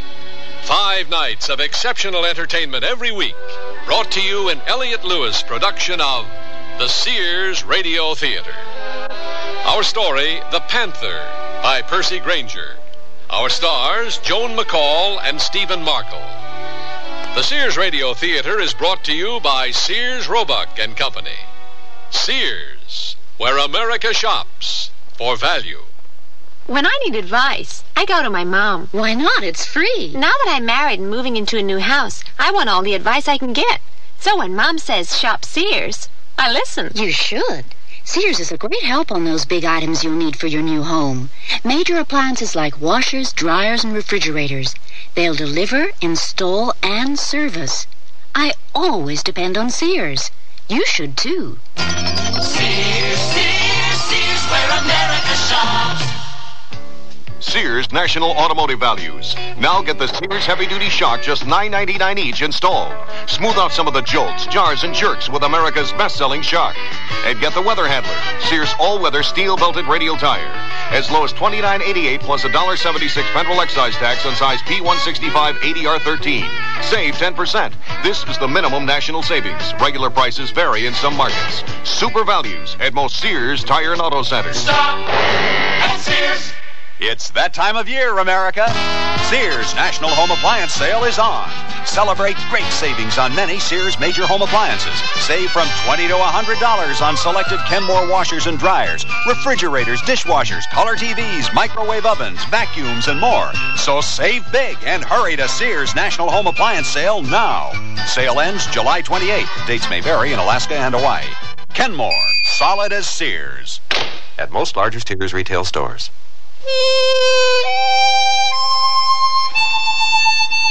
It is said that idealism must always prevail on the frontier, because the hard life offers little hope to those who see things only as they are. The Bauder family was nothing if not idealistic. They had left behind a small, overworked farm in Germany to settle in the wilderness of southern Wisconsin. What follows is a true story, and I'll turn its telling over to someone who, as a small child, heard it many times. I've lived in this part of the country all my life, and I've heard a lot of stories about the early days. Indian troubles, prairie fires that spread faster than a man could run, crude grave markings discovered in the middle of nowhere, the tragedies behind them lost forever. But the most hair-raising story of all concerned a 17-year-old girl named Henya Bowder. The Bowder farm was in a remote valley about 15 miles from the nearest settlement, and Horst Bowder looked forward to the day when his 2 small boys would be old enough to help him till the soil. Henya looked forward to that day, too, for until then she felt an obligation to stay on the farm and help, while increasingly her thoughts turned on a certain young boy back in the settlement. But love is not the theme of my story, although it may be one of its causes. Henya! Here I am, Father. I was just taking the cows out to pasture. Why are you back from the field so early? Is it already time for breakfast? No, the blade on the plow is broken again. Did that young man of yours fix it bad on purpose? Ulf never touched it, Papa. Mr. Lindstrom repaired it himself. Ulf was working the bellows. I watched. Well, you have to take it back. Yes, Papa. And you tell Mr. Lindstrom I won't pay him another penny. The work wasn't done properly the first time. Yes, Papa. I'll go change my dress. This time, young lady, you let Ulf work the bellows in peace. I don't think he even notices me. Well, I don't want you hanging about. You go visit your Aunt Katya while the work is being done. Oh, Papa, she just talks. Talk is not such a bad thing if you listen to it.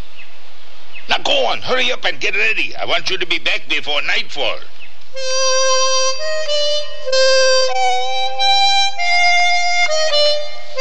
Did you make for her a lunch? Yes. There's some bread and cheese and a bit of ham. Better fill a jug with water from our well and put that in the bag, too. I can draw water from the well at old Nielsen's house. Well, you know you mustn't drink that water. Why not? Well, it's not healthful. Oh, Mama. It doesn't quench the thirst. There are the boys. They're getting dressed upstairs. I told them they'd have to watch the cows today. You think you can be home before nightfall? Yes, if Mr. Lindstrom can mend the blade right away. I don't want you traveling after dark. Now, Papa, don't worry. What can possibly happen? There, I'm through with my breakfast and all set to go.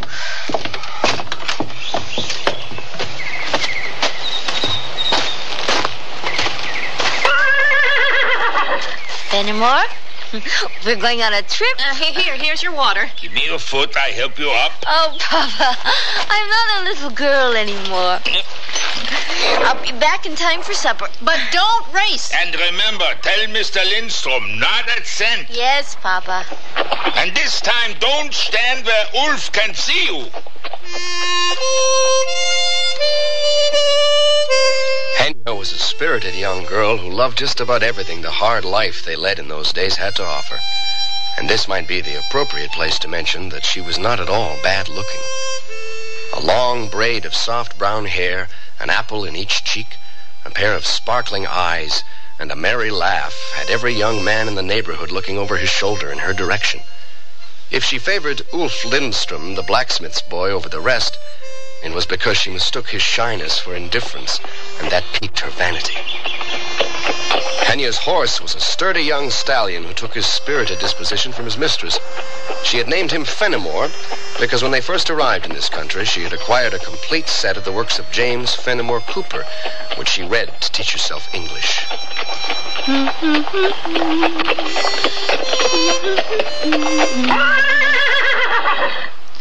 What's the matter, Fenimore?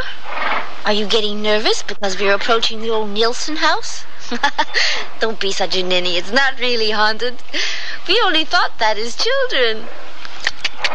Come on.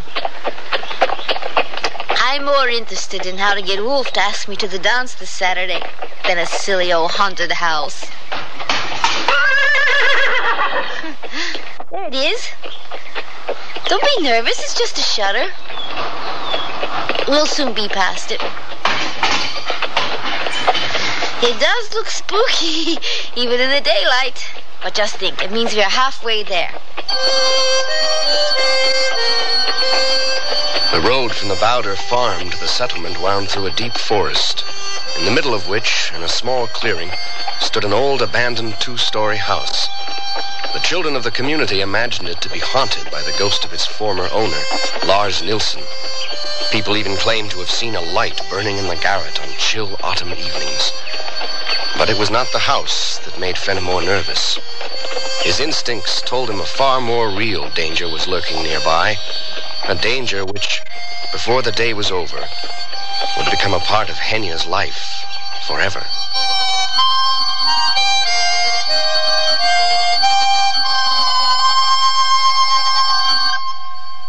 Here are more super values from Sears. We've sought $100 off the price of our Craftsman 10-inch table and radial saws. Now only $279.95 each. And they saw crosscuts, bevels, and more. Sears' best table saw includes leg set, 2 extensions, and 1 horsepower motor. The radial saw has a 1.5 horsepower motor and a single lever miter arm control. Hurry! Your choice, Sears 10-inch table or radial saw. Only $279.95 till July 21st. Prices and dates may vary in Alaska and Hawaii. It's another super value from Sears. The great summer savings go-round clearance in women's fashions. Save 25 to 40% on looks that add savvy to summer. Give cool, colorful dresses a whirl. Be in the summer swing in shorts and tops from the budget shop. Find much more in our Junior Bazaar and Mrs. Sportswear departments, too. The great summer savings go-round. A super clearance while limited quantities last. Sears, where America shops for value. Light up your life and home during Sears National Home Lighting Sale. Rack up savings like $50 on a crystal glass chandelier, $10 on a country kitchen fixture. Save $3 on utility room lights and more. Sears has light fixtures on sale for your living room, bedroom, rec room, and hallways, too. The savings are hot, but they stop July 21st, so score now. Sears National Home Lighting Sale. Let it make your life and home a whole lot brighter. Dates may vary in Alaska and Hawaii. All items available at most larger Sears retail stores.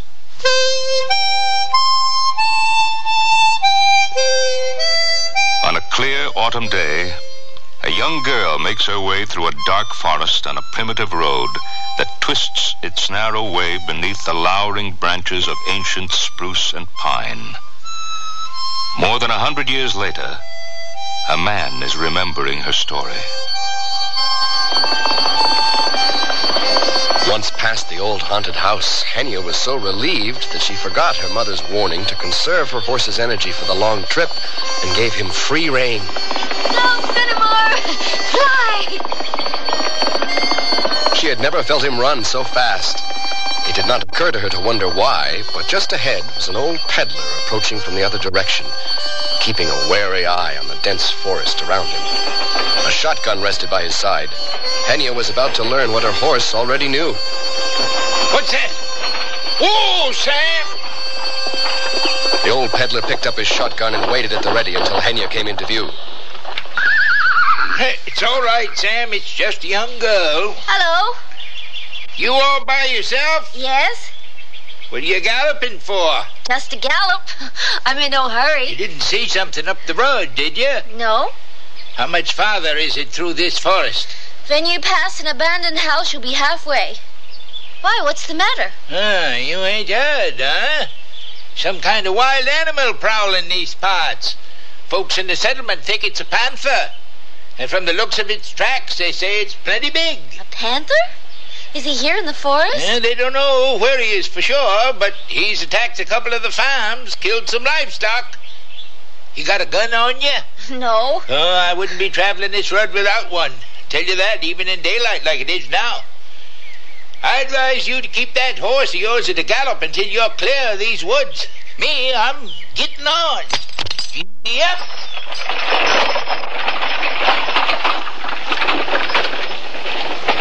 A panther?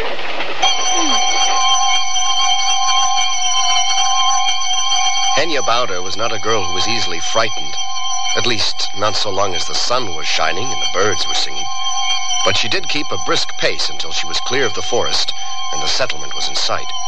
And she did her best to keep her mind on Ulf, the blacksmith's boy, and how she could get him to take her to the dance. Pump the bellows faster if I need the fire hotter. That's better. Now go outside and fetch the iron for the barrel hoops.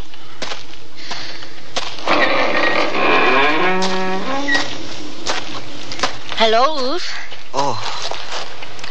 Hello. I had to bring our plow blade back. It broke again. Oh, I'll get Father. You see right here? It broke where you mended it. Well, maybe he dug it too deep in the ground. Maybe, I suppose. Yeah, see, it's broke right where it was mended. I know. We can fix it again. Have you heard about the panther? We got a good fire going. I met a peddler. He said there's a panther in the area. Ah, I've heard about it. I saw the ox he killed. They say he must be fully grown to have done such a thing. People aren't going anywhere alone now or traveling after dark. Are you going to the dance on Saturday? What? The dance. Are you going to come? Oh, I don't know. Father doesn't like dancing much. Well, you don't have to dance with him. I know. Boy, what's keeping you? Oh, hello, Henry. Hello? Ulf, get that iron inside before we lose the heat. Yes, sir. Good day, Ulf. We'll probably have rain. Yeah, Henry? Oh, our plow blade broke again. Papa says it wasn't fixed properly. Maybe he hit a stone, you know. He asked you to fix it right away so I can be home before dark. I can have it mended in an hour. He says he doesn't want to pay you again. It will be ready in an hour. Thank you. I'll be at my aunt's house. Ulf will bring it to you.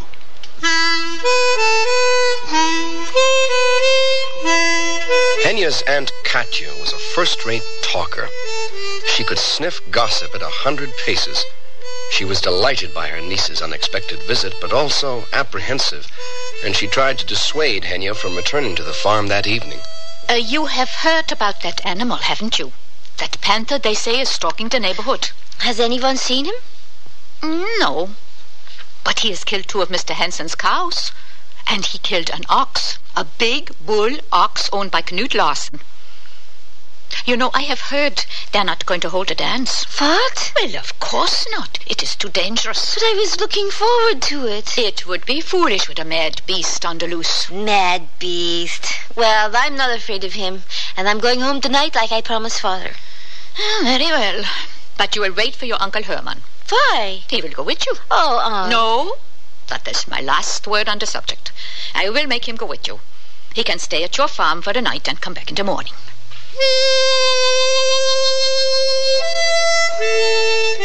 Ulf arrived within the hour as promised with the mended blade, but under Katya's inquisitive eye, he was even shyer than usual and left quickly without a word. And then, while precious minutes of daylight passed, Henya was forced to sit and wait.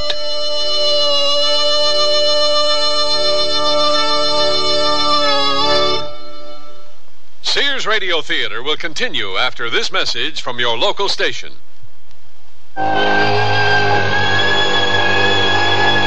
Mystery by the Masters. Edgar Allan Poe, Sir Arthur Conan Doyle, Robert Louis Stevenson, Guy de Maupassant. You'll hear radio dramatizations of their most popular works on our CBS Radio Mystery Theater Weekend Classics. I'm E.G. Marshall, your host for Mystery 7 times a week on most of these stations, with original radio plays Monday through Friday. And on the weekends, we bring you the classics, modern adaptations of the world's greatest stories of mystery, adventure, suspense, and even humor from the pen of Mark Twain. If you've read them before and want to enjoy them again, or if they're new to you now, listen here and enjoy our radio dramatizations of the world's great literature every Saturday and Sunday on CBS Radio Mystery Theater. And of course, listen in Monday through Friday, too, for original tales of the macabre over most of these CBS Radio Network stations. I'm Henry Winkler, and I'm an actor, and I'm proud of it. I've played many roles from Shakespeare to the Fonz, and And right now I'm playing what I consider a significant spokesman role for the American Cancer Society. We're inviting you to join our cast of millions, the millions of Americans who are playing a role in the fight against cancer. Scientists in research laboratories, the people helping cancer patients with rehabilitation and other services, many of them former cancer patients themselves. All those volunteers playing an important role, ringing doorbells to help raise the funds needed to bring about a happy ending to our centuries-old drama, the war against cancer. That's your role. Act. Send a generous check now to your American Cancer Society. It's not a small part. As Shakespeare said, many strokes, though with a little axe, felled the hardest timbered oak. Remember, it's your American Cancer Society.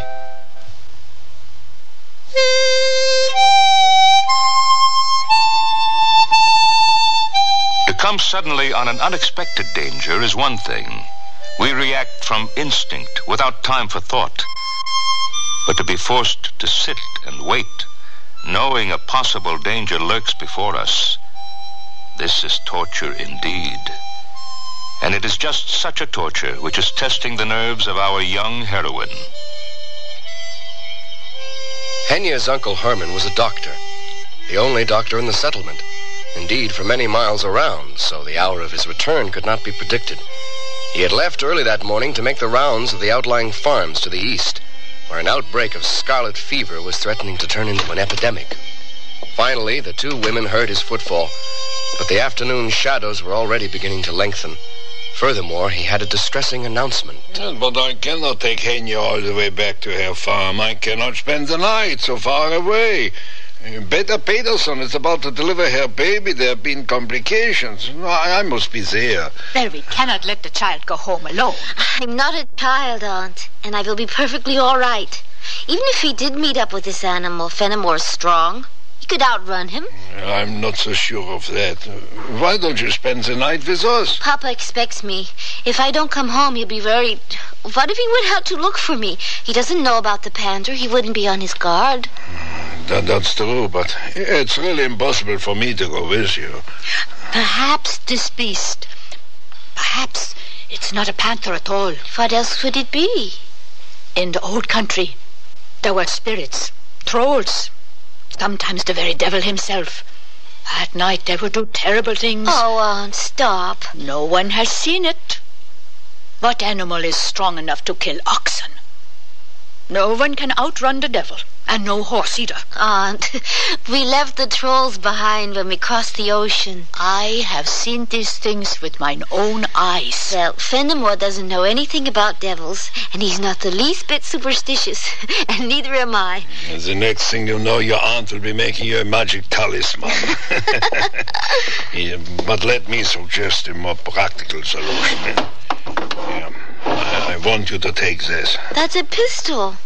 Yes, yeah. But you must be very careful with it. But I've never fired a gun before. Well, you will take this one now. I insist on it. I'm sure I wouldn't be able to hit him. It doesn't matter if you can hit him or not. The sound of the gun will be enough to scare him away. Now take it. Okay. Herman, at least ride with her to the edge of the forest. Oh, yeah. That much I can do.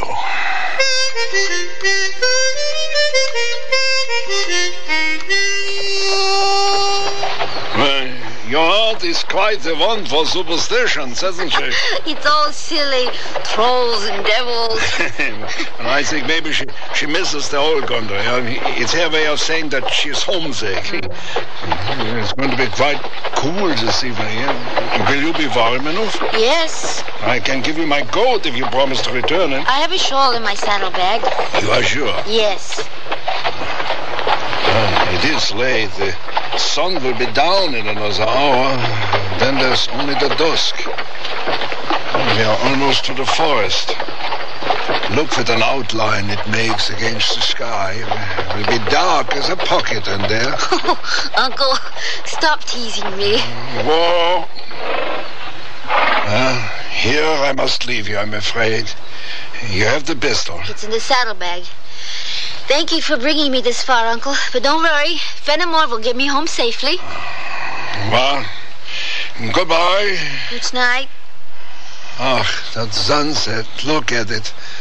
If I could describe that, I would be a millionaire.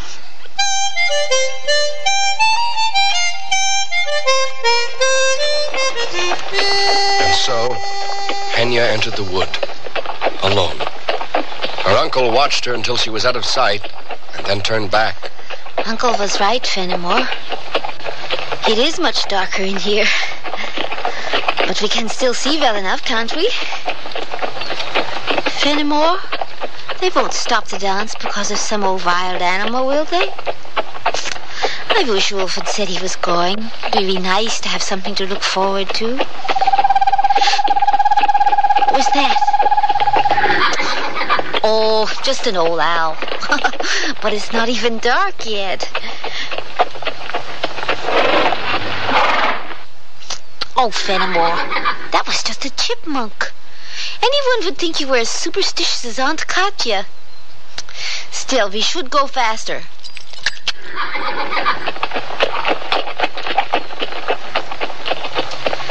There aren't so many birds singing now, are there?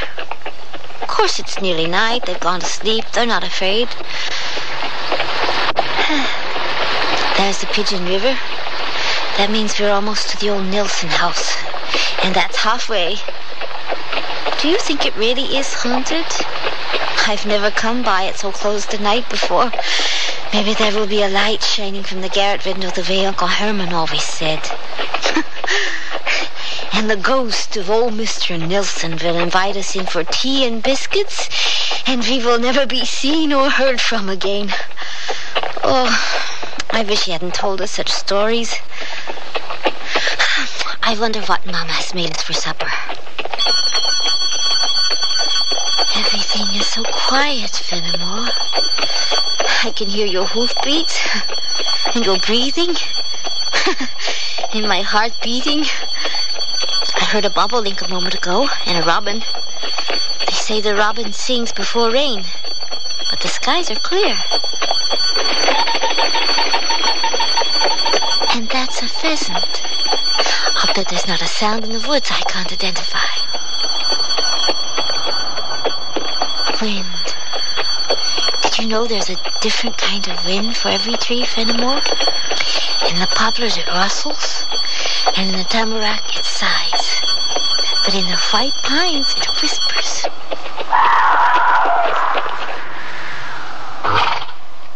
Shh. What was that?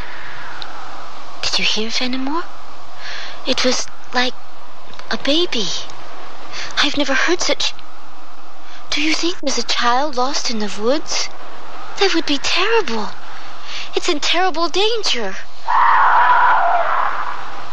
We've got to find it. Come on, quickly. It sounded like it came from the left. Look, there's a deer run that goes off in that direction. It must be down there. Hello? Hello? Keep going, Fenimore. What's the matter?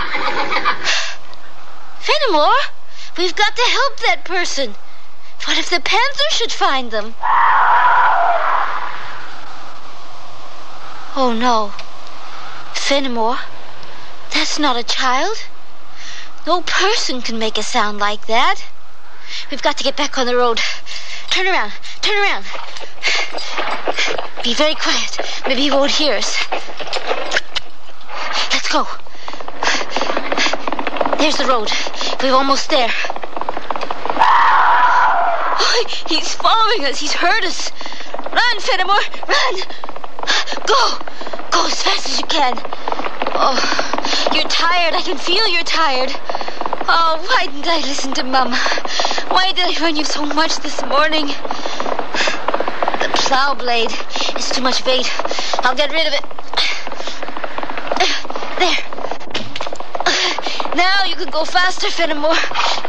Don't stumble. You'll never make it. He must be right behind us now. It's too far. Nilsson's house. If only we can get there. Oh, I wish there would be a light in the window. If we can get there, I'll take Uncle's pistol and barricade myself behind the door. We can run for home and get Papa. There's the house. We should be there by now. I think he's getting closer. Please, Fenimore. Please, go faster. Henya lashed her horse with all her might. Her only hope was to reach the abandoned house ahead of their pursuer. But in the fading twilight, the distance between them was growing shorter.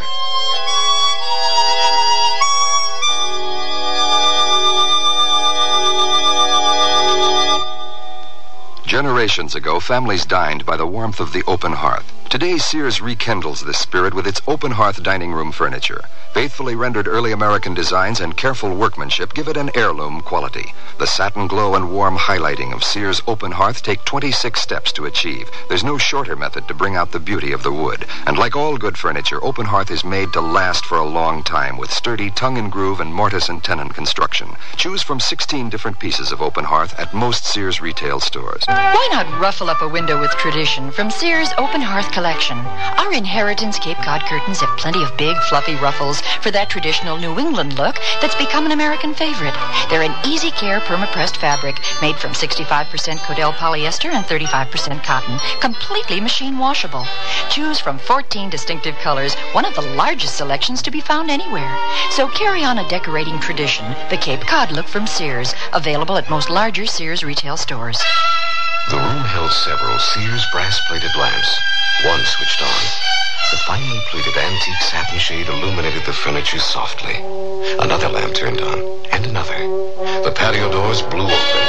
The gleaming brass-plated lamp nearby, with its heavy base built for stability, did not budge. The room glowed in the brassy elegance that these Sears best lamps command. Create your own hauntingly elegant moods with Sears brass-plated lamps at most larger Sears retail stores. Lorne Green again, and here's the concluding act of The Panther. Henya flew along the desolate forest road. Her horse was breathing heavily and beginning to foam at the mouth. Her home was still several miles distant, much too far for both of them to make it. But if she could get to the abandoned house that sat by the road in a clearing just ahead, she might be able to keep the animal at bay with the pistol her uncle had given her, while Fenimore raced for home and help. Don't slow down, Fenimore. We must be there soon by now. There, I see it. There it is. Thank God. Oh boy. Now, you run for home. You hear me? Keep going. Go back to the farm and warn Papa. Bring him back here. Oh, wait now. Let me get the pistol out of the saddlebag. Fenimore, wait! Wait, the pistol! Oh, no time. Quickly, Henya, get into the house.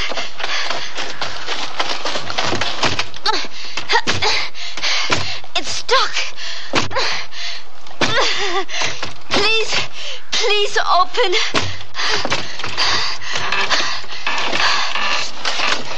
Now shut it. The latch is broken. It will never stay. I must find something to block it. There's a table. Oh, it's not heavy enough. I need something more. I remember, in the kitchen, there's a stove. I hope it's still there. Yes, here it is.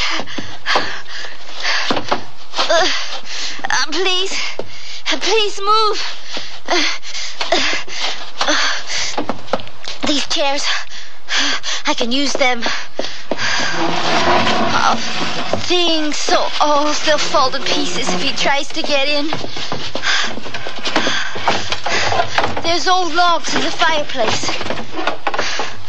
Oh, they're rotten, like sawdust. Maybe the stones in the chimney are loose. No. Could I crawl up the chimney? Maybe he couldn't get me there.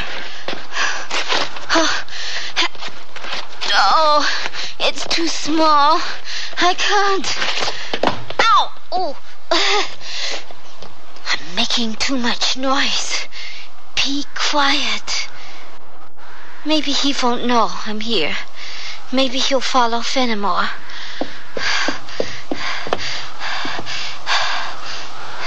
I can see the clearing through this crack. Maybe, but it's getting so dark. Please, Fenimore, please, make it.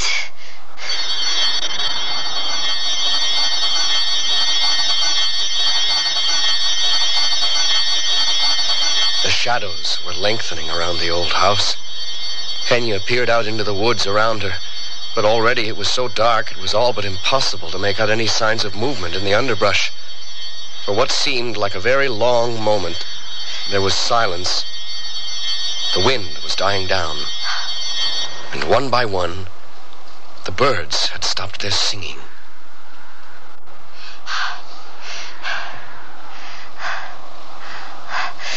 Don't breathe so loudly. He will hear you. I don't see him. Maybe he gave up. I can't hear anything. Only the wind. He's not there. He wasn't behind us. Maybe we lost him. Or maybe I was imagining things. I let all those stories scare me. And now Fenimore's gone. And I have to stay in this spooky old house until Papa comes. Oh, Henya, you are so silly. You act like you're still a child. I hope Ulf doesn't hear about this. He'll think I'm an idiot. I mustn't let anyone know. I must make Papa swear not to tell anyone.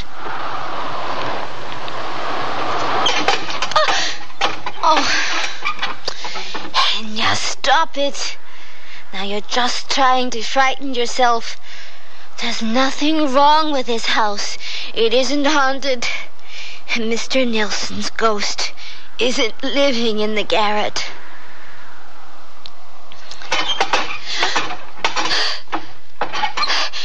There's no one up there. Go on and take a look. Be a brave girl for a change. What was that? Mr. Nilsson? Someone? Is someone there?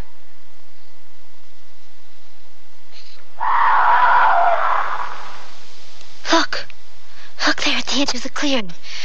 There's something moving. It's just the branches of the tree, isn't it? No, I can see a light. 2 lights. But so small, so close together. What are they? And then she realized what she was looking at. The last rays of daylight reflected in the eyes of an enormous black animal. He was all but invisible in the shadows beneath the trees. Only the 2 pinpoints of light were visible, and they gazed directly at the house. Maybe if the wind blows, he won't pick up my scent. He'll go back to the woods. But there's no more wind. Why does he keep looking here? He's moving. He's coming this way. Henya braced herself against the flimsy barricade she had thrown up against the door. As the animal walked into the clearing towards the house, she closed her eyes, afraid to look.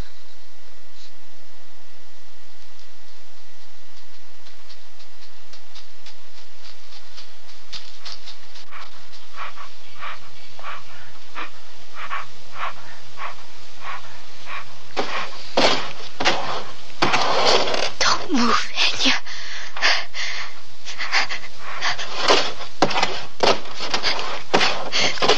Don't breathe.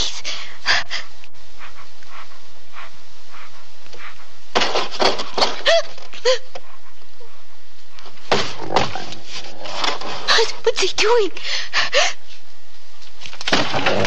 He's throwing himself against the door. Brace yourself.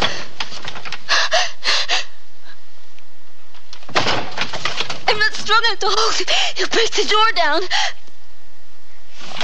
Again and again the panther threw himself against the door, and each time the old wood gave more on its rusty hinges. Henya realized it was hopeless. Upstairs. I have to go upstairs. I don't know if they'll hold me. The wood's rotten. Quickly. Please don't fall in.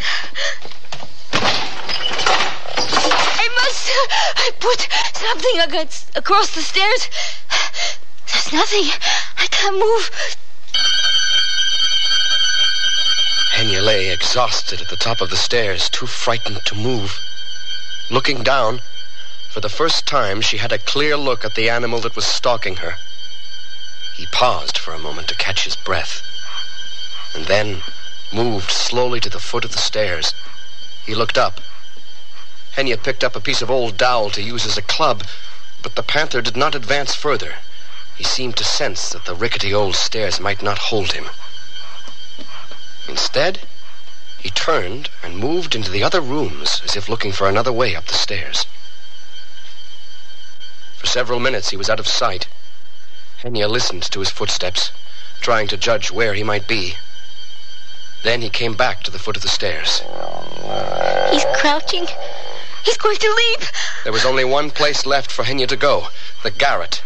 The infamous haunted garret where old Mr. Nilsson was rumored to sit with a lighted candle. As children, none of them had ever dared to go up there, and even the adults had misgivings, but there was no thought of that now. As the panther was about to leap, Henya hurled the dowel at him. It struck him in the face. Henya ran to the garret steps and threw herself against the trap door that led to the attic. It's stuck. Open, please. He's coming up. The animal, maddened by the blow of the wood, took the first set of stairs in a single leap, just as Henya forced open the attic door. As the panther went sprawling at her feet, she scrambled up into the attic and slammed the trap door in his face. He'll try to force this door next, and even if I sit on it, my weight won't be enough. She glanced quickly about. In the gloom, she spied an old trunk. She seized on it and dragged it over the door.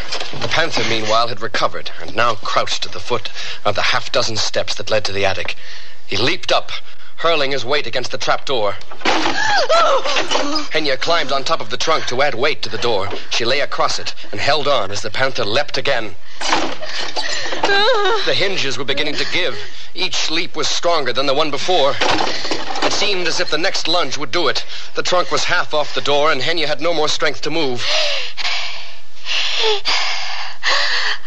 There was a momentary silence. The panther sensed the moment was at hand. He gathered his strength for the final leap. And as he crouched...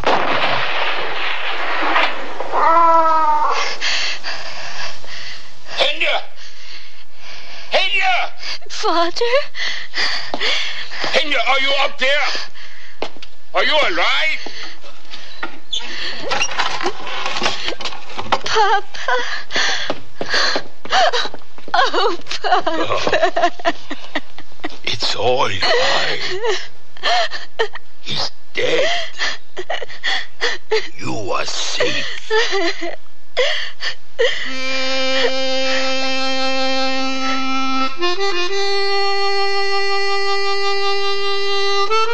Today, the forest is no longer there. The winding road along which Henya Bowder raced for her life was eventually straightened, then graded, then paved. The trees on either side were cut down and the land plowed under. Nilsson's house disappeared. Today, the road is an interstate highway. The spot where the house stood is in the middle of a clover leaf. I take that exit on my way home from work. And sometimes as I drive down the curving ramp in the late afternoon, I look to my right at a point in midair about 20 feet above the grassy knoll where 130 years ago my great-great-grandmother lay across an old trunk and prayed for her life.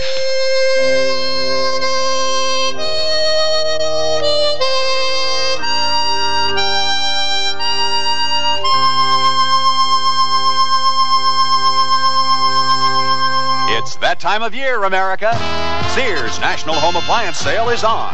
Celebrate great savings on many Sears major home appliances. Save from $20 to $100 on selected Kenmore washers and dryers, refrigerators, dishwashers, color TVs, microwave ovens, vacuums, and more. So save big and hurry to Sears National Home Appliance Sale now. Sale ends July 28th. Dates may vary in Alaska and Hawaii. Kenmore, solid as Sears. Here they come. More values from Sears, like $1.44 pull-on shorts and $1.99 tank tops for women. They're colorful polyester tank tops that slip on neatly over the double knit nylon shorts. Shorts with elastic waist and stitched front creases. Just watch them go. Sears $1.44 shorts and $1.99 tank tops for women, all set for action. Hurry in while quantities last. Prices may vary in Alaska and Hawaii. You must paint the house. But I can't. The money, the work. Paint or else. Oh, someone help! Never fear. Sears House Paint Sale is here. You'll save $3 on each gallon of Sears paint. Just $6.99 for interior flat and ceiling paint. Only $7.99 for exterior flat and interior semi-gloss paint. And it's one coat only paint when used as directed. I'm saved. Person. Sears Paint Sale ends July 21st. Prices and dates may vary in Alaska and Hawaii. All items available at most larger Sears retail stores.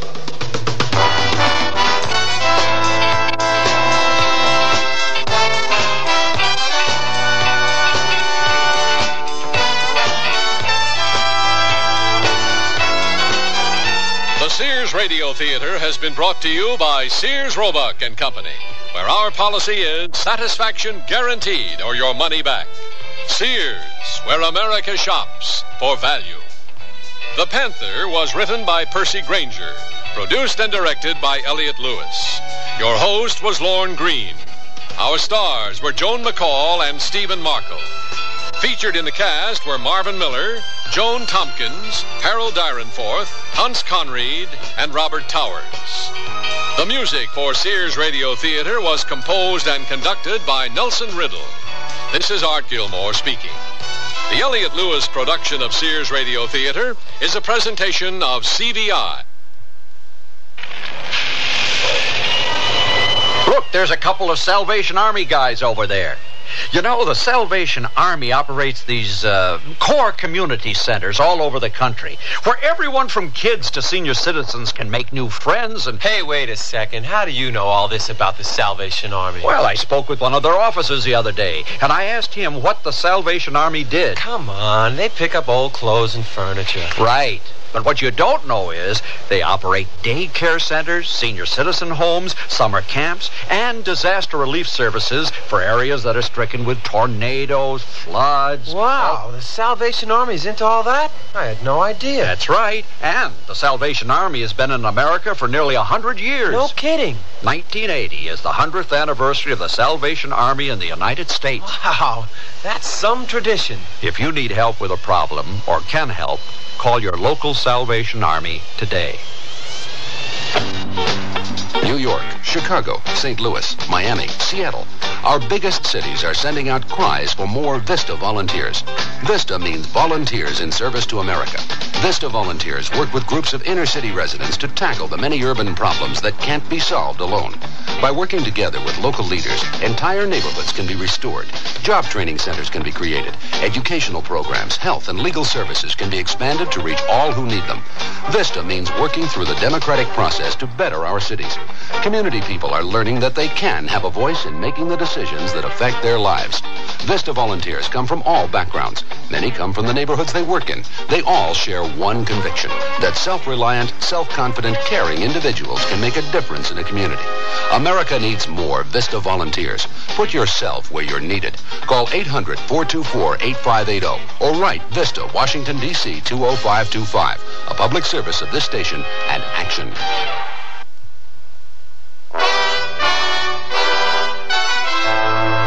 Tomorrow's Sears Radio Theater will be a comedy with Andy Griffith as your host.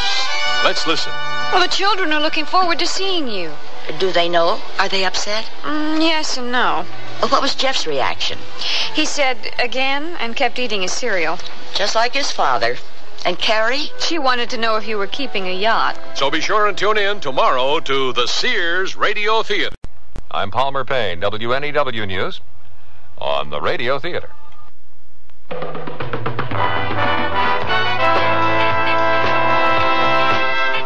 That's the theme from Sears Radio Theater, which will be brought to you Monday through Friday on this station. Today, Richard Widmark will host a tale of adventure in a faraway place.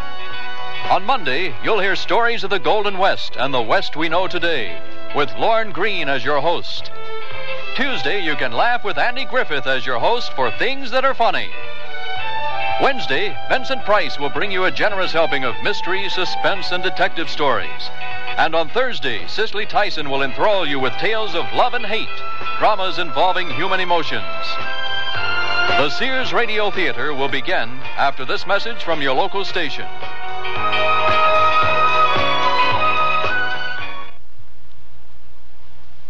Hey, sit down, honey. Is this the first time you've interviewed an important celebrity like the old crooner? Gosh, you sure are relaxed. Is it just an act? No, honey, nothing bothers the old crooner. I just go out there and be my wonderful self. No tensions or anything? Not a thing, honey, except this young doctor told me the old crooner has high blood pressure. Are you following your treatment every day? Hey, no need to. Like I said, no tensions or nerves to hassle the old crooner. That doesn't matter. High blood pressure usually has no symptoms. No symptoms at all? Well, that's why it's so important for you to follow your treatment every day, even if you feel relaxed. You have to control high blood pressure all the time. Well, actually, I don't think I ever heard you sing. Do you mind doing a few of your hits? Me sing? No, never sing anymore now that I've been elected governor of the state. Hit a few wrong notes there, too, huh? To learn more, the National High Blood Pressure Education Program urges you to consult your doctor, health department, heart association, or local high blood pressure education program. This is Richard Widmark. You're flying over a small tropical country in Africa. It could be any of half a dozen countries caught in the middle of civil war or political upheaval. Once occupied by the Belgians and the French and the British, it is now in the hands of its native people. Or perhaps I should say, in the hands of Mandu Ranana, the self-appointed president. The name of the country isn't important. What is important is the sound of those engines.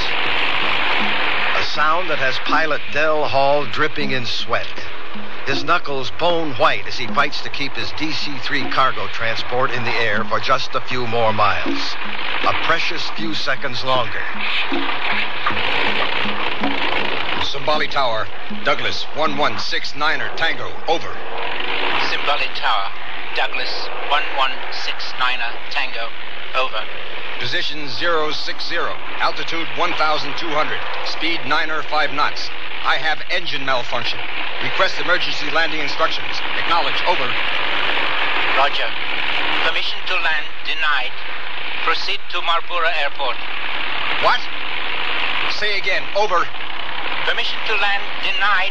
Proceed. Negative, negative. I've got 5 passengers on board here. I can't make it to another. Simbali Tower, I have engine failure. Ready or not, I'm coming in. Mayday, mayday. And that's only the beginning of our story.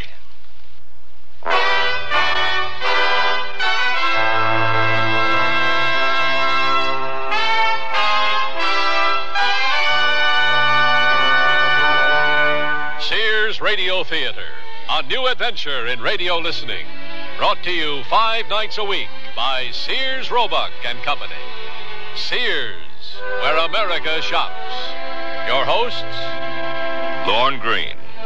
I'll bring you stories of the Old West and the New. Andy Griffith with a look at the funny side of life. Vincent Price with tales of mystery and suspense. Cicely Tyson with stories about love, hate, and related things. Richard Widmark. I'll bring you stories of pure adventure. 5 nights of exceptional entertainment every week. Brought to you in Elliott Lewis production of the Sears Radio Theater.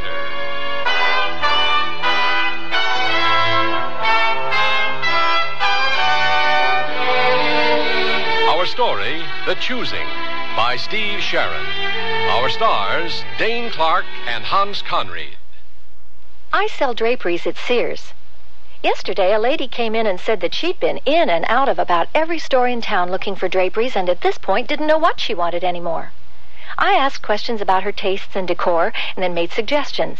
She was thrilled. She found what she wanted and learned a little too. It made me feel good to know that I helped her out. Sears people are friendly people who help you find what you want. Sears, where America shops.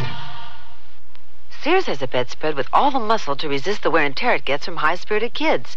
It's Tough Cord, a sturdy blend of 75% polyester and 25% rayon. Choose from bunk, twin, and full sizes in 10 bright, solid colors or 5 coordinating plaids.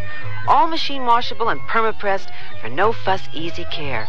When you want value in a strong and sturdy bedspread, look for Tough Cord, because kids not only sleep in their bedrooms, they play there too.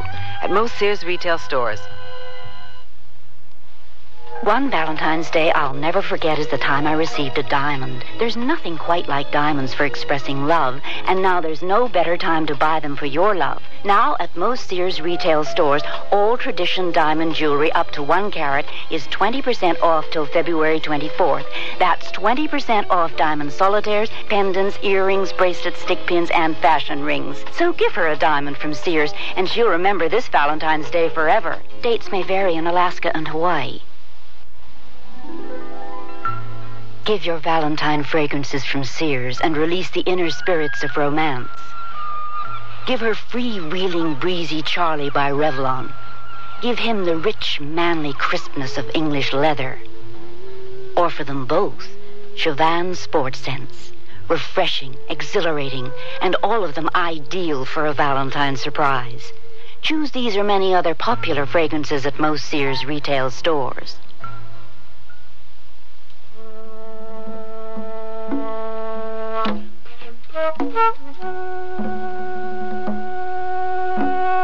The crippled plane struggled to stay aloft. With both engines gone, the pilot fought to hold the craft in a glide, which would bring him to the airstrip he could see through the thick jungle growth below. He was nearly clear, almost free of the treetops reaching for him, when one last limb caught his right wing. The plane spun to the right, and the minute the wheels touched the landing strip, the craft skidded to a stop against an ancient storage building, left there a generation ago by soldiers no longer living. The side and front of the plane were crushed. The passengers survived. I'm losing her. I can't control. I'm losing her. Captain Hall, wake up. Wake up. You're dreaming. Huh? Captain, you were dreaming. A nightmare. You're all right now. We landed? I thought we were all going to end up like Chris Bacon. I must be a better pilot than I thought. Oh, my head. Don't touch it. Don't. It wouldn't be hard to get an infection in a place like this. I must have cracked it against the overhead. Well, I've managed to stop the bleeding. Now, if you could just stop the throbbing. How are the others? Few cuts and bruises. Mr. Rosen got the worst of it, sprained a wrist. How are you feeling, Mr. Rosen? Oh, I'm fine. Just a little tired. A retired tailor's not used to such excitement. But you should help the captain. He needs medical attention. No, I'm just a little groggy. Say, where are we? This doesn't look much like a hospital. It's a prison, that's what it is, and I'll tell you one thing. I am not going to let them get away with locking me up in this filthy stinkhole. Imagine a man in my position in prison. When the embassy people find out I'm here, I'll see to it. I don't want to rain on your parade, Mr. Franklin P. Butler, Trans-Allied Industries. Well, I'm sorry to disappoint you, Butler, but the United States broke off diplomatic relations with this country 6 months ago. What? Well, that's incredible. Do you mean there's no embassy here, no one to look after our rights? I mean we're in one hell of a fix. Well, I'm holding you responsible for this, Captain. And you'd better start thinking of a way to get us out of here. Oh, quiet. Can't you see he's hurt? Let the poor man rest. Thanks. Here you are sticking up for me, and I don't even know your name. Elizabeth Salming. You know, he's right, though. You people shouldn't be here. I fly cargo, not people. If I hadn't been so greedy to pick up a few extra bucks, nonsense. We missed our connection, and we would have been stranded in Pretoria if it hadn't been for you. Well, I just wish I knew why they threw us in prison. Well, I'm afraid they didn't give us a clue. None of us wanted to argue with the armed guards. We just did as they ordered. I'm Jeff Tanner, Captain. The guard told me to collect all the passports. They've already confiscated my camera equipment. What do they want with our passports? Well, better do as he says. Here's mine, Tanner. And here's mine. I'll see if I can get Mr. Rosen's without waking him. I couldn't help overhearing you, Captain. Look, will you call me Dell? Hey, I think our imprisonment might be political. Well, it's not a very cheery thought. Especially with Mandu Ranana running things. I'd like to pump that guard when he comes. See if he can tell us anything. Good idea. I'll let you know when he shows up.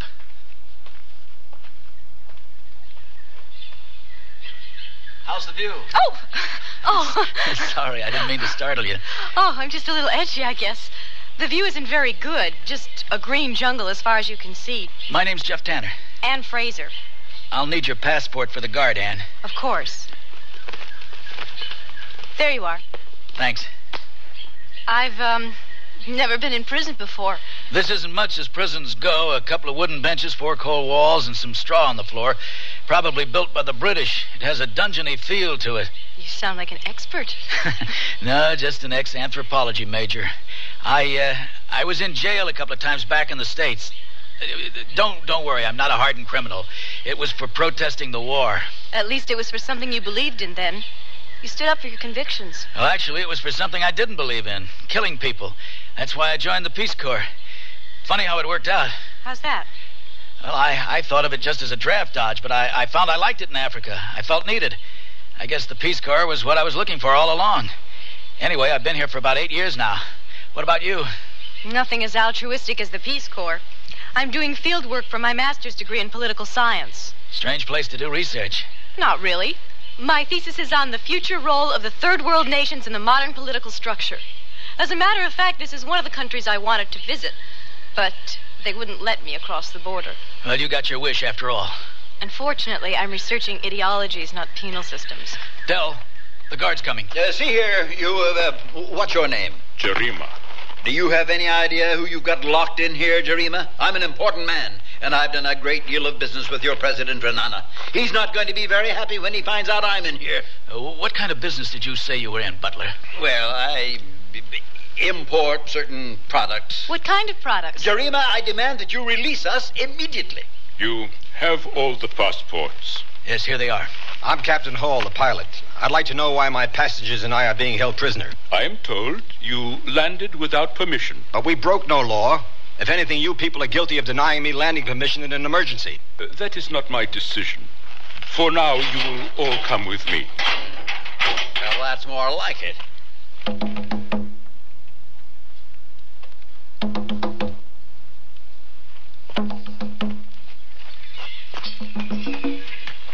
What are we doing out here? Looks like some kind of exercise yard. Yes. Now you will have exercise. You may walk about for a little while. Swell. Nothing like a brisk walk around a hot, dusty prison. Well, at least we can take advantage of the fresh air. Good idea. No telling when they might let us out again. You're not going to walk, Dale? No, I think I'll just sit here in the shade. Mind if I join you? I don't feel much like walking myself. Oh, not at all.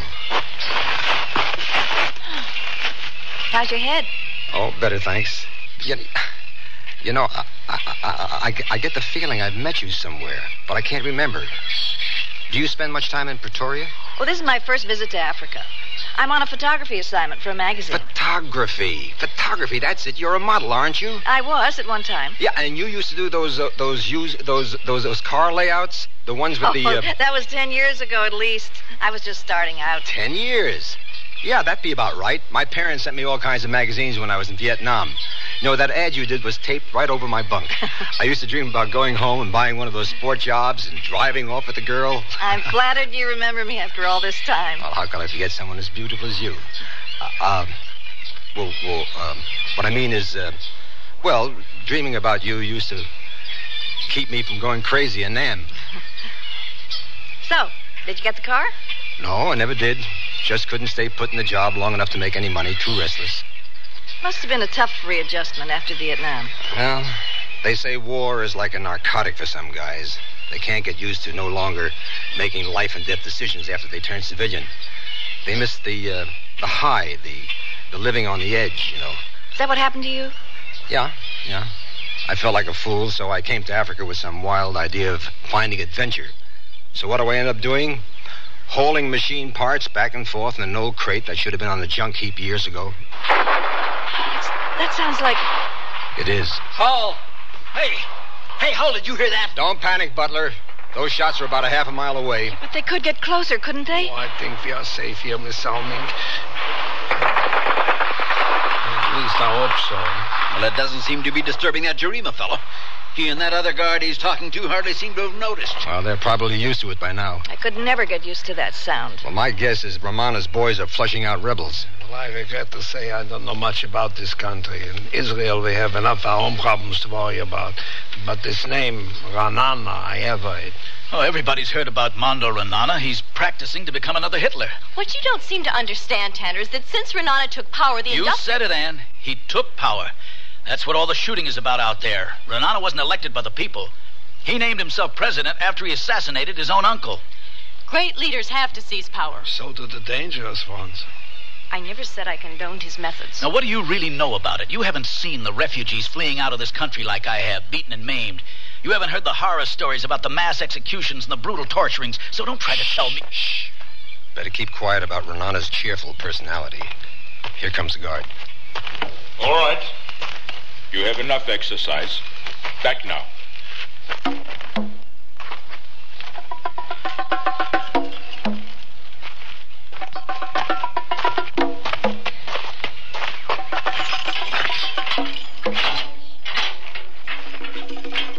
Home sweet home. I promise you there's going to be hell to pay when we get out of here. If we get out of here. I will come back later with food. For now, I leave you alone, so you can prepare. Prepare? Prepare for what?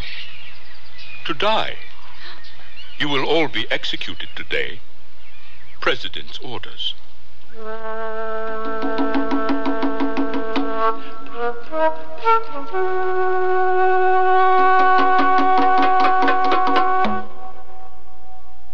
Sears Radio Theater will return after this message from your local station.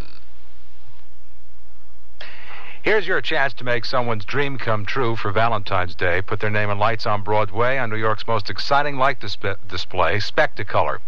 For only $25, your message can blaze over Broadway. Tell her you love her. Ask him to marry you. Call 221-6938 for details. 221-6938. For a few extra dollars, they'll even take a picture of your message. So call Spectacolor, 221-6938 now, and light up someone's life. Hey, did you happen to see... Stan Martin letting you know this Sunday night we will relive 1974. After the 8 o'clock news, my special guest will be Marvin Hamlish on a WNEW $1 Million Weekend.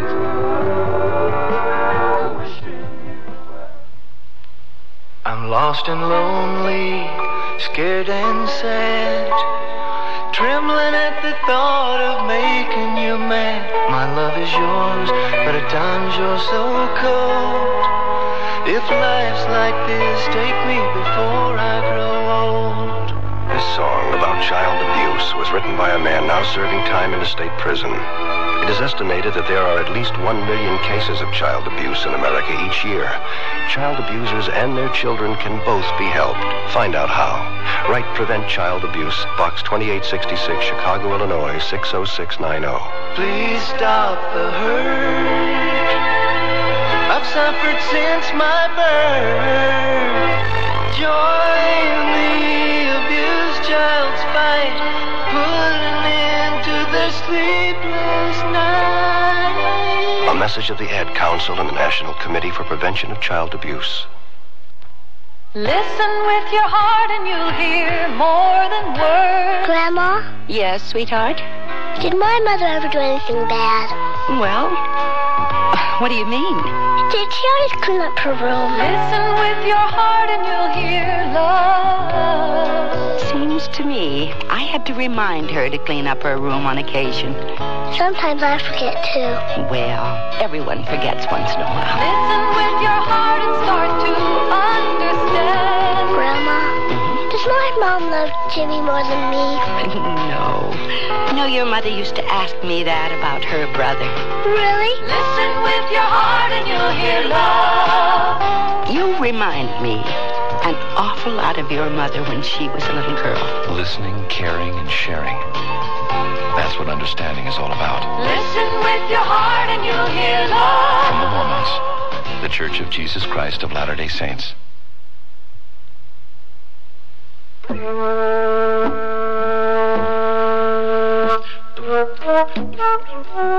They stood stunned, staring in disbelief at the impassive guard. They looked toward one another, hoping they'd not heard. The guard must have been used to such a reaction. He repeated what he'd said. By President Renana's orders, an example is to be made. You will all be executed. Executed? My God, that guard wasn't serious. It's his idea of a joke, right? It must be, Captain. This can't be true, can it? Tell us this is a nightmare. Yeah, just a nightmare. And we're all going to be killed. We're all going to die. Renana can't just kill us. We haven't done anything. We're American citizens. Doesn't he realize what'll happen when our government finds out? If they find out. What do you mean? Communications to the outside world is non-existent unless Renana approves. No one even knows we're here. But certainly someone will realize we're missing when we don't arrive at our destination. Help may be on the way already. Is that true, Captain? Captain? We're just an overdue cargo transport. As far as anyone knows, we may have crashed in the jungle. There'll be usual searches, This is all your fault. If you weren't such an incompetent pilot, we wouldn't be here. I suppose you'd rather be dead in the jungle. No, but I wish you were. You... Butler, what are you doing? Dell, he's crazy. Oh, Dell, are you all right? Stupid fool. He's out cold. Just as well. Customers like him are the reason I retired from the clothing business. I'm sorry, Miss Fraser. I wish I could say something to cheer you up, but under the circumstances, I feel like crying with you. Why is Renana doing this? Why does he want to kill 6 innocent people? The man's insane. It's as simple as that. You heard what the guard said. Our execution is an example. But to whom? Not to the people of this country. We're obviously part of some political maneuvering with the U.S. Wasn't this Renana the one who gave refuge to those terrorists who hijacked an Israeli airline a few years back? That's right. He held them all hostage until a settlement was negotiated for his benefit. Oh, well, maybe he has no intention of killing us then. Yeah, maybe he's bluffing. No, Renana can't back down. He has to kill us now. I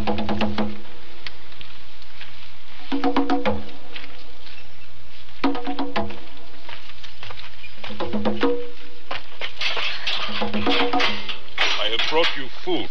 I don't think anyone has much of an appetite now. But I also have good news. My president has decided not to execute all of you. Did you hear that, Ann? Thank God.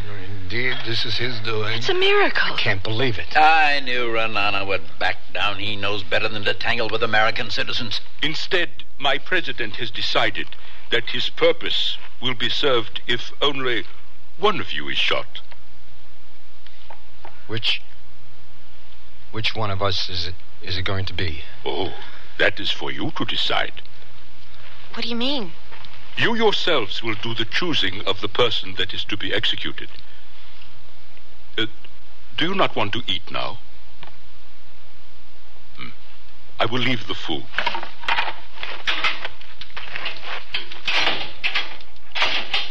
When I return, it will be time to take the one you choose. Jerima, listen to me. I'm a very rich man. Here's my card. Tell your president my company wants to do business with him again. I have 10,000 units I can deliver to him by... Hey, what are you doing? I must go. What's the big idea, Butler? He's selling us out, that backstabbing Judas. Stay away from You know I ought to bust your face wide open.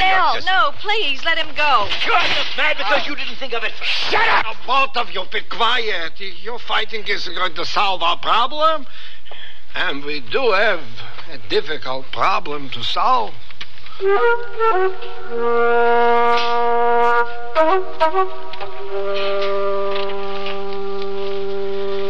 Ann, why don't you try to eat something? I don't think I can. Come on, try some of this. You'll feel better.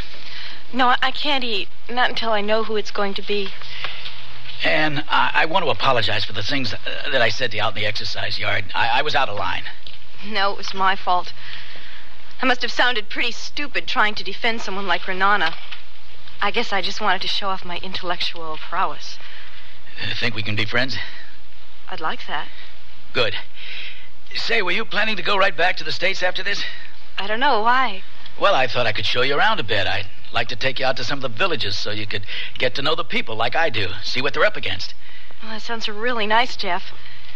If we ever get out of here. You mean when? I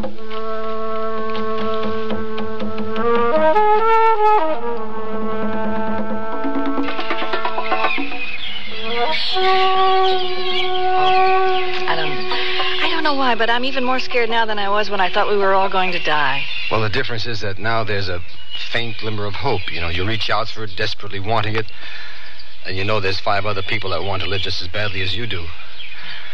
I just wish it was all over. Well, the longer we wait, the harder it's going to be on all of us. Oh, come on, let's get it over with. How do we decide? We could draw straws. Yes, that's the only fair way to decide. Fair? You think there is a fair way to decide who's going to die? All right, we draw straws, but I think we should leave the women out of it. I agree. Wait a minute. Eliminating the women lowers the odds for the rest of us. I'm not picking unless they... Why, you gutless son of a... Look, all I care about is staying alive. And if that means a woman has to die to let me off the hook, well, then that's just too damn bad. He's right, Dell. There's no reason why Ann and I shouldn't have to take the same risk as the men. I'll pick. I will, too. I guess. Oh, come on. This is a hell of a time to be a woman's lip advocate. We are all in this together. Here are 6 straws. I'll put my hand behind my back so I can't see which straw is which. Short straw is the loser. Who'll pick first? I'll pick first. Well, here goes. Not too long, not too short. I hope. Miss Fraser? Somehow I don't feel very lucky. Go on, Ann. Wait. I am not going through with this. We all agree. This is the only fair It is way. not fair. And I'm not risking my life on some stupid lottery. I won't pick. All right, then I'll pick for you. No! Don't you understand? This isn't a bingo game. This is for keeps. Do you think the rest of us like this any more than you do, Butler? There's no other way. There is a way. Look, you're not going to buy your way out of this. No, let's hear what he has to say, Captain. What do you propose? I think I deserve to live more than anyone else in this cell. Oh, yeah? Well, I think I deserve to live, too. So do I. We all do. My point exactly. But one of us has to die. And it should be the one least worthy of living. That's all well and good, Butler, but since God is near to tell us who that person is, how do we decide? We'll have a trial. Where the hell do you think we are? In the chambers of the Supreme Court? Each of us will stand trial before the other, stating his reasons for deserving to live. With the rest of us acting as combination judge and jury, is that the idea? And prosecutor. It'll never work. Would you rather take a chance on picking the short straw?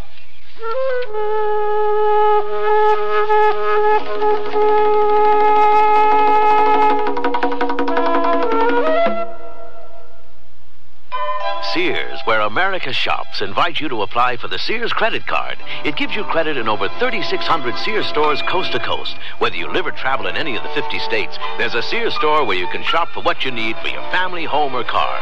You can apply for the Sears credit card at any Sears store or by calling this toll-free number now. Call 800-526-0444. That's 800-526-0444. New Jersey residents call 800-652-2777. Generations ago, families dined by the warmth of the open hearth. Today, Sears rekindles this spirit with its open hearth dining room furniture. Faithfully rendered early American designs and careful workmanship give it an heirloom quality. The satin glow and warm highlighting of Sears open hearth take 26 steps to achieve. There's no shorter method to bring out the beauty of the wood. And like all good furniture, open hearth is made to last for a long time with sturdy tongue and groove and mortise and tenon construction. Choose from 16 different pieces of open hearth at most Sears retail stores. It's enjoyable to think about your favorite things, and even more enjoyable to wear your favorite sportswear from Sears. Like the shirt, teamed with pants that fit. The shirt is a perma-pressed Easy Care polyester knit in a choice of prints and solid colors. And a comfortable, flattering fit is yours with pants that fit. These polyester knit perma-pressed pull-on pants are proportioned for tiny, typical, or tall gals in splendid solid shades to match the shirt. Give a boost to your wardrobe in the sportswear department at most larger Sears retail stores. Understand you type fast. Yes? Accurate?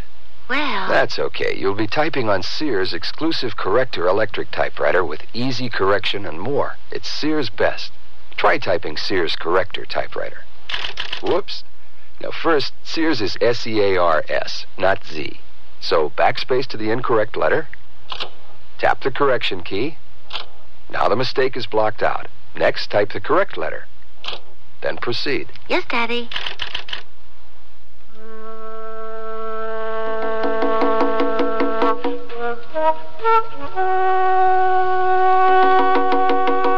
Richard Widmark again, with the concluding act of The Choosing. Any objections to my suggestion about having a trial? Yeah. I don't trust you, Butler. I think you've got an angle. I just haven't figured out what it is yet. What happens after we've all stated our cases? Majority rules. We'll vote to choose the unlucky person. So, who will be the first to stand trial? I will. I mean, I'd like to get it over with. I don't know what to say. I just know I don't want to die. You're not alone. I know that, but I can't help feeling cheated, and to choose me would be cruel. It'll seem that way to whomever we choose. But it's different with me. My life is just beginning. I'm not even out of school yet, and there's so much for me to do, so much for me to see. Oh, my child, we all have things we want to do. Yes, but at least all of you had a chance. You're all older than I am. You've had time to stretch your wings, to feel, to experience. You just can't cheat me out of my future. I know you can't. What about my future? Maybe it isn't as ambitious as yours, Anne, but I know it won't be wasted either. I intend to keep working here in Africa with the Peace Corps. Don't try and make it sound so noble, kid. I overheard what you told the girl you joined to stay out of Vietnam. I admit that. I didn't feel like killing people, all right? No, it isn't all right. Because while you were out on safari, I was slugging it out in the rice paddies with the VCs. I'm sorry, Del. You did what you had to, and I did what I had to. I'm proud I didn't go, and nothing's going to change my mind. Any man who helps another man brings meaning to his life. No matter how the world changes, this remains the same. Very touching, Rosen. But you're going to have to come up with something more than sentimental dribble to convince me that a tired old man like you isn't the answer to our problem. Oh, so because I'm old, you think I'm ready to die? I'm Mr. Big Shot Executive? The way I see it, you're the logical choice, Rosen. You could let us all off the hook. I am old. My life is nearly over. I had no family besides my brother in Durban, who maybe would not miss me so much if I die. But I'll tell you something that I would miss, and that is living. Oh, we all have that in common, Rosen. Age has nothing to do with wanting to live. But it does. You people will never understand life until you're old and face death every day. You, Miss Fraser, yes? You speak of accomplishments. Well, I'm a tailor. I'm too busy working for these things. At my age, just to wake up every morning, that is an accomplishment. You are young, and life seems very long. But to me, life does not seem long enough. My thirst for it is never filled, never satisfied. Look, old man, the fact is you've had a longer life than any of us. You're going to die soon anyway, so why not just volunteer? Oh, what's wrong with you, Butler? You don't hear so well? I'm not ready to die. I'm not going to be one of these old people who just kicked aside and stepped on by the young. You are what's wrong with people today. You care for no one but yourself. You use everyone for your own purposes. And if I was a younger man, I would teach you. Oh, Mr. Rosen. What's wrong? Oh. Looks like his heart's giving out on him. Tanner, call the guard, will you? Guard! My pills in Yes, my pocket. Yes. How many, Mr. Rosen? One. Here's some water. Lay him down over here on the straw, Del. Where's that damn guard? Jarima! Hey, Jarima! It's no use, Del. He won't answer. How are you doing, Mr. Rosen? Bad. Just let me rest. Well, I guess that solves our problem. We might as well choose the old man now that we know he's going to... Oh, shut up! We'll be doing him a favor. It'll be quicker, less painful. You don't know for sure if he's going to die? Well, it should be fairly obvious. Look, the trial isn't over yet, Butler. This was your idea, and we're going to see it through to the end.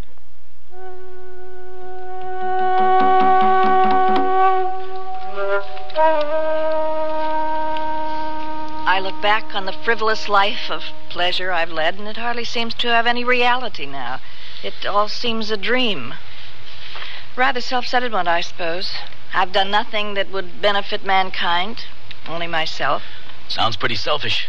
Yet it never seemed so at the time. I was always interested in living every day to the fullest, had very little concern for how others lived. Been all over the world, done everything I wanted. Well, almost everything. I've experienced more than most people do that are twice my age. Why shouldn't we pick you then? Why shouldn't I have a chance to live the way you have? Because for all that I've done, I still find my life lacking. Empty of the one thing that would have made me happy. Love. But you must have been in love at one time or another.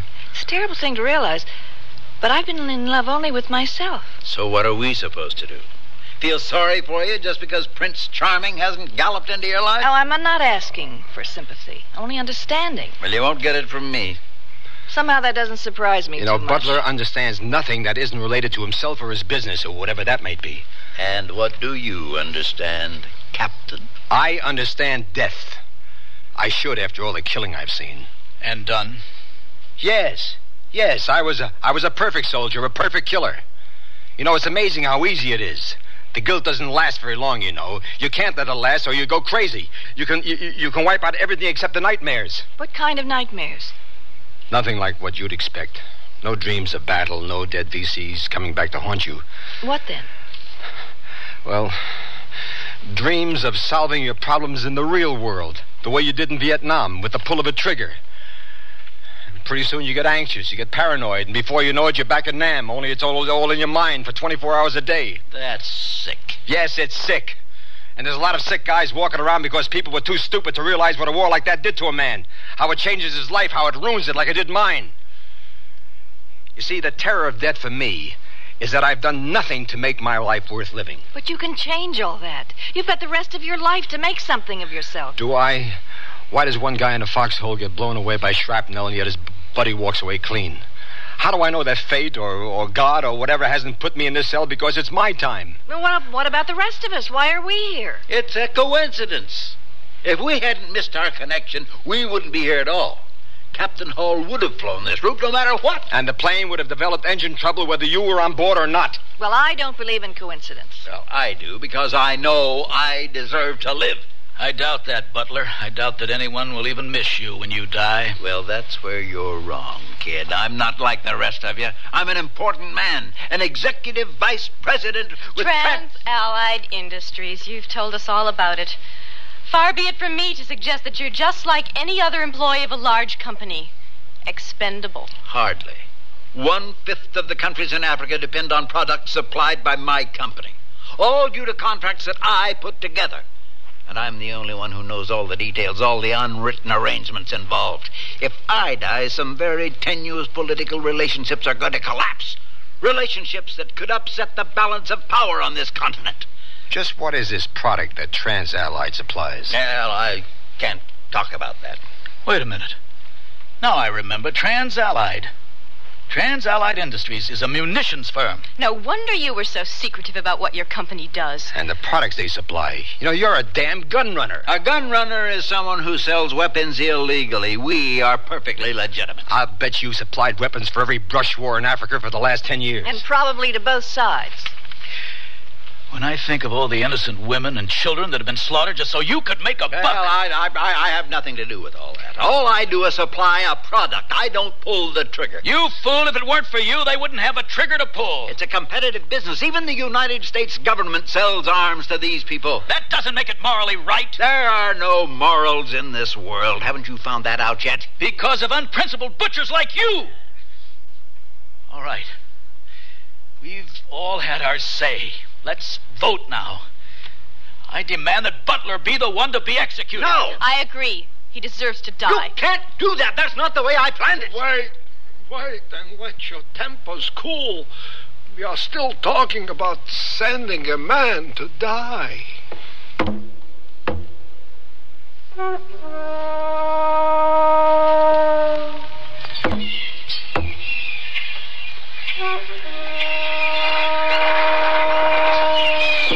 Do you hear that? The rebels? Maybe it's the firing squad practicing. Oh. Del, you think we'll get out of here? You will, Elizabeth. I'm sure of it. We both will, won't we? Del, look at me.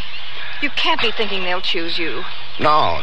They won't choose me. Because I want us to be together when this is over, Del. Look, we barely know each other, Liz. But there'll be time for that. Let's not kid each other. We're just two people who met briefly, that's all. No, there's something more. Is there? How do I know you're not trying to buy my vote with the promise that something might happen between us?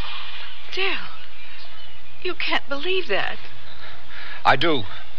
You can't.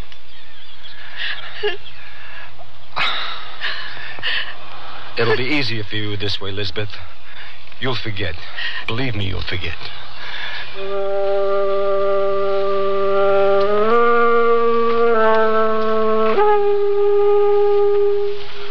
Rosen? Yeah? Oh, it's you, Butler. What do you want? I have a proposition for you. Nothing you have to say could interest me. You're dying. Yeah, perhaps. Whatever happens, I'm in God's hands now. The others, they're going to choose me. I know it. And you want me to volunteer for the execution? Yes, I'll make it worth your while. If you pay me to kill myself, how will I spend the money? No, that's not what I mean. Your brother in Durban. I can see that he's taken care of. He wouldn't take your blood money. I'll pay him anything you ask. Anything, if you'll just do this for me. Oh, leave me alone, Butler. What's wrong with you? Talk about compassion and helping others. How can you let me die? It is time. Who have you chosen? No one. Yet. Then do so now. Jarima, did you take my message to Renana? Does he remember me? Is it a deal? He remembers you. But you are not to be released. But he has to let me go. He can't do this to me. Forget it, Butler. Let's vote. Mr. Rosen, who do you choose? The man who should die should be me. You won't regret this, Rosen. Just give me your brother's name and address, and I'll... You don't understand. I'm not doing this for you, but for the others.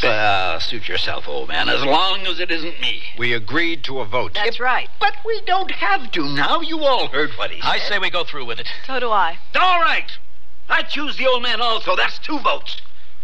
And I say that I'm the one who should be executed. 2-1. Dell, no. I'm sorry, Elizabeth, but I got us into this mess. I'm responsible for the lives of my passengers. You can't do that, Dell. You... It's done. Now, look, the rest of you, listen to me. I'll pay any one of you $50,000 if you vote for Rosen. You're wasting your breath, Butler. I choose you. No! So do I. 1 vote for the captain, 2 for Mr. Rosen, and 2 for Butler. It's up to you, Elizabeth. I'll pay you $75,000. No, $100,000 if you choose the old man. He's dying anyway. For God's sake, don't be a fool. Dell. Choose, Elizabeth. Butler. No, you can't do this to me. It isn't fair. Take him. Look, I'm an important man. You can't let me die. It isn't fair. You're no different than I am. You're all murderers. Do you hear me? You're murderers and assassins. Your plane is being made ready.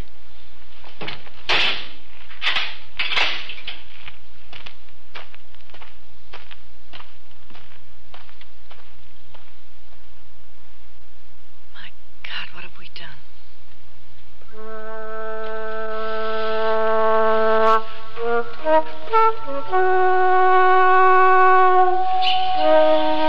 I'm sorry for putting you through that, Elizabeth.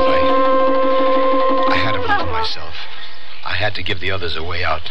Doesn't matter now. We'll be together. Yes. Yes, Elizabeth, we will. Captain? It's Mr. Rosen. He's dead. Poor guy. You knew he wasn't going to make it. Dell, did I make the wrong choice? No, you couldn't have known. Yours was only 1 of 3 votes, Elizabeth. Listen.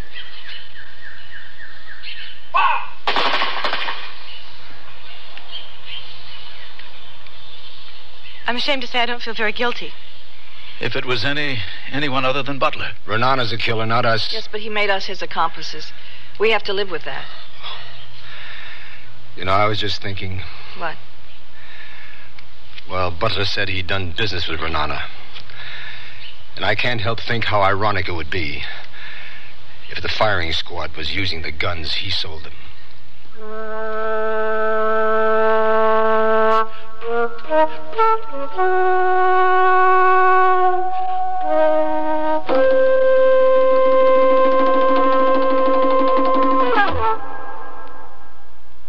The waist on these jeans fit fine, but the hips are too tight. My hips look sleek in these jeans, but I'm swimming in the waist. We need jeans that fit at the waist and hips.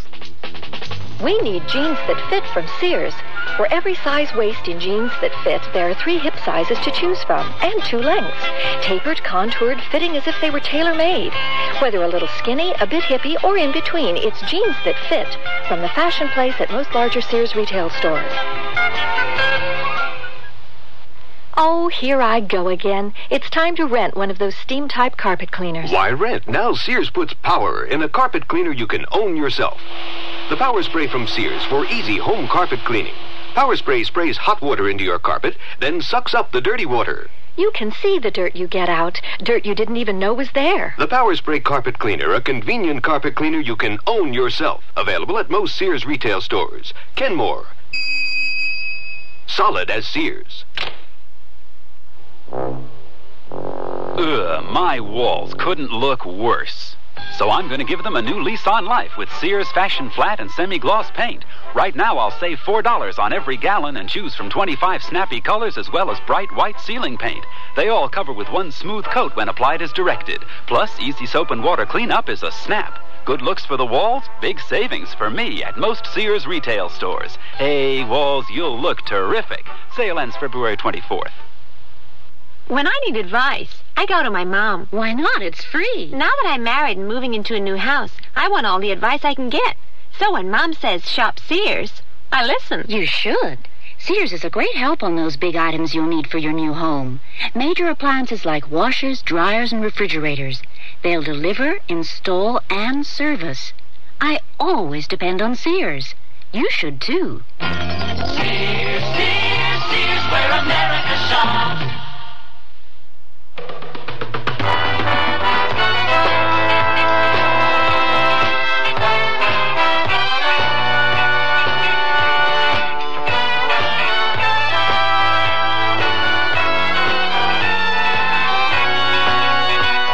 You've been listening to Sears Radio Theater, brought to you 5 nights a week by Sears Roebuck and Company.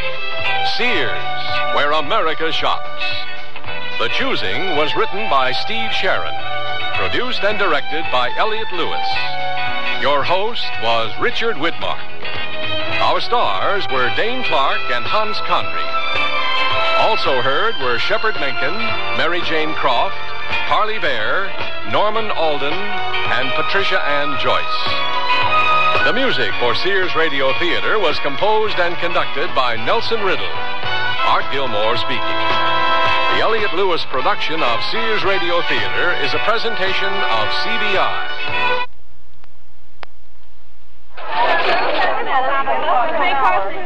When George had his heart attack, the doctor told me that we had to reduce the animal fat in his diet. His cholesterol count was too high. What did you do? George gets only lean meats, and I always cut off extra fat before cooking. He gets low-fat dairy products, grains and cereals, fish, poultry with no skin, fresh fruits and vegetables. And you know what? What? Our food bill is lower than before George had his heart attack. But doesn't he miss all What's to miss? He eats better than ever before and has more variety in his meals, too. And you know what? What? I do, too. What? Enjoy. The American Heart Association wants you to eat foods that not only taste good, but are healthy for your heart. It's not as complicated as you might think. Ask your Heart Association for their free booklet on heart-healthy diets. The American Heart Association. We're fighting for your life.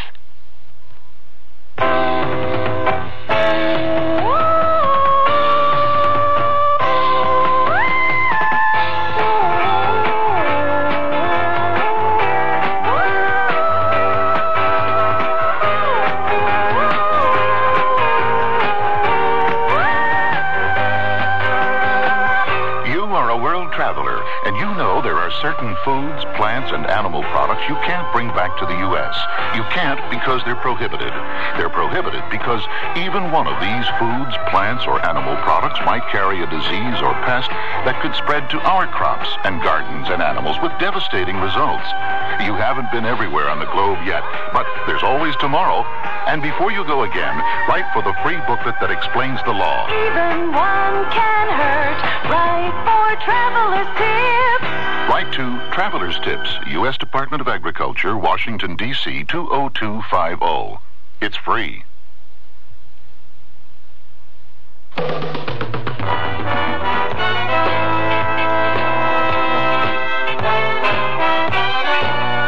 be sure and tune in next Monday when Sears Radio Theater presents Leavin' Cheyenne, a night of Western drama with your host, Lorne Green. The mood turns to comedy Tuesday with Andy Griffith as your host for Should Old Acquaintance Be Forgot? On Wednesday, Vincent Price is your host for The 13th Governess, a story of mystery and suspense. Love and hate is the subject of This Home is Dissolved, and Cicely Tyson will tell you about it next Thursday. And Richard Widmark will round out the week with a tale of adventure called Cataclysm at Carbon River. So be sure and tune in Monday to the Sears Radio Theater.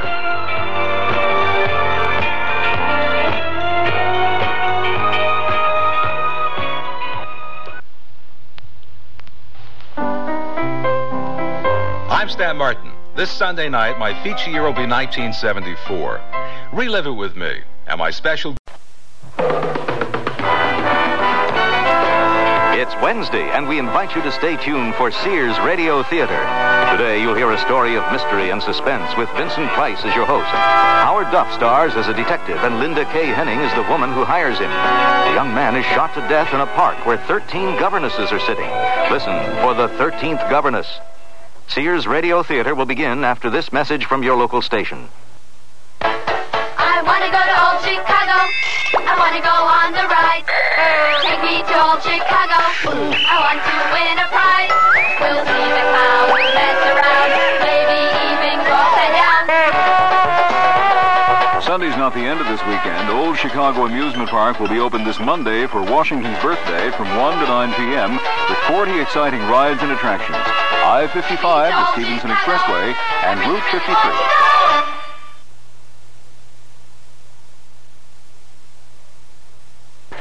It's 8:34 now. The temperature in Chicago, 27 degrees. The outlook for the rest of the night, temperatures steady or rising with periods of freezing drizzle. Tonight on the CBS Mystery Theater, the president of a plant building nuclear reactors suffers a loss of memory for one day with serious consequences. Russell Horton stars in the CBS Radio Mystery Theater presentation, The Missing Day, tonight at 10:30 here on WBBM News Radio 78. This is Vincent Price.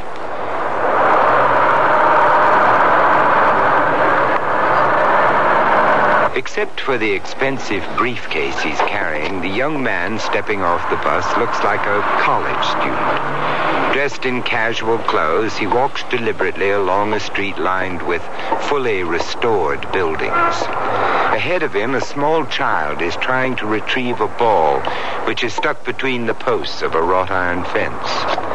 The young man sets down his briefcase and frees the ball. But when he turns around, the briefcase is gone. It's disappeared. No one else is on the street, only the young man and the boy. And oh yes, there, turning the corner, a figure dressed in white. A nurse, perhaps. Or a governess, since she's pushing a baby carriage. The young man hurries after her, but when he reaches the corner, the governess is gone. He crosses the street to a small green park. And there sit 13 governesses, alike in their white uniforms. And before each of them is a baby carriage. The young man wheels. There on the roof of the building which faces the park, a silhouetted figure aims a rifle. The young man, killed instantly, falls without making a sound. The governesses scatter, a mad rush of baby carriages clearing the park paths. The briefcase is gone. And that's only the beginning of our story.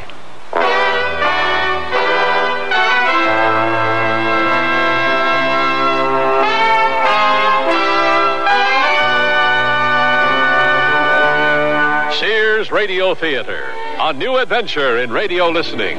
Brought to you 5 nights a week by Sears, Roebuck and Company. Sears, where America shops. Your hosts, Lorne Green. I'll bring you stories of the Old West and the New. Andy Griffith with a look at the funny side of life.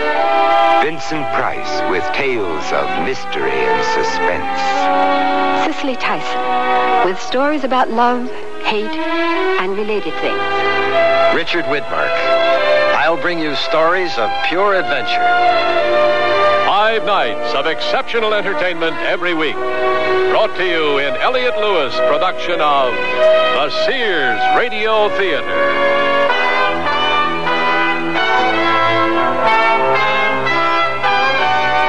Our story, The 13th Governess, by Elliott Lewis. Our star, Howard Duff. When I need advice, I go to my mom. Why not? It's free. Now that I'm married and moving into a new house, I want all the advice I can get. So when Mom says shop Sears, I listen. You should. Sears is a great help on those big items you'll need for your new home. Major appliances like washers, dryers, and refrigerators. They'll deliver, install, and service. I always depend on Sears. You should, too. Sears, Sears, Sears, where America shops. Hey, look, in here, inside this stylish man's dress shirt. I'm a Sears Value dress shirt label just popping with pride because Sears Value dress shirts are sure to be popular for a number of reasons. They have fashion spread collars, come in classic patterns and solids in short and long sleeves. You'll appreciate the perma-pressed polyester or polyester cotton blends for easy care, plus at low value prices, what a buy! Just look for me, the Value dress shirt label at Sears Men's Store, where style, sense, and satisfaction combine to label me right for you.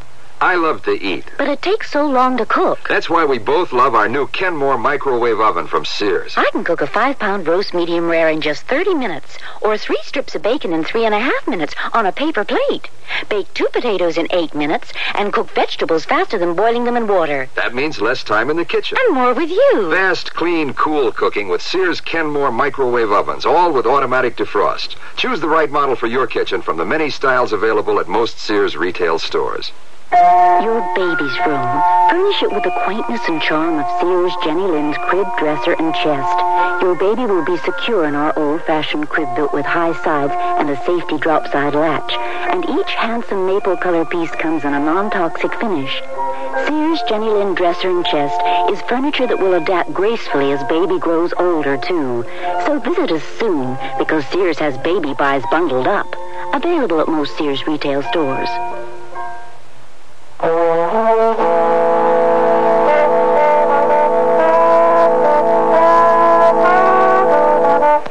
shopping center, by definition, is a place where you shop for groceries, sundries, medicines, toys, hobbies, and so on and so on.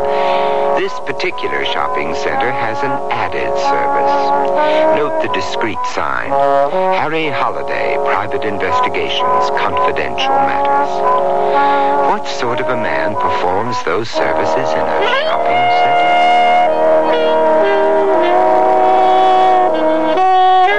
Did you ever want something so bad you could taste it? That's how bad I always wanted to be a private investigator. I don't remember when the idea first came to me. I only know that it was something I headed for. I worked as a cop, as a private guard. I took classes. I spent time working for one of those large outfits. I took tests. And son of a gun, I passed and I got a license. And here's what really has me shaking my head in wondrous delight. My first case was a murder. How's that for wish fulfillment? She was young, early 20s, stunning, gorgeous. You know, all those adjectives that means she was a knockout. Mr. Holliday? She wasn't dressed in black. She wasn't sobbing or distraught. None of those things. The dark glasses were the only clue that she was a widow. My name is Valerie Robeson.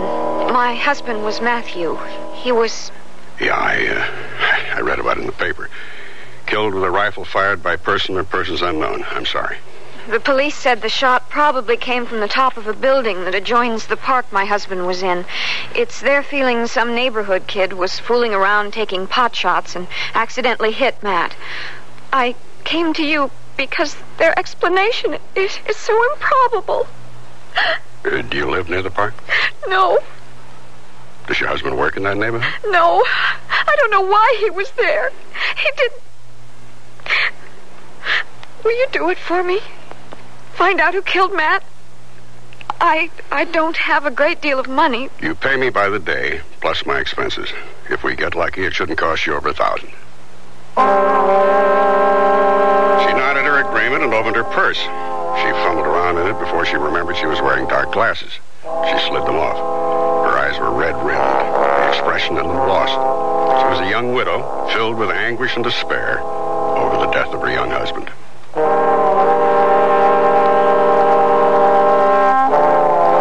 In the building from which the shot had been fired, a cold marble lobby separated door and elevators. Midway was a desk where renters picked up phone messages and mail, and where intruders such as me had to stop and be identified by an efficient-looking lady. I told her I was interested in renting an apartment, and she directed me to the rental agent, apartment 101, first door on your right after you turn left to the elevators. I rang, and the door was opened by a short, fiercely mustached man with bright blue eyes lined from peering into the sun. Sir? I'm interested in renting an apartment in this area. Oh, come in, sir, come in. Major Emery Griffiths, sir, retired from Her Majesty's service. Major? Mrs. Griffiths is the house renting agent, but she's not immediately at home. Now, how can I be of service, sir? Is there an apartment available on the top floor, overlooking the park? Oh, jolly good time for the question, sir. Jolly good. The wards are planning a year-long cruise, you see. Well, out of the country 12 full months, and perhaps interested in subletting for that period, you know. Would that interest you? Why, yes, it might. My wife has this wish to settle in for a while, all that moving about the last 2 years, you know. He ate it up, nodding crisply at the invented travels my mythical wife and I had been taking. The wards were out, he told me, and led me to the elevator located directly across the lobby from the eagle-eyed woman at the front desk who would have seen anyone coming or going. Is there a freight elevator for our furniture? Oh, yes. It runs from the basement to the top floor, at the opposite end of the building. Of course. Ah, here we are. Now, if you'll follow me. Well, you're very fortunate. The wards only made their decision a day or two ago. Now we'll see if I brought the proper key, what? After you, sir. You'll see it's 2 bedrooms to the left and right before you reach the living room, which is directly ahead. And the kitchen is to your right, and there are 2 full baths. Lovely place, as you can see. Lovely. Our tenants often take the sun down there in the park, you know, where those governesses are sitting. Or we allow them to use the roof just above you, sir, which can be reached by stairs at either end of the building. Yeah, very nice. Very, very nice. I'd like to bring my wife, if you don't mind. I'd need her opinion. You understand that? Oh, of course, sir. Guy I went to school with, Ben Wheeler, works in the morgue of the morning newspaper, and he let me find a corner where I could go through the newspaper's filed stories of Matt Robeson's murder. You're suggesting Robeson's death wasn't an accident, sir? No, his widow doesn't think so. This her, Harry? The pretty lady in black? Yeah, that's her.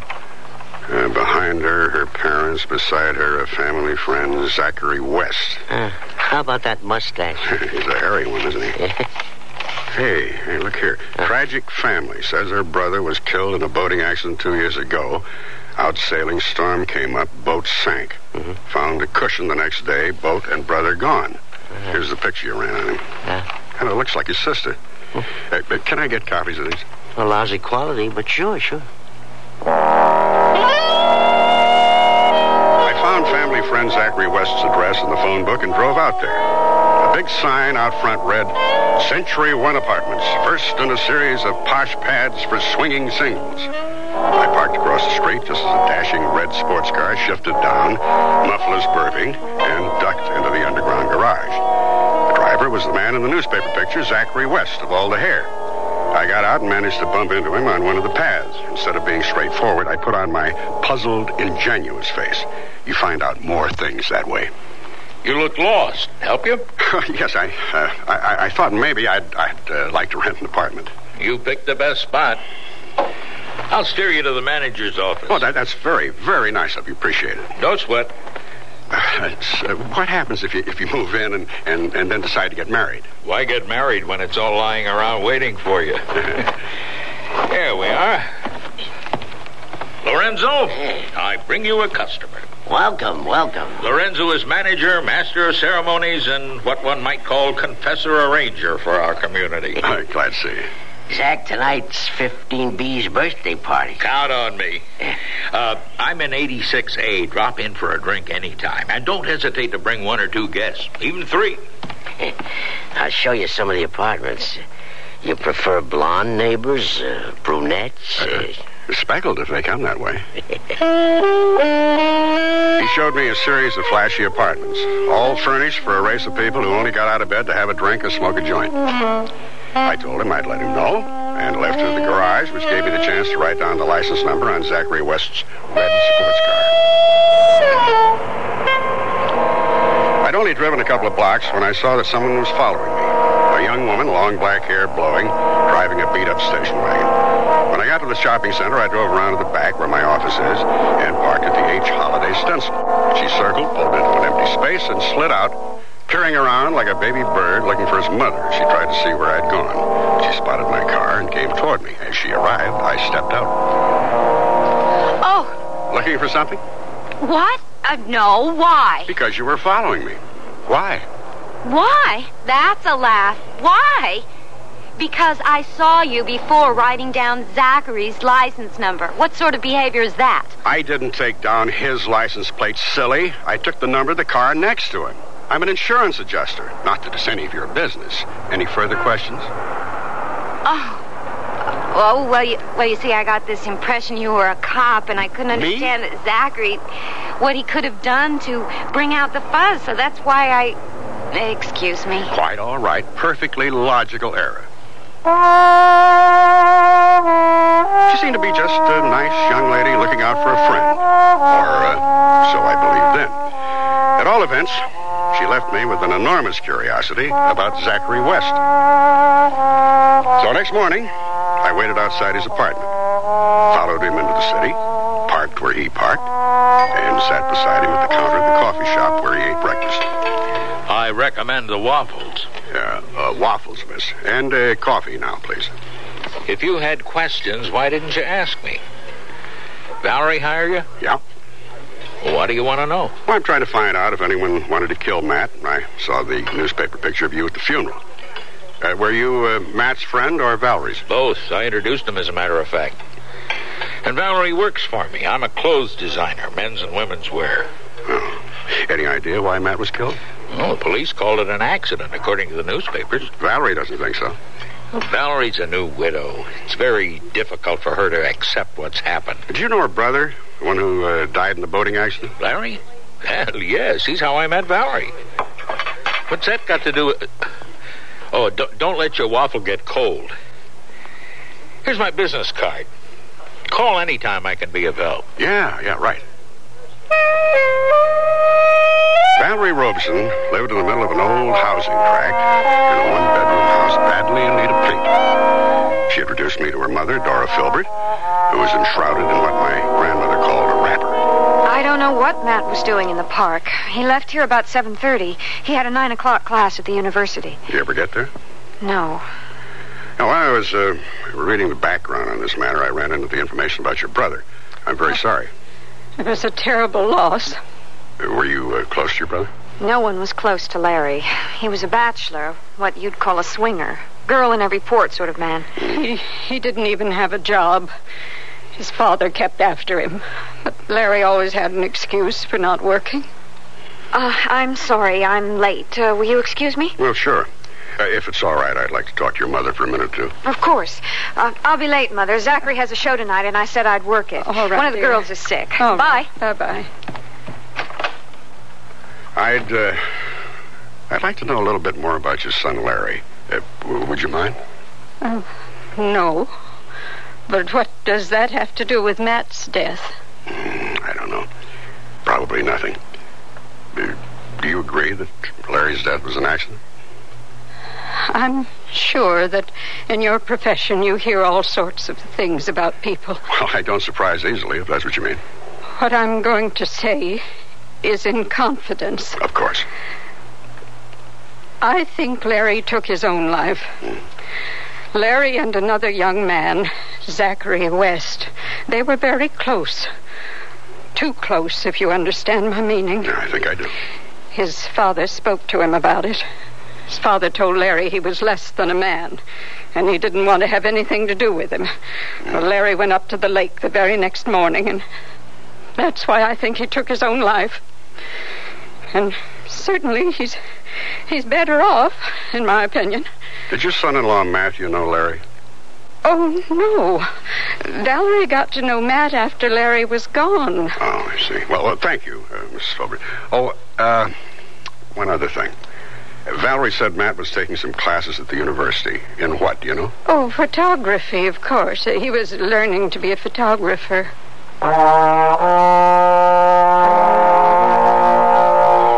Matt's photography instructor had been Norman Fields, a full-bearded, shaved-headed man. I met him in the mall outside the Fine Arts Building. I sat in the sun while he hunkered beneath a tree, rubbing the top of his head.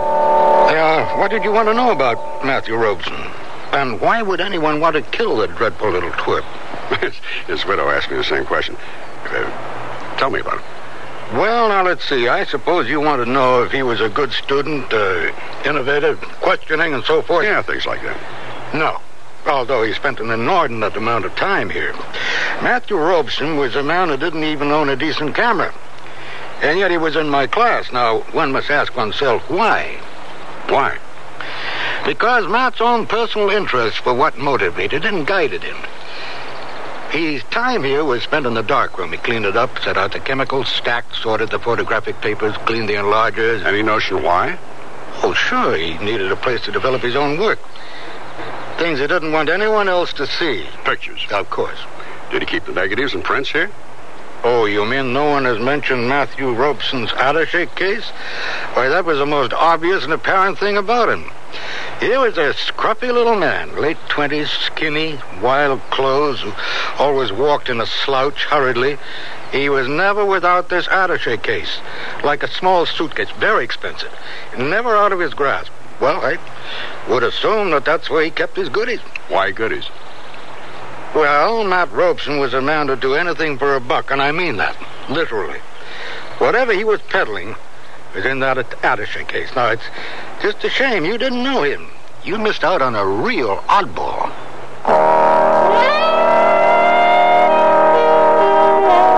I drove from there to Zachary West's showroom to look for Valerie. I entered a salon where a showing of Zachary West's fall selection of clothes for the career woman was in progress. Among the natty outfits on display were wardrobes for lady mail carriers, surgeons, bus drivers, and lawyers. As I entered the room, the young woman with the station wagon was walking on stage to join the others. And would you believe it? She was dressed as a governess.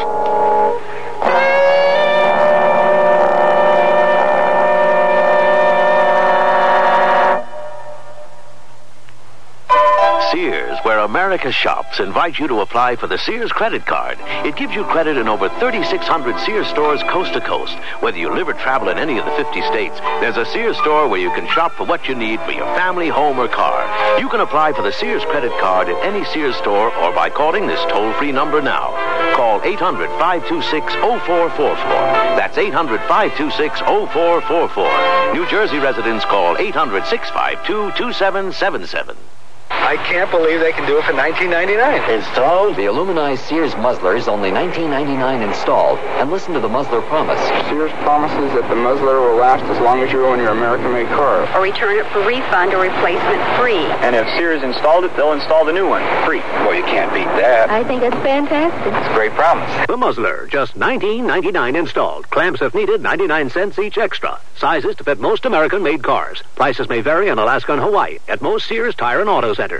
Nearly everyone at our party mentioned our new Sears Dream Supreme carpeting. Did anyone say anything about my rutabaga dip? Marvin said Dream Supreme looks so thick and luxurious. He loved its velvety, soft plush pile. What about my rutabaga dip? Eloise adored the color of my rutabaga dip. I told her that avocado lime is just one of Dream Supreme's 20 lustrous colors, and when Doris heard that Dream Supreme is so reasonably priced and treated with Scotchgard brand fabric protector... Okay, what about my tuna fish upside down cake? Dream Supreme carpeting in most larger Sears retail stores. Are we finally set for Grandma's? I think so. We've got the new Sears Travel Guard baby seat in the car. Right, and the extra sleep and play baby suits. Oh, Grandma will love those. They're so cute and yet practical. The extra baby blankets and bottles are in the vinyl diaper bag. Oh, Sears certainly did make shopping for the baby easy. Sure did. Well, I think we've got everything. Honey, I think you've forgotten something. Hmm? The baby.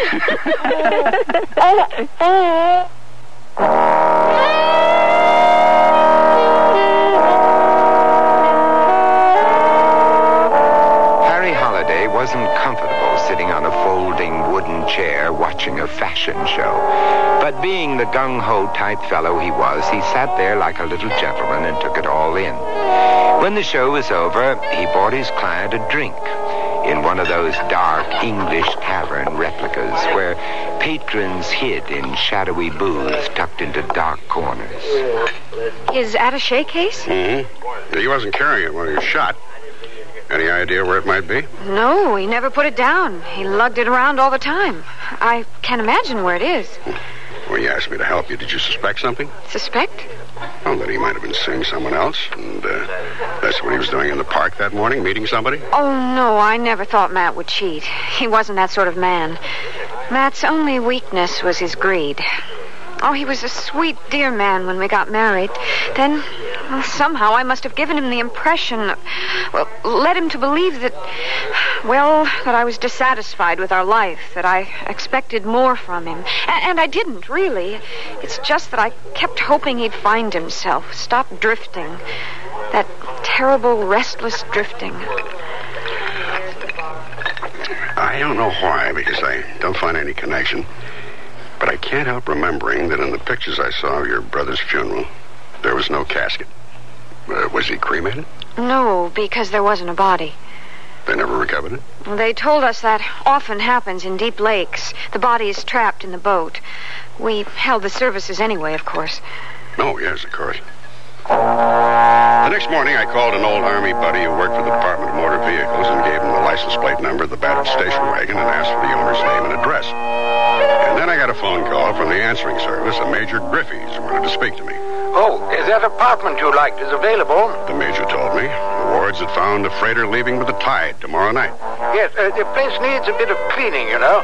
Some soap and water, and she'll pass inspection. I'll hang on to it until your wife comes by, what? I thanked him, had some breakfast, and went over there. The Major and his wife were out. The lady sitting guard over the front desk told me. But Mrs. Ward was expecting me. Just go right on up. I did. Oh, you must be Mr. Holliday about the apartment. That's right. Isn't your wife? She'll be along later. I left word at the desk to send her up. Oh, please come in. Thank you. You'll forgive the mess, but suddenly we're on our way, and it's really so exciting. All the way around the world, can you imagine? And on a freighter. She babbled on, absolutely delighted with the new adventure she was about to have. She was a pretty, bright-eyed little woman in her mid-30s, and her face was flushed from her exertions. She was putting things into several large packing cases in the center of the room, which would be stored until their return, and she'd hung clothes that weren't to be taken in a large wardrobe. Half hidden behind a few dresses was a governess's white outfit. She saw me staring at it. I won't be needing that anymore, thank goodness. She continued her work, chattering on about their sudden departure, how lucky they'd been to find a freighter with space for them. And my poor husband out gathering passports and letters of credit and all the things one needs. And speaking of good fortune, tomorrow is our first wedding anniversary, and we'll be sailing the high seas in celebration. What's that? Oh, well, I'd have told you about that anyway. Some of the tenants sun themselves on the roof, and when they step out of the stairwell, it makes that sound. Oh, I see. It happens very infrequently. Oh, look, there's Teddy. There, he sees me. It all happened very quickly. Her husband, Teddy, was walking across the park toward us. He looked up and started to wave, and then he must have seen something because he opened his mouth to shout, and then the bullet hit him, and he slumped onto the pavement. The governesses in the park scattering like dry leaves in the wind. I was out of the apartment almost as soon as I heard the sharp snap of the rifle fired from the roof above me. I heard the freight elevator groaning down to the basement and raced after it. But no one was there, and the alley was empty. By the time I got around to the park, Mrs. Ward was kneeling on the path beside her husband. She didn't cry. She almost looked as though she'd expected. It had to happen. Well, why do you say that? You can't live as he did without suffering the consequences.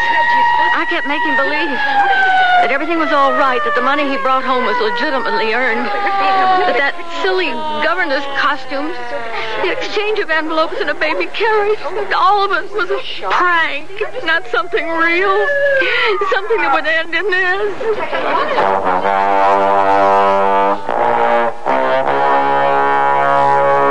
She didn't say anything more to me.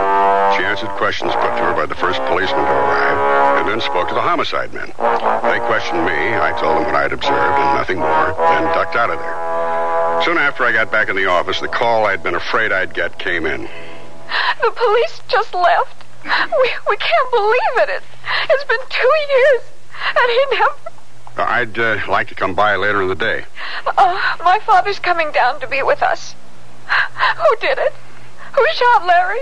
Or, what was he calling himself? Teddy Ward? I don't think they know who shot him. And it's something to do with Matt's death. It happened the same way in the same place. That's what I'm trying to find out. The minute I hung up, I got a call from my buddy at the Department of Motor Vehicles. The owner of the station wagon was Roxanne Lucetti, and he gave me her address, a place called the Aloha Arms. Her apartment faced the court, which featured a postage stamp-sized swimming pool being cleaned by a tan young man with long blonde hair and an earring. Yeah? What? Well, look who's here. What do you want? Well, I'd like to ask you a couple of questions. Come in, although I don't recall we have any unfinished business to discuss. Hey, nice little apartment. Your mother decorated? What's that supposed to mean? Well, nothing really, but everything's sort of square in here, and you seem to me to be more of an individualist. What's the matter with you? You come in here without a how do you do or how are you feeling today, then you start to make critical statements about me and my family. Not critical at all. No criticism implied or intended. What sort of a person are you making fun of me? Hey, come on. Take it easy with that bag. Hey, no! Hey, what do you got in here? Concrete? Come on now. Fun's fun. Now, give me that. That's personal. Hey! Don't open it! What have we got here? Well, bless my heart. Just what every lady must carry in her bag, a rifle scope. Give me that. Is it yours? Is this your scope? I didn't realize you were a marksman. Markswoman. It's not mine. Well, why is it in your bag? This friend asked me to sell it for him. What friend? I don't remember his name. Now go away. You know, you're really a terrible liar. Your whole character changes. I like you better when you're yelling and screaming. You just listen. I was nice enough to allow you to come into my apartment, and then all you do is cast aspersion after aspersions at me and my friends, and it's none of your bleep business. So why don't you just go away and leave me alone? What kind of a jerk are you? Okay, gotcha. I stopped for a minute outside the door. I couldn't be sure, but I thought I heard her crying. Crying her heart out, as the fellow says.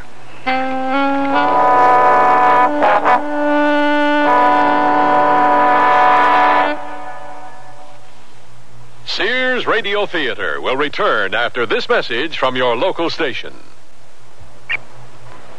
If you have a child with a handicap, we have some good news, and some very good news. The good news is there's a new law that guarantees your child the right to the special education he needs. Evaluation procedures conform to the corresponding requirements in the final regulation of Section 504. But here's the very good news. The term continuum, as with least restrictive environment, is commonly used by... You don't have to hire a lawyer to explain how this rather complicated new law can help your child. It is in accordance with specific performance criteria related to the program objective. We can explain the law in clear, simple language.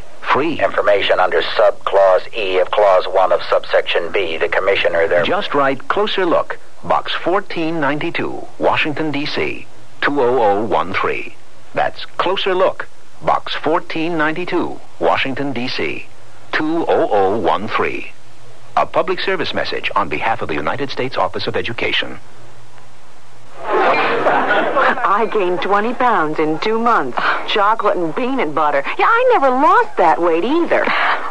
With me, it was different. I was climbing the walls, yelling at the kids. I just couldn't live with myself. Neither could Dan, could he? No, not really. He said having a wife that smoked was better than being terrorized day and night. Better a friendly dragon than a nasty dragon, huh? Right. So anyway, I'm back to a pack and a half a day, addicted just like I was Let's before. hold it right there. The American Heart Association wants you to know that smoking cigarettes becomes a habit, not an addiction. Habits can be broken. Smoking is a matter of choice, not destiny. We can help you quit. You don't have to gain weight or climb the walls. Contact your American Heart Association for a free booklet that explains how to break your cigarette habit step by step. The American Heart Association wants you to know we're fighting for your life.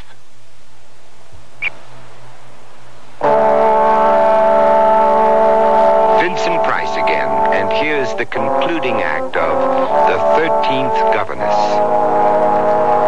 I think you can sense death around the place.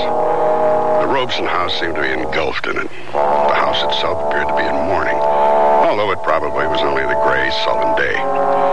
Valerie let me in. Her mother and father were sitting in the living room, coffee cups balanced in their hands, as though they'd forgotten they were holding them. Mr. Filbert was a tall, slender man with thinning hair and steel-framed eyeglasses, who looked as though he might once have been head clerk in a hardware store. After I'd been introduced, they picked up an angry conversation where I'd interrupted them. I mourned him once, Dora. Once is all I got in me. So far as I'm concerned, he died 2 years ago. You killed him 2 years ago? No, I didn't kill him. I didn't. You've been accusing me for 2 years that I killed my son. Oh, how long will you two do this to each other? Now stop it. She's been after me for 2 years, Val, how I killed her son. Now she finds I didn't. She don't know what to say to hurt me. Mr. Filbert? Yes? I wonder if we could talk, just you and me. Mother and I'll go into the kitchen. Come on, Mother. Mr. Filbert, why does your wife believe you're responsible for your son's death? The death that never happened, you mean? Because she claims I called him a pervert, and that drove him to take his life. Did you? When a young man don't work and accepts money from men, to my way of thinking, that's perverted. That's what I told my son, Larry. His mother misinterpreted what I meant. What did you mean? Well, Larry wasn't never without that camera of his, is what I meant. Yet he didn't want to show me or his family what sort of pictures he was taking. I think them pictures was what he got money for, and I think his camera's what finally got him killed for real. Blackmail? Is that what you're trying to say? That's my opinion. The question yelling for an answer was who Larry Filbert had been blackmailing, as himself and as Teddy Ward. I drove over to the apartment where Mrs. Ward had her personal things hastily packed. I can't stay. I look down there into that pretty little park, and it terrifies me. Miss Ward, were you and your husband here when the first murder was committed? Oh, I think that's why Teddy was shot. Oh? He saw something that morning, something that surprised him. Yes? He got his camera, the one with the telephoto lens, and he started to take some pictures. Mm-hmm. We both heard the noise, the thumping sound when someone steps onto the roof, and then this funny popping. Shots? Yes. And the young man in the park fell. The governesses all ran, of course. Teddy dashed out the door with his camera. He came back before the police arrived, and he was laughing. Can you imagine that? We're going to take a trip around the world, he told me. First cabin around the globe, because my ship just came in. He developed his own films, of course. Here? Yes, in here. She led me to a bathroom her husband had used as a dark room, crowded with enlarger, tanks, chemicals, and papers. She searched through a drawer until she found a picture taken with the telephoto of young Matt Robeson in the park just before he was shot. And then she handed me another envelope with another picture in it. This of a man holding a rifle. A picture taken in the alley behind the building near the freight elevator exit. The man was no one I'd ever seen before. Bald as Kojak, wearing thick eyeglasses with heavy black frames, and clean shaven. That's the picture Teddy took after the shooting. You know the man? No, but... You've seen him before, is that it? Yes. Where? In another picture? Teddy said once, "This is your bank account. With this in your hand, you'll never be broke." It's too late to hide it, isn't it? Much too late. She unlocked a drawer at the bottom of one of the cabinets and lifted out a manila envelope. I opened it. Pictures of the same man. In the first, he was drilling a hole in the caulking on the bottom of a small beach sailboat. In the second, a night shot, he looked with surprise and fright into the camera flash. It was winter. Some snow could be seen in the street in what seemed to be a suburban neighborhood. The man stood beside an automobile. A small object lay on the ground beside the car's right front wheel. I asked Mrs. Ward if I could take the pictures. Of course, it doesn't matter anymore. Well, why did your husband photograph the young man in the park? He was surprised to see him there. I don't think I understand. Well, the only other times he'd been there was when I wore my governess outfit and traded envelopes with him. It was strange because I wasn't there. And the young man wasn't carrying his attaché case. Did your husband say anything? Yes. And I thought it was odd. Do a friend a favor, he said, and look at the greedy little Dickens. The only way I could make any sense out of it was to begin with the photograph of the bald-headed man standing in the snowy street beside his car. At the university, Norman Fields opened one of the dark rooms for me and made a new negative of the old picture Teddy Ward had shot. From this, Fields made a series of blow-ups showing sections of the picture. The bald man, in a state of shock, was standing alongside his car, and beside the front wheel was a child's shoe. By lightening the printing tone, changing the contrast, what's called dodging, you were able to see under the car. And there was a crumpled bicycle and the hideously mangled body of a child.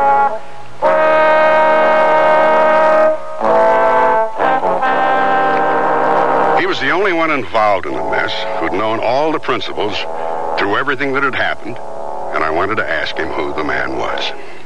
Buy you a drink? Oh, yeah, thanks. Vodka on the rocks. Fine. What brings you here? I'm trying to locate somebody. Someone I know? Well, I think maybe you do. Here's your drink. Thank you. I'll leave the door open and we can talk while I get cleaned up. Man or woman? Man. Any idea where I'd know him from? He had a business arrangement with Larry Filbert. Say, did you read about that? Can you imagine a guy changing his name, living a whole other life? This man I'm looking for knew Larry Filbert, and I think also knew him as Teddy Ward. No kidding. Excuse me. Sure. He shot Matt Robeson and Larry Filbert, Teddy Ward, whatever you call him, with a rifle. What do you want me to do? I don't follow you. I know what this man looks like. I'll show you his picture, and maybe you can identify him. I'm glad to help, of course, but up to now you haven't given me too many clues on the guy. Bald with dark framed glasses, that isn't much to go on. Clean shaven, too, you said, huh? You know how it is when something strikes you? I hadn't said anything about how my phantom murderer looked, and out came the description to a T from Zachary West. I took the rifleman's picture from my pocket and a pencil, and I put hair on the bald head, erased the thick-rimmed glasses from over the eyes, and added a mustache. How's your drink? Fine. Let me ask you something. Shoot. How did you feel when you found out your new blackmailer, Teddy Ward, was really Larry Filbert, the man you thought you'd killed in that boat accident? Hey, slow down. You're throwing a lot of names at me like I'm supposed to know them. Well, no, that's not true. You know them.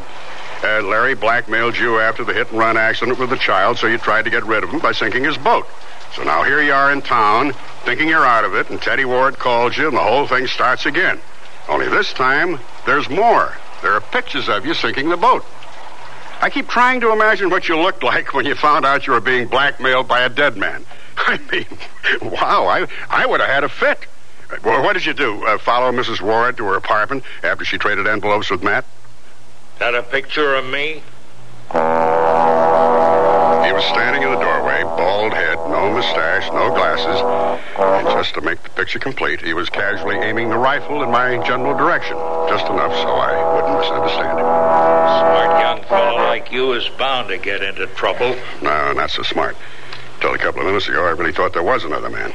It's really remarkable what a hairpiece and a phony mustache and contact lenses can do to change a person. Remarkable.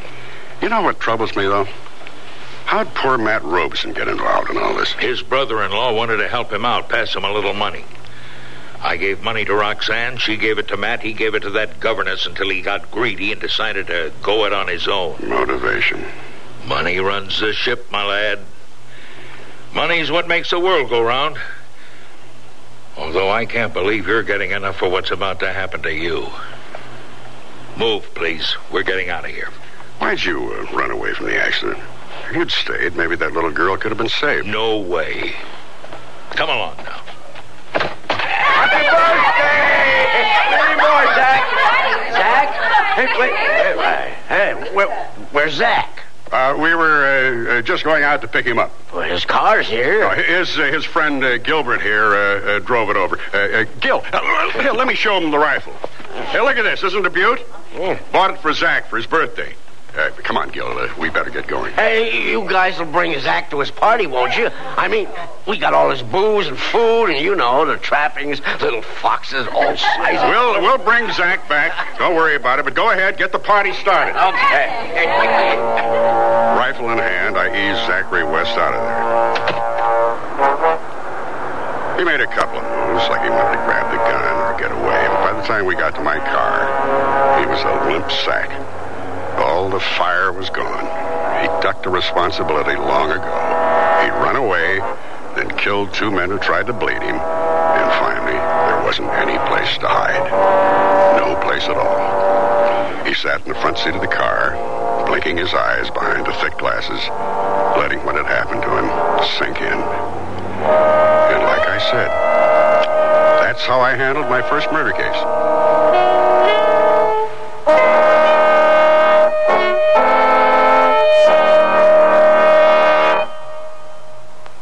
Generations ago, families dined by the warmth of the open hearth. Today, Sears rekindles this spirit with its open hearth dining room furniture. Faithfully rendered early American designs and careful workmanship give it an heirloom quality. The satin glow and warm highlighting of Sears open hearth take 26 steps to achieve. There's no shorter method to bring out the beauty of the wood. And like all good furniture, open hearth is made to last for a long time with sturdy tongue and groove and mortise and tenon construction. Choose from 16 different pieces of open hearth at most Sears retail stores. Want to buy some radios, but tires all look the same. You've got to have good feelings, you've got to trust the name. You know our reputation, remember what we said. When Sears is behind you, you come out ahead. Hey, look, in here. Inside this stylish man's dress shirt, I'm a Sears Value dress shirt label just popping with pride because Sears Value dress shirts are sure to be popular for a number of reasons. They have fashion spread collars, come in classic patterns and solids in short and long sleeves. You'll appreciate the perma-pressed polyester or polyester cotton blends for easy care, plus at low value prices, what a buy! Just look for me, the Value dress shirt label at Sears Men's Store, where style, sense, and satisfaction combine to label me right for you. I sell draperies at Sears. Yesterday, a lady came in and said that she'd been in and out of about every store in town looking for draperies and at this point didn't know what she wanted anymore. I asked questions about her tastes and decor and then made suggestions. She was thrilled. She found what she wanted and learned a little too. It made me feel good to know that I helped her out. Sears people are friendly people who help you find what you want. Sears, Sears, Sears, where America shops.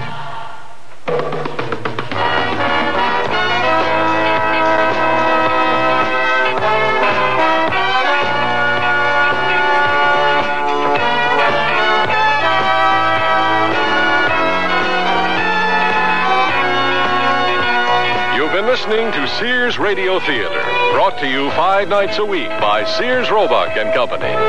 Sears, where America shops. The 13th Governess was written, produced, and directed by Elliott Lewis.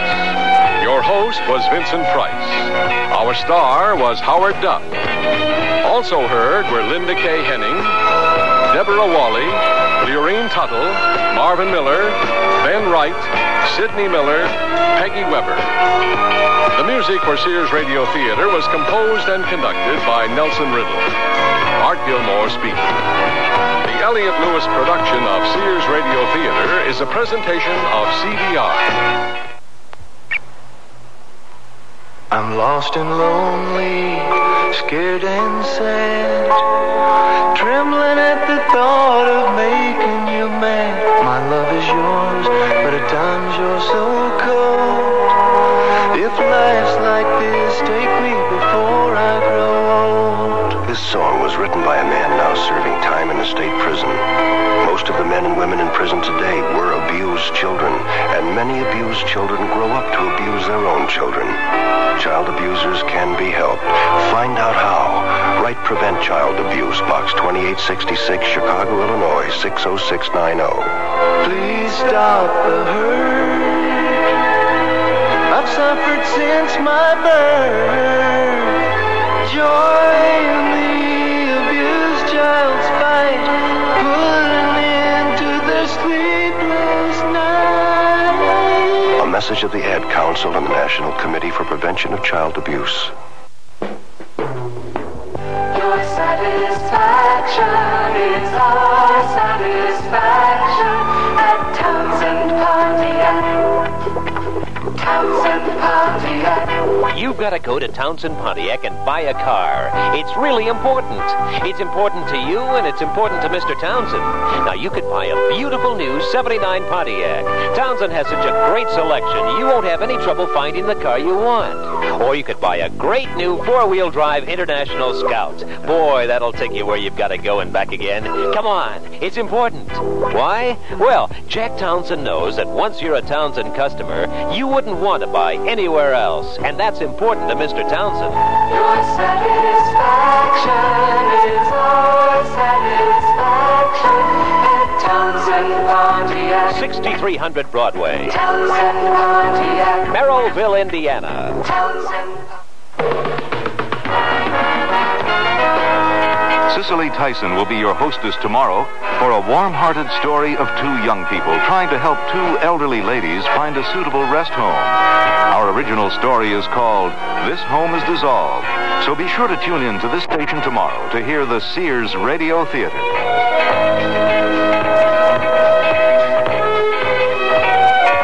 Beginning tomorrow, you can start helping yourself to feel 15 to 25 years younger than you are today. You're never too old to grow young. That's the encouraging message of medical authorities in a special 48-page report called 10 Ways to Grow Healthier as You Grow Older. Based on recent medical research, this informative and useful report was prepared by America's largest Better Health magazine, Prevention. It's yours free as a new subscriber.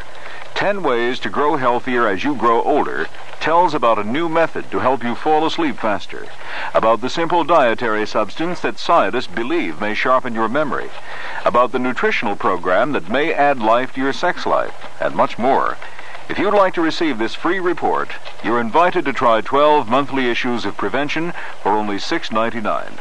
If you don't like the first issue, cancel. You keep the issue. You keep the special report, too, and owe nothing. Send no money now. Just phone toll-free 800-331-1000. That's 800-331-1000. For Prevention and your free report, call 800-331-1000. CBS News, the Soviet ambassador in Washington called in tonight to hear a strong U.S. protest connected with the killing today of the U.S. ambassador to Afghanistan. I'm David Jackson reporting on the CBS radio network. Ambassador Adolph Dubs was shot to death in a gun battle between his kidnappers and Afghan police who rushed the hotel where he was being held. State Department spokesman Harding Carter tonight revealed that Soviet advisors were on the scene in Kabul when the fighting took place. He says Acting Secretary of State Warren Christopher in Washington tonight summoned Soviet Ambassador Dobrynin to the State Department to lodge an official complaint about the role the advisors played. The Acting Secretary said that he was not accusing the Soviet advisors of responsibility for the ambassador's death. He did, however, charge them with failure to heed repeated requests by U.S. embassy officials that the assault on the hotel in which Ambassador Dubs was held not be undertaken. Carter also said some American citizens were taken from the U.S. Embassy in Iran when it was overrun by leftist guerrillas this morning. On the question of Americans missing from the compound, the last report we have is that some 18 Americans may in fact not have returned to the compound. However, it at least seems on the basis of the latest reports that their whereabouts is known and that they are reportedly going to be returned or are returning and are in any case physically okay. More news in a minute. I had it when I woke up this morning. Sinus, my worst ever, until I took Sign-Off. Send for Sign-Off. Sign-Off gives you all the pain relief of aspirin, plus relief from sinus pressure, congestion, even postnasal drip. Send for Sign-Off. And for the fastest known form of congestion relief, Sign-Off Spray, Sineoff. Sign-Off. The sinus medicines in the bright red box. Is here. For occasional use only as directed. Here's news from Amana. You can get a $50 rebate check direct from Amana when you buy the Amana Touchmatic 2 radar range, the microwave oven that cooks by time, cooks to temperature, even holds at temperature to tenderize economy cuts of meat, and holds at serving temperature for late arrivals. So automatic it even remembers the time of day. So buy your radar range from your participating Amana retailer and get a $50 rebate check direct from Amana. Offer expires February 28, 1979. A cool reception for President Carter on his first day in Mexico. David Dow reports from Mexico City. Just 6 hours after arriving here, President Carter received the first pointed evidence of a new Mexico, backed by new oil wealth, determined to use that for new leverage and equality with the U.S. It came in the form of a luncheon toast by Mexico's president, Jose López Portillo, which sounded more like a stern lecture to the U.S. president. Mexico has suddenly found itself the center of American attention, said López Portillo. Attention that is a surprising mixture of interest, disdain, and fear, much like the recurring vague fears you yourselves inspire in certain areas of our national subconscious. At another point, the Mexican president warned that surprise moves are poisonous fruits, an apparent reference to the sudden scuttling by the U.S. of a deal for Mexican natural gas a year ago. The tone of Mr. Carter's toast was conciliatory, with attempts at humor, alluding even to an attack of Montezuma's revenge the president said he suffered in a previous visit during a performance of Mexico's famous Ballet Folklorico. David Dow, CBS News, with the president in Mexico City. The big three U.S. car makers in Detroit report overall new car sales picking up, increasing 14.3% in early February. GM and Ford scored the gains, but Chrysler sales were down about 3%. Now this. Fred, it's after midnight. Oh, look what you've done. Will you stop eating and go to bed? You'll never get up in the morning for work. I can't get to sleep. I took an aspirin, but I'm still wide awake. Well, what did you expect? Aspirin's for headaches. You need a sleeping aid to help you fall asleep. I'll get you some Compose when I go shopping. Some what? Compose. Go to bed, will you, while I clean up this mess? Headache? Take aspirin. Sleepless night? Take Compose. C-O-M-P-O-Z. Taken as directed before you go to bed, Compose actually helps you fall asleep when you want to fall asleep at bedtime. So what else happened at the office today, Fred? Did you get the order for that new job? Fred? Fred, you asleep? That's Compose for you. Headache? Take aspirin. Sleepless night? Take Compose. C-O-M-P-O-Z. Take only as directed. Compose is available at all drug counters. The Illinois State Senate today rejected a rule change that would have made it easier to pass the Equal Rights Amendment there. Observers say the defeat drastically reduces chances ERA will be approved in Illinois in the next 2 years. It's the only northern industrial state that has not passed ERA and has been the focus of a strong pro-ERA campaign. David Jackson, CBS News. Tonight's weather in Chicago, locally dense fog causing hazardous driving conditions, but warmer with periods of freezing drizzle. Temperatures will be steady, or they will rise perhaps to a high of 35 by tomorrow. Tomorrow we expect more freezing drizzle, becoming just plain drizzle, and snow likely by evening. Then on Thursday night, snow continuing with several inches accumulation possible, windy with blowing snow, and bitterly cold with lows 0 to 10 below. Friday, chance of snow flurries again at a high around 10 degrees. It's 27 degrees at all the reporting points in Chicago. The humidity's 100%. The wind east, 7 miles per hour. First in news, we're CBS, News Radio 78, WBBM, Chicago. It's 9:32. This is Alan Bickley on News Radio 78. In the news tonight, I-57 murderer Henry Brisman, now serving a 1 to 3,000 year prison sentence, has been indicted by a county grand jury on charges of murdering a fellow inmate. At 8 minutes past 10, time for the Sears Radio Theater. It's Thursday, and we invite you to stay tuned for Sears Radio Theater. Today, you'll hear a story involving the human emotions with your hostess, Cicely Tyson. Peter Leeds and Linda Kay Henning star as a young couple. They must do battle with governmental bureaucracies, a guardian, and relatives as they try to find a suitable rest home for two elderly ladies. Listen for This Home is Dissolved. Sears Radio Theater will begin after this message from your local station. Harry, why are you wearing that silly hat? Because we're going to the Washington's birthday party at W&J Sloan's, and here's a hat for you, too. Harry, you mean a Washington's birthday sale, not a party. No, at Sloan's, it's a savings party. Here, look at these fabulous values. Hendredon Scene One Bedroom, 20% off. And a quilted print, loose pillow-back sofa love seat combo, just $600.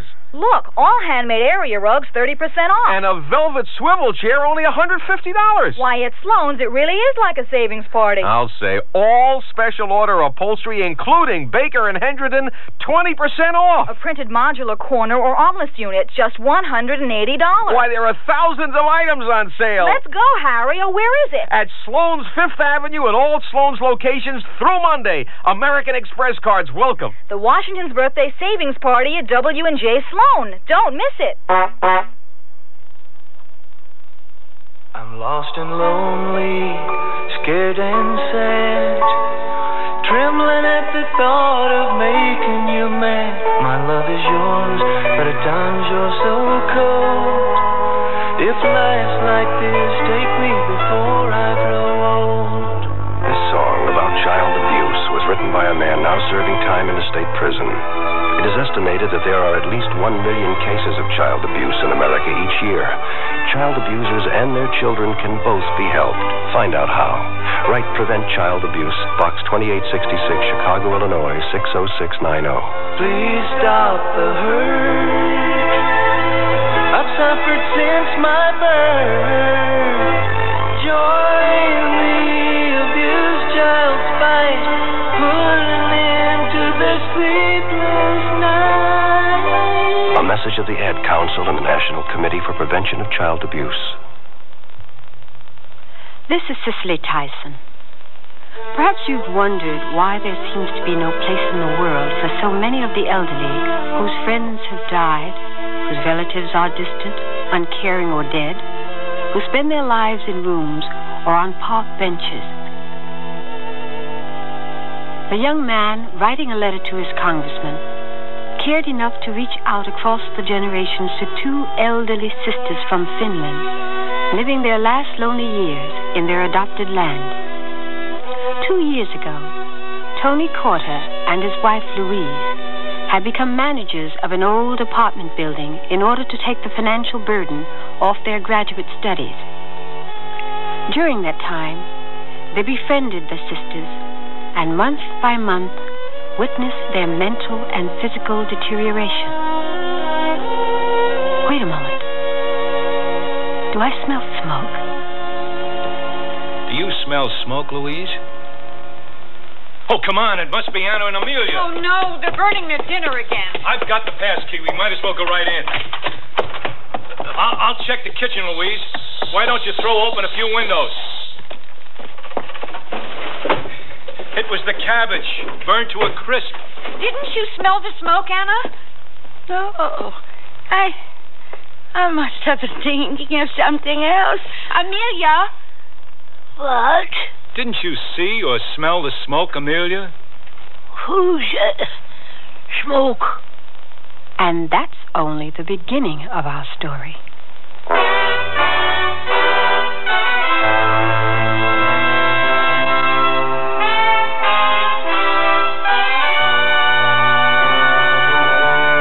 Sears Radio Theater, a new adventure in radio listening. Brought to you 5 nights a week by Sears Roebuck and Company.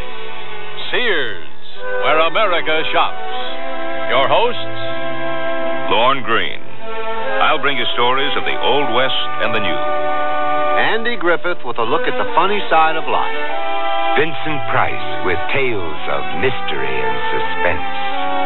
Cicely Tyson with stories about love, hate, and related things. Richard Widmark. I'll bring you stories of pure adventure. 5 nights nights of exceptional entertainment every week. Brought to you in Elliott Lewis production of the Sears Radio Theater.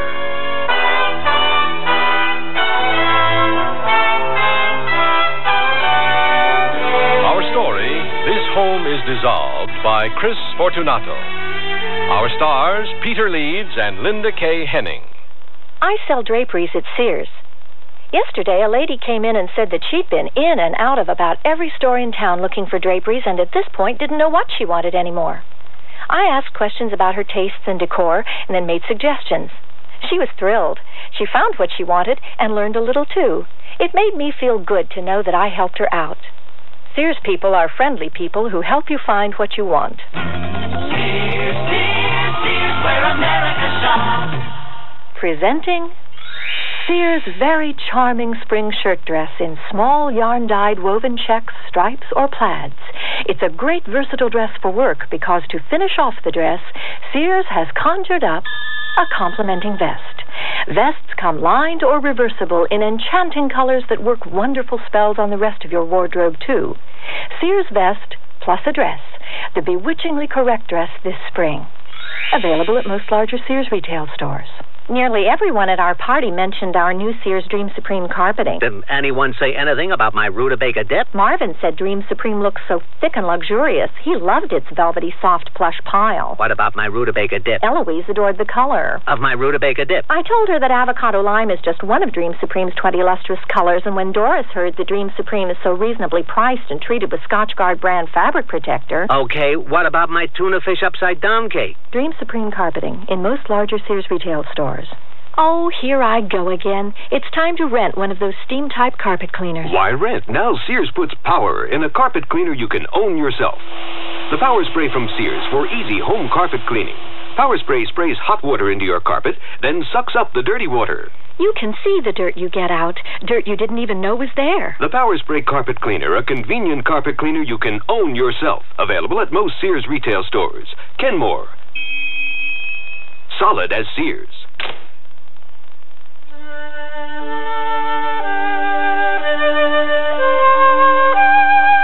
What would you do about an elderly couple who had lost their memory and their sense of time, who could no longer find their way home, who could no longer smell or see smoke when it filled their apartment, and the responsibility for their welfare is yours?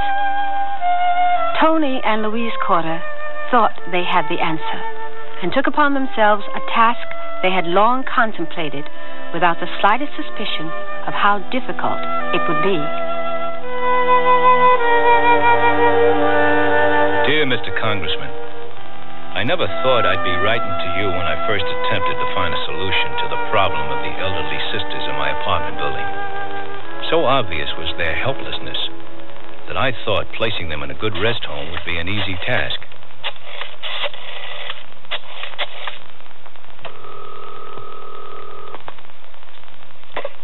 Social Services, Mrs. Dodge speaking. Oh, hello, Mrs. Dodge.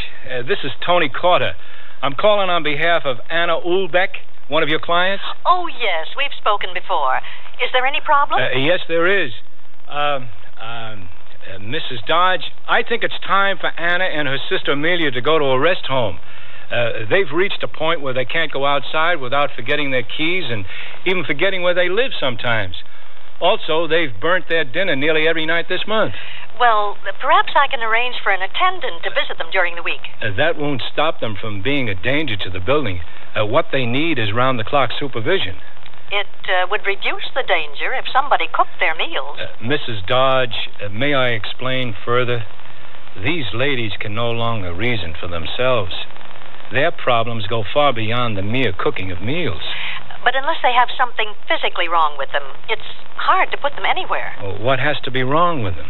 Well, a debilitating illness or injury, incontinence, something like that. Do we have to wait for one of them to fall down a flight of stairs or suffocate the other tenants with gas fumes? Isn't there any procedure for this kind of situation? Well, I really don't know. Doesn't one of them have a son? Yes, Amelia does, but I don't think she's seen him more than twice in the past 15 years. Oh, they have a closet full of toasters and radios, which he sends them every Christmas. Oh, gosh. Well, how about their friend? That man who helps them pay their bills. What's his name, August? Yes. All right, Mrs. Dodge. I'll speak with him about it.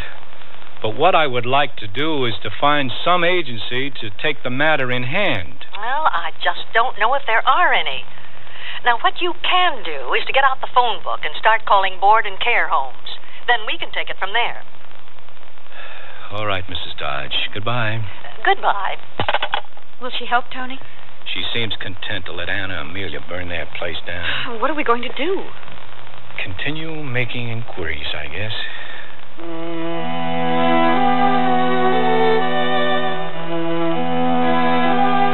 I called many rest homes and was surprised to learn how little the government pays towards institutionalized care for the elderly.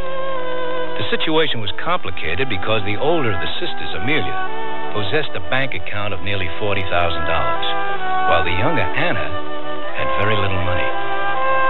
The problem was in finding a good home that, along with accepting privately paying resident, would accept someone relying solely on government assistance.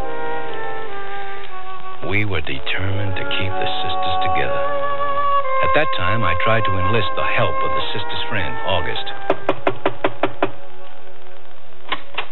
Oh, hi there, Tony. I was expecting you. Oh, hello, August. Look here, I just picked up some groceries for Anna and Amelia. You see, I picked them up some bread. They were almost all out of it, and they were out of meat, too. I don't know what they've been eating the past few days. So I got them some ground beef and pork chops. You see, these are the kind they like. Shoulder cut, good for barbecue. Also butter, whole pound there. String beans, a few other things like that, carrots and onions. They were really low on things. August, I wanted to ask you... Look here. They didn't have any coffee left, so I bought them another 5-pound tin. And see here, I got them those shortbread cookies they like. August, I need your help. So what was it you wanted to see me about? Well, the sisters have really been losing their grip on reality these past couple of months, and Louise and I feel it's time for them to go into a rest home. Oh, sure, it's tough for these little ladies. They forget things and get confused. It's not just that, August. Anna! Oh, hi there. I didn't even know you were here. Yeah, I've been here 10 minutes putting away the groceries. Well, isn't that nice of you? What's that? I was just saying to your dear sister that I put the groceries away. I got you some ground beef and pork chops, also vegetables and 5 pounds of coffee. What? 5 pounds of coffee. Aren't you a good boy? My sister has a sense of humor. Anna and Amelia, Tony here wants you to move out of your apartment. You don't have to be so abrupt about it. Ladies, it would be safer for you if if you went to live in a rest home. Louise and I will find a nice place where there'll be people to help you. Anna, how do you feel about leaving your home? I like my home. Where are we going? Well, Tony here says you can't take care of yourself. Tell me something, Anna. Who does your house cleaning for you? Oh, I do. I pick up a speck here and a speck there as I walk around. Hey, look how neat and clean they keep their home. Everything in its place, no dust or dirt anywhere. I bet your apartment isn't as orderly as this. You're getting off the track, August. I am not denying that Anna and Amelia keep a neat home. I just don't think they're safe going out alone or using a gas stove any longer. You think, but you don't really know. You can't come in here and tell them they have to leave their home just like that. There are procedures to follow. Amelia has a son who might have something to say about this. Oh, fine. I hope he's more responsive than last summer when his mother got knocked down on the sidewalk. He lives out in the valley and he's a little out of touch with things. But you can't just pick up these ladies and take them somewhere. They can't help the way they are. They're like children. I told Amelia the other day, we start off as children and we end up as children. Maybe we can talk again some other time. Goodbye, Amelia. Anna, so long. Come again. These ladies have been here longer than you, I bet. How long you been manager of this building? 2 years. You see? They have been here longer than you. 10 years. Yes, but that hasn't anything moving them out might be a long procedure. It might take months. maybe you won't even be here anymore. See you later.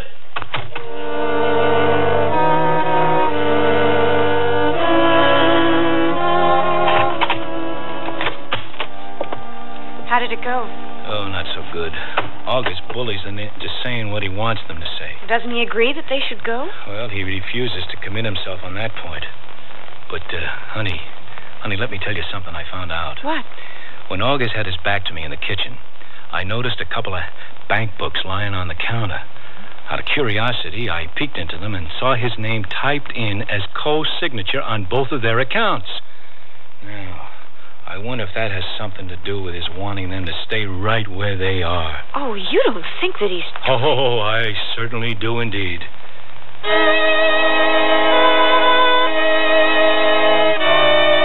Once again, I called the social worker, Mrs. Dodge, and begged her to make a home visit to see the situation at first hand. I'm sorry, Mr. Corda. There's nothing I can do. Well, if nobody is willing to help, I'll just move them myself into the first vacancy I find. Oh, but that's illegal. Now, you aren't their guardian. Illegal? That's right. Then how do you make it legal? You'll have to find that out. Now, sometimes the psychiatric ward at the hospital can certify people as incompetent, and then they can handle the placement. At least that's what I've heard. It was the lead I had been looking for. I called the psychiatric ward, and they referred me to the mental health clinic. Mr. Abel called upon the sisters, told us he understood the urgency of the problem, and promised to file a petition of incompetency with the court and to contact us in a few days. A week passed, and we didn't hear from Mr. Abel. So my wife decided to call him.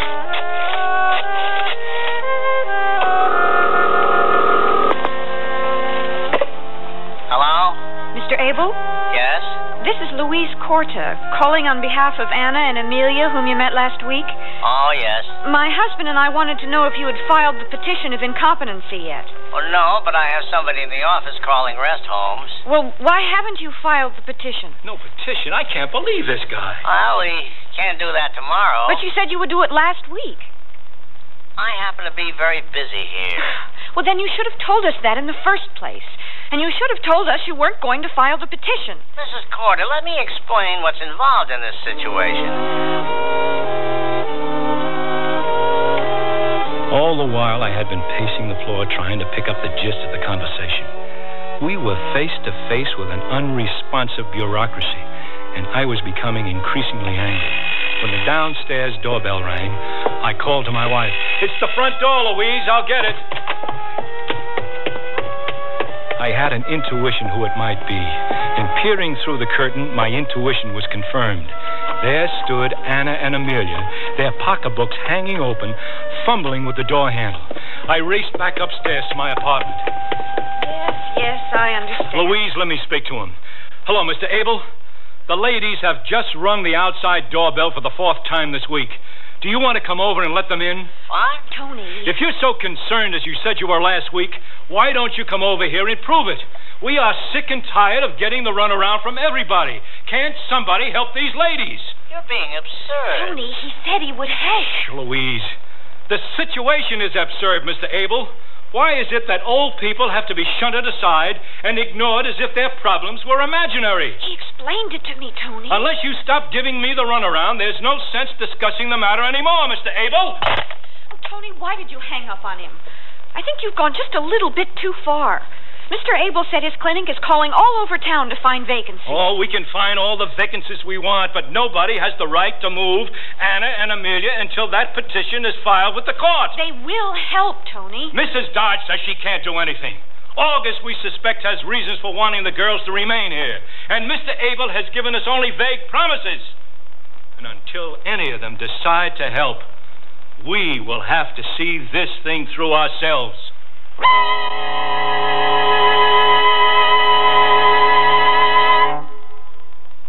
Hey, look, in here, inside this stylish man's dress shirt. I'm a Sears Value dress shirt label just popping with pride because Sears Value dress shirts are sure to be popular for a number of reasons. They have fashion spread collars, come in classic patterns and solids in short and long sleeves. You'll appreciate the perma-pressed polyester or polyester cotton blends for easy care, plus at low-value prices. What a buy! Just look for me, the value dress shirt label at Sears Men's Store, where style, sense, and satisfaction combine to label me right for you. Your baby's room. Furnish it with the quaintness and charm of Sears Jenny Lind's crib, dresser, and chest. Your baby will be secure in our old-fashioned crib built with high sides and a safety drop-side latch. And each handsome maple color piece comes in a non-toxic finish. Sears Jenny Lind dresser and chest is furniture that will adapt gracefully as baby grows older, too. So visit us soon, because Sears has baby buys bundled up. Available at most Sears retail stores. You want to buy some radios, but tires all look the same. You've got to have good feelings. You've got to trust the name. You know our reputation. Remember what we said. When Sears is behind you, you come out ahead. Dear, today I found the bedroom suite of my dreams at a great price. That's a coincidence. I found one that has all the features. Well, mine has authentic country styling. So does mine. Does yours have a beautiful 26-step finish? Nothing but, and I get a choice of 13 different pieces. All built to last for a long time? Yes, with sturdy tongue and groove construction and dovetail jointed drawers. Is yours Sears Open Hearth Bedroom Furniture? Sears Open Hearth Bedroom Collection. Expert craftsmanship at a reasonable price. Select from 13 different pieces. Now at most Sears retail stores.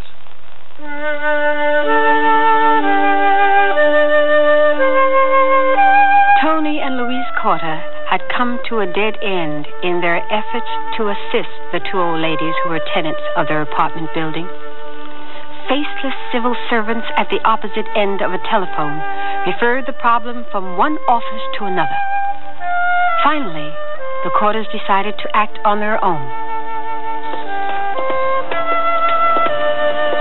Here it is, 2337 Marshall Street. Well, I hope it's better than the home we visited this morning. Well, it should be. It was recommended by their physician, Dr. Jackson. At least we have 2 more prospects after this.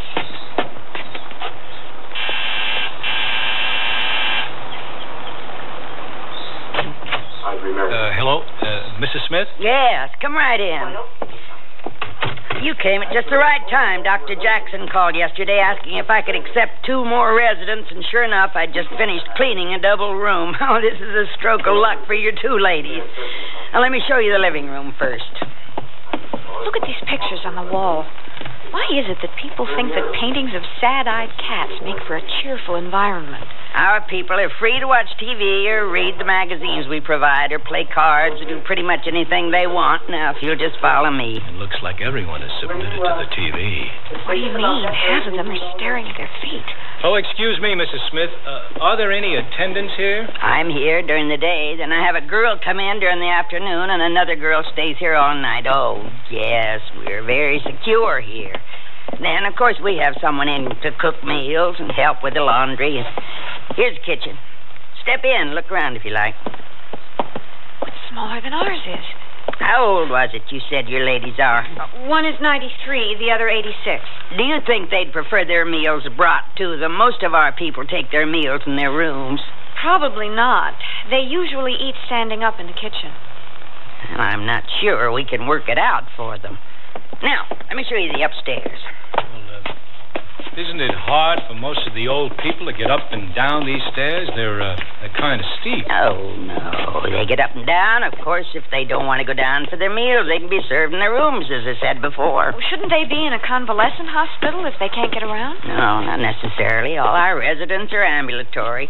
If there are any problems, we call Dr. Jackson. Does he make regular visits? Every other month.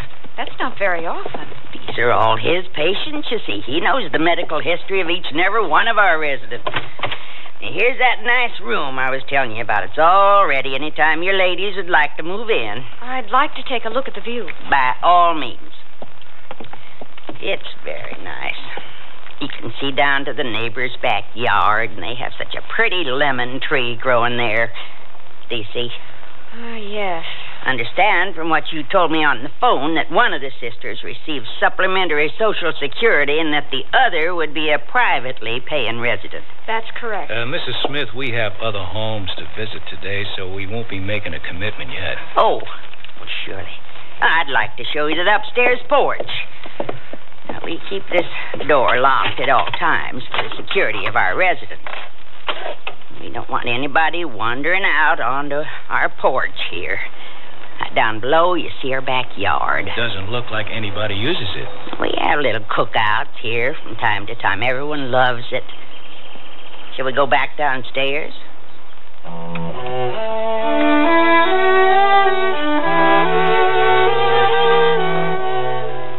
We visited the 2 remaining rest homes and found them to be almost exact copies of the 2 previously inspected.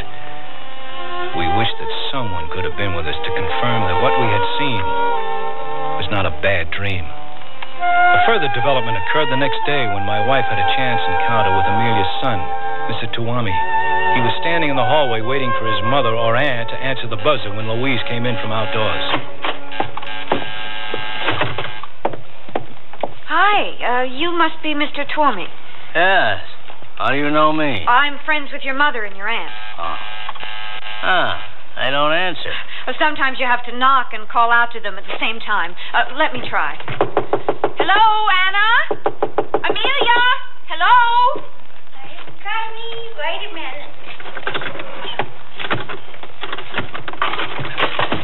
Oh, Anna, you have to unhook the chain. Oh, I didn't see that. How are you today?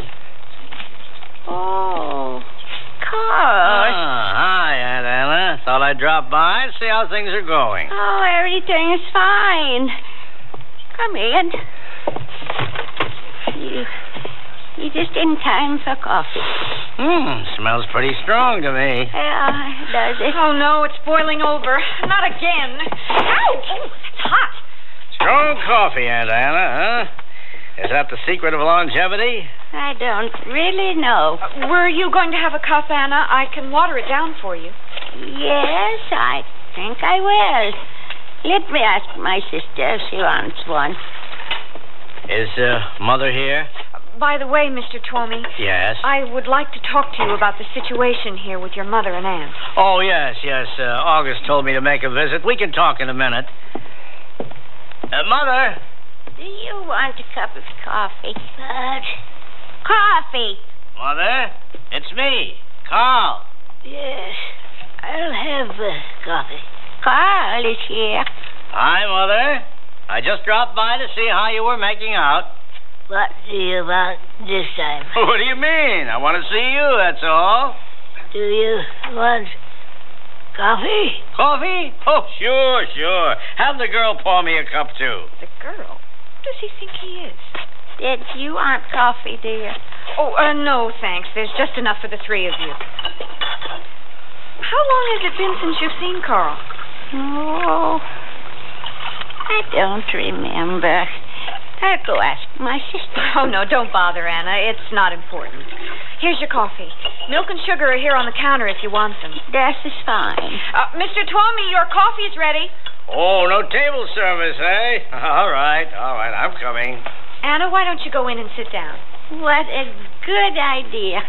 I'm glad you thought of that. You come too. Well, I want to put away these things first. Oops. Now, watch it there, Aunt Anna. Don't sip while you walk. Half a cup with some milk, that's what I'll have. It's poured already.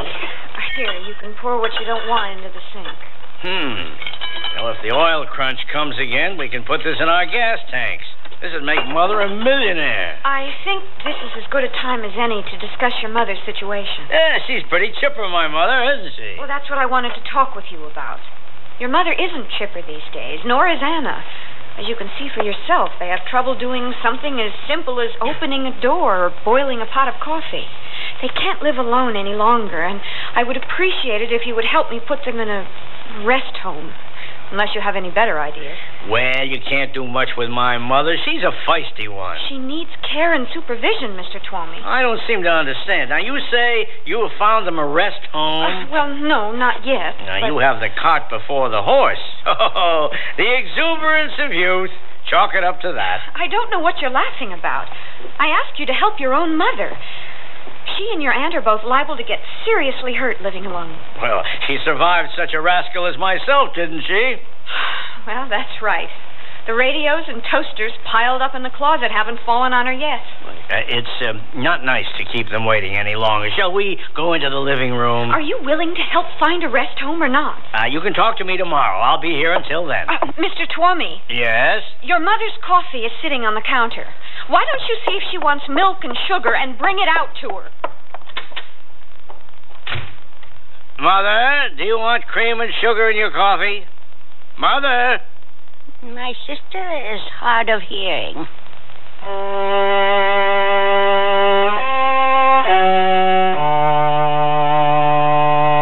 We found out the next day that Amelia's son had driven back to his home 6 hours away. So much for caring relatives. I began to wonder why he had come by in the first place. And I thought I understood the relevance of his mother's question. What do you want this time? It seemed he was as content as August to let the ladies fumble along in their apartment. A voice within me told me it might have something to do with Amelia's considerable bank account. Obviously, this money would be eaten away if she went into a rest home. Soon afterwards, we had a stroke of good fortune and found a clean, well-managed rest home with 2 vacancies. I contacted the mental health worker. Surely he would help us now. Be patient, Mr. Carter. Be patient. The petition can wait. We're still checking our list of homes. Save your energy. We found 2 vacancies at the Briggs home. We'll put them in there ourselves. Unless someone else cares to do it. Oh, don't fool yourself. You can't take these ladies just like that. Have you spoken to August about this? You know as well as I that he wants them to stay there so he doesn't have to share Amelia's bank book with anyone. Louise even spoke to Amelia's son yesterday, but he couldn't care less. Well, I can't speak for August or Amelia's son, but I am very concerned with what happens to these 2 ladies. Then come over here and help us put them into the Briggs home. Take some of the burden off our shoulders. Have Anna and Amelia been warned? Have you given them time to understand what is happening? Mr. Abel, we can't pass up this vacancy. We had hard enough time finding it. Now, I'm warning you, you're getting yourself into hot legal trouble doing this on your own. These ladies have rights, you know. They have the rights to be treated kindly and sensibly, which is what I am doing. What did he say, Tony? He said he's not going to help and that moving Anna and Amelia is illegal. Oh, Tony, I can't go through with it. I can't rip 2 sweet, helpless old ladies away from their homes. Shall we leave them be and let them kill themselves along with everyone else in the building? On a rational level, what you're saying is right, but I don't have the heart for it. Oh, fine. This is a fine time to desert me. How am I going to move them along? Tony, now we're both at our wits' end. Why don't we sleep on it and work things out tomorrow? Please. Oh. All right. Maybe the night will make it all go away.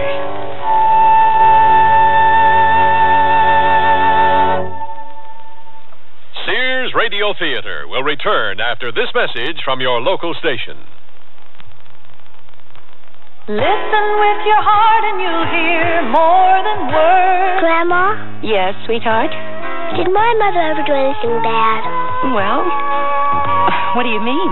Did she always clean up her room? Listen with your heart and you'll hear love. Seems to me I had to remind her to clean up her room on occasion.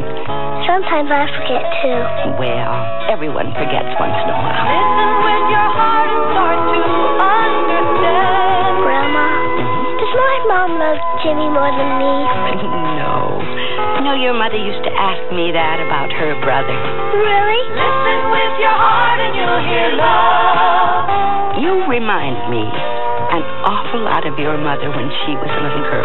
Listening, caring, and sharing.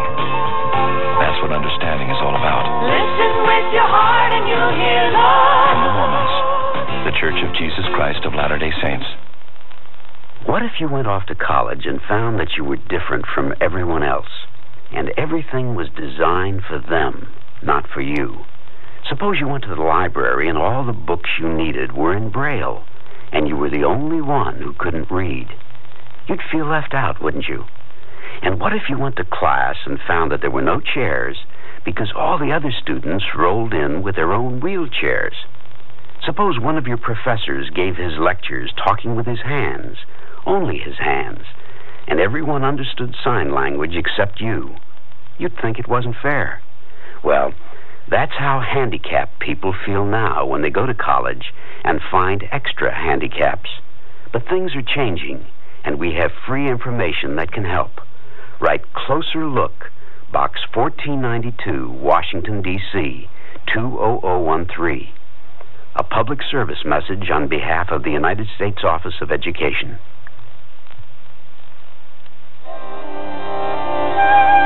Cicely Tyson again, and here's the concluding act of This Home is Dissolved.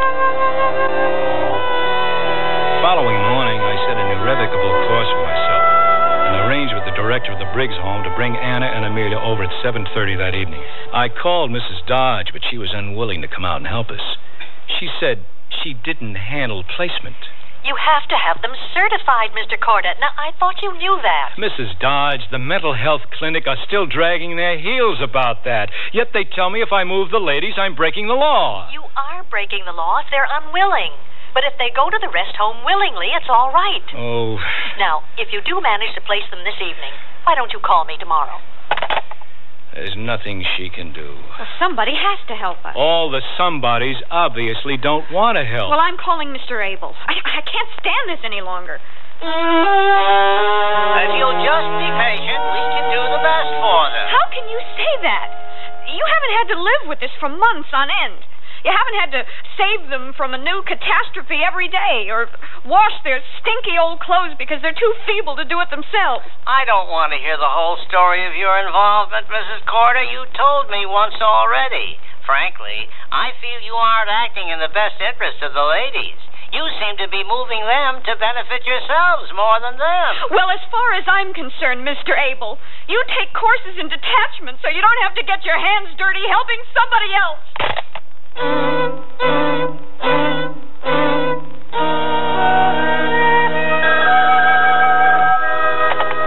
Hello? Tony? It's August. Oh, no. Tony? What can I do for you? I'm visiting Anna and Amelia. Can you come on down? Oh, sure. I'll be right there. Does he know? Well, if he does, he's not letting on. I'll go downstairs with you.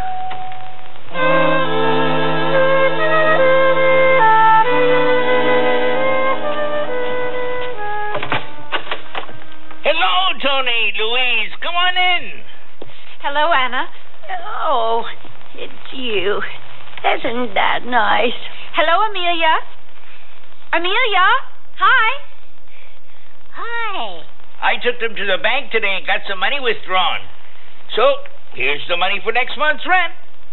Why don't you count it to make sure it's all there? We wouldn't want the landlord to be shortchanged.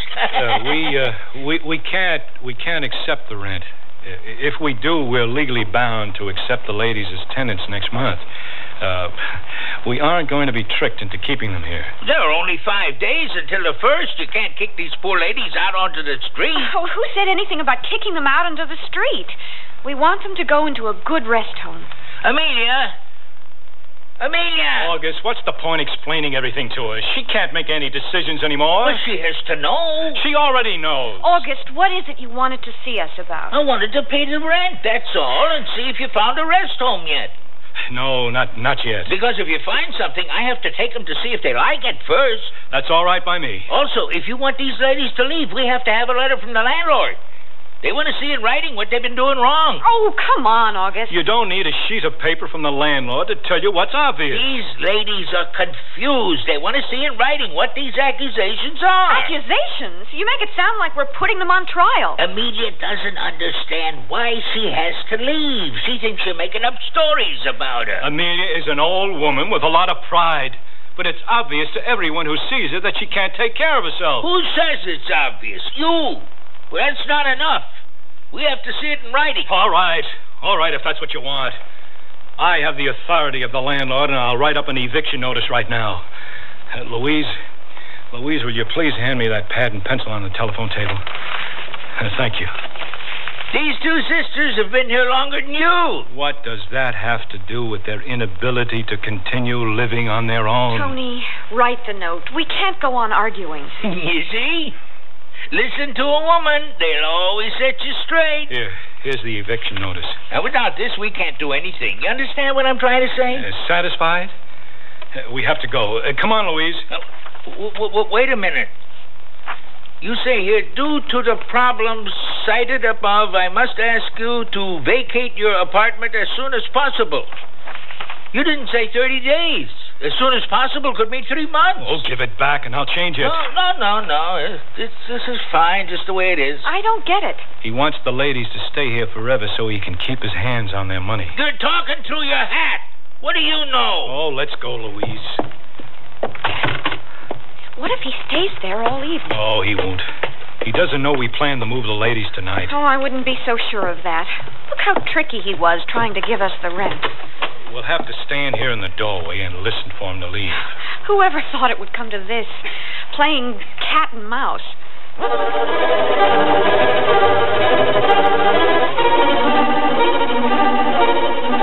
We waited in our doorway for the next 15 or 20 minutes, then...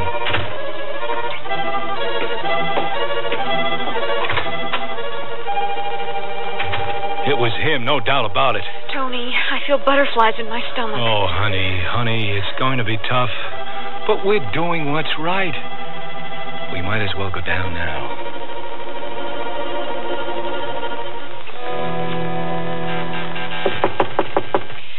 Anna! I can't believe I'm doing this. May we come in? Oh, surely. Anna, we wanted to take you and Amelia to visit a nice home not too far away. Yes, that'll be nice. Well, why don't you put on a coat? It's chilly outdoors. Amelia, we wanted you and Anna to come with us to look at a home nearby. What? We want to take you and Anna for a little drive to look at a home. Here's your coat. Oh. Let me help you put it on. Louise, is Anna ready? All set. Here I am. I forgot where we were going. Where was it?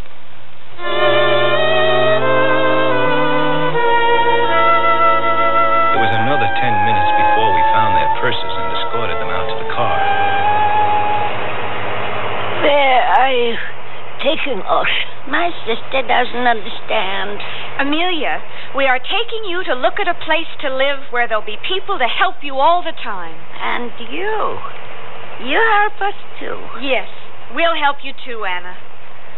They have no idea what's happening. Oh, Louise, don't you understand? We're doing what's right. I know what we're doing is right. Just let me have my feelings.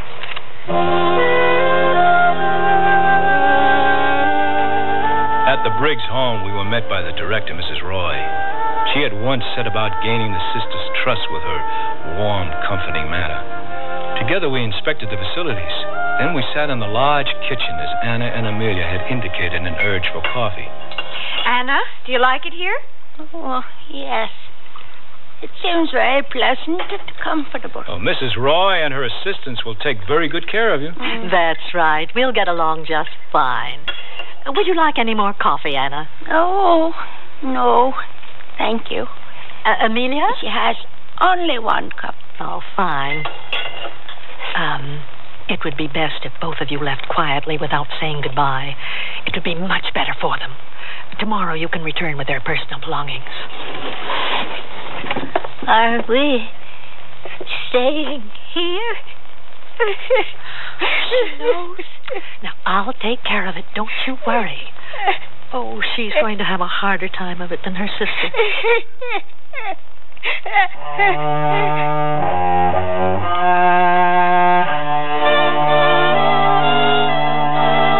The next morning, I called Mrs. Dodge and informed her that we had taken Anna and Amelia to the Briggs home. She asked if they had gone willingly.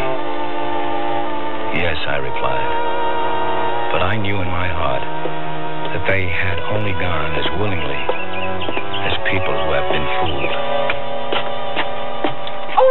Here they are on the porch. Oh, it looks like them. Hello, Anna. Hello, Amelia. We brought you some of your belongings. Oh, I must have forgotten. Oh, it's pleasant here with the geraniums and the mimosa tree. Pretty indeed. How's Amelia? She's tired out talking to Huldah and to me. That is Huldah here. She used to be in my Finnish singing group. Oh, pleased to meet you. How do you do, Huldah? Oh, how nice they should come and visit, Anna. Oh, we plan to visit you often. And maybe we'll visit you.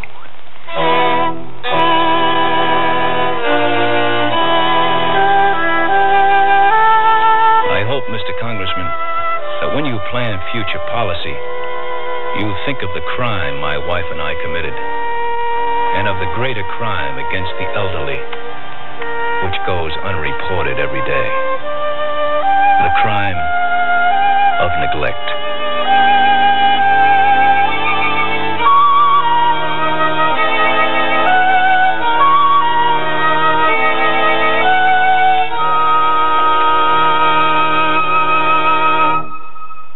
I love to eat. But it takes so long to cook. That's why we both love our new Kenmore microwave oven from Sears. I can cook a 5-pound roast medium rare in just 30 minutes, or 3 strips of bacon in 3.5 minutes on a paper plate. Bake 2 potatoes in 8 minutes, and cook vegetables faster than boiling them in water. That means less time in the kitchen. And more with you. Fast, clean, cool cooking with Sears Kenmore microwave ovens, all with automatic defrost. Choose the right model for your kitchen from the many styles available at most Sears retail stores. Hey, look, in here, inside this stylish man's dress shirt. I'm a Sears Value dress shirt label just popping with pride, because Sears Value dress shirts are sure to be popular for a number of reasons. They have fashion spread collars, come in classic patterns and solids in short and long sleeves. You'll appreciate the perma-pressed polyester or polyester cotton blends for easy care, plus at low value prices. What a buy! Just look for me, the Value dress shirt label at Sears Men's Store, where style, sense, and satisfaction combine to label me right for you. What would it cost to replace your car's muffler, including installation? Oh, I'd say about $50. No, wait, $45. Would be around $30. I guess about $40. The aluminized Sears muzzler is only $19.99. That's half of what I guessed. It's hard to believe. On a Cadillac? That's a terrific price, with installation included. Should have known it. Sears. The muzzler, just $19.99 installed. Clamps if needed, 99 cents each extra. Sizes to fit most American-made cars. Prices may vary in Alaska and Hawaii at most Sears Tire and Auto Centers. When I need advice, I go to my mom. Why not? It's free. Now that I'm married and moving into a new house, I want all the advice I can get. So when Mom says shop Sears, I listen. You should. Sears is a great help on those big items you'll need for your new home. Major appliances like washers, dryers, and refrigerators. They'll deliver, install, and service. I always depend on Sears. You should, too. Sears, Sears, Sears, where America shops.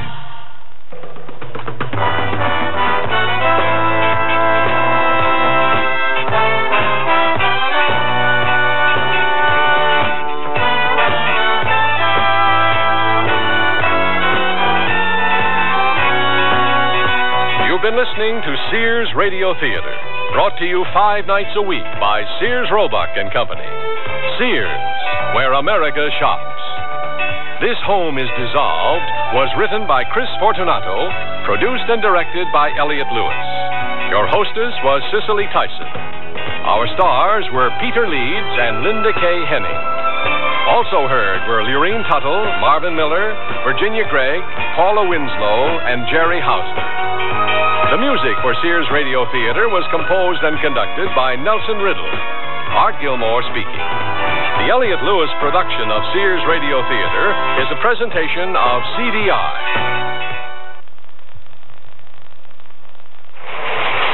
Selling plaids are out anyway. Yeah, we'll back order his silly trousers. We get the piece goods on the 4th, we finish them on the 15th, we ship them on the 15th. That means you receive shipment on the 18th. Oh, no. That's a Sunday. The 19th, at the absolute latest. I'm very sorry. Thank you. Nobody but nobody is showing cuffs this year. They're a waste of good polyester, which, by the way, no one's buying either this year. Yeah. Oh, okay, baby. Ciao. Boy, the things people expect from you these days. Here's that invoice, Mr. Stanley. Are you feeling all right? You're sweating. It's heartburn or something. Get me your salsa. I feel nauseous. It could be heartburn. It could be heart attack. Know the symptoms of heart attack. Contact your American Heart Association. We're fighting for your life. For some kids, running and jumping is only a dream. Some kids can't even walk. Shriners Hospitals for crippled children often make dreams come true. At Shriners Hospitals, the best medical attention money can buy is free. If you know a crippled kid that needs big help, call the Shriners toll-free, 800-621-1113. You don't have to be a Shriner or be connected to the Shrine in any way to help a crippled child. All you have to do is make a phone call, 800-621-1113. Shriners Hospitals don't care about their race, color, or religious belief. They just care about kids. So if you know a crippled child that may not know about the Shriners Hospitals, call the Shriners, toll-free, 800-621-1113. That's 800-621-1113.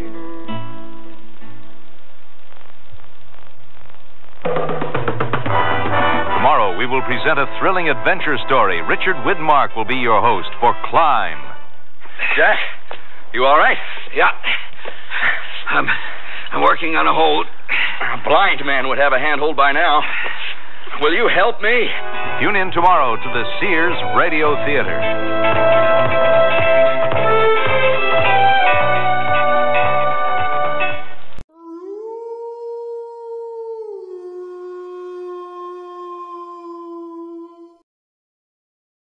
Tune in to nostalgia.